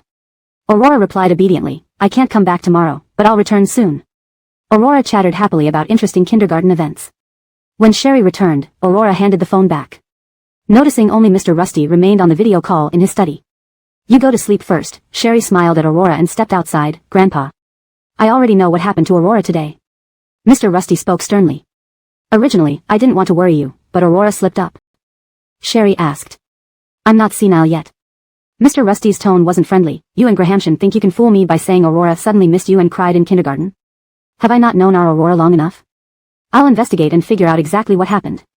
Once Sam wakes up, there should be progress from the police, Sherry explained. As for this Sam. Mr. Rusty frowned deeply. Though I dislike and detest him, he saved Aurora. We must thank him, give gifts, arrange care, and visit properly. But after your personal visit, minimize further contact. For Mr. Rusty, Aurora and Ralph were as precious as his life. Despite disliking Sam, gratitude must be shown for saving them. I understand, Grandpa. Sherry responded. Do you think Jingrong knows about this? Mr. Rusty asked. Sherry gripped her phone tighter. He doesn't. I figured I could handle it myself. Mr. Rusty's lips pressed into a tight line. He finally said after a pause, You must have been tired today. If anything happens, don't hide it from us. Like today's incident, although Grahamshan represents me, it's not the same as me directly interfacing with higher authorities, and my word carries more weight than his. Chapter 286, At Any Cost. I understand, Grandpa. Sherry replied with gentle warmth in her smile. It's getting late, you should rest early and don't forget to take your blood pressure medication. If you had listened to me earlier instead of being lost in love, would I need to take the medication? Mr. Rusty remarked sharply before hanging up. Alright, I've heard about Aurora's injury. I'll let Grahamshan pick her up tomorrow at noon.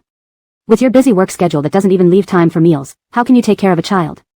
Let me do it. Sherry smiled but didn't reply. She hung up and returned to the bedroom where little Aurora was sleeping. The child sat up immediately as she entered, exclaiming, Mommy. Sherry placed her phone on the low cabinet by the door, then walked over to the bed and drew the covers aside to embrace the small figure warmly. Sleep well, my sweetie. Mommy loves you forever. I will always be Mommy's sweetie. I love Mommy so much. Aurora snuggled into Sherry's arms like a little bug, adjusting to the most comfortable position before falling asleep again contentedly. Sherry kissed her forehead gently. Initially planning to finish her postponed work after soothing Aurora back to sleep, she ended up napping together with her. The next morning, Sherry woke up on time. Quietly leaving the bedroom, she found the breakfast already laid out on the dining table kept warm by an insulating mat. She informed Claudia's assistant that she wouldn't go to the office today. "Matt here, just send any urgent tasks directly to me. Have the secretary organize the more urgent ones and send them over." Sherry walked over to the coffee machine and started brewing herself a cup. After hanging up, she rubbed her stiff neck and called the hospital where Sam was staying to check on his condition. The caregiver responded with difficulty. "Mr. Youssef woke up and didn't want us around. He asked us to leave." Sherry pursed her lips, hesitating for a moment before saying, "Okay, I got it." Upon ending the call, she received a message from Ephraim who informed her that Sam had dismissed all the caregivers arranged for him yesterday. She pressed the voice messaging key and replied, "I know, it's okay if he doesn't want them."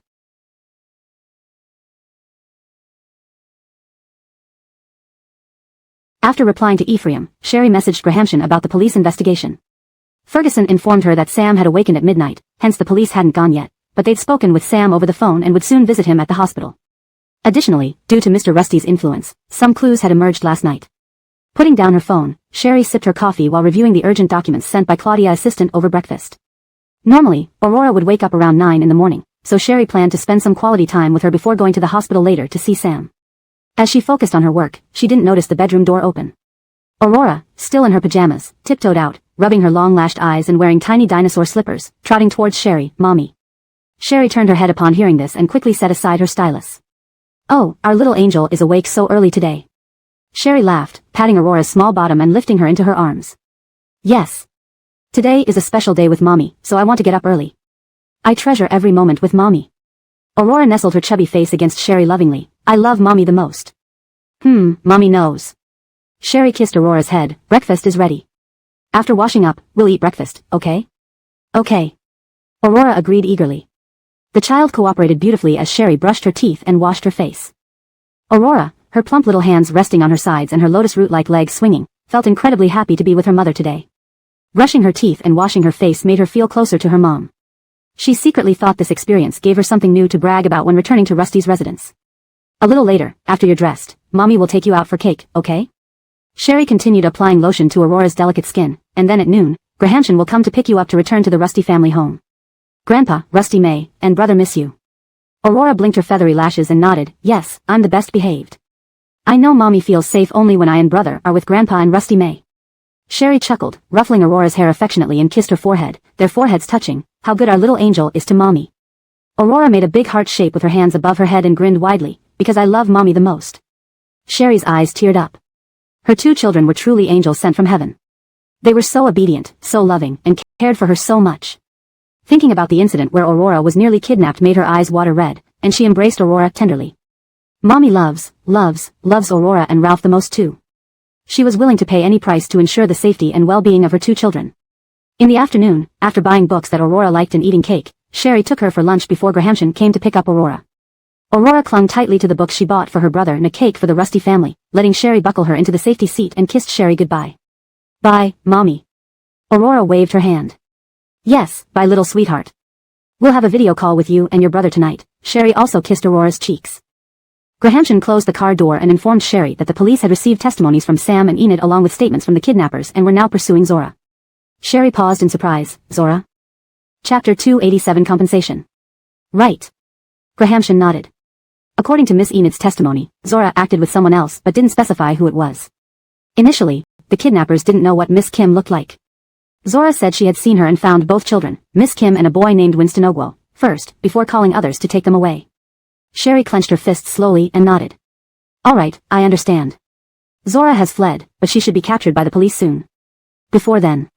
Miss Aiko, you must pay attention to your safety," Grahamson worriedly added. "After all, Zora is after you. How could such a young child like Kim have a grudge against Zora?" The true reason for Zora's hatred was Sherry. Because although Jeffrey chose Sherry as his granddaughter-in-law, he didn't think much of Zora. And due to Sherry, Jeffrey confined Curtis, preventing Zora from seeing him. Now, because of Sherry again, Jeffrey pressured the Lisbeth family into marrying Zora off to an elderly widower. How could Zora accept this? Zora blamed everything on Sherry. Knowing how important her two children were to Sherry, Zora planned to kidnap Sherry's daughter to make her suffer. "Don't worry. Apart from Ephraim, all the bodyguards you assigned are still with me," Sherry said with a smile. "You just need to take care of grandfather. Don't worry about me." Grahamson nodded. "Then I will take Miss Kim back now." Watching Grahamson and Kim leave, Sherry called Enid. Enid had just finished filming a scene involving drowning and was drying her hair when she saw the call from Sherry. She guessed that Sherry had learned about her testimony from the police and was calling to ask about Zora's accomplice, so she answered without hesitation. Hello, senior sister, Enid preempted. Did you call to ask about who Zora collaborated with? If you already know why I'm calling, are you willing to tell me? Sherry asked. I didn't lie to the police, senior sister. That day at Albin's yacht party, since my current movie's financier brought me there, I couldn't avoid drinking and ended up having quite a bit. After leaving the yacht, I felt terrible and went to vomit with my assistant's help while she fetched water. Enid recounted everything in detail to Sherry. Due to her discomfort, she hid between two luxurious yachts, away from lights, where she overheard a man speaking with Zora. The man asked if Zora was the girl accompanying Curtis and started chatting. Eventually, he expressed sympathy for Zora's situation, saying that despite being adopted like Sherry, she wasn't as fortunate. He pointed out how Gail favored Sherry while treating Zora unfairly. Zora agreed, feeling deeply wronged. They discussed teaching Sherry a lesson for her arrogance and plotting against Zora using the Lisbeth family. To accomplish this, they would distract Sherry, giving themselves a chance to harm Zora. Zora quickly agreed and revealed that Sherry's vulnerability lay in her children. The two conspirators then talked about kidnapping Sherry's children to teach her a lesson. Zora mentioned that Sherry had twins, with only the daughter attending kindergarten due to her outgoing nature. Zora also stated that security around the kindergarten was extremely tight, making it nearly impossible to access the child. However, the man reassured her that they could wait for an opportunity. At that time, I drank too much and was in a dim corner, so I didn't clearly see who Zora was conspiring with, except that it was a man, Enid explained. I also didn't expect them to actually go through with kidnapping senior sister's child. Given what Zora said, Kim attended the most secure kindergarten in Kyoto, and old Mr. Rusty had dispatched additional security around the place. I thought it wouldn't matter even if Zora conspired, as she wouldn't get close to the children, not even knowing what they looked like. I thought it might just be hallucinations from drinking too much the next morning. But because it concerned a child, after several days of hesitation, I told Lyle Ronnie. He also felt that Zora might not succeed in kidnapping, but once I told him, he took precautions by sending people around the kindergarten to keep watch. It turned out that those people indeed spotted someone trying to steal a child. Listening to Enid's account, Sherry couldn't determine the identity of the man who collaborated with Zora. Since returning to Kyoto, apart from Rusty Genie, she hadn't offended anyone. Rusty Genie? Sherry remembered that Rusty Genie's fiancé returned from abroad after she was attacked in her home. Could it be him? With this clue, Sherry thanked Enid. Regardless, thank you. You're welcome. Enid replied, her voice laced with a hint of relief. After all, during Lyle Ronnie's amnesia, I stole your affection, and I ignored the mistreatment you faced. Consider this as compensation. Enid hoped that by humbling herself and providing this information, Sherry wouldn't stand in the way of her request for Yusef Ronnie to help Ferris. Chapter 288, Truly Unfortunate. She just wanted Ferris to not be harmed in prison, not to get him out. Senior Coral, there's one more thing I want to say and hope you won't get mad. Enid lowered her stance further. Yesterday, I used the information that saved Coraline as leverage to ask Nanshan to make sure Ferris has it a bit easier in prison. Of course, rest assured, he should serve his sentence and face punishment as required, but... I know what you mean, Sherry said with pursed lips. Enid, let's separate things clearly. Your information saved my daughter, but I lost my sister. I know. Enid hurriedly replied, so, I didn't say I wanted to get Ferris out. I know it's because of you that the Rusty family pressured the prison not to give him parole. Of course, Ferris also hasn't done anything worthy of parole. It's just that this time, Nanshan helped me, so please don't blame him, okay? I won't be angry about such matters. Everyone has their own agenda, so let's each rely on our own abilities. After saying this, Sherry felt compelled to add, since Enid had saved her daughter, consider this as repayment for your help. I will no longer pay anyone to torment Ferris, but don't expect a reduced sentence. Enid had given up all hope, but suddenly hearing Sherry say this, she quickly responded, all right. Thank you, Senior Coral. No need to thank me, I said it's repayment, Sherry replied. After hanging up the phone, Sherry asked Ephraim to drive her to the hospital. When she arrived, Sam was asleep, receiving an 4 drip. Sam wouldn't allow a caregiver to stay, and his mother had been watching over him all night. Seeing Sherry arrive, Sam's mother stood up from the sofa and wiped away tears. You're here. Yes, Sherry nodded, placing the basket of fruit on the coffee table. So then couldn't bear the pain, and the doctor gave him some medicine to sleep, Sam's mother explained. In fact, before entering the ward, Sherry had already asked the doctor about Sam's condition. When Sam was admitted, he had suffered an open fracture in his arm. Basically, his whole arm bone was broken and sticking out of the flesh, a very serious injury. Fortunately, no nerves were damaged, so after setting the bone, it would recover with proper care. But when the anesthesia wore off, the pain would be unbearable. Sherry grew up with Sam and knew that although he was good at fighting, he was actually most afraid of pain. After every fight, he would act fine in front of others but would wince in pain and pout at Sherry in private. You've been staying here all this time? Sherry noticed that Sam's mother hadn't changed clothes. Sam's mother nodded, yes, Nanshan doesn't want caregivers around. He dislikes strangers in his room. and I can't leave him alone in the hospital.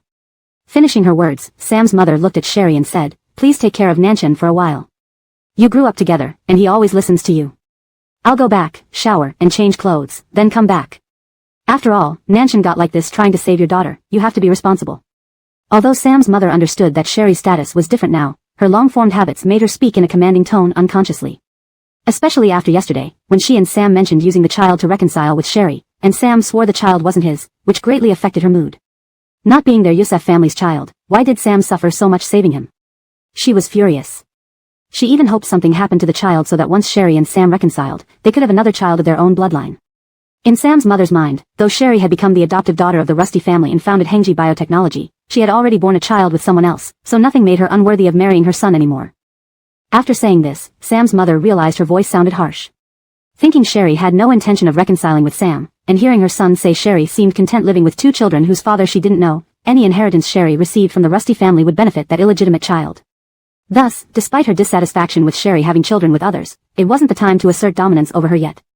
Having thought through this, Sam's mother pursed her lips again and added, thank you for your trouble, I will return as soon as possible. Sherry saw the shift in Sam's mother's attitude and nodded, okay. As Sam's mother left with her bag, she glanced at Ephraim still standing in the ward and commanded imperiously, don't stand here, this is my son's room, and he dislikes strangers inside. Wait outside. Ephraim completely ignored Sam's mother, only looking at Sherry for instructions. An unmovable bodyguard, huh? Facing Sherry, Sam's mother's suppressed anger over her son's affair flared up upon seeing Ephraim's disobedience. What do you, a bodyguard, have to flaunt? Ephraim, everything's fine here. I'll call you if needed. Please wait outside. Sherry told Ephraim, then turned to Sam's mother, he's my bodyguard, not a slave. Please be a bit more polite when speaking. Sam's mother glanced at Sherry, left without a word, but inwardly cursed her repeatedly. Just because Sherry became the founder of Hengji Biotechnology and the Rusty family's adoptive daughter, what right did she have to act superior? Didn't she used to speak to servants this way at home? Clearly, Sherry was leveraging her new status to act arrogantly, even wanting to commandeer Sam's mother before they reconciled. Truly unfortunate. Sherry sat by Sam's bed, watching the slow drip, handling emails from little Claudia. By the time Sam finished the 4, Sherry pressed the call button, and a nurse came to remove the needle and left. Unconscious, Sam groaned due to the arm pain. Sherry stood by Sam's bedside and gently held his injured arm's shoulder, don't move. Hearing the sound, Sam opened his eyes, gradually focusing, and saw Sherry frowning, lightly holding his injured arm's shoulder. Chapter 289, Conspiracy. Aladi. Sam's voice was hoarse, tinged with disbelief. Why are you here? Where is the child? Who's taking care of him? After waking up in the middle of the night, Sam knew that Brielle's child was safe and that she had stayed by his side until his surgery was over. Grandpa is taking care of the child, so you don't need to worry. Seeing Sam trying to get up, Brielle stopped him and walked to the end of the bed to raise it. Sam's gaze followed Brielle. After she raised the bed, she went to the bathroom to wash her hands and picked an apple from the fruit basket. Do you want to eat? She asked. Sam nodded intently, looking at Brielle. Since regaining his memory, they had never interacted so peacefully. Brielle's eyes remained lowered as she peeled the apple, and Sam's thin lips tightened. Tears welled up in his eyes but did not fall. He turned his head to pretend to look for his phone, rubbing his shoulder against it to avoid being seen by Brielle. Without looking up at Sam, Brielle focused on peeling the apple. Since you don't want a nurse, your mother stayed with you last night. She's gone to change clothes and will be back shortly, she explained. Yes, okay, Sam nodded. I mean, you should have professional nurses take care of you. Brielle paused while peeling the apple and looked up at Sam. Your mother is getting old, and nurses are more professional. I know you dislike strangers, but at least 6 nurses working shifts would ensure proper care. It's nothing serious. It's just my arm, Sam murmured. Sam, since Aurora got hurt because of you, I'm responsible. Her beautiful eyes gazed at Sam. This afternoon, I'll transfer you to the hospital under Hengji Biotech. Professional nurses will take care of you, and will give you some experimental drugs to aid your recovery. Hearing Brielle speak so assertively, Sam couldn't help but chuckle lightly. You're still the same as before. Do I have no choice but to obey? Brielle held the apple, lowering her gaze as she continued peeling it. I'm still me. I haven't changed inside out, but... As the perfectly peeled apple skin fell, Brielle sliced the apple into pieces and placed it on the bedside fruit plate. Like this apple, it's still the same apple, but once peeled, it changes color. Peeling off its layer was something Brielle herself had experienced as well. Inserting a fork, she placed the apple near Sam's uninjured hand. Will you accept my arrangements? Of course. Whatever you say. Sam responded immediately. Good. Brielle wiped her hands with a tissue. Then I'll arrange it and take you to the new hospital myself. Sam didn't expect Brielle to accompany him to the new hospital. He chuckled, that won't interfere with your work, right? You saved my daughter, so it's only natural, Brielle said. Oh right, did the police find out who Zora colluded with to harm Aurora? Sam suddenly remembered. What about those kidnappers? Did they confess? The kidnappers unanimously said that Zora hired them, but she denies it, claiming she acted alone. Based on Enid's testimony, there's no clear evidence of her conspiring with anyone else. The police are holding her based on the kidnappers' testimonies. Just then, Brielle's phone rang. Recognizing it was Inspector Zhu, who communicated with Aurora, she answered. Inspector Zhu. Hello, Zora wants to meet you and says she will only talk more after seeing you, Inspector Zhu sighed. If possible, it would be best if you come. If she really directed the kidnappers and there was a co-conspirator, it's crucial to catch them quickly for everyone's peace of mind. Alright, I understand. Hanging up, Brielle looked at Sam. Zora wants to see me before talking further. I need to go and try to uncover any accomplices. At the police station, safety wouldn't be an issue, Sam nodded. Go. Don't worry about me. I'll have the nurses return to take care of you and arrange your transfer. Brielle picked up her bag. Don't worry, I'll cooperate fully. Sam assured her. Brielle left the hospital, frowning deeply until she saw Zora. Looking at the pale-faced Zora opposite her, she remained expressionless. I thought you'd want to see Graham Shaw more. Do you think that would work? Even when things were fine, Grandfather Graham wouldn't let Curtis see me. Now that I'm arrested, he certainly won't, Zora smiled bitterly. Brielle didn't want to waste time and directly asked, who did you collude with? No one collaborated with me. Zora laughed. The kidnappers dragged me along and made me identify your daughter. They wanted to kidnap the founder's daughter of Hengji Biotech, which has been raking in huge profits. Everyone envies it. Besides, you became the Rusty family's adopted daughter and will inherit half their wealth. With money like that, who wouldn't have designs on you? Zora, do you think everyone is a fool? Not many people even know I have 2 children, and you're one of them. You're involved again, and the kidnappers insist you directed them. How can you escape blame? Zora shrugged. It's not only me who has met your child. Cleveland, Miley, and Curtis have all seen him. If you insist on conspiracy, who do you think is the best fit for collusion? Tell the police I conspired with Gale? He's an adopted son of the Rusty family, and you're an adopted daughter. Both of you have the right to compete for inheritance. Zora suddenly smiled. Oh right. Isn't there a rumor outside that Mr. Rusty adopted both you and Gale to compare and choose the most suitable heir? If I tell the police I colluded with Gale, would they believe it? After all, inheritance disputes among families are common. Chapter 290, Did she confess? So, you asked me to come here today just to hear all this nonsense? Sherry raised her eyebrows. If you don't get to the point soon, I'll leave.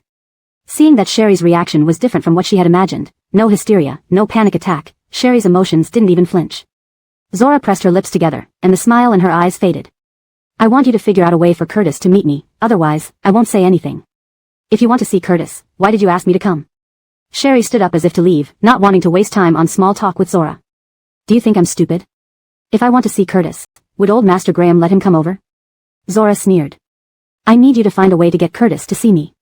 After I meet him, I'll tell you everything. Seeing Sherry tapping her fingers on the table while glancing at her sideways without a word, Zora continued, You are the candidate Grandmaster Graham chose for his grandson's future bride. Only you can help me get Curtis out so he can meet me. Why are you so obsessed with seeing Curtis? Sherry looked at Zora, confusion clouding her eyes. Since you threatened my child, Curtis can't and hasn't been able to help you. Even if you see him now, what can he do? Can he save you or stand against the Rusty family for your sake? How will you know if you don't try? A smirk formed on Zora's lips. If you're going to be like that, then I won't try. Releasing you would really upset me. Seeing Sherry about to leave, Zora stood up. Sherry.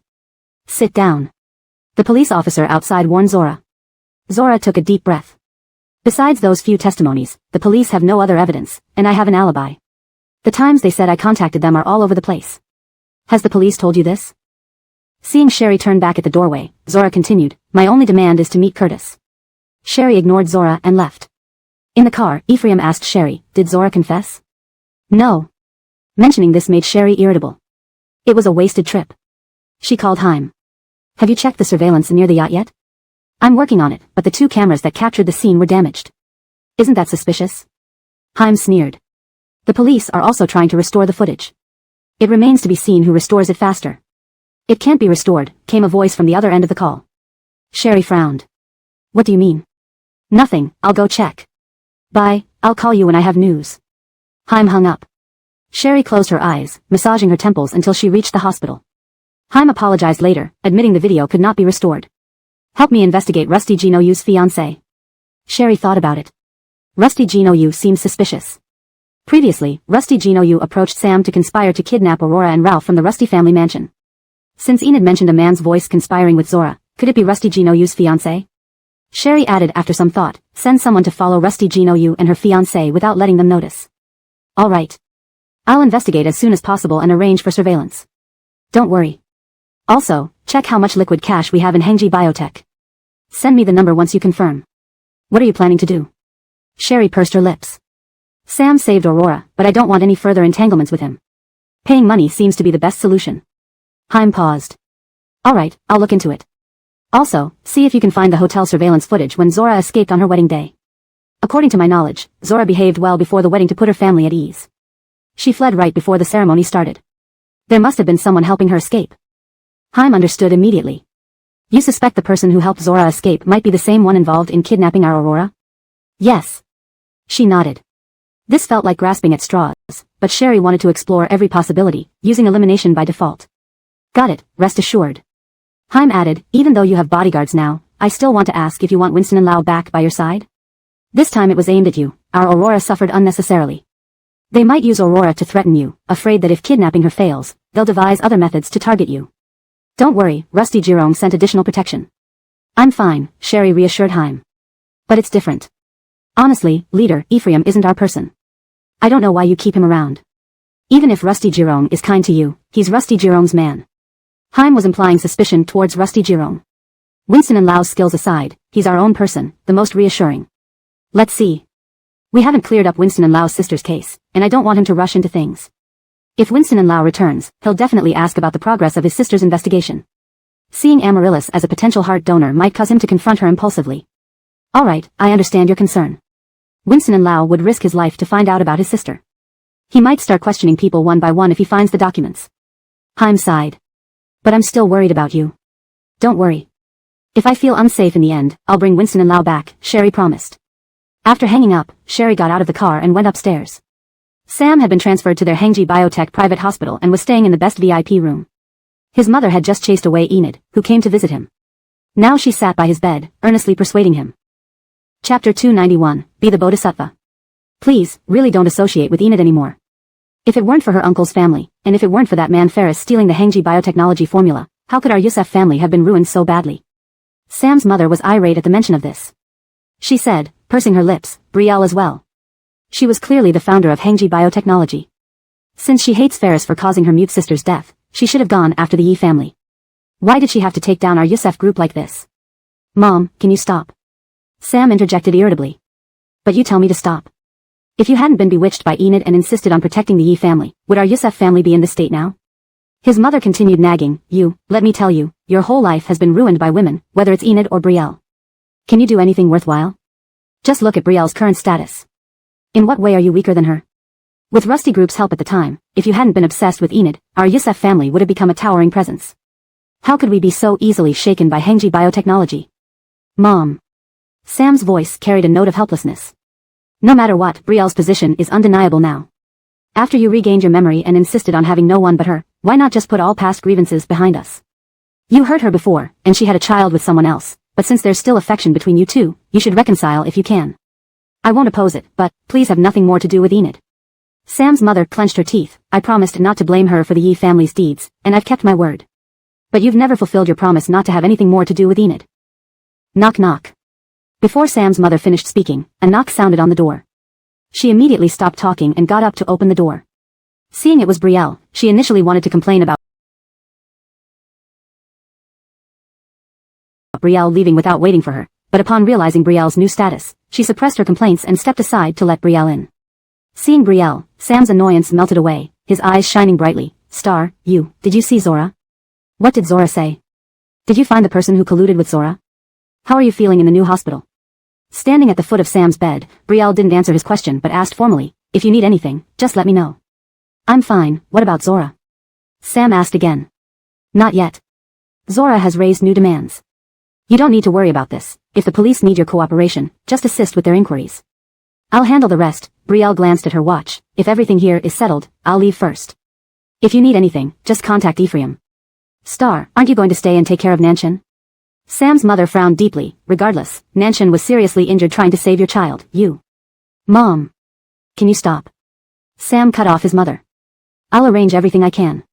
I'm not a nurse and not as professional. 6 nurses working in shifts, if you think it's insufficient, as long as Sam agrees to being attended by strangers, we can arrange more. Brielle looked at Sam's mother. Do you have any other requests? Sam's mother clenched her fists. You showing personal care would reflect sincerity. Does personal care for me speed up Sam's recovery or lessen his pain? Brielle's brow tightened slightly. I'm not a healing machine, nor a painkiller, nor a doctor. Professional people do professional things.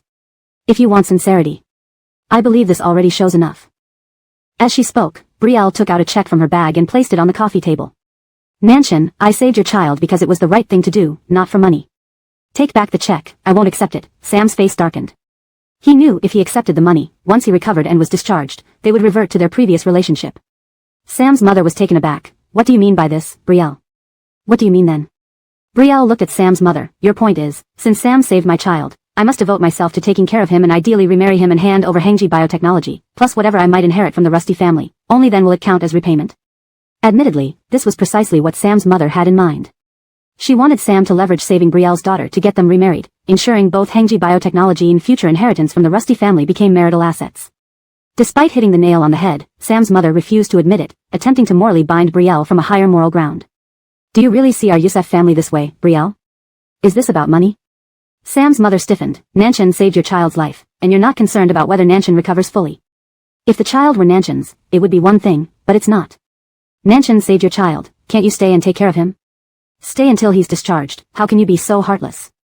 Or does it mean to you, your child is worth only what you've given? My daughter is the most precious thing to me in this world. Brielle said calmly, but don't forget, my adoptive mother died at the hands of your son, Sam. My adoptive mother is equally precious to me. And, you haven't forgotten what your son did to me when he wanted a divorce. But Nanshan was amnesic at the time. Now that he remembers, doesn't he love you passionately?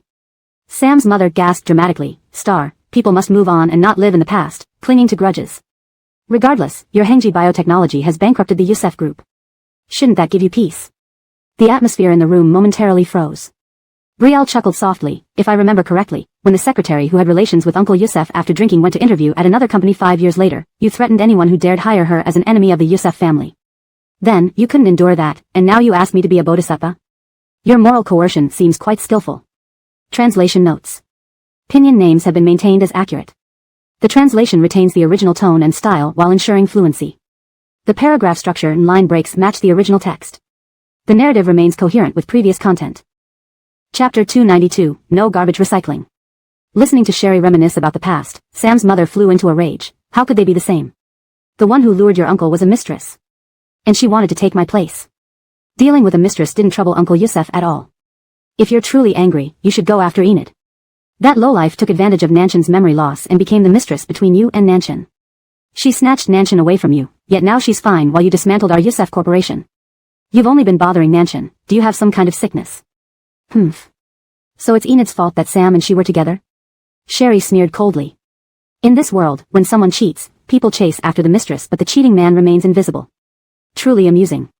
Sam had amnesia. Even with amnesia, wouldn't he still ensure minimal loyalty knowing he was already married to me? It's a character issue.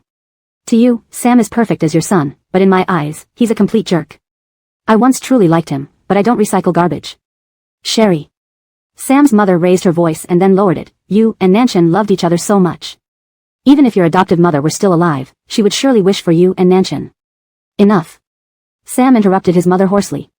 He couldn't bear hearing Wendy mentioned again. Aiko, I'm really sorry. Please leave. Sam's voice was choked with emotion. Yes, it was he who pushed Wendy. Though it was an accident, no one expected the car to rush onto the sidewalk. If he hadn't pushed Wendy, she wouldn't have been hit or dragged under the car. I accidentally pushed Wendy before, which caused her death and made you lose a relative. Now saving your daughter is just making up for it. There's no need for any thanks. Don't listen to my mother. Your company is busy, but don't forget to eat and rest well. There's no need to worry about me here. I will accept care and strive to recover. Sam. Sam's mother fumed. Are you stupid? Yes, I'm stupid. But I can't be bad. I can't be bad to Aiko. Can you say what Aiko just said was wrong? Didn't you think the same way? Aiko saved my life twice back then. Even if I save Aiko's daughter now, it's just returning a favor. Sam roared at his mother. Do you want to drive me to death? Everything I do now is to make up for my mistakes, not to ask for repayment. Please, don't come to the hospital anymore. Stay home far from me. If you stay away, I might recover faster. Sam shouted until he felt oxygen deprived, his head buzzing. He raised his hands to shield his face. Aiko, please leave. I don't want you to see me like this. Tears were brimming in his eyes, but he didn't want to cry hysterically in front of Sherry. Doing so would make him look weak. Compared to Sam's nearly losing control and trembling, Sherry remained expressionless, calm. She said, Sam saved my child, and I am very grateful. Giving money is the best way I can think of to thank you. After today, we owe nothing to each other. With that, Sherry walked out of the ward. I don't want money. Aiko, I don't want money. Sam's voice choked with sobs, his eyes red and swollen. He took deep breaths to calm himself. You saved my life. Saving your daughter was my duty. Seeing her son cover his face with his arm, biting his lower lip tightly, and shaking all over, Sam's mother finally couldn't bear it any longer. Sherry. Stop right there. Sam's mother shouted, stopping Sherry, then picked up the check from the coffee table, trying to insult us with money. A heartless person has no conscience, an ungrateful wolf pup cannot be tamed. Nanshan saved your daughter, and you pay off like this. Sherry raised an eyebrow. You don't want it? Since you're such a heartless person. We don't want your money. Take your money and go. Sam's mother shoved the check back at Sherry without looking. Do you really not want it? Sherry sneered. Did you even check the amount? No matter how much it is, we don't want it. Take your stinking money and leave. We don't need this kind of gratitude. Sam's mother insisted. Fine. Sherry nodded, smiling as she accepted the check, very principled. She showed the check to Sam's mother again. I hope your principles hold. Then Sherry tore up the check and threw it into the trash can, leaving with Ephraim. Sam's mother stood there stunned, her face pale. She didn't miscount, did she? How many billions? At this moment, Sam's mother regretted more than anything else. Why didn't she take a look just now? With that much money, her son could start over. But having said those things, and with Sherry tearing up the check, she didn't have the face to chase after her and ask for it again. She angrily slammed the door shut.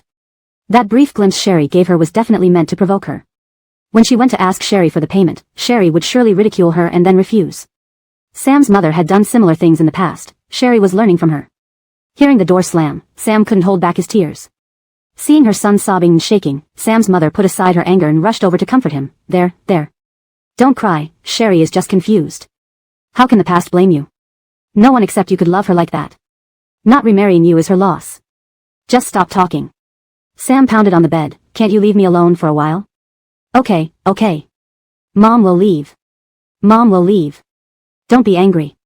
Seeing her son like this, Sam's mother feared he might hurt his injured arm and hurried out of the ward. Closing the door, Sam's mother leaned against the wall, covering her mouth as she cried silently. She didn't want her son to be so sad. He was already suffering from physical injuries. Why must Sherry keep harping on the death of that woman named Anne, causing her son such pain? What does Sherry want? Her son, pampered since childhood, could cry over a tiny wound on his finger, yet now, after getting severely injured saving her daughter, Sherry wasn't even taking personal care of him. Note, for continuity and consistency, future chapters will maintain the style and structure established in this translation. Hashtag chapter 293, attending for half a day. The doctor said that at the time, her son's arm bones were broken, and it was only because of the muscles connecting the arm that it did not completely snap. One could imagine how much pain her son must have been in. Sherry knew very well how much her son loved her. She knew that if she stayed to take care of Ronnie, his mood would improve. Yet, she still left. How could there be such a heartless, conscienceless woman in this world? Lisbeth Wynn's Tony Martin had already braced himself for tight cash flow but never expected Sherry's call saying the money wasn't delivered. What happened? Did Yusef Ronnie refuse to accept the money? Does he want you to pay him back in kind or something? Are you losing face? Lisbeth Wynn's Tony Martin frowned deeply, his voice full of displeasure. Boss. If you didn't deliver the money, did he try to morally blackmail you? Boss. Remember, as long as you don't have morals, no one can blackmail you. I've saved Yusef Ronnie from being kidnapped and from car accidents before. He said it was only what should be done. Sherry explained, anyway, I've done all I could. I've given all I can give. I don't want to owe him any favors, it's best if we're even. Boss is right. After talking with Sherry for a while, they hung up the phone. Sherry leaned back against the rear seat and closed her eyes. By the time they returned to the neighborhood, everyone was already asleep. Miss Aiko, Ephraim called out to her. Sherry woke up at the sound of his voice and looked around to realize they had arrived at the building. We're here. These past few days, you've been too exhausted, Ephraim commented. Back home, Sherry took off her shoes and slumped onto the sofa, shielding her forehead with her hand, drifting into sleep due to exhaustion. Her mobile phone slipped out of her pocket and landed on the carpet, vibrating continuously until it finally ran out of battery and shut down. When Gale dialed again, he heard the disconnected tone and frowned. He then made another call to Ephraim. Turn left at the next intersection and park.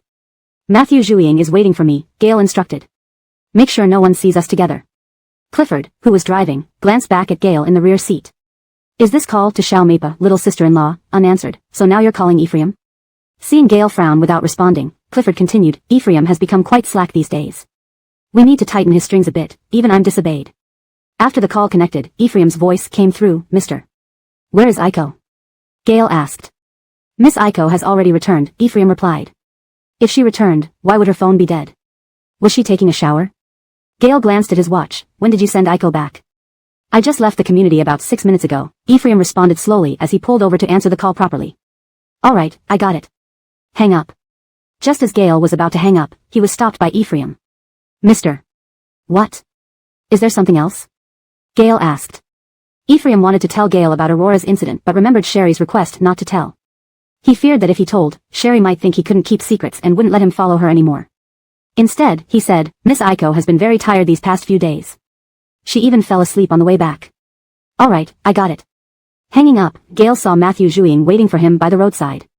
Watching Gale step out of the car and get into Matthew Zhuiying's vehicle, Clifford went to buy a bottle of water from a nearby convenience store.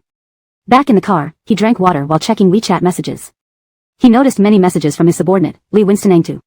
Opening Lee Winston-Engtu's WeChat message, Clifford paused mid-sip as he listened to the voice message. Lee Winston-Engtu, Master Yanni, I met Ephraim at the hospital and talked to him. Look at what I secretly filmed. Ephraim left our place to be a bodyguard for a woman. I wonder if his girlfriend knows. From the photo alone, Clifford recognized it as Sherry. Sherry at the hospital? Exiting the photo, he continued to listen to more voice messages from Lee Winston-Engtu. Lee Winston-Engtu, wow, I'm attending my father-in-law at the hospital. Ephraim stood guard outside a ward all afternoon. I tried to make him rest and drink some water, but he refused. I wonder whose patient Ephraim is guarding. Lee Winston-Engtu, I peeked at the nameplate outside the door, and it said the patient's name is Yusef Rani. I sneaked a look inside, he seems quite young. Lee Winston-Engtu, oh my god. Master Yanni, guess who I saw? The big star Enid. This person must be important to have a celebrity like Enid personally visit. Lee Winston-Engtu, I remember. It seems Enid's fiancé has the same surname Yusef. Lee Winston-Engtu, I wonder what relation Ephraim's employer is to this Mr. Yusef. To serve him for an entire afternoon, it doesn't seem simple. Master Yanni, do you think I can use this secret to blackmail Ephraim back? Lee Winston-Engtu, oh wow, Ephraim's employer is incredibly beautiful, not worse than superstar Enid. She exudes a powerful aura, maybe this Yusef guy's sister or something. I thought the Yusef family went bankrupt, though. Lee Winston-Engtu, Master Yanni, aren't you replying? Should I use this secret to bring Ephraim back? Or don't you want Ephraim anymore? Lee Winston-Engtu, they are transferring to a private hospital. Isn't the Yusef family bankrupt? Where does this money come from? Definitely paid by Ephraim's employer. Unless Mr. Yusef turned to be Ephraim's employer's lover because of bankruptcy. Matyuch a good deal, enviable. Lee Winston-Engtu, but rich people usually value reputation. Using this secret as a threat, I can definitely bring Ephraim back. Master Yanni, should I blackmail Ephraim back? Clifford inwardly thought this situation was indeed interesting. What's going on with Yusef Rani? Did he manage to win Sherry back so quickly? Immediately, he dialed Ephraim. Ephraim pulled over and answered the phone, only to be greeted with a tirade from Clifford. What's going on, Ephraim? Why did you take so long to answer? I had to pull over first, Master Yanni, Ephraim replied helplessly. Why was Sherry attending Yusef Rani in the hospital for half a day? Clifford asked. Even if Yusef Rani managed to win Sherry back, before she officially broke ties with Gale, having her attend another man alone for the entire afternoon, what did it mean? Chapter 294 Avoiding Suspicion. Does she know that she still has a boyfriend? Does she know how to avoid suspicion? Ephraim, upon hearing this, pursed her lips for a moment, unsure of what to say. On one side, Sherry forbade her to speak, and on the other side, Clifford misunderstood Sherry. Clifford was seething with anger, speechless. Speak up. Why does Sherry have to run to Sam to show off? He's her ex-husband, doesn't she know? Does she remember how Sam treated her before? Why does she rush over when he's in the hospital? Is she not ashamed? Sir Yanni. Ephraim retorted angrily, if you don't know, then don't talk nonsense. Mr. Yusef risked his arm to save Miss Aiko's daughter. That's why Miss Aiko went to the hospital to take care of him. What's wrong with that? Besides, Miss Aiko couldn't reach Mr. Rusty on the phone, and when she called you, you hung up before she could finish. Clifford was stunned, suddenly remembering Sherry's call. Sherry had called him through Gale. At that time, he had been sarcastic on the phone and indeed hung up without letting Sherry finish speaking. What happened to Sherry's daughter? Clifford's voice became low and grave. She was kidnapped at her kindergarten. Grahamically, Mr. Yusef encountered the situation. He lost an arm to save Miss Aurora, Ephraim explained honestly. Isn't it right for the child's father to save the child? Clifford muttered, then seemed to recall something. Could it be a stratagem to gain sympathy? Clifford frowned, recalling how Sam had loved Sherry but never obtained her heart. I hope Sherry isn't being deceived. As soon as these words escaped, Clifford clamped his lips shut. If Sherry were deceived, wouldn't it be better for her to be with Sam? That way, Gail could return to her original identity without any hesitation. I don't know if it's a stratagem or not. The police are already involved. Let's wait for their investigation results, said Ephraim. All right, I got it. Hang up. Just as Clifford was about to end the call, he stopped Ephraim. Don't tell Mr. Rusty about this, understood? If you hadn't insulted Miss Iko, I wouldn't have told you either. Ephraim snapped back. Miss Iko instructed me not to spread this news further. Is she really that reasonable? Before Clifford finished speaking, Ephraim hung up the phone. Damn it. Clifford tossed his phone aside, adjusting his tie irritably.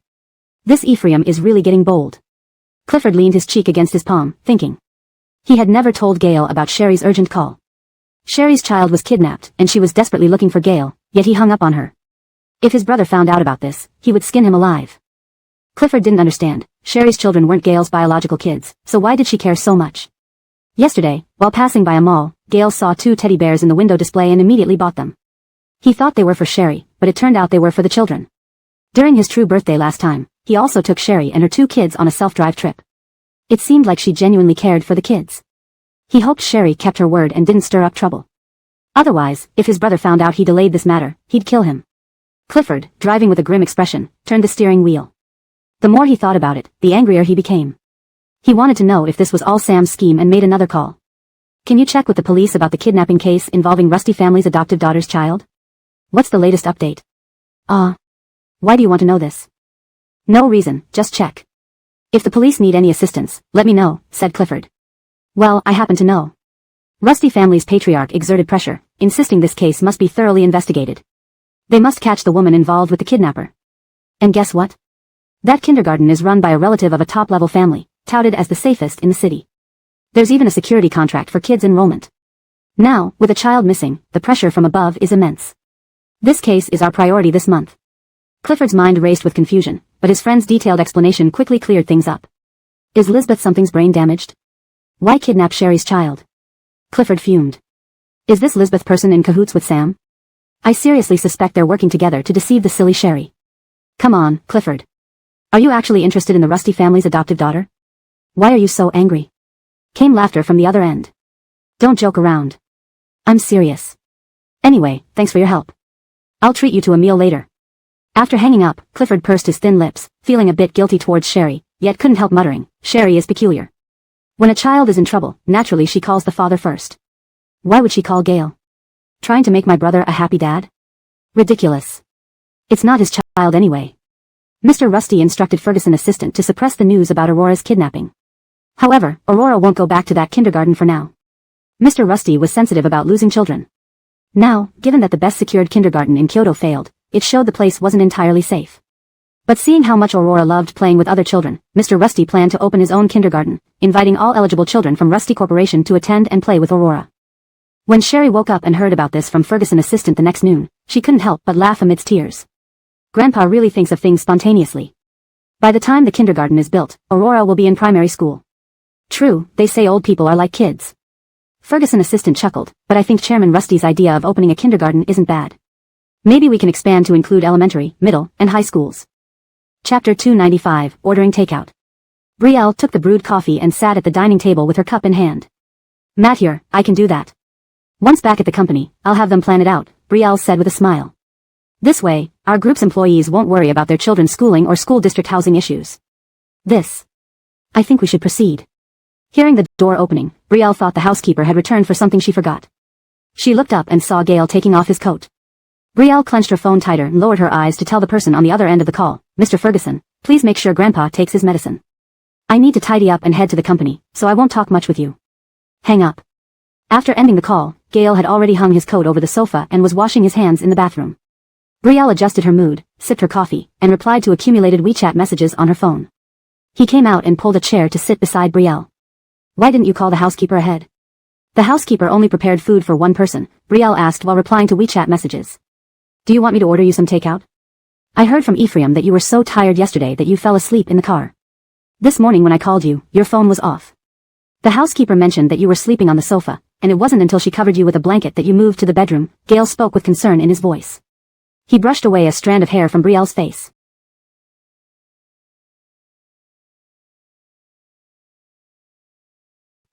If you're too tired, reduce your workload a bit. I'm here for you. Okay. As Brielle agreed, her phone rang. She glanced at the screen. It was Sam's attending physician calling. Gale also noticed the call from Ari on the screen. Brielle answered and put the phone to her ear. Hello. Ms. Rusty, Sam isn't doing well. Ari's voice was heavy, knowing Brielle, as the founder of Hengji Biotechnology, was essentially the boss of the hospital. Brielle had instructed Ari to ensure Sam received the best treatment. He has had a high fever since this morning which hasn't subsided. Now he is somewhat delirious, constantly calling for you. Brielle frowned as she walked toward the bedroom.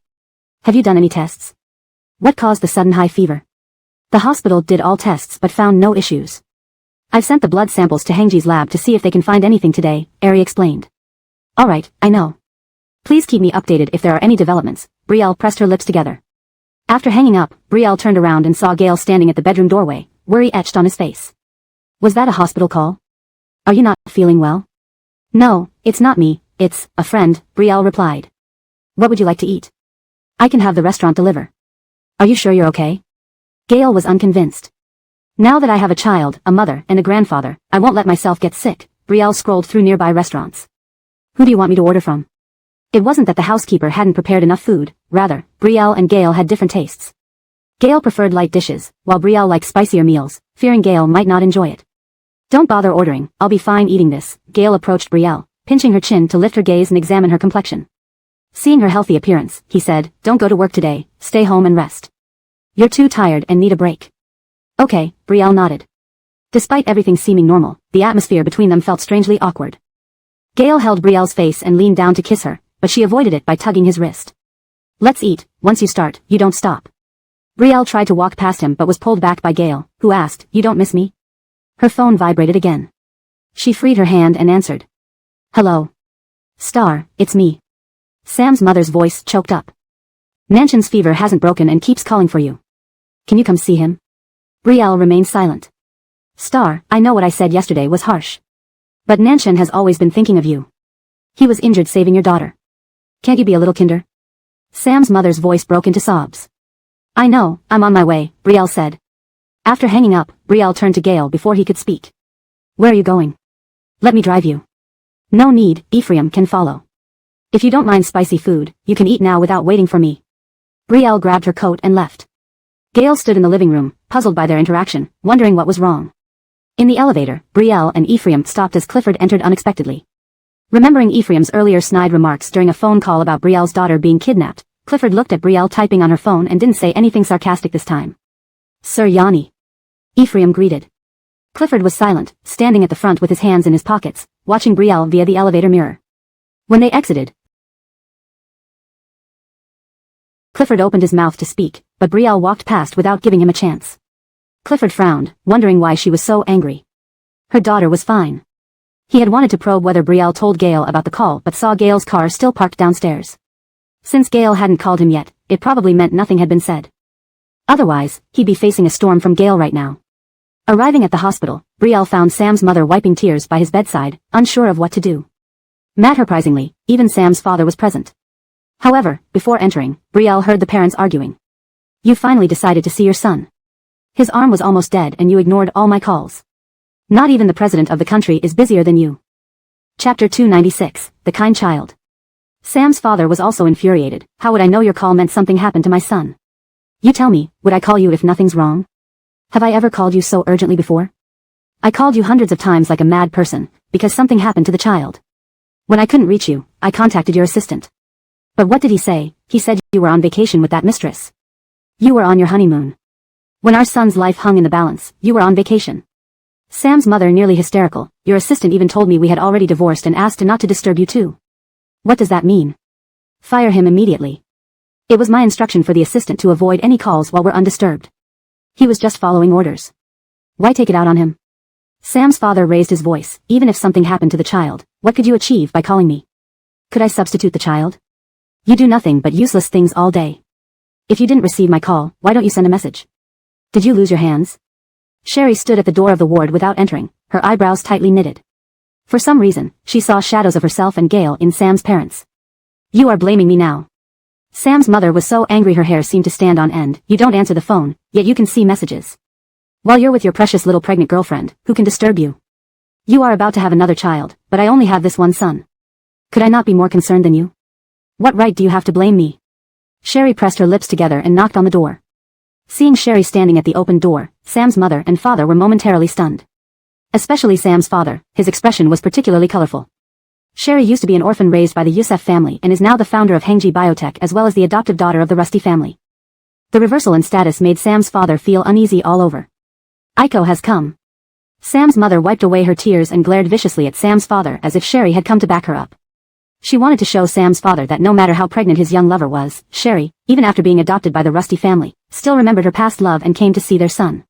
When they eventually get married, her son Sam and Sherry would be the Rusty family's son-in-law, and half of the Rusty family's wealth would belong to her son. Then let's see how much the little brat's child is worth. The doctor doesn't know what the situation is. Blood samples have been sent to your lab at Hengji Biotech for testing. This won't go wrong, right? Sam's mother asked with tear-filled eyes. I just met the doctor. They've administered antipyretics, and the temperature has dropped. Let's wait and see. Don't worry too much. These doctors are top-tier experts we hired at great expense, Sherry said. I know. Sam's mother nodded vigorously. She knew that very well. Rumor had it that Hengji Biotech Hospital's rooms were booked solid as soon as they opened, many powerful people eager to check in for examinations. Aiko. Hearing the call, Sam's mother walked to the bed, whispering, Nanshin. Nanshin, wake up, Aiko has come. Aiko is here to see you. With that, Sam vaguely opened his eyes. Seeing Sherry standing at the foot of the bed, tears rolled down his cheeks. He closed his eyes again as if confused, sobbing like in the old days. Aiko, it hurts so much. Hearing her son say that, Sam's mother's heart almost broke. She looked at Sherry beseechingly. Aiko, comfort Nanshin, will you? Sherry pressed her lips together, watching Sam's delirious state. Putting her bag on the coffee table, she walked over to Sam and touched his forehead. Her hand was instantly grabbed tightly by him. Aiko, I feel terrible, Sam's throat convulsed. So terrible. I feel so bad, seeing how badly I treated you, I couldn't stop it, Aiko. It seemed Sam was dreaming of the past, choking back sobs, his nostrils flaring, tears streaming down endlessly, quickly soaking his pillow. Aiko is here, and she won't blame you. Sam's mother murmured beside him, then looked at Sherry expectantly. Sherry calmly withdrew her hand from Sam's grip, her expression indifferent. Sam, are you staging a ploy? Do you want to prove that what you did during your amnesia wasn't intentional, to start anew with me? Do I look foolish to you? Or do you think after all these years, I'm still the easily deceived teenager? Sam's tears increased, but he couldn't open his eyes. He could hear Sherry's voice, but couldn't open his eyes. It felt like he could see Sherry's figure in front of him. He admitted that when he heard Aiko had come, he indeed harbored such thoughts. Sam, I can clearly tell you, this lifetime I will never forgive you, nor will I ever be with you again. Just as Sherry finished speaking, Sam's mother seemed struck by a heavy slap, pushing Sherry hard enough to collide with the chair behind her. How can you be so heartless? Our Nanshin is in such a state, and you say such hurtful things to him. Sam's mother reacted protectively. Have you forgotten for whom our Nanshin became like this? What are you doing? Sam's father held Sam's mother back, wary of Sherry's current status. Looking at Sherry, he said, your auntie is emotionally unstable due to Nanshin's injuries, don't take it personally. Aiko. Sam really couldn't open his eyes, his body felt foreign, unresponsive. He wanted to open his eyes and look at Aiko, wanted to grab her hand and apologize, admit his mistakes, promise never to use such tactics again, and hoped Sherry wouldn't be angry. Seeing his son like this, Sam's father also felt sympathetic, but Aiko, you and Nanshin once loved each other deeply. Initially, when your auntie and I disapproved of you too, Nanshin defied us just to be with you. Now he has recovered his memory and is injured for your daughter. Can't you forgive him for the nonsense he did during his amnesia? After all, I suppressed the photo incident promptly, otherwise, with Ferris stirring it up behind the scenes, you should know Nanshin. He's always been a kind child, he couldn't have done those things. Chapter 297 Collapse. Sherry didn't reply but glanced at her watch. Sam's parents were truly a married couple, both of them wanted to morally coerce her. She thought about Haim's line, if I have no morals, others can't coerce me. My son didn't despise you for having a child with someone else, and he still loves you with all his heart. He wants to be with you and risked his life to save your child, even breaking his arm. Can this not make up for the past? At that time, he had lost his memory. What's wrong with falling in love with someone else while having lost his memory? Is your heart made of stone? Youssef's mother, who had just tried to show Mr. Youssef that her son was reconciled with Sherry and would soon become Rusty family's grandson-in-law, couldn't control her emotions and sharply accused Sherry in front of Sam's father.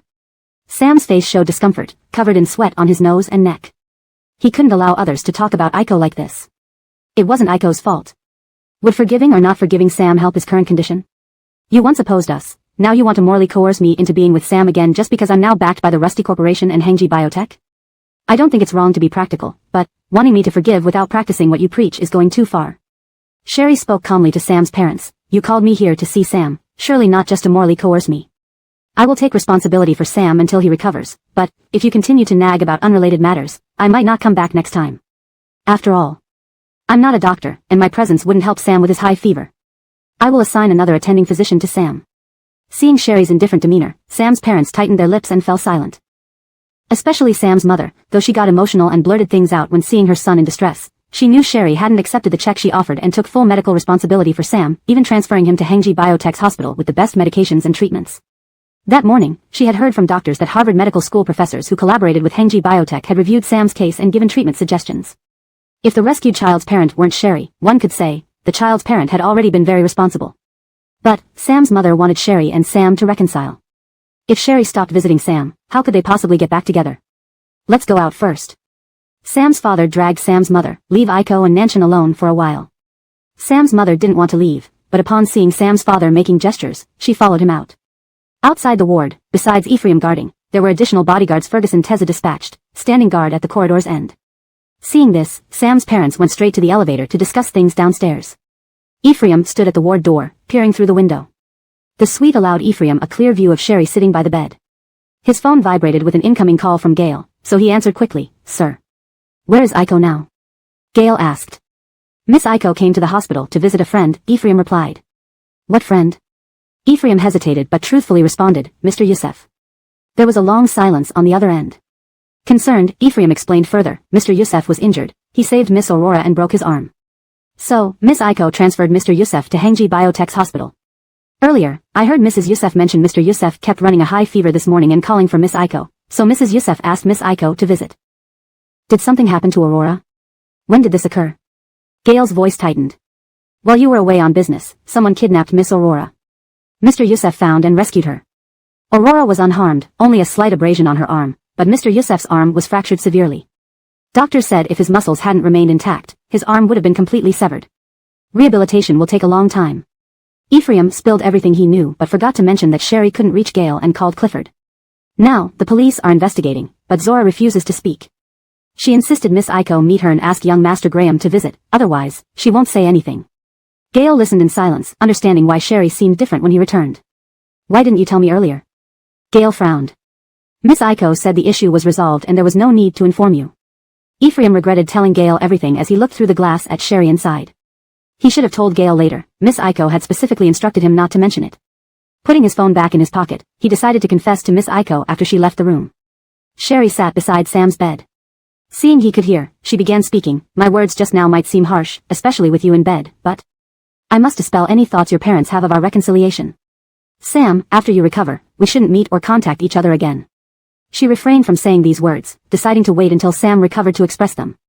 Her phone vibrated, but she ignored it, watching Sam's tears stream down. Back then, she hated seeing Sam's red eyes, let alone crying. Now, her heart felt nothing. She had cried more back then than she did now, as if her tears had dried up during those times. Then, she realized she could never place all her hopes and happiness on one person. If all her hope rested on one person and that person betrayed her, her world would collapse. Translation ends here, maintaining tone and style while ensuring readability and coherence. Chapter 298, I would do anything. Sherry had been sitting by Sam's hospital bed, lost in thought. After what seemed like an eternity, she watched as his eyelashes fluttered and said, if you don't cherish your own health, no matter how skilled the doctors are, it won't help. The reason I came overdue to your mother's call is that I don't want my daughter to have to ask about the man who saved her, only for me to tell her he's dead. I don't want her to carry guilt at such a young age. If you truly don't wish to live, then wait until you've recovered. These words from Sherry were almost cruel. After a long pause, she stood up. I'm leaving. Sherry stepped out of the ward and immediately heard Ephraim say, when you were just brought here, Sir called asking where you were, so I told him everything. Told him what? Sherry asked while walking toward the elevator. About Miss Aurora being kidnapped, and that Mr. Youssef saved Miss Aurora, Ephraim said, somewhat apologetically. Sorry, Miss Aiko. You told me not to mention it, but it's fine. Sherry entered the elevator, with the other bodyguards following closely. Upon exiting the elevator into the underground parking lot, Ephraim noticed Gail's car parked next to theirs. Isn't that? Before Ephraim could finish, Gail opened the driver's door, ended his call, and stood in front of the car, frowning at Sherry. Did you tell Mr. Rusty we were at this hospital? Sherry asked Ephraim. Ephraim shook his head but then recalled mentioning that Sherry had transferred Sam to a hospital under Hengji Biotech. But I think I mentioned you moved Mr. Youssef to Hengji Tech's hospital, Ephraim explained. Sherry didn't comment further and walked up to Gail. Why are you here? Get in the car. Gail put his phone in his pocket and gestured for Sherry to get in. Didn't you go to the company this afternoon? Sherry asked, opening the passenger side door. Gail didn't reply, just sat in the driver's seat. His phone vibrated again, and he silenced it, tossing it onto the dashboard. Why didn't you tell me about Aurora? Sherry knew Gail would ask, but she hadn't expected him to bring it up so quickly. Didn't Ephraim tell you? Everything's over, and the child is safe. There was no need to worry you unnecessarily. Sherry, is that the point? Gail's voice raised slightly, but he remained silent as he started the car, driving back to Huading Xinyuan. Sherry felt angry too. She wanted to avoid any unpleasantness between them over this matter, which had already passed. Sam was injured saving Aurora. He has a high fever, and his mother called me to check on him. I couldn't ignore it, Sherry said softly. Even though I'd rather not see Sam, ignoring him would be too cold-hearted. Gail kept quiet, lips tightly pressed together. Driving quickly but within speed limits, he soon pulled up outside their apartment building. Get out. Gail unbuckled his seatbelt first, then did the same for Sherry, before getting out himself. Sherry pushed open her door and followed Gail inside. They rode the elevator in silence, arriving home. Gail changed shoes, unbuttoned his suit jacket, and tossed it on the sofa, clearly trying to contain his anger. Before he could say anything, his phone vibrated again. He glanced at it, frowned deeper, answered it, and walked toward the outdoor pool. Why are you calling? Didn't I tell you not to call me easily? Sherry watched Gail's back, went to the bathroom, washed her hands, poured herself a glass of water, and took a couple of sips. Seeing Gail still on the call, she picked up her phone to read Sam's messages. They were all apologies, essentially stating that he only wished to atone and didn't expect to reconcile with Sherry. Hearing Gail re-enter, Sherry didn't look up, switching to her email and skimming through it. Aiko, let's talk, Gail said, placing his phone on the kitchen island and looking at her. Matt here, Sherry locked her phone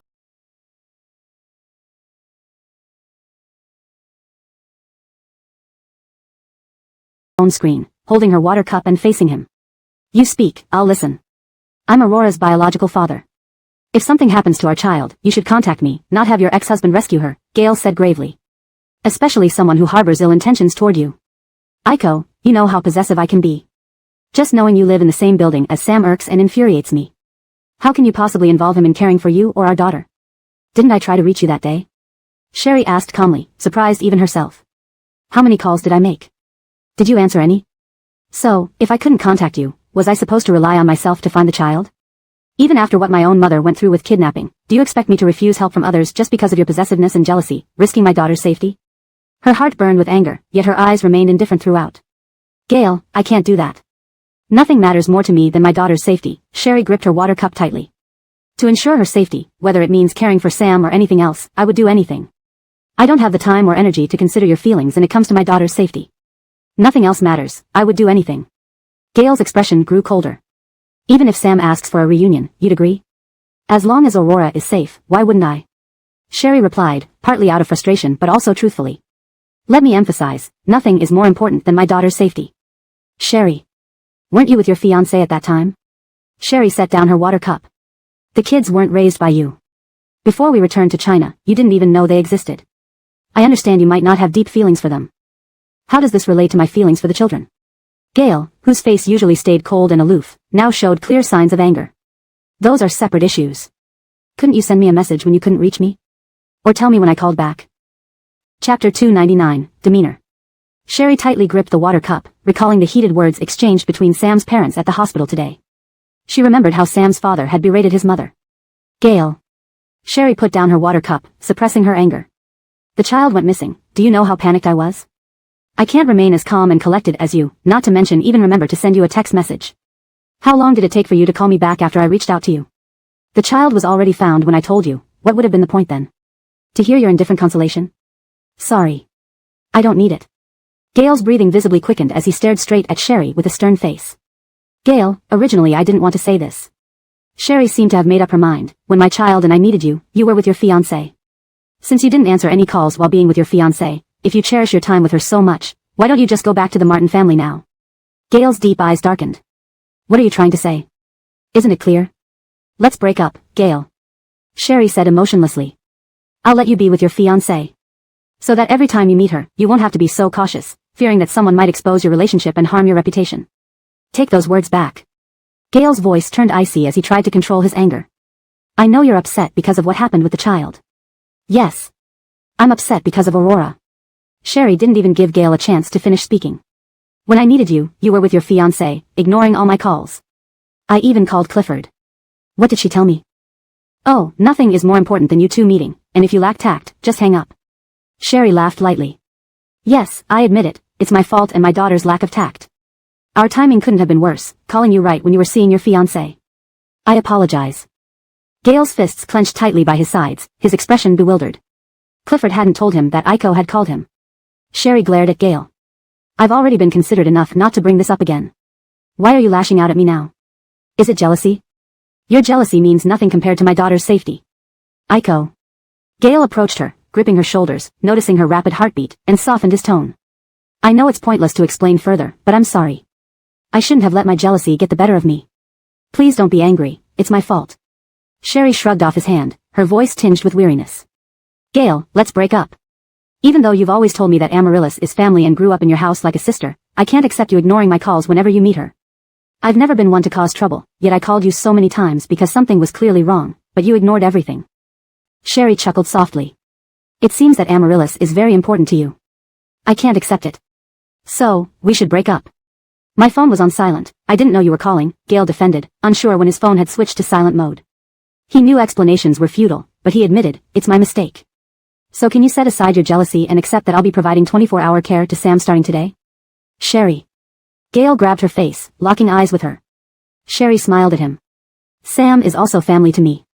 We grew up together, and he brought me out of Karaljiakan, almost like an older brother. Feeling Gail's grip tighten, Sherry laughed. See, you know the problem, Gail. I can't accept having someone more important than me or our child, someone you call a sister. No one is more important than you and our child. That day, I didn't know my phone was on silent. I postponed my return by a year, which meant redoing all my previous plans to stay longer with you and the child. Gail looked earnestly into her eyes. If you don't like me meeting Amaryllis, fine. From now on, I'll send Clifford instead, and I'll only contact via phone. But similarly. Gail spoke solemnly, having others take care of Sam is unacceptable. He saved our daughter, I'll repay him in other ways, but I can't let you do it. My phone will never be silent for you, and I'll always answer your calls first. If I can't answer, I'll reply instantly. He softened his tone, cradling her cheek with one hand and brushing his thumb along her lips. Tell me anything else you're unhappy about. Relationships require adjustments. The important part is that we're both willing to compromise and change some habits and behaviors. I'll change anything that makes you unhappy. My only request is not to easily talk about breaking up. After all, even when Sherry was with Sam, they never casually mentioned breaking up. Sherry's irritation slowly dissipated as Gail spoke soothingly to her. Seeing that Sherry looked away without pushing him away again, though still visibly upset, Gail gently pulled her into his arms, kissed her forehead, then her nose, before lifting her chin with his thumb and pressing his lips to hers. Sherry frowned, grabbing his wrist. I don't want to kiss you right now, she said with a hint of resentment. All right, Gail agreed, not forcing her as he usually would. Then I'll find someone else to care for Sam. You don't need to see him anymore, all right? If there's a need to thank anyone, I can go. No need, I've already arranged everything. Sherry freed herself from his hands and moved his hand from her waist. I still have work to do, please let go. Gail didn't force her further. He watched her work, made her coffee, and joined her to work beside her while taking a smoke break on the balcony.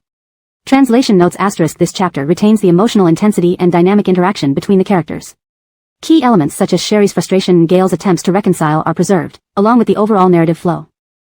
Chapter 300, Can't Afford It. Gail's phone vibrated, showing an incoming call from Clifford. She immediately blocked his number and even blocked him on WeChat. Sherry watched Gail's actions without a word.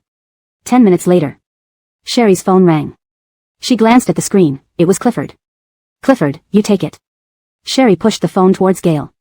If you don't want to take it, just block him, Gail said. What if it's something important?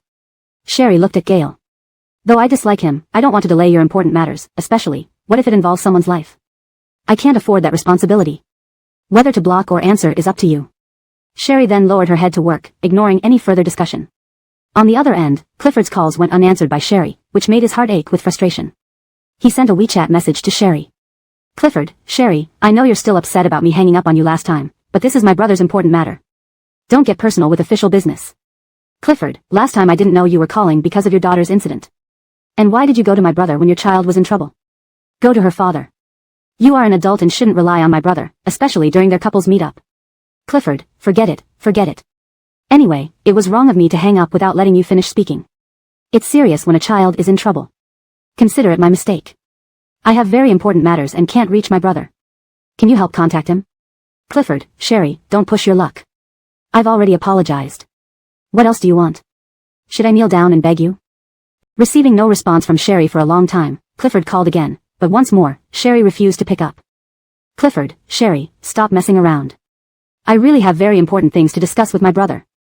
Gail and Sherry continued working while their phones, set on silent, lay face down on the table. They didn't even notice the screen lighting up from Clifford's messages. Finally, unable to tolerate it anymore, Clifford climbed up the stairs and pressed Sherry's doorbell.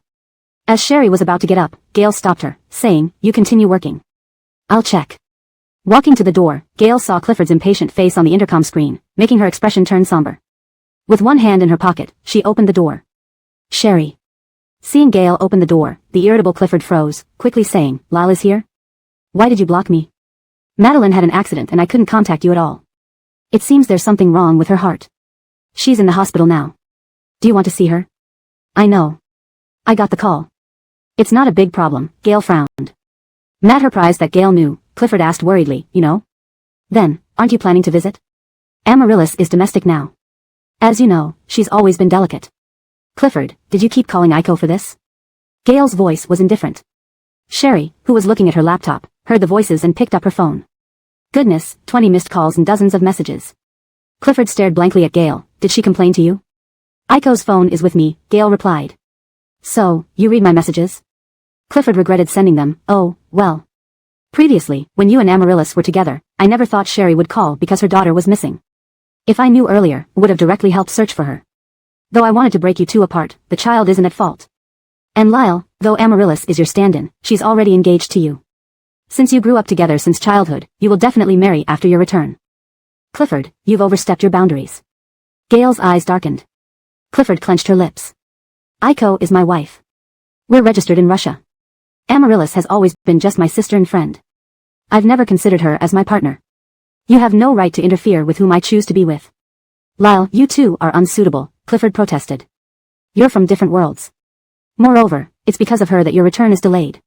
Do you know delaying by a year disrupts our previous plans? You've become lustful and irrational. This isn't like you. This isn't your concern." Gail tightened his face. "Go back and don't interfere in my private life. I'll add." Hearing Sherry's voice, Gail turned back. Sherry stood in the middle of the living room, quickly blocking Clifford on her phone. Clifford also stared at Sherry, who was busy blacklisting him on her phone. "In the future, if you need to find Gail, don't call me. I've already blocked you." Sherry met Clifford's gaze. "If you really need to find Gail, contact his assistant or visit his residence. Please don't come to my home. If you show up again, I will inform the property management." Clifford sneered at Sherry and then looked at Gail. "So, you'd abandon everything for this woman? Have you forgotten Uncle and Aunt's enmity? For her, you postponed your return by a year. Won't you keep postponing, 1 year, 2 years, 3 years, until you completely forget about avenging them and sink into this woman's charms?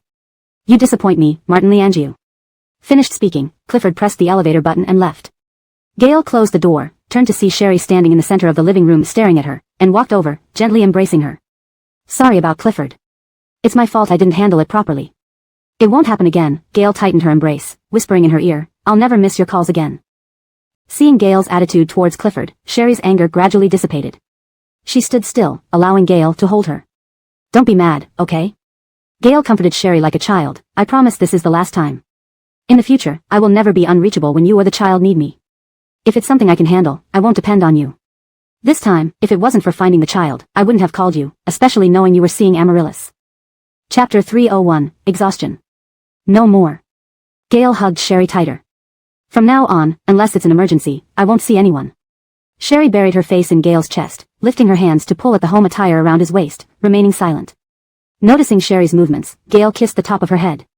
Perhaps because Sherry didn't resist, Gail's long-suppressed desire for her surged uncontrollably. He cupped her cheek with one hand, lifting her face, and leaned down slowly, his Adam's apple bobbing. Sensing Gail's intent to kiss her, Sherry unconsciously tightened her grip on the side of Gail's clothes, her eyelashes fluttering slightly as she held her breath, trying to retreat. But Gale's strong arm prevented any retreat by pulling her slender waist close to him. The moment Gale's hot lips pressed down, Sherry's heart raced wildly.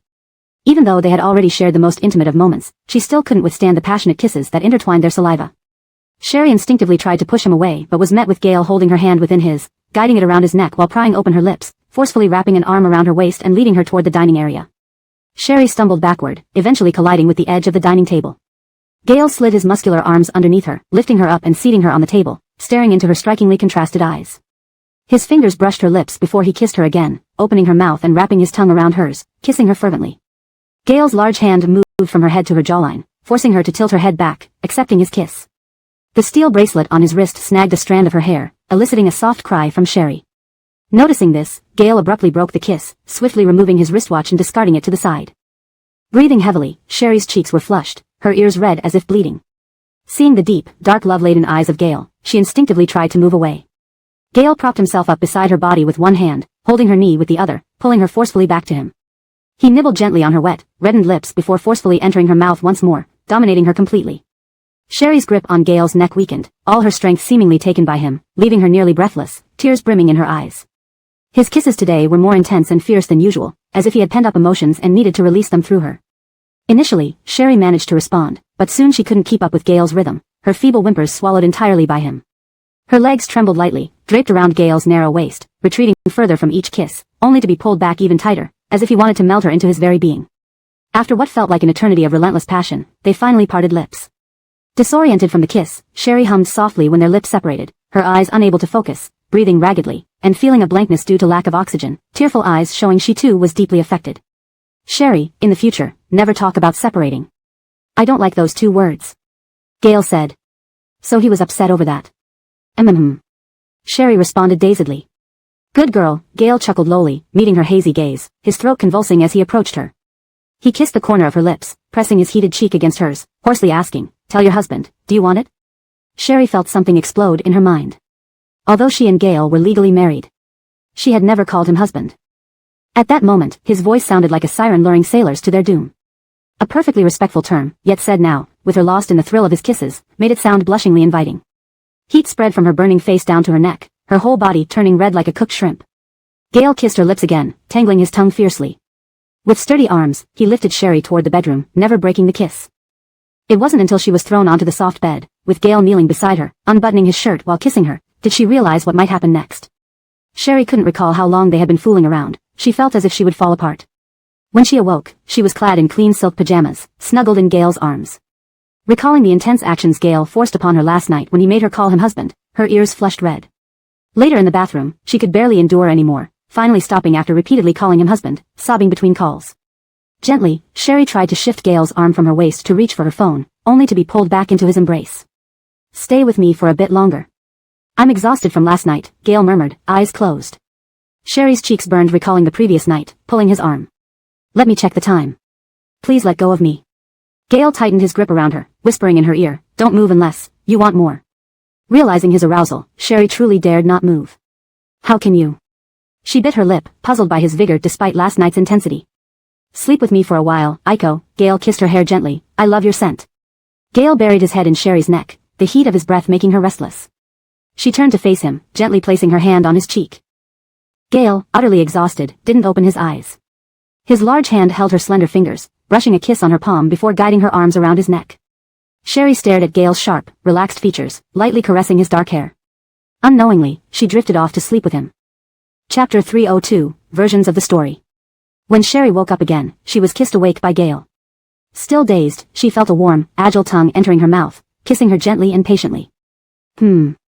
Sherry let out a soft hum, opening her eyes in confusion, only to see Gale's handsome face magnified before her. As she was about to push him away, Gale caught her hands and pinned them down at her sides. Seeing that Sherry was now awake, Gale lost no time in intensifying his kiss.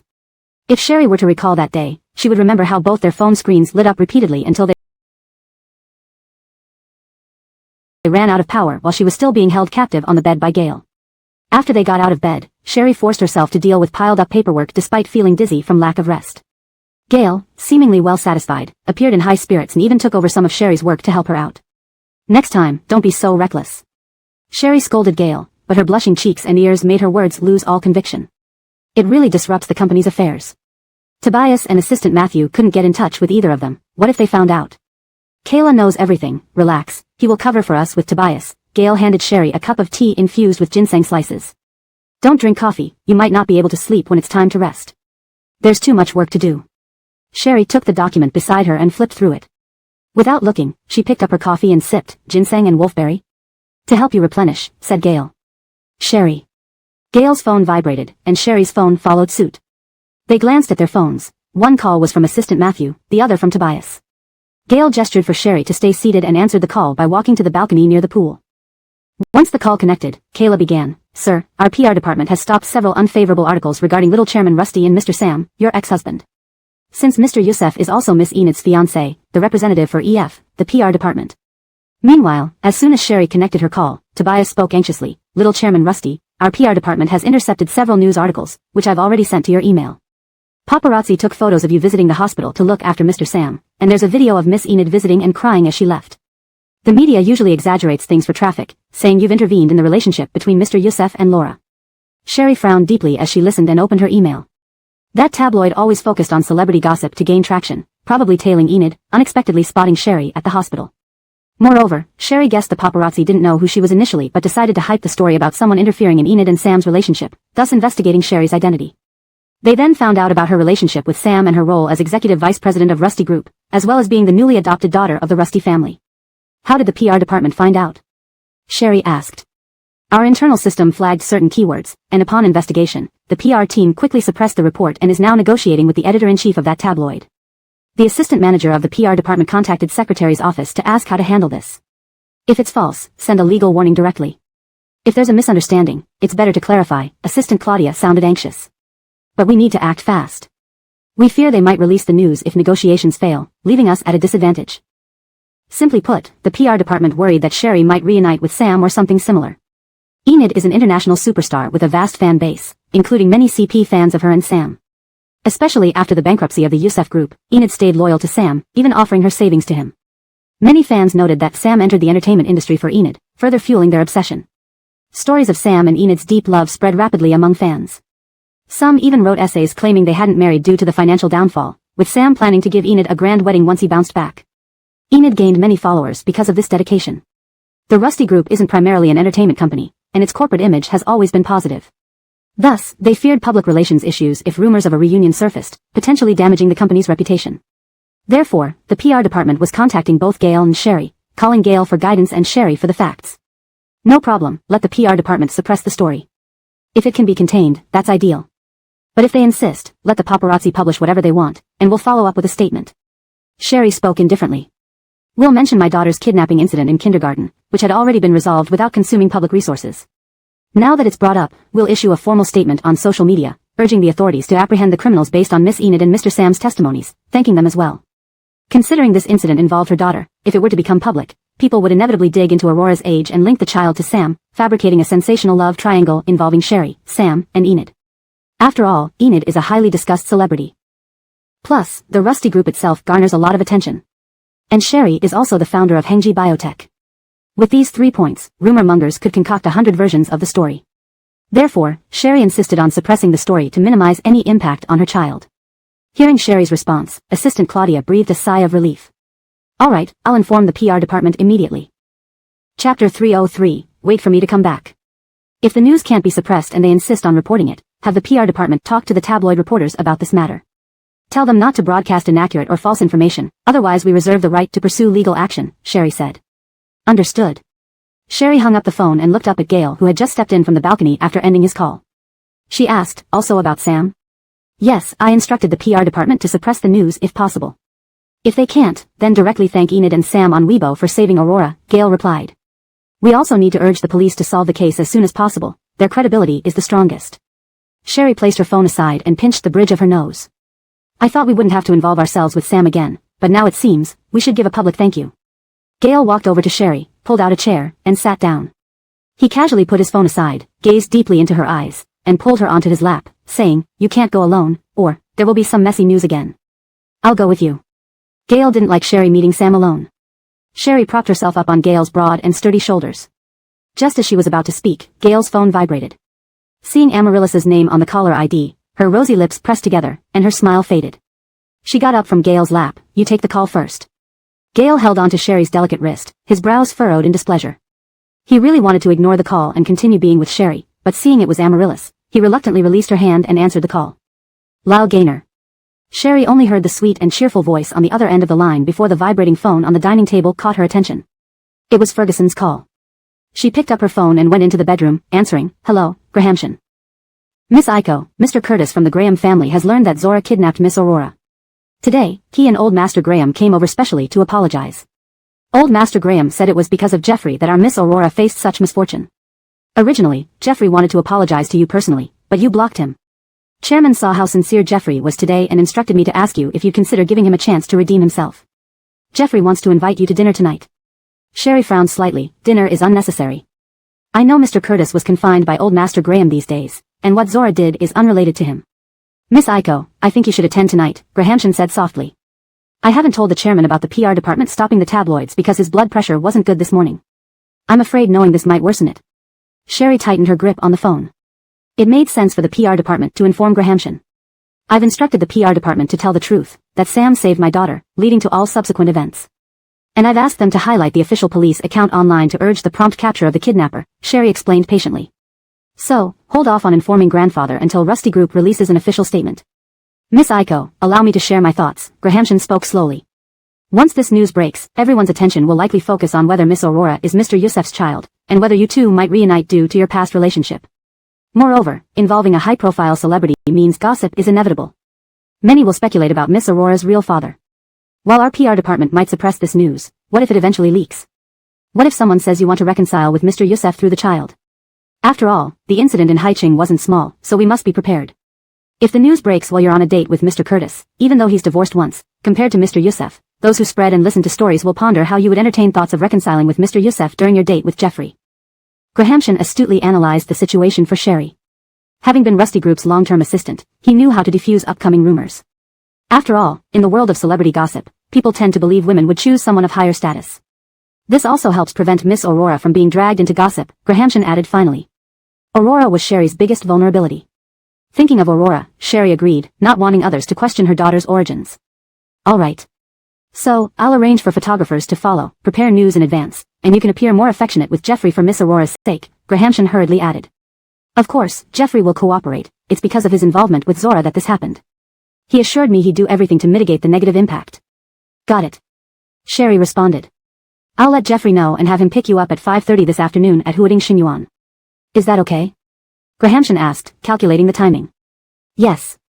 Hanging up the phone, Sherry sighed deeply. When she emerged from the bedroom, she saw Gale already putting on his coat, preparing to leave.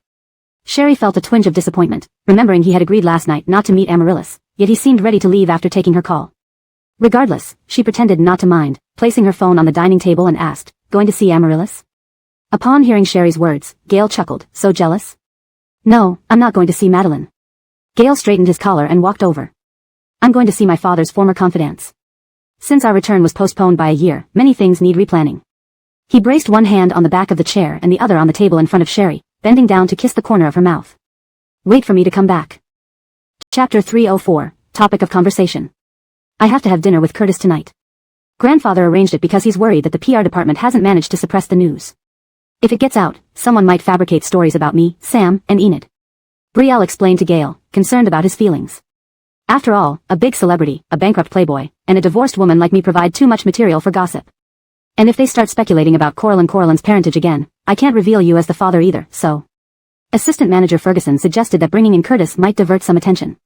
"I understand," Gale said and then kissed Brielle deeply. Brielle tried to push him away but Gale only tightened his hold on her, cupping the back of her head and giving her another deep, intense kiss, devouring her lips and tongue ferociously just like last night. It wasn't until Brielle felt almost suffocated that he finally released her. "If it's Curtis, I'm not too worried," Gale said with a trace of amusement in his voice. Brielle, still dazed from the kiss, asked instinctively, "Why aren't you worried about him?" "Because you don't like him, and also, given Zora's relationship with him, you would never consider him a friend," Gale said, smiling and kissing the corner of Brielle's eye. His dark eyes gazed into hers as he continued, "I'm leaving now. Call me anytime if there's anything. I promise I will never miss your call again." The missed call during the incident with Coraline had been bothering Gale. He could imagine how panicked and helpless Brielle must have felt back then and didn't want such an occurrence ever again. Alright, Brielle responded and couldn't help wrapping her arms around Gale's slim waist, burying her head in his abdomen. She was willing to trust Gale once more. Okay, don't delay anymore, let's go. Brielle looked up at Gale, who was stroking her hair. Come back early, and no jealousy when you see me dining with young Master Graham. Gale chuckled, kissed Brielle's forehead, and left. After Gale left, Brielle went to the study to handle work matters. As she entered, she realized that the room wasn't initially designed for two people to work together. The desk was rather small. Brielle opened an online shopping site to look for a new desk. Since the study had plenty of space, a longer table could accommodate them both while working. Additionally, Coraline and Veda could join her in the study to draw while she worked, avoiding everyone crowding into the living room. After selecting a suitable desk, Brielle began handling work tasks. It wasn't until the doorbell rang that she noticed it was already dark outside and remembered her dinner plans with Curtis. She rushed to the door in her slippers and saw Curtis in a suit standing outside, held back by Ephraim, who pressed the doorbell. Opening the door, Brielle took off her radiation-blocking glasses and apologized. Sorry, I lost track of time. Curtis, holding a bouquet of flowers, glanced at his watch without showing any annoyance. It's fine. The restaurant is reserved, we won't be without a seat. Go change, and we'll head out. Why don't you come in and sit? Brielle stepped aside to let him in. Curtis entered without hesitation, handed Brielle the flowers, changed his shoes, and sat on the sofa. There's water in the fridge, help yourself. I'll go change, Brielle said. These flowers aren't meant anything else. Grandfather insisted I bring them, saying, it looks better if someone photographs us, Curtis explained, then asked, do you need help arranging them? Take your time changing. Matt here, thanks. Brielle quickly went to the closet to change. Curtis removed his jacket, started unwrapping the flowers, and hummed a tune while trimming and arranging them in a vase. Women usually took at least an hour or two for makeup and outfit changes. Instead of sitting idly on the couch waiting, Curtis thought it better to keep himself busy arranging flowers and avoid making her feel rushed. However, Brielle emerged much faster than expected. When she came out, Curtis had barely finished arranging 2 flowers. She wore a champagne-colored dress with excellent drape, paired with a white silk blazer. A clutch under her arm, fresh lipstick on her lips, and earrings in place, she was ready to leave. I'm done. Curtis looked up and paused, momentarily transfixed as Brielle ran her fingers through her loose, wavy hair. What's wrong? Brielle's clear eyes met Curtis's. Is something inappropriate about my outfit? No. Not at all. Sorry. Curtis smiled. I didn't expect you to be so quick. Then let's go. But what about the flowers? I've already unwrapped them. Curtis gestured toward the table. Just leave them here, I'll deal with them later, Brielle replied. Well, you won't get to appreciate my flower arranging skills then. Curtis laughed, clapped his hands clean, and walked out with Brielle. Brielle changed into stilettos and left with Curtis. Only when they reached the elevator did Curtis realize he'd left his suit jacket at Brielle's place. Noticing Curtis hesitate in the elevator, Brielle turned to ask, what's the matter? It's okay, forget it, Curtis grinned and gently held Brielle's wrist, hooking her arm around his. My grandfather told me to act close to you. I know why. I overheard Special Grahamshan talking to him. Don't worry, even if someone probes into our adorable Coraline's parentage, I'm happy to admit Coraline as my little darling. Brielle was speechless. But isn't Coraline really not Sam's child? Checking the timeline, you were pregnant with Coraline and Veda around the time you were in Haicheng. Curtis was genuinely curious. After all, since Grandfather Graham wanted Brielle as his granddaughter-in-law, he surely investigated her thoroughly.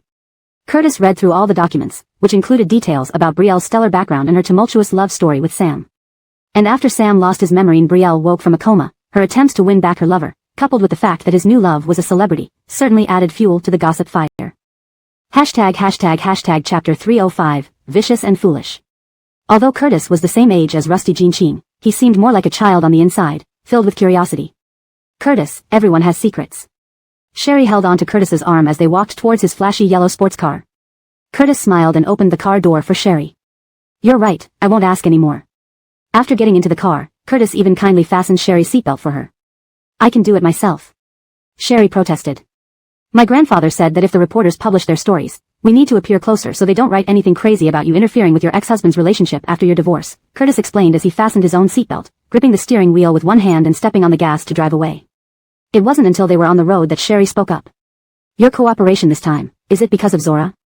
In fact, Sherry had considered that Curtis might have agreed to act for her sake because of Zora. Not entirely for Zora. She entered our circle because of me. If it weren't for me, Zora wouldn't have met your daughter, nor would she have participated in kidnapping Aurora, Curtis said somewhat uncomfortably. I'm trying to make amends. If, hypothetically, you think my efforts are enough, Could you give Zora a chance considering Aurora is safe? The night wind tousled Sherry's long hair. She tucked the strands behind her ear and asked Curtis, are you going to use the excuse that Zora is too young? No, by chance, I mean not deliberately making things hard for her after she receives punishment. Curtis looked straight ahead, his expression serious. She should be punished for her mistakes, otherwise, she'll never learn. People can be vicious or foolish, but they can't be both. Sherry turned her head to look at Curtis's profile. He rested one hand against his head while holding the steering wheel with the other, gazing forward, a smile playing on his lips but not reaching his eyes. In Curtis's world, people in his social circle could be vicious or foolish. Vicious people could live well, even if they weren't smart. Foolish people could also live comfortably, at least wealthy enough for life. But those who were both vicious and foolish didn't last long. I'll be honest, this time, I made an agreement with my grandfather, Curtis confessed without hiding anything from Sherry. He said if I follow his wishes in interacting with you and stop associating with Zora, he will let her go once she's released and leave her alone. I think, this is the best outcome I can secure for Zora. Curtis did not leverage Aurora to force Sherry to forgive Zora, which lessened Sherry's disdain for him slightly. At a red light, Curtis braked and turned to look at Sherry. I want to make a deal with you, Curtis said with a faint smile. This time, I helped shield you from gossip involving Sam and Enid. In return, please don't harbor any resentment towards me. Let's start fresh. We will still see each other in the same circle. After I inherit the Graham Group, I will need to collaborate with your Rusty Group and Hengji Biotech. I don't want any ill feelings between us, as it's not good for the future of our companies. As long as you don't mention Zora, we can still be friends, Sherry replied. Curtis grinned and extended his pinky finger. Pinky promise. Amidst the towering, illuminated buildings and bustling streets, the mature-faced Curtis acted surprisingly childish and earnest. How old are you, Curtis? Sherry raised an eyebrow. What? You just won and now you want to renege?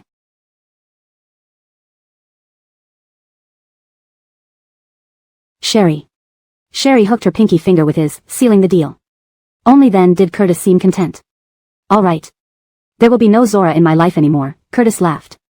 Though he loved Zora and could tolerate all her flaws, there was one thing he couldn't accept, her foolishness. Curtis didn't tell Sherry that she was one of the potential candidates for his future partner. He didn't hate Sherry and was well aware of her remarkable abilities. Even the Graham family patriarch valued Sherry's capabilities and her loyalty and righteousness. Despite Sherry's past with Sam, her actions during the accident showed that she was someone who values relationships. A high IQ, intelligent, capable, and loyal person like Sherry was extremely rare in Curtis's grandfather's view. Therefore, he had always encouraged Curtis to pursue her. Moreover, when Curtis's grandfather met Sherry's two adorable children, he became even more determined to have her as his granddaughter-in-law. Aurora and Ralph, one a heartwarming treasure, the other a genius with sky-high IQ. If Sherry married Curtis and gave birth to either a son or a daughter, it could improve the genetic makeup of the Graham family. Curtis thought, marriage in a powerful family was inevitable, and romantic love was often superficial. As long as they didn't dislike each other, it would be fine. Curtis not only didn't hate Sherry, he particularly adored her two children. Those two were perfect, one a warm-hearted gem, the other a highly intelligent cool guy. How much Curtis loved them. Thinking about Sherry's kids, Curtis suddenly commented, by the way, your son Ralph looks a lot like Rusty Jean Ching. Have you seen how Rusty Jean Ching looked as a child? Beautiful as a girl, yet always serious and composed. Sherry smiled without responding. News spread that the heir of the Graham family, Curtis, had booked an entire restaurant to dine with Rusty Jean Ching, the adopted daughter of the Rusty family and founder of Hengji Biotech. Paparazzi tried to sneak into the restaurant to capture exclusive photos of Curtis and Sherry. They enjoyed a relatively pleasant meal together, mostly filled with Curtis reminiscing about amusing anecdotes from the past. Sherry listened quietly, sometimes laughing at Curtis's tales of Cleveland's silly antics. Overall, Sherry found the dinner quite enjoyable. Dropping her off was convenient since they lived in the same building. Ephraim drove back after dropping Sherry downstairs. As they stepped into the elevator, Curtis noticed the rosy flush on Sherry's cheeks from the alcohol and chuckled. Forgot to tell you, because you like the wine my grandfather brews, he specially arranged for this wine to be sent over. It's very potent. Translation provided under the guidelines, ensuring coherence with the previous content and maintaining natural English flow and style. Chapter 306 Legal Spouses. Sherry felt it, despite having only 2 drinks, she already felt dizzy. You can't hold your liquor. Curtis asked Sherry, do you need me to send you home? I'm fine, I'm not that drunk. As soon as they reached Curtis's floor, Sherry waved him goodbye and gestured for him to go back inside. The elevator doors closed, and the previously steady figure of Sherry slumped against the elevator wall. She took off her white blazer and draped it over her arm. After getting off the elevator, she scanned her face to open the door. Upon entering, she kicked off her high heels and leaned against the wall to proceed inside when she saw a pair of long legs encased in dress pants. Sherry looked up and saw Gale standing at the entrance, just returned himself. Gale had only been home for less than 30 seconds, and he hadn't even taken off his tie yet. Did you drink? Gale walked up to Sherry and supported her, brushing her disheveled hair from her lips to behind her ear. His fingers brushed the long tassel earring dangling from her earlobe. Sherry already giggled foolishly, wrapping her arms around his slender waist and pressing her head against his chest. I heard that in school, many girls confessed their love to you and would pretend to fall in front of you, hoping you'd catch them. You pushed Cleveland in front of you and almost got his front teeth knocked out by the girl. Sherry said with laughter, tilting her chin against Gale's chest, looking up at him with blurred eyes. There was also a wealthy debutante who wanted to play a knight in shining armor scenario where someone would attack you, and then she'd come swooping down to save you. But you reported her to the police, dragging her into the station along with you. Seeing Sherry's drunken state, Gale couldn't help but smile. What else could I have done? Stand still and let people collide with me or really get hit? Curtis said you seemed to have liked a girl back then. Sometimes you would secretly leave Beijing to watch her competitions. But since you never spoke much about it, they still don't know who that girl was. However, it's clear later on you were heartbroken. Gale carried Sherry, who was getting more intoxicated, horizontally towards the bedroom. Don't you know who I like? Whose competition could I sneak away to watch? Who did I break up with and became heartbroken? Gale's strong arms easily lifted Sherry into a bridal carry. Sherry's slim arms encircled Gale's neck, staring at his handsome profile close up. She knew it, ever since Curtis mentioned it, Sherry knew. Gale loved her. He watched her competitions secretly, even though she didn't know. Perhaps influenced by the alcohol, her warm fingertips cradled Gale's cheek, turning his face towards her. How? Before Gale could finish, Sherry kissed him. Awkwardly, her lips, tasting of alcohol, pressed against Gale's lips. Gale paused in his steps, tightening his hold on Sherry. He responded to her kiss, gently biting her lips, his throat moving, voice husky. How much did Curtis give you to drink? 2.5 cups of Grandpa Graham's homemade wine.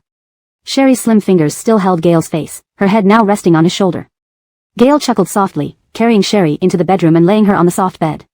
He went into the bathroom to dampen a towel and sat beside her, wiping her face. Just as he was about to stand up, his tie was pulled by Sherry. Gale knelt beside the bed, forced to bend over again, his large hand enveloping Sherry's small hand gripping his tie. Gently holding it, he kissed her fingertips. You've had too much. Go to sleep. I'll take a shower and change. Gale. Sherry called his name, her other hand covering his chiseled profile, laughing. Why are you so handsome? Looking at Sherry, who was slightly silly in her drunkenness, Gale couldn't look away. He held the hand caressing his face and lips, kissing her palm. I'll be quick. Go to sleep, okay? Gale's voice was incomparably gentle. Your voice is beautiful, Sherry laughed lightly. Mathuch, a good man, belongs to me. Gale gazed at Sherry, his eyes revealing indulgence. Yes, he belongs to you. Gale. Sherry called him again. Wrong. Gale squeezed her hand holding his face and nipped her thumb. It hurts. Sherry pouted like a little kitten. Wrong. That's a punishment. We're legally married now. What should you call me? Honey. Sherry corrected herself, her ears flushing red. Hearing this endearment from Sherry, Gale's dark eyes sparkled. His Adam's apple bobbed slightly as he turned to gently kiss Sherry's thumb, bringing her hand around his neck. Matthew porting himself on one side of her pillow, he leaned down and kissed her. At the moment Gale's hot tongue entered her mouth, Sherry tightened her grip on his tie. Gale's kisses always possessed an intense dominance and possessiveness, instantly stealing all the air from Sherry's lungs. Her lips and tongue endured his deep, forceful bites. Her already racing heart, accelerated by the alcohol, beat even faster now due to the lack of oxygen, nearly bursting out of her chest. Sherry tried pushing him away with her hands draped lazily around his neck but was pinned to the pillow by Gale, who caught her hand pulling his tie as well. Struggling, the strap of her long dress slid off her slim shoulder.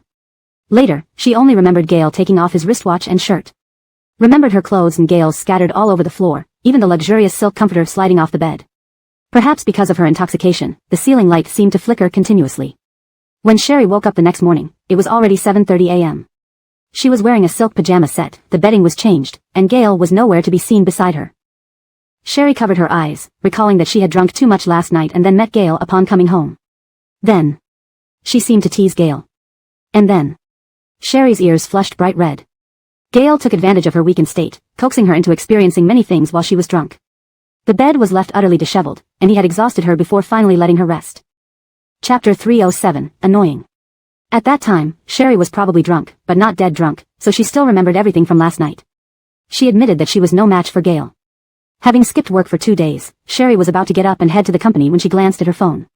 Seeing it was still early, she put it down again and buried her arms back under the blanket. Closing her eyes, all she could think of was how Gale had made her cry and beg for mercy. Sherry swore never to drink again. Drunken Sherry was easier to bully, and it seemed Gale enjoyed bullying her in that state. The bedroom door opened, and Sherry buried her head in the covers. Gail walked over with a cup of honey water and sat by the bed, smiling. I know you're awake. Get up and have some honey water to avoid a headache. I'll never drink again. You bully me every time I do, came the muffled reply from under the covers. How can it be bullying? That's love. Gail tried coaxing Sherry out of the covers. I also loved how much you adored me last night. Gail especially liked Sherry's tipsy demeanor, obedient and tender, always agreeing with him. Stop it. Sherry hid herself further under the covers. Gail didn't press, gently stroking Sherry's head through the covers, saying, your honey water is on the bedside table. I didn't call the housekeeper today. I'll prepare breakfast then head to work. I've given you a day off, so you can work from home. Come out after drinking your honey water and washing up. Only after hearing the door close did Sherry uncover her head. Unbeknownst to both Sherry and Gail, Enid, Sam, and Sherry's story had been exposed by a notorious tabloid reporter. The Rusty Corporation PR department had already reached an agreement with this tabloid that thrived on celebrity gossip. Rusty Corporation paid them off to keep quiet to protect Sherry's child's privacy. Unexpectedly, this tabloid pulled a complete U-turn. They not only reported what they'd captured at the hospital of Enid, Sam, and Sherry, but also disclosed how Rusty Corporation had tried to suppress the news. Their article included screenshots of the payment made by Rusty Corporation, calling it a hush money while claiming their boss insisted on exposing the truth. The ensuing scandal involving international superstar Enid, the Rusty Corporation vice president, and a man quickly soared to the top of trending topics. Furthermore, someone uncovered that the Rusty Corporation VP had previously been married to Sam, the eldest son of Hai Cheng's now bankrupt Youssef Corporation. After fermenting overnight, even the past where international superstars EF spokesperson Enid acted as a homewrecker due to love became hot news. Of course, during Enid's less prominent years, this incident had already been dug up by her haters, with the detailed events known by Enid's fans, especially her and Sam's CP fans. Some even retained proof of how Sam cleared Enid's name with medical records on Weibo, fiercely defending her, and how so-called friends of Sherry used her childhood friend identity to verify Enid's innocence. These individuals claimed that Sam lost his memory in a car accident on the way to getting married, hence the marriage certificate remained unfiled. Concerned Sam would become comatose if he ever regained his memory and remembered Sherry. Nobody mentioned her around him. It was stated that after losing his memory, Sam pursued Enid. During their relationship, Enid was unaware Sam was legally married. When she learned Sherry had woken up and Sam was legally married, she proposed breaking up. However, Sam refused to let go.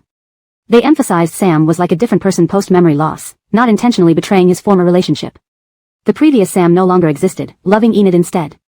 Their comments suggested that destiny played a part, placing blame on heaven for arranging such fates for Sam, Enid, and Sherry. Screenshots were shared showing how these supposed friends of Sherry criticized her for clinging to Sam despite his memory loss. They argued that true love should mean letting go for Sam's happiness.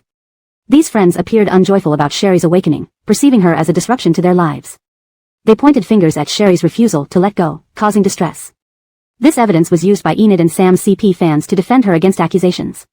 Conversely, Sherry was attacked as the third party in Sam and Enid's story. At South City Light Rain, stop labeling our Karautsi as a homewrecker. Our Karautsi and young Master Youssef are the true love. Even being adopted by the Rusty family doesn't change Sherry's obnoxious ways. Young Master Youssef clearly said he doesn't love her long ago. As his ex-wife, just leave us alone. Stay away from young Master Youssef and Karautsi. At Youssef Loves Rain, have netizens forgotten? Why are you all fawning over Sherry just because she became Rusty Corporation's VP? Even if she did, young Master Youssef only has eyes for sister Karautsi. This ex-wife should just die instead of interfering between them. Note, the term is colloquial and can be seen as derogatory. I've used fawning to maintain the tone while ensuring it reads naturally in English. At Rain Forward, I've been a loyal fan for years. People accused Karautsi of breaking families before. Look at the support from those who call themselves friends of Sherry. If one supports her, maybe they're good friends. But if all support her, it shows how annoying Sherry must be. Chapter 308, Winstonelt. At Scorpio_Smallseer, honestly, I think Xiao Rusty from the Rusty Group must be capable and shrewd to have established a company like Hengji Biotech and been adopted by the Rusty family. Ma Hyuch, a woman, who has both ability and looks, isn't the type who would cling desperately to one man. Moreover, as someone with capital, she can easily get any man just by lifting a finger. Please enjoy the spectacle rationally. At Red Bean Sweetie, I have a piece of gossip. It's said that all projects not renewed between subsidiaries of Rusty Corporation and Xiao Coral are no longer continuing. Could it be the doing of this ex-wife? Why can't she just disappear? Being an ex-wife, shouldn't she be like a ghost in the past? Why does she keep interfering with Xiao Coral and young Master Youssef's relationship? At Standing Up for Xiao Coral, enough already. Didn't we clear up the rumor that Xiao Coral was a homewrecker before? Young Master Youssef is already divorced from his ex-wife. Can she please have some self-awareness and stop interfering with Xiao Coral and young Master Youssef's relationship?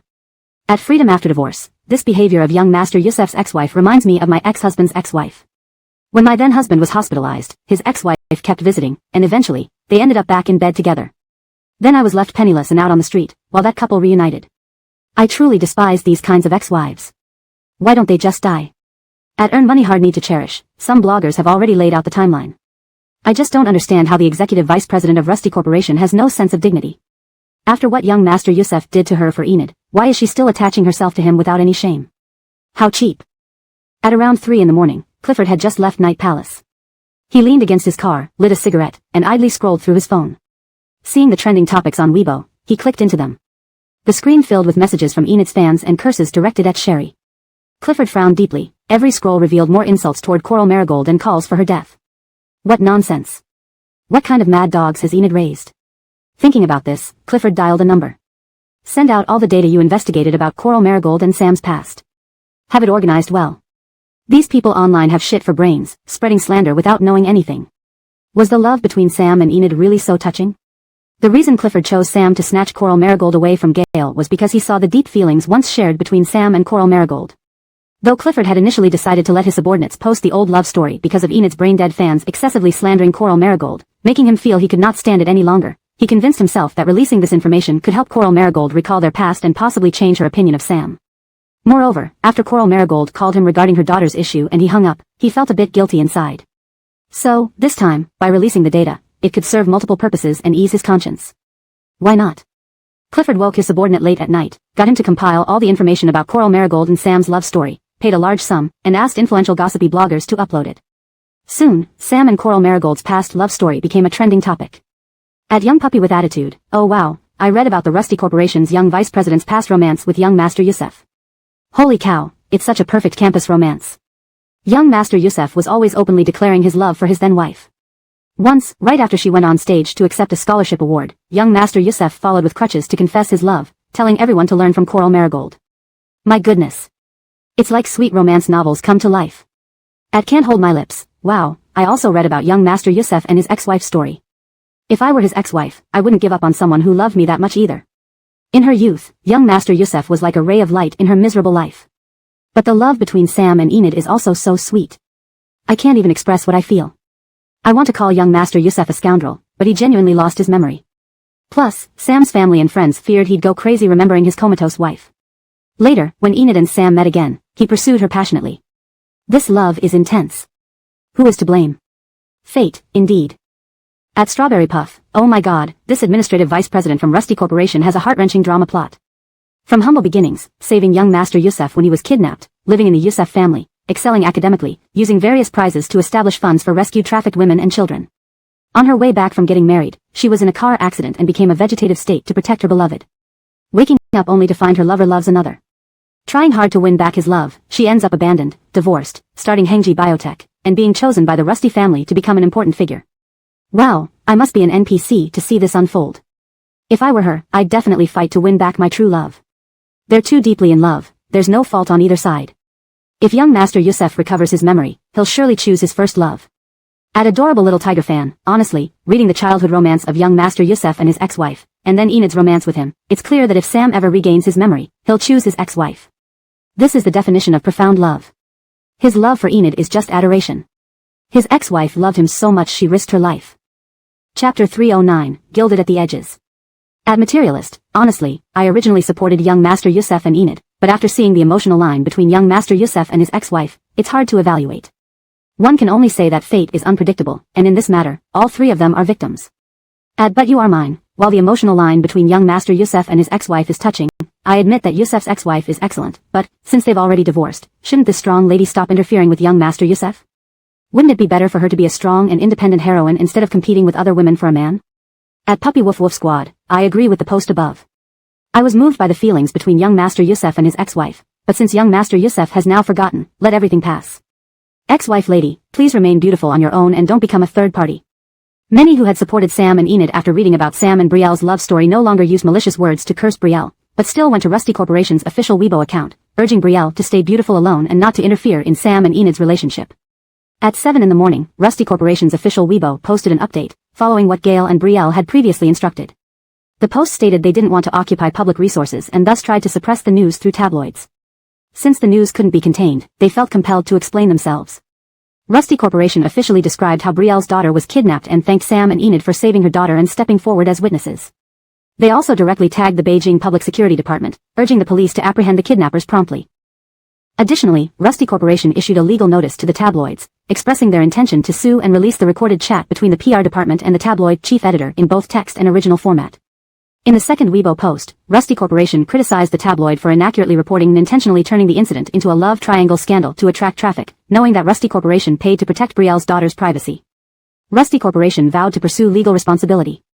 By 8 o'clock, when everyone was back at work, Rusty Corporation's 2 posts were highly popular. Until the Beijing police also retweeted, promising swift action against the suspects. Enid reacted quickly during work hours, retweeting and stating her willingness to cooperate if needed. Instantly, the 2 posts became a huge hit. Just as Brielle had feared, many began speculating who the biological father of her child was. Add him just to be stander. Wait. What did I just read? Young Master Youssef saved his ex-wife's child. If my memory serves right, he had no other man after divorcing. Who is the father? At Chaoyani dog, how old is the kid? Kindergarten age, at least 4. Didn't young Master Youssef divorce 4 years ago according to the timeline from the blogger? Is the child young Master Youssef's? Damn. At only rotten jewels count, here, I must say, if someone saved my child, even if it were my enemy, I'd thank them. But why would young Master Youssef save the child unless it's his? At Chengdu Little Panda, seriously? Young Master Youssef and his ex-wife have a child together, what does this make our Coral Karazi? Isn't this shameless? Did she drug him and get pregnant then give birth secretly just to use the child to compete for young Master Youssef's affection? Too much. At 8:20, Curtis and Brielle's dinner last night trended strongly, dominating the hot search list. Hashtag Graham Clan heir wants to marry adoptive daughter of Rusty Clan hashtag. Hashtag 4 major clans of Beijing Graham Clan and Rusty Clan engaging hashtag. Netizens were excitedly discussing if the Rusty Clan decided to adopt Brielle because of the planned marriage alliance. However, Brielle's status as the founder of Hengji Biotechnology remains significant. Therefore, many netizens commented that Brielle was absolutely eligible for marriage into the Graham Clan, regardless of being adopted by the Rusty Clan. When Curtis saw the trending topic while browsing his phone, he nearly spat out his coffee. He knew Ferguson Tezu and his grandfather arranged the dinner for potential crisis management should news about Brielle and Enid, Sam break. But this blogger saying they were getting married was absurd. This made supporters of Brielle feel triumphant. At Gelato Tainyuan, who cares about young Master Youssef? Would someone like the unique heir of the Graham clan choose to have a child with a celebrity over marrying within the 4 great clans? Stop kidding. At Eggtart, I don't understand what the CP fans of Enid and Sam are self-indulging in. Don't they know Youssef Corporation went bankrupt due to issues with Hengji Biotechnology? It's clear his ex-wife wanted to ruin Sam. Competing for a man? Are you treating this man like gilded trash? She's ignoring a perfect match in the Graham clan to compete over a broke man? Ha. At Prince of Character, if she doesn't care for young Master Youssef, why would she secretly bear his child? If it weren't his child, would he risk his life to save the child? Enough of the jokes. The young master of the Graham clan isn't that simple. Just having dinner together doesn't mean marriage. So, please stop talking nonsense or you'll get a lawyer's letter from the Graham clan. Chapter 310, Mood. At Cute Under Nolan Nan Mountain, it's just a meal. Has the Graham family officially announced that they would let their esteemed young master marry a divorced woman with a child? Laughable, does she even deserve it? Who gave her the confidence? Would Grandfather Graham allow it? Would the Graham family allow it? Besides, I don't believe young Master Graham would pick up leftovers. The fans of Enid and Sam, who had been momentarily silenced, re-emerged to denounce this blogger for spreading rumors without fearing a cease and desist letter from the Graham group. Though at Graham Corporation, Curtis was distracted from work and followed along with his secretary. Seeing Enid and Sam's fans attack Sherry, claiming that this blogger was definitely paid by Sherry to smear the Graham group's heir, he remembered his grandfather's intention in arranging the dinner date between him and Sherry. He pondered over sending a Weibo post to support Sherry to please his grandfather but found that his cousin had already taken action. Curtis felt utterly speechless. His cousin, while not very tactful, always knew how to win over their grandfather quicker than he did. His cousin directly posted a photo from their dinner. In the picture, Mr. Rusty and Patriarch Graham were looking at Gail, who was talking with hand gestures. Sherry sat on the sofa beside Curtis, who held a fruit platter and was passing the fork to Sherry.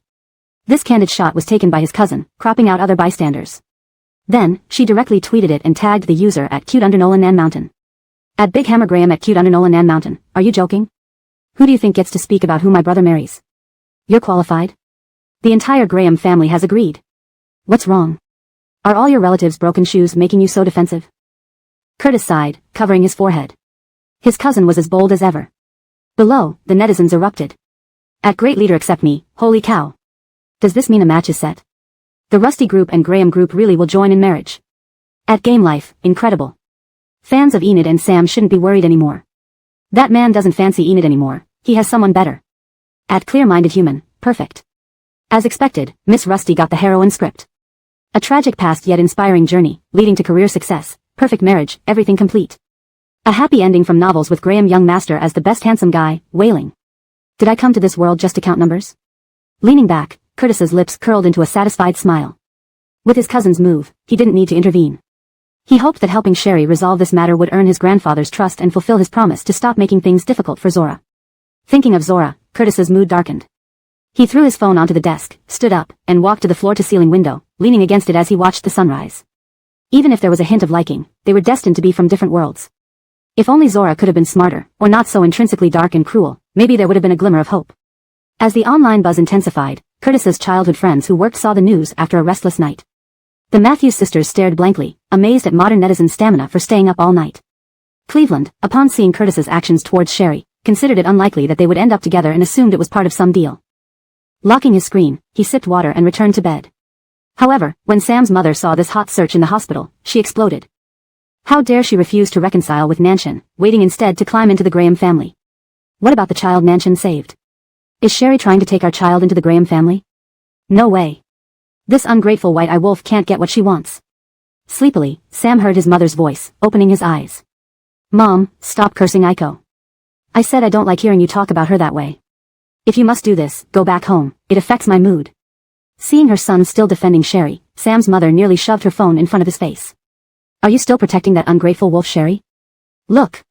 Open your eyes. You're in the hospital because of the child, yet Sherry is dating an heir and enjoying meals, ready to become the Graham family's new mistress. What? Confused, Sam pulled the phone away to read the post. The title declared the impending marriage alliance between the Graham and Rusty families.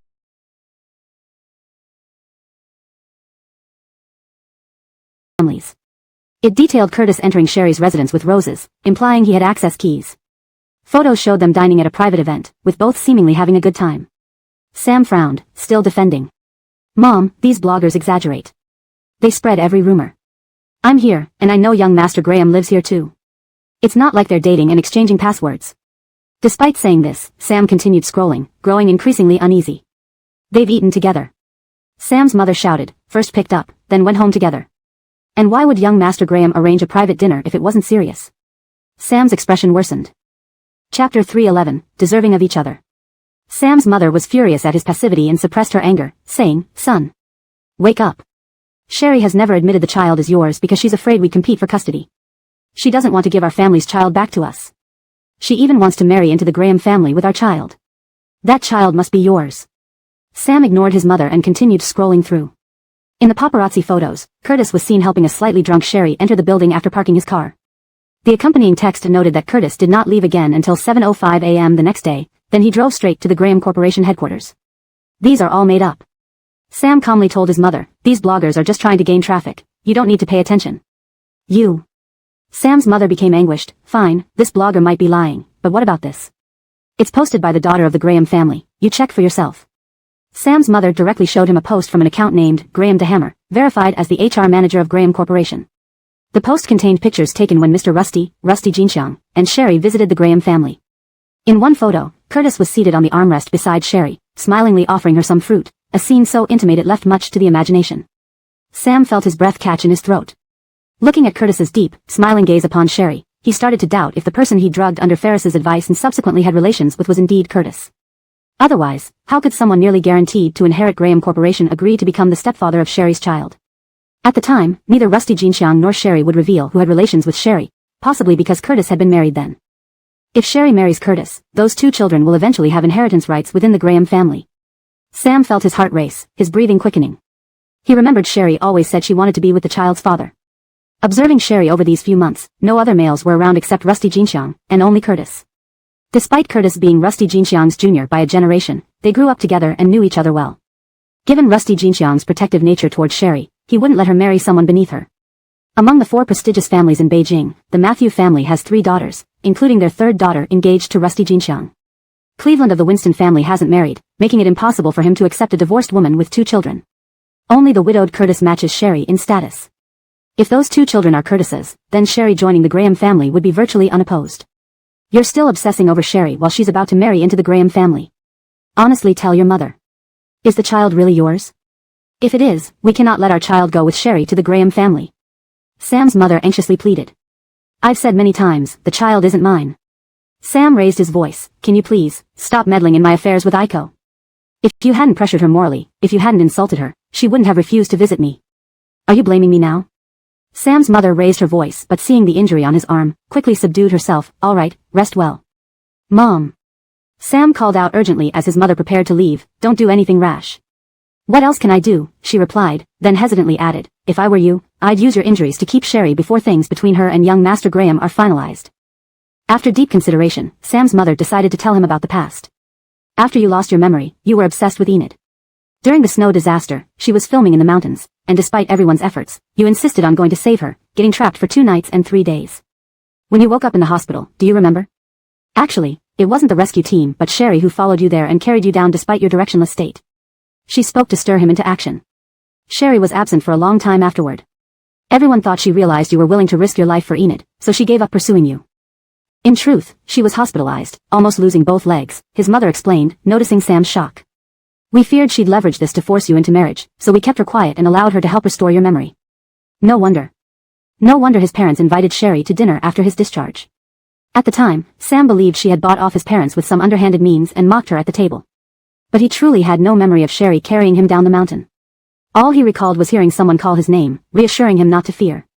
At the hospital, your father and I scolded Rusty Jinxiang for the first time. Yet Sherry insisted, you were her entire reason to live, more important than her own life. So son. Sherry loves you. If you can put aside your pride and pursue her, there's still hope. With that, Sam's mother left him to reflect. Years ago, sitting across from me, you firmly told me. Sam is more important than your own life. A few years ago, in the hospital on the night before their divorce, he remembered Rusty Jinxiang telling Sherry those words outside her ward. Chapter 312, The Third Eye. So, the incident Gail and Sherry mentioned wasn't about her risking her life to protect him during a car accident right after they got their marriage license? At that moment, this revelation hit Sam like a bullet, striking him right between the eyes. He had no idea that during the time he was trapped by heavy snow in the mountains, it was Sherry who carried him down. Waves of emotions surged within Sam. But the next second, an image popped into his mind, the cold expression Sherry wore when she said those 5 words, it's not like that anymore. Once his mother left, Sam restrained his impulse to immediately find Sherry. He asked the caregiver for his phone and had everyone leave the room. Alone, he flipped through a blogger's compilation documenting his romance with Sherry. As he read on, tears filled his eyes uncontrollably. The more he read, the more he realized he couldn't live without Aiko. Gripping the phone tightly, Sam could accept Sherry ignoring him or allowing him only to watch her from afar as long as she was safe. What he truly couldn't bear was the thought of Sherry marrying someone else. Sam panicked. Since regaining his memory, he always believed he and Aiko still had plenty of time together. Now, he genuinely feared Sherry might choose Curtis over him. Taking a deep breath, he struggled out of bed, threw on some clothes, gritted his teeth, and left the hospital. Not knowing where Sherry was, the only place he could go was Huading Xingyuan. Taking a cab straight to Huading Xingyuan, Sam endured excruciating pain to reach the 4th floor and then crawled up to the penthouse. Seeing Ephraim standing up from the chair outside the stairway, pale-faced and drenched in sweat, Sam let out a sigh of relief as he pushed the door open. Mr. Youssef? Ephraim looked surprised. Especially seeing Sam still wearing a hospital gown, Ephraim's eyes widened. Mr. Youssef, what are you doing here? Is Aiko here? Sam panted. Yes. Wait a moment, I'll press the doorbell for you. Considering Sam was in such a state due to saving Aurora, Ephraim pressed the doorbell for him. Sherry, who was in the study working on documents, stood up upon hearing the doorbell. Through the surveillance camera, she saw Ephraim, and the man behind him, dressed in a hospital gown, pale-faced Sam. Her brows furrowed. She had seen the news online. Was Sam coming because he couldn't get through to her? Sherry opened the door and noticed Sam was still wearing hospital slippers. Her brows tightened further. Do you know your body hasn't fully recovered? Do you realize how much trouble it will cause if journalists see you coming here, especially for Enid and me? Do you even consider the caregivers or the hospital? Seeing Sherry, Sam's eyes turned red. Hearing her reprimand, he choked back a sob. Can I come in and talk? Sherry's gaze fell on the cast on Sam's arm. She finally stepped aside to let him in but didn't close the door. Standing before Sherry, Sam's eyes caught the visible hickey on her neck. His pupils dilated, his nose flared, and tears welled up. Looking at Sherry, his gaze held the sadness of abandonment, throat moving but unable to speak. So, Curtis really stayed here last night? So, his Aiko was truly going to marry Curtis. Sherry never lied to him. She really was with someone else. He had been fooling himself, believing Aiko felt otherwise despite her words. Looking at Sam, Sherry frowned deeper. Did you come because of the internet posts? Aiko. Sam's eyes brimmed with tears. Are you really giving up on me? I must have given you the wrong impression, or maybe I didn't explain clearly enough before. You really think there's a possibility between us? But haven't you forgotten all we've been through? Sam struggled. What do I need to do to make up for the past hurt I caused you, so you won't push me away? I'm not making excuses. I did all those wrong things because I lost my memory and didn't recognize you. Before losing my memory and after regaining it, not a single second has passed without me loving you. Aiko, I can't live without you. Can you please don't give up on me? Sam reached out to grab Sherry's hand, but she effortlessly dodged. Sam stared at Sherry, looking heartbroken. It seemed he had driven himself into a corner, with no way to win back his beloved. Clutching his arm in pain, beads of sweat formed on his forehead. My mom told me, when I lost my memory, you carried me down from the snowy mountain. Sam choked. You never told me. Sherry wasn't interested in revisiting the past. I'll ask Ephraim to send you back to the hospital. Sherry started towards the door but was stopped by Sam grabbing her wrist. Sam, bent in agony, veins protruding from his hand gripping hers. Aiko, you said I was more important than your own life. When I forgot you, you were willing to do anything for me. Why now that I remember everything, you're rejecting me? Our past indeed meant a lot to me once, but now it's just part of history, insignificant, worthless. Sherry's voice was indifferent. Sherry even regretted telling Sam how important he was to her. If she hadn't, Wendy wouldn't have gone to seek Sam. Or maybe, rescuing her instead of Sam in that car crash, or leaving him to die in the snow disaster, would have kept Wendy alive. So, do you really care nothing about our past? All my happiest memories come from you, how can I let them go? Ephraim moved to intervene, but Sherry signaled it was fine. What do I need to do for you to forgive me? Sam, on the brink of collapse, looked up. After compensating for Wendy's death, can you not treat me like this? Tell me, what should I do to earn your forgiveness? You know I always listen to you. Don't treat me like this. He had always listened to Sherry, and she made him do whatever she wanted. This translation aims to capture the emotional depth and intensity of the original text while ensuring it reads naturally in English. The paragraph structure and line breaks are preserved to maintain the flow and pacing of the scene. Chapter 3:13, Delirious with Fever. His Elodie didn't want the expensive gifts he bought for her, saying that it was his parents' money. He could risk his life in a street race, just to buy the ring Elodie liked with his own earnings and propose to her. After she said she didn't like him racing, he would never touch a race car again. Because Elodie disliked him smoking, he would quit smoking. After seeing Elodie staying up late to prepare study materials for him, he threw away those games that made him addicted and began to study hard, trying to catch up with her. With just one word from Elodie, or even if she didn't say anything, as long as he understood what she wanted him to do or not to do, he was willing to make changes. The entire meaning of his life revolved around his Elodie. How could Elodie leave him and be with someone else? Sam. Lacey felt Sam's grip on her slender wrist trembling and hot. You're delirious with fever. Sit down on the sofa, I'll get you a glass of water and ask Ephraim to call the hospital to send an ambulance for you. Elodie. Sam pulled Lacey into his arms with one hand, holding her tightly. You promised me, you'd never leave me. You promised that at 80 years old, when our teeth have all fallen out, we'd still go eat Maltose candy together. You promised, no matter what I did to upset you, as long as I apologized, you would forgive me.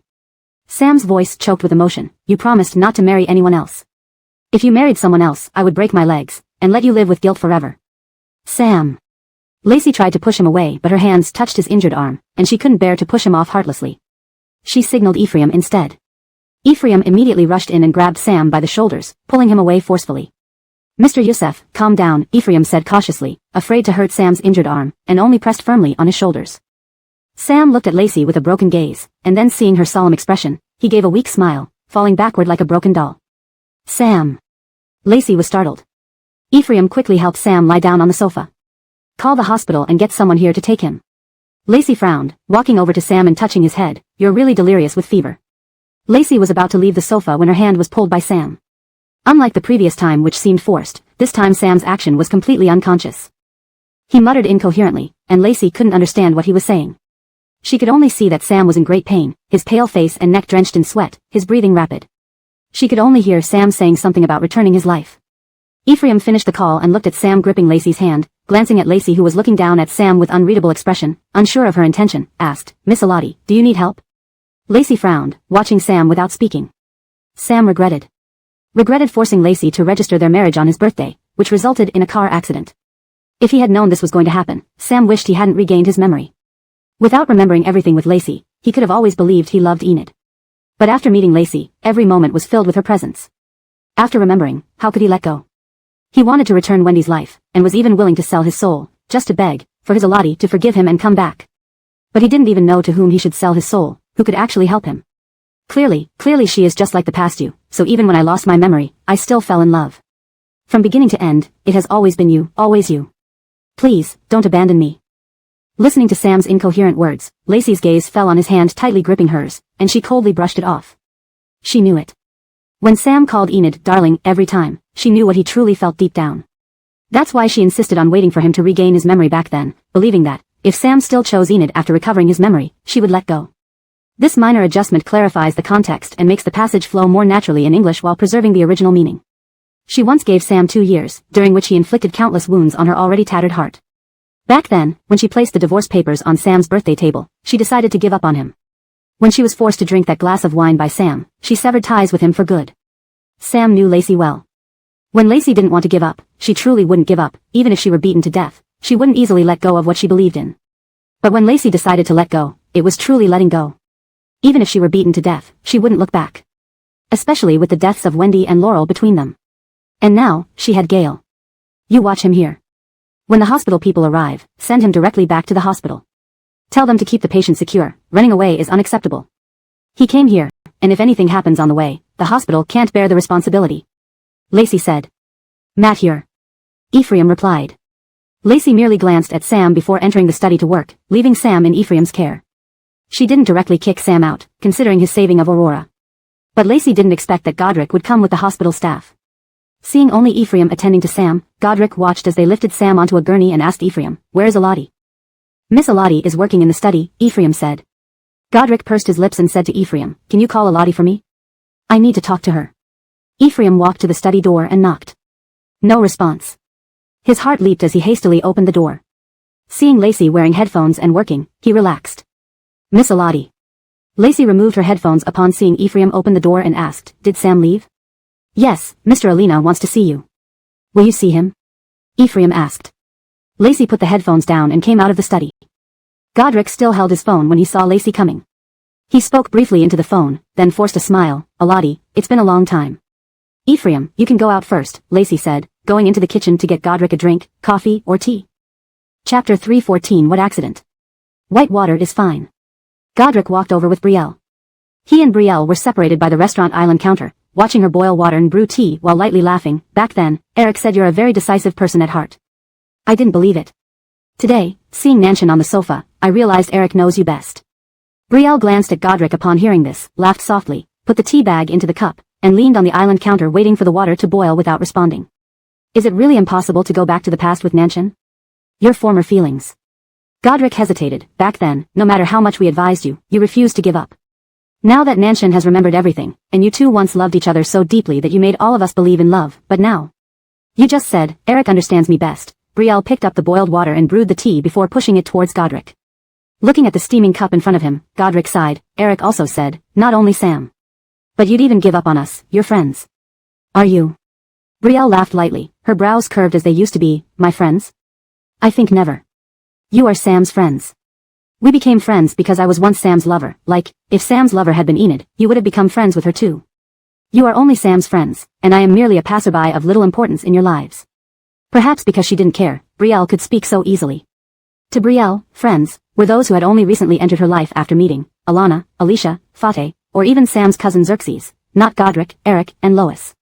This was because from the start, she interacted with her seniors as herself.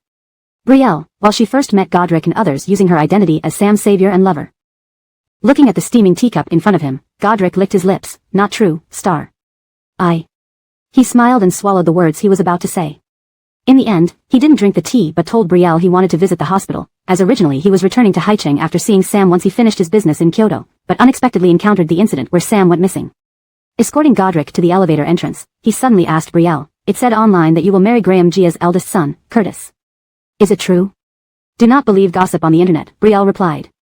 Godric nodded. "I saw what Enid's fans posted online. If you need clarification, you can contact me. I think nobody understands the entire story better than we do." "No need. Past events I prefer not to bring up again. Besides, everything that needed to be addressed has already been handled, and the public attention has been controlled. After a few days, the buzz will die down." As for past acquaintances, Brielle preferred not to connect with them. Ding. The elevator arrived. Brielle wished Godric farewell. Godric nodded and left.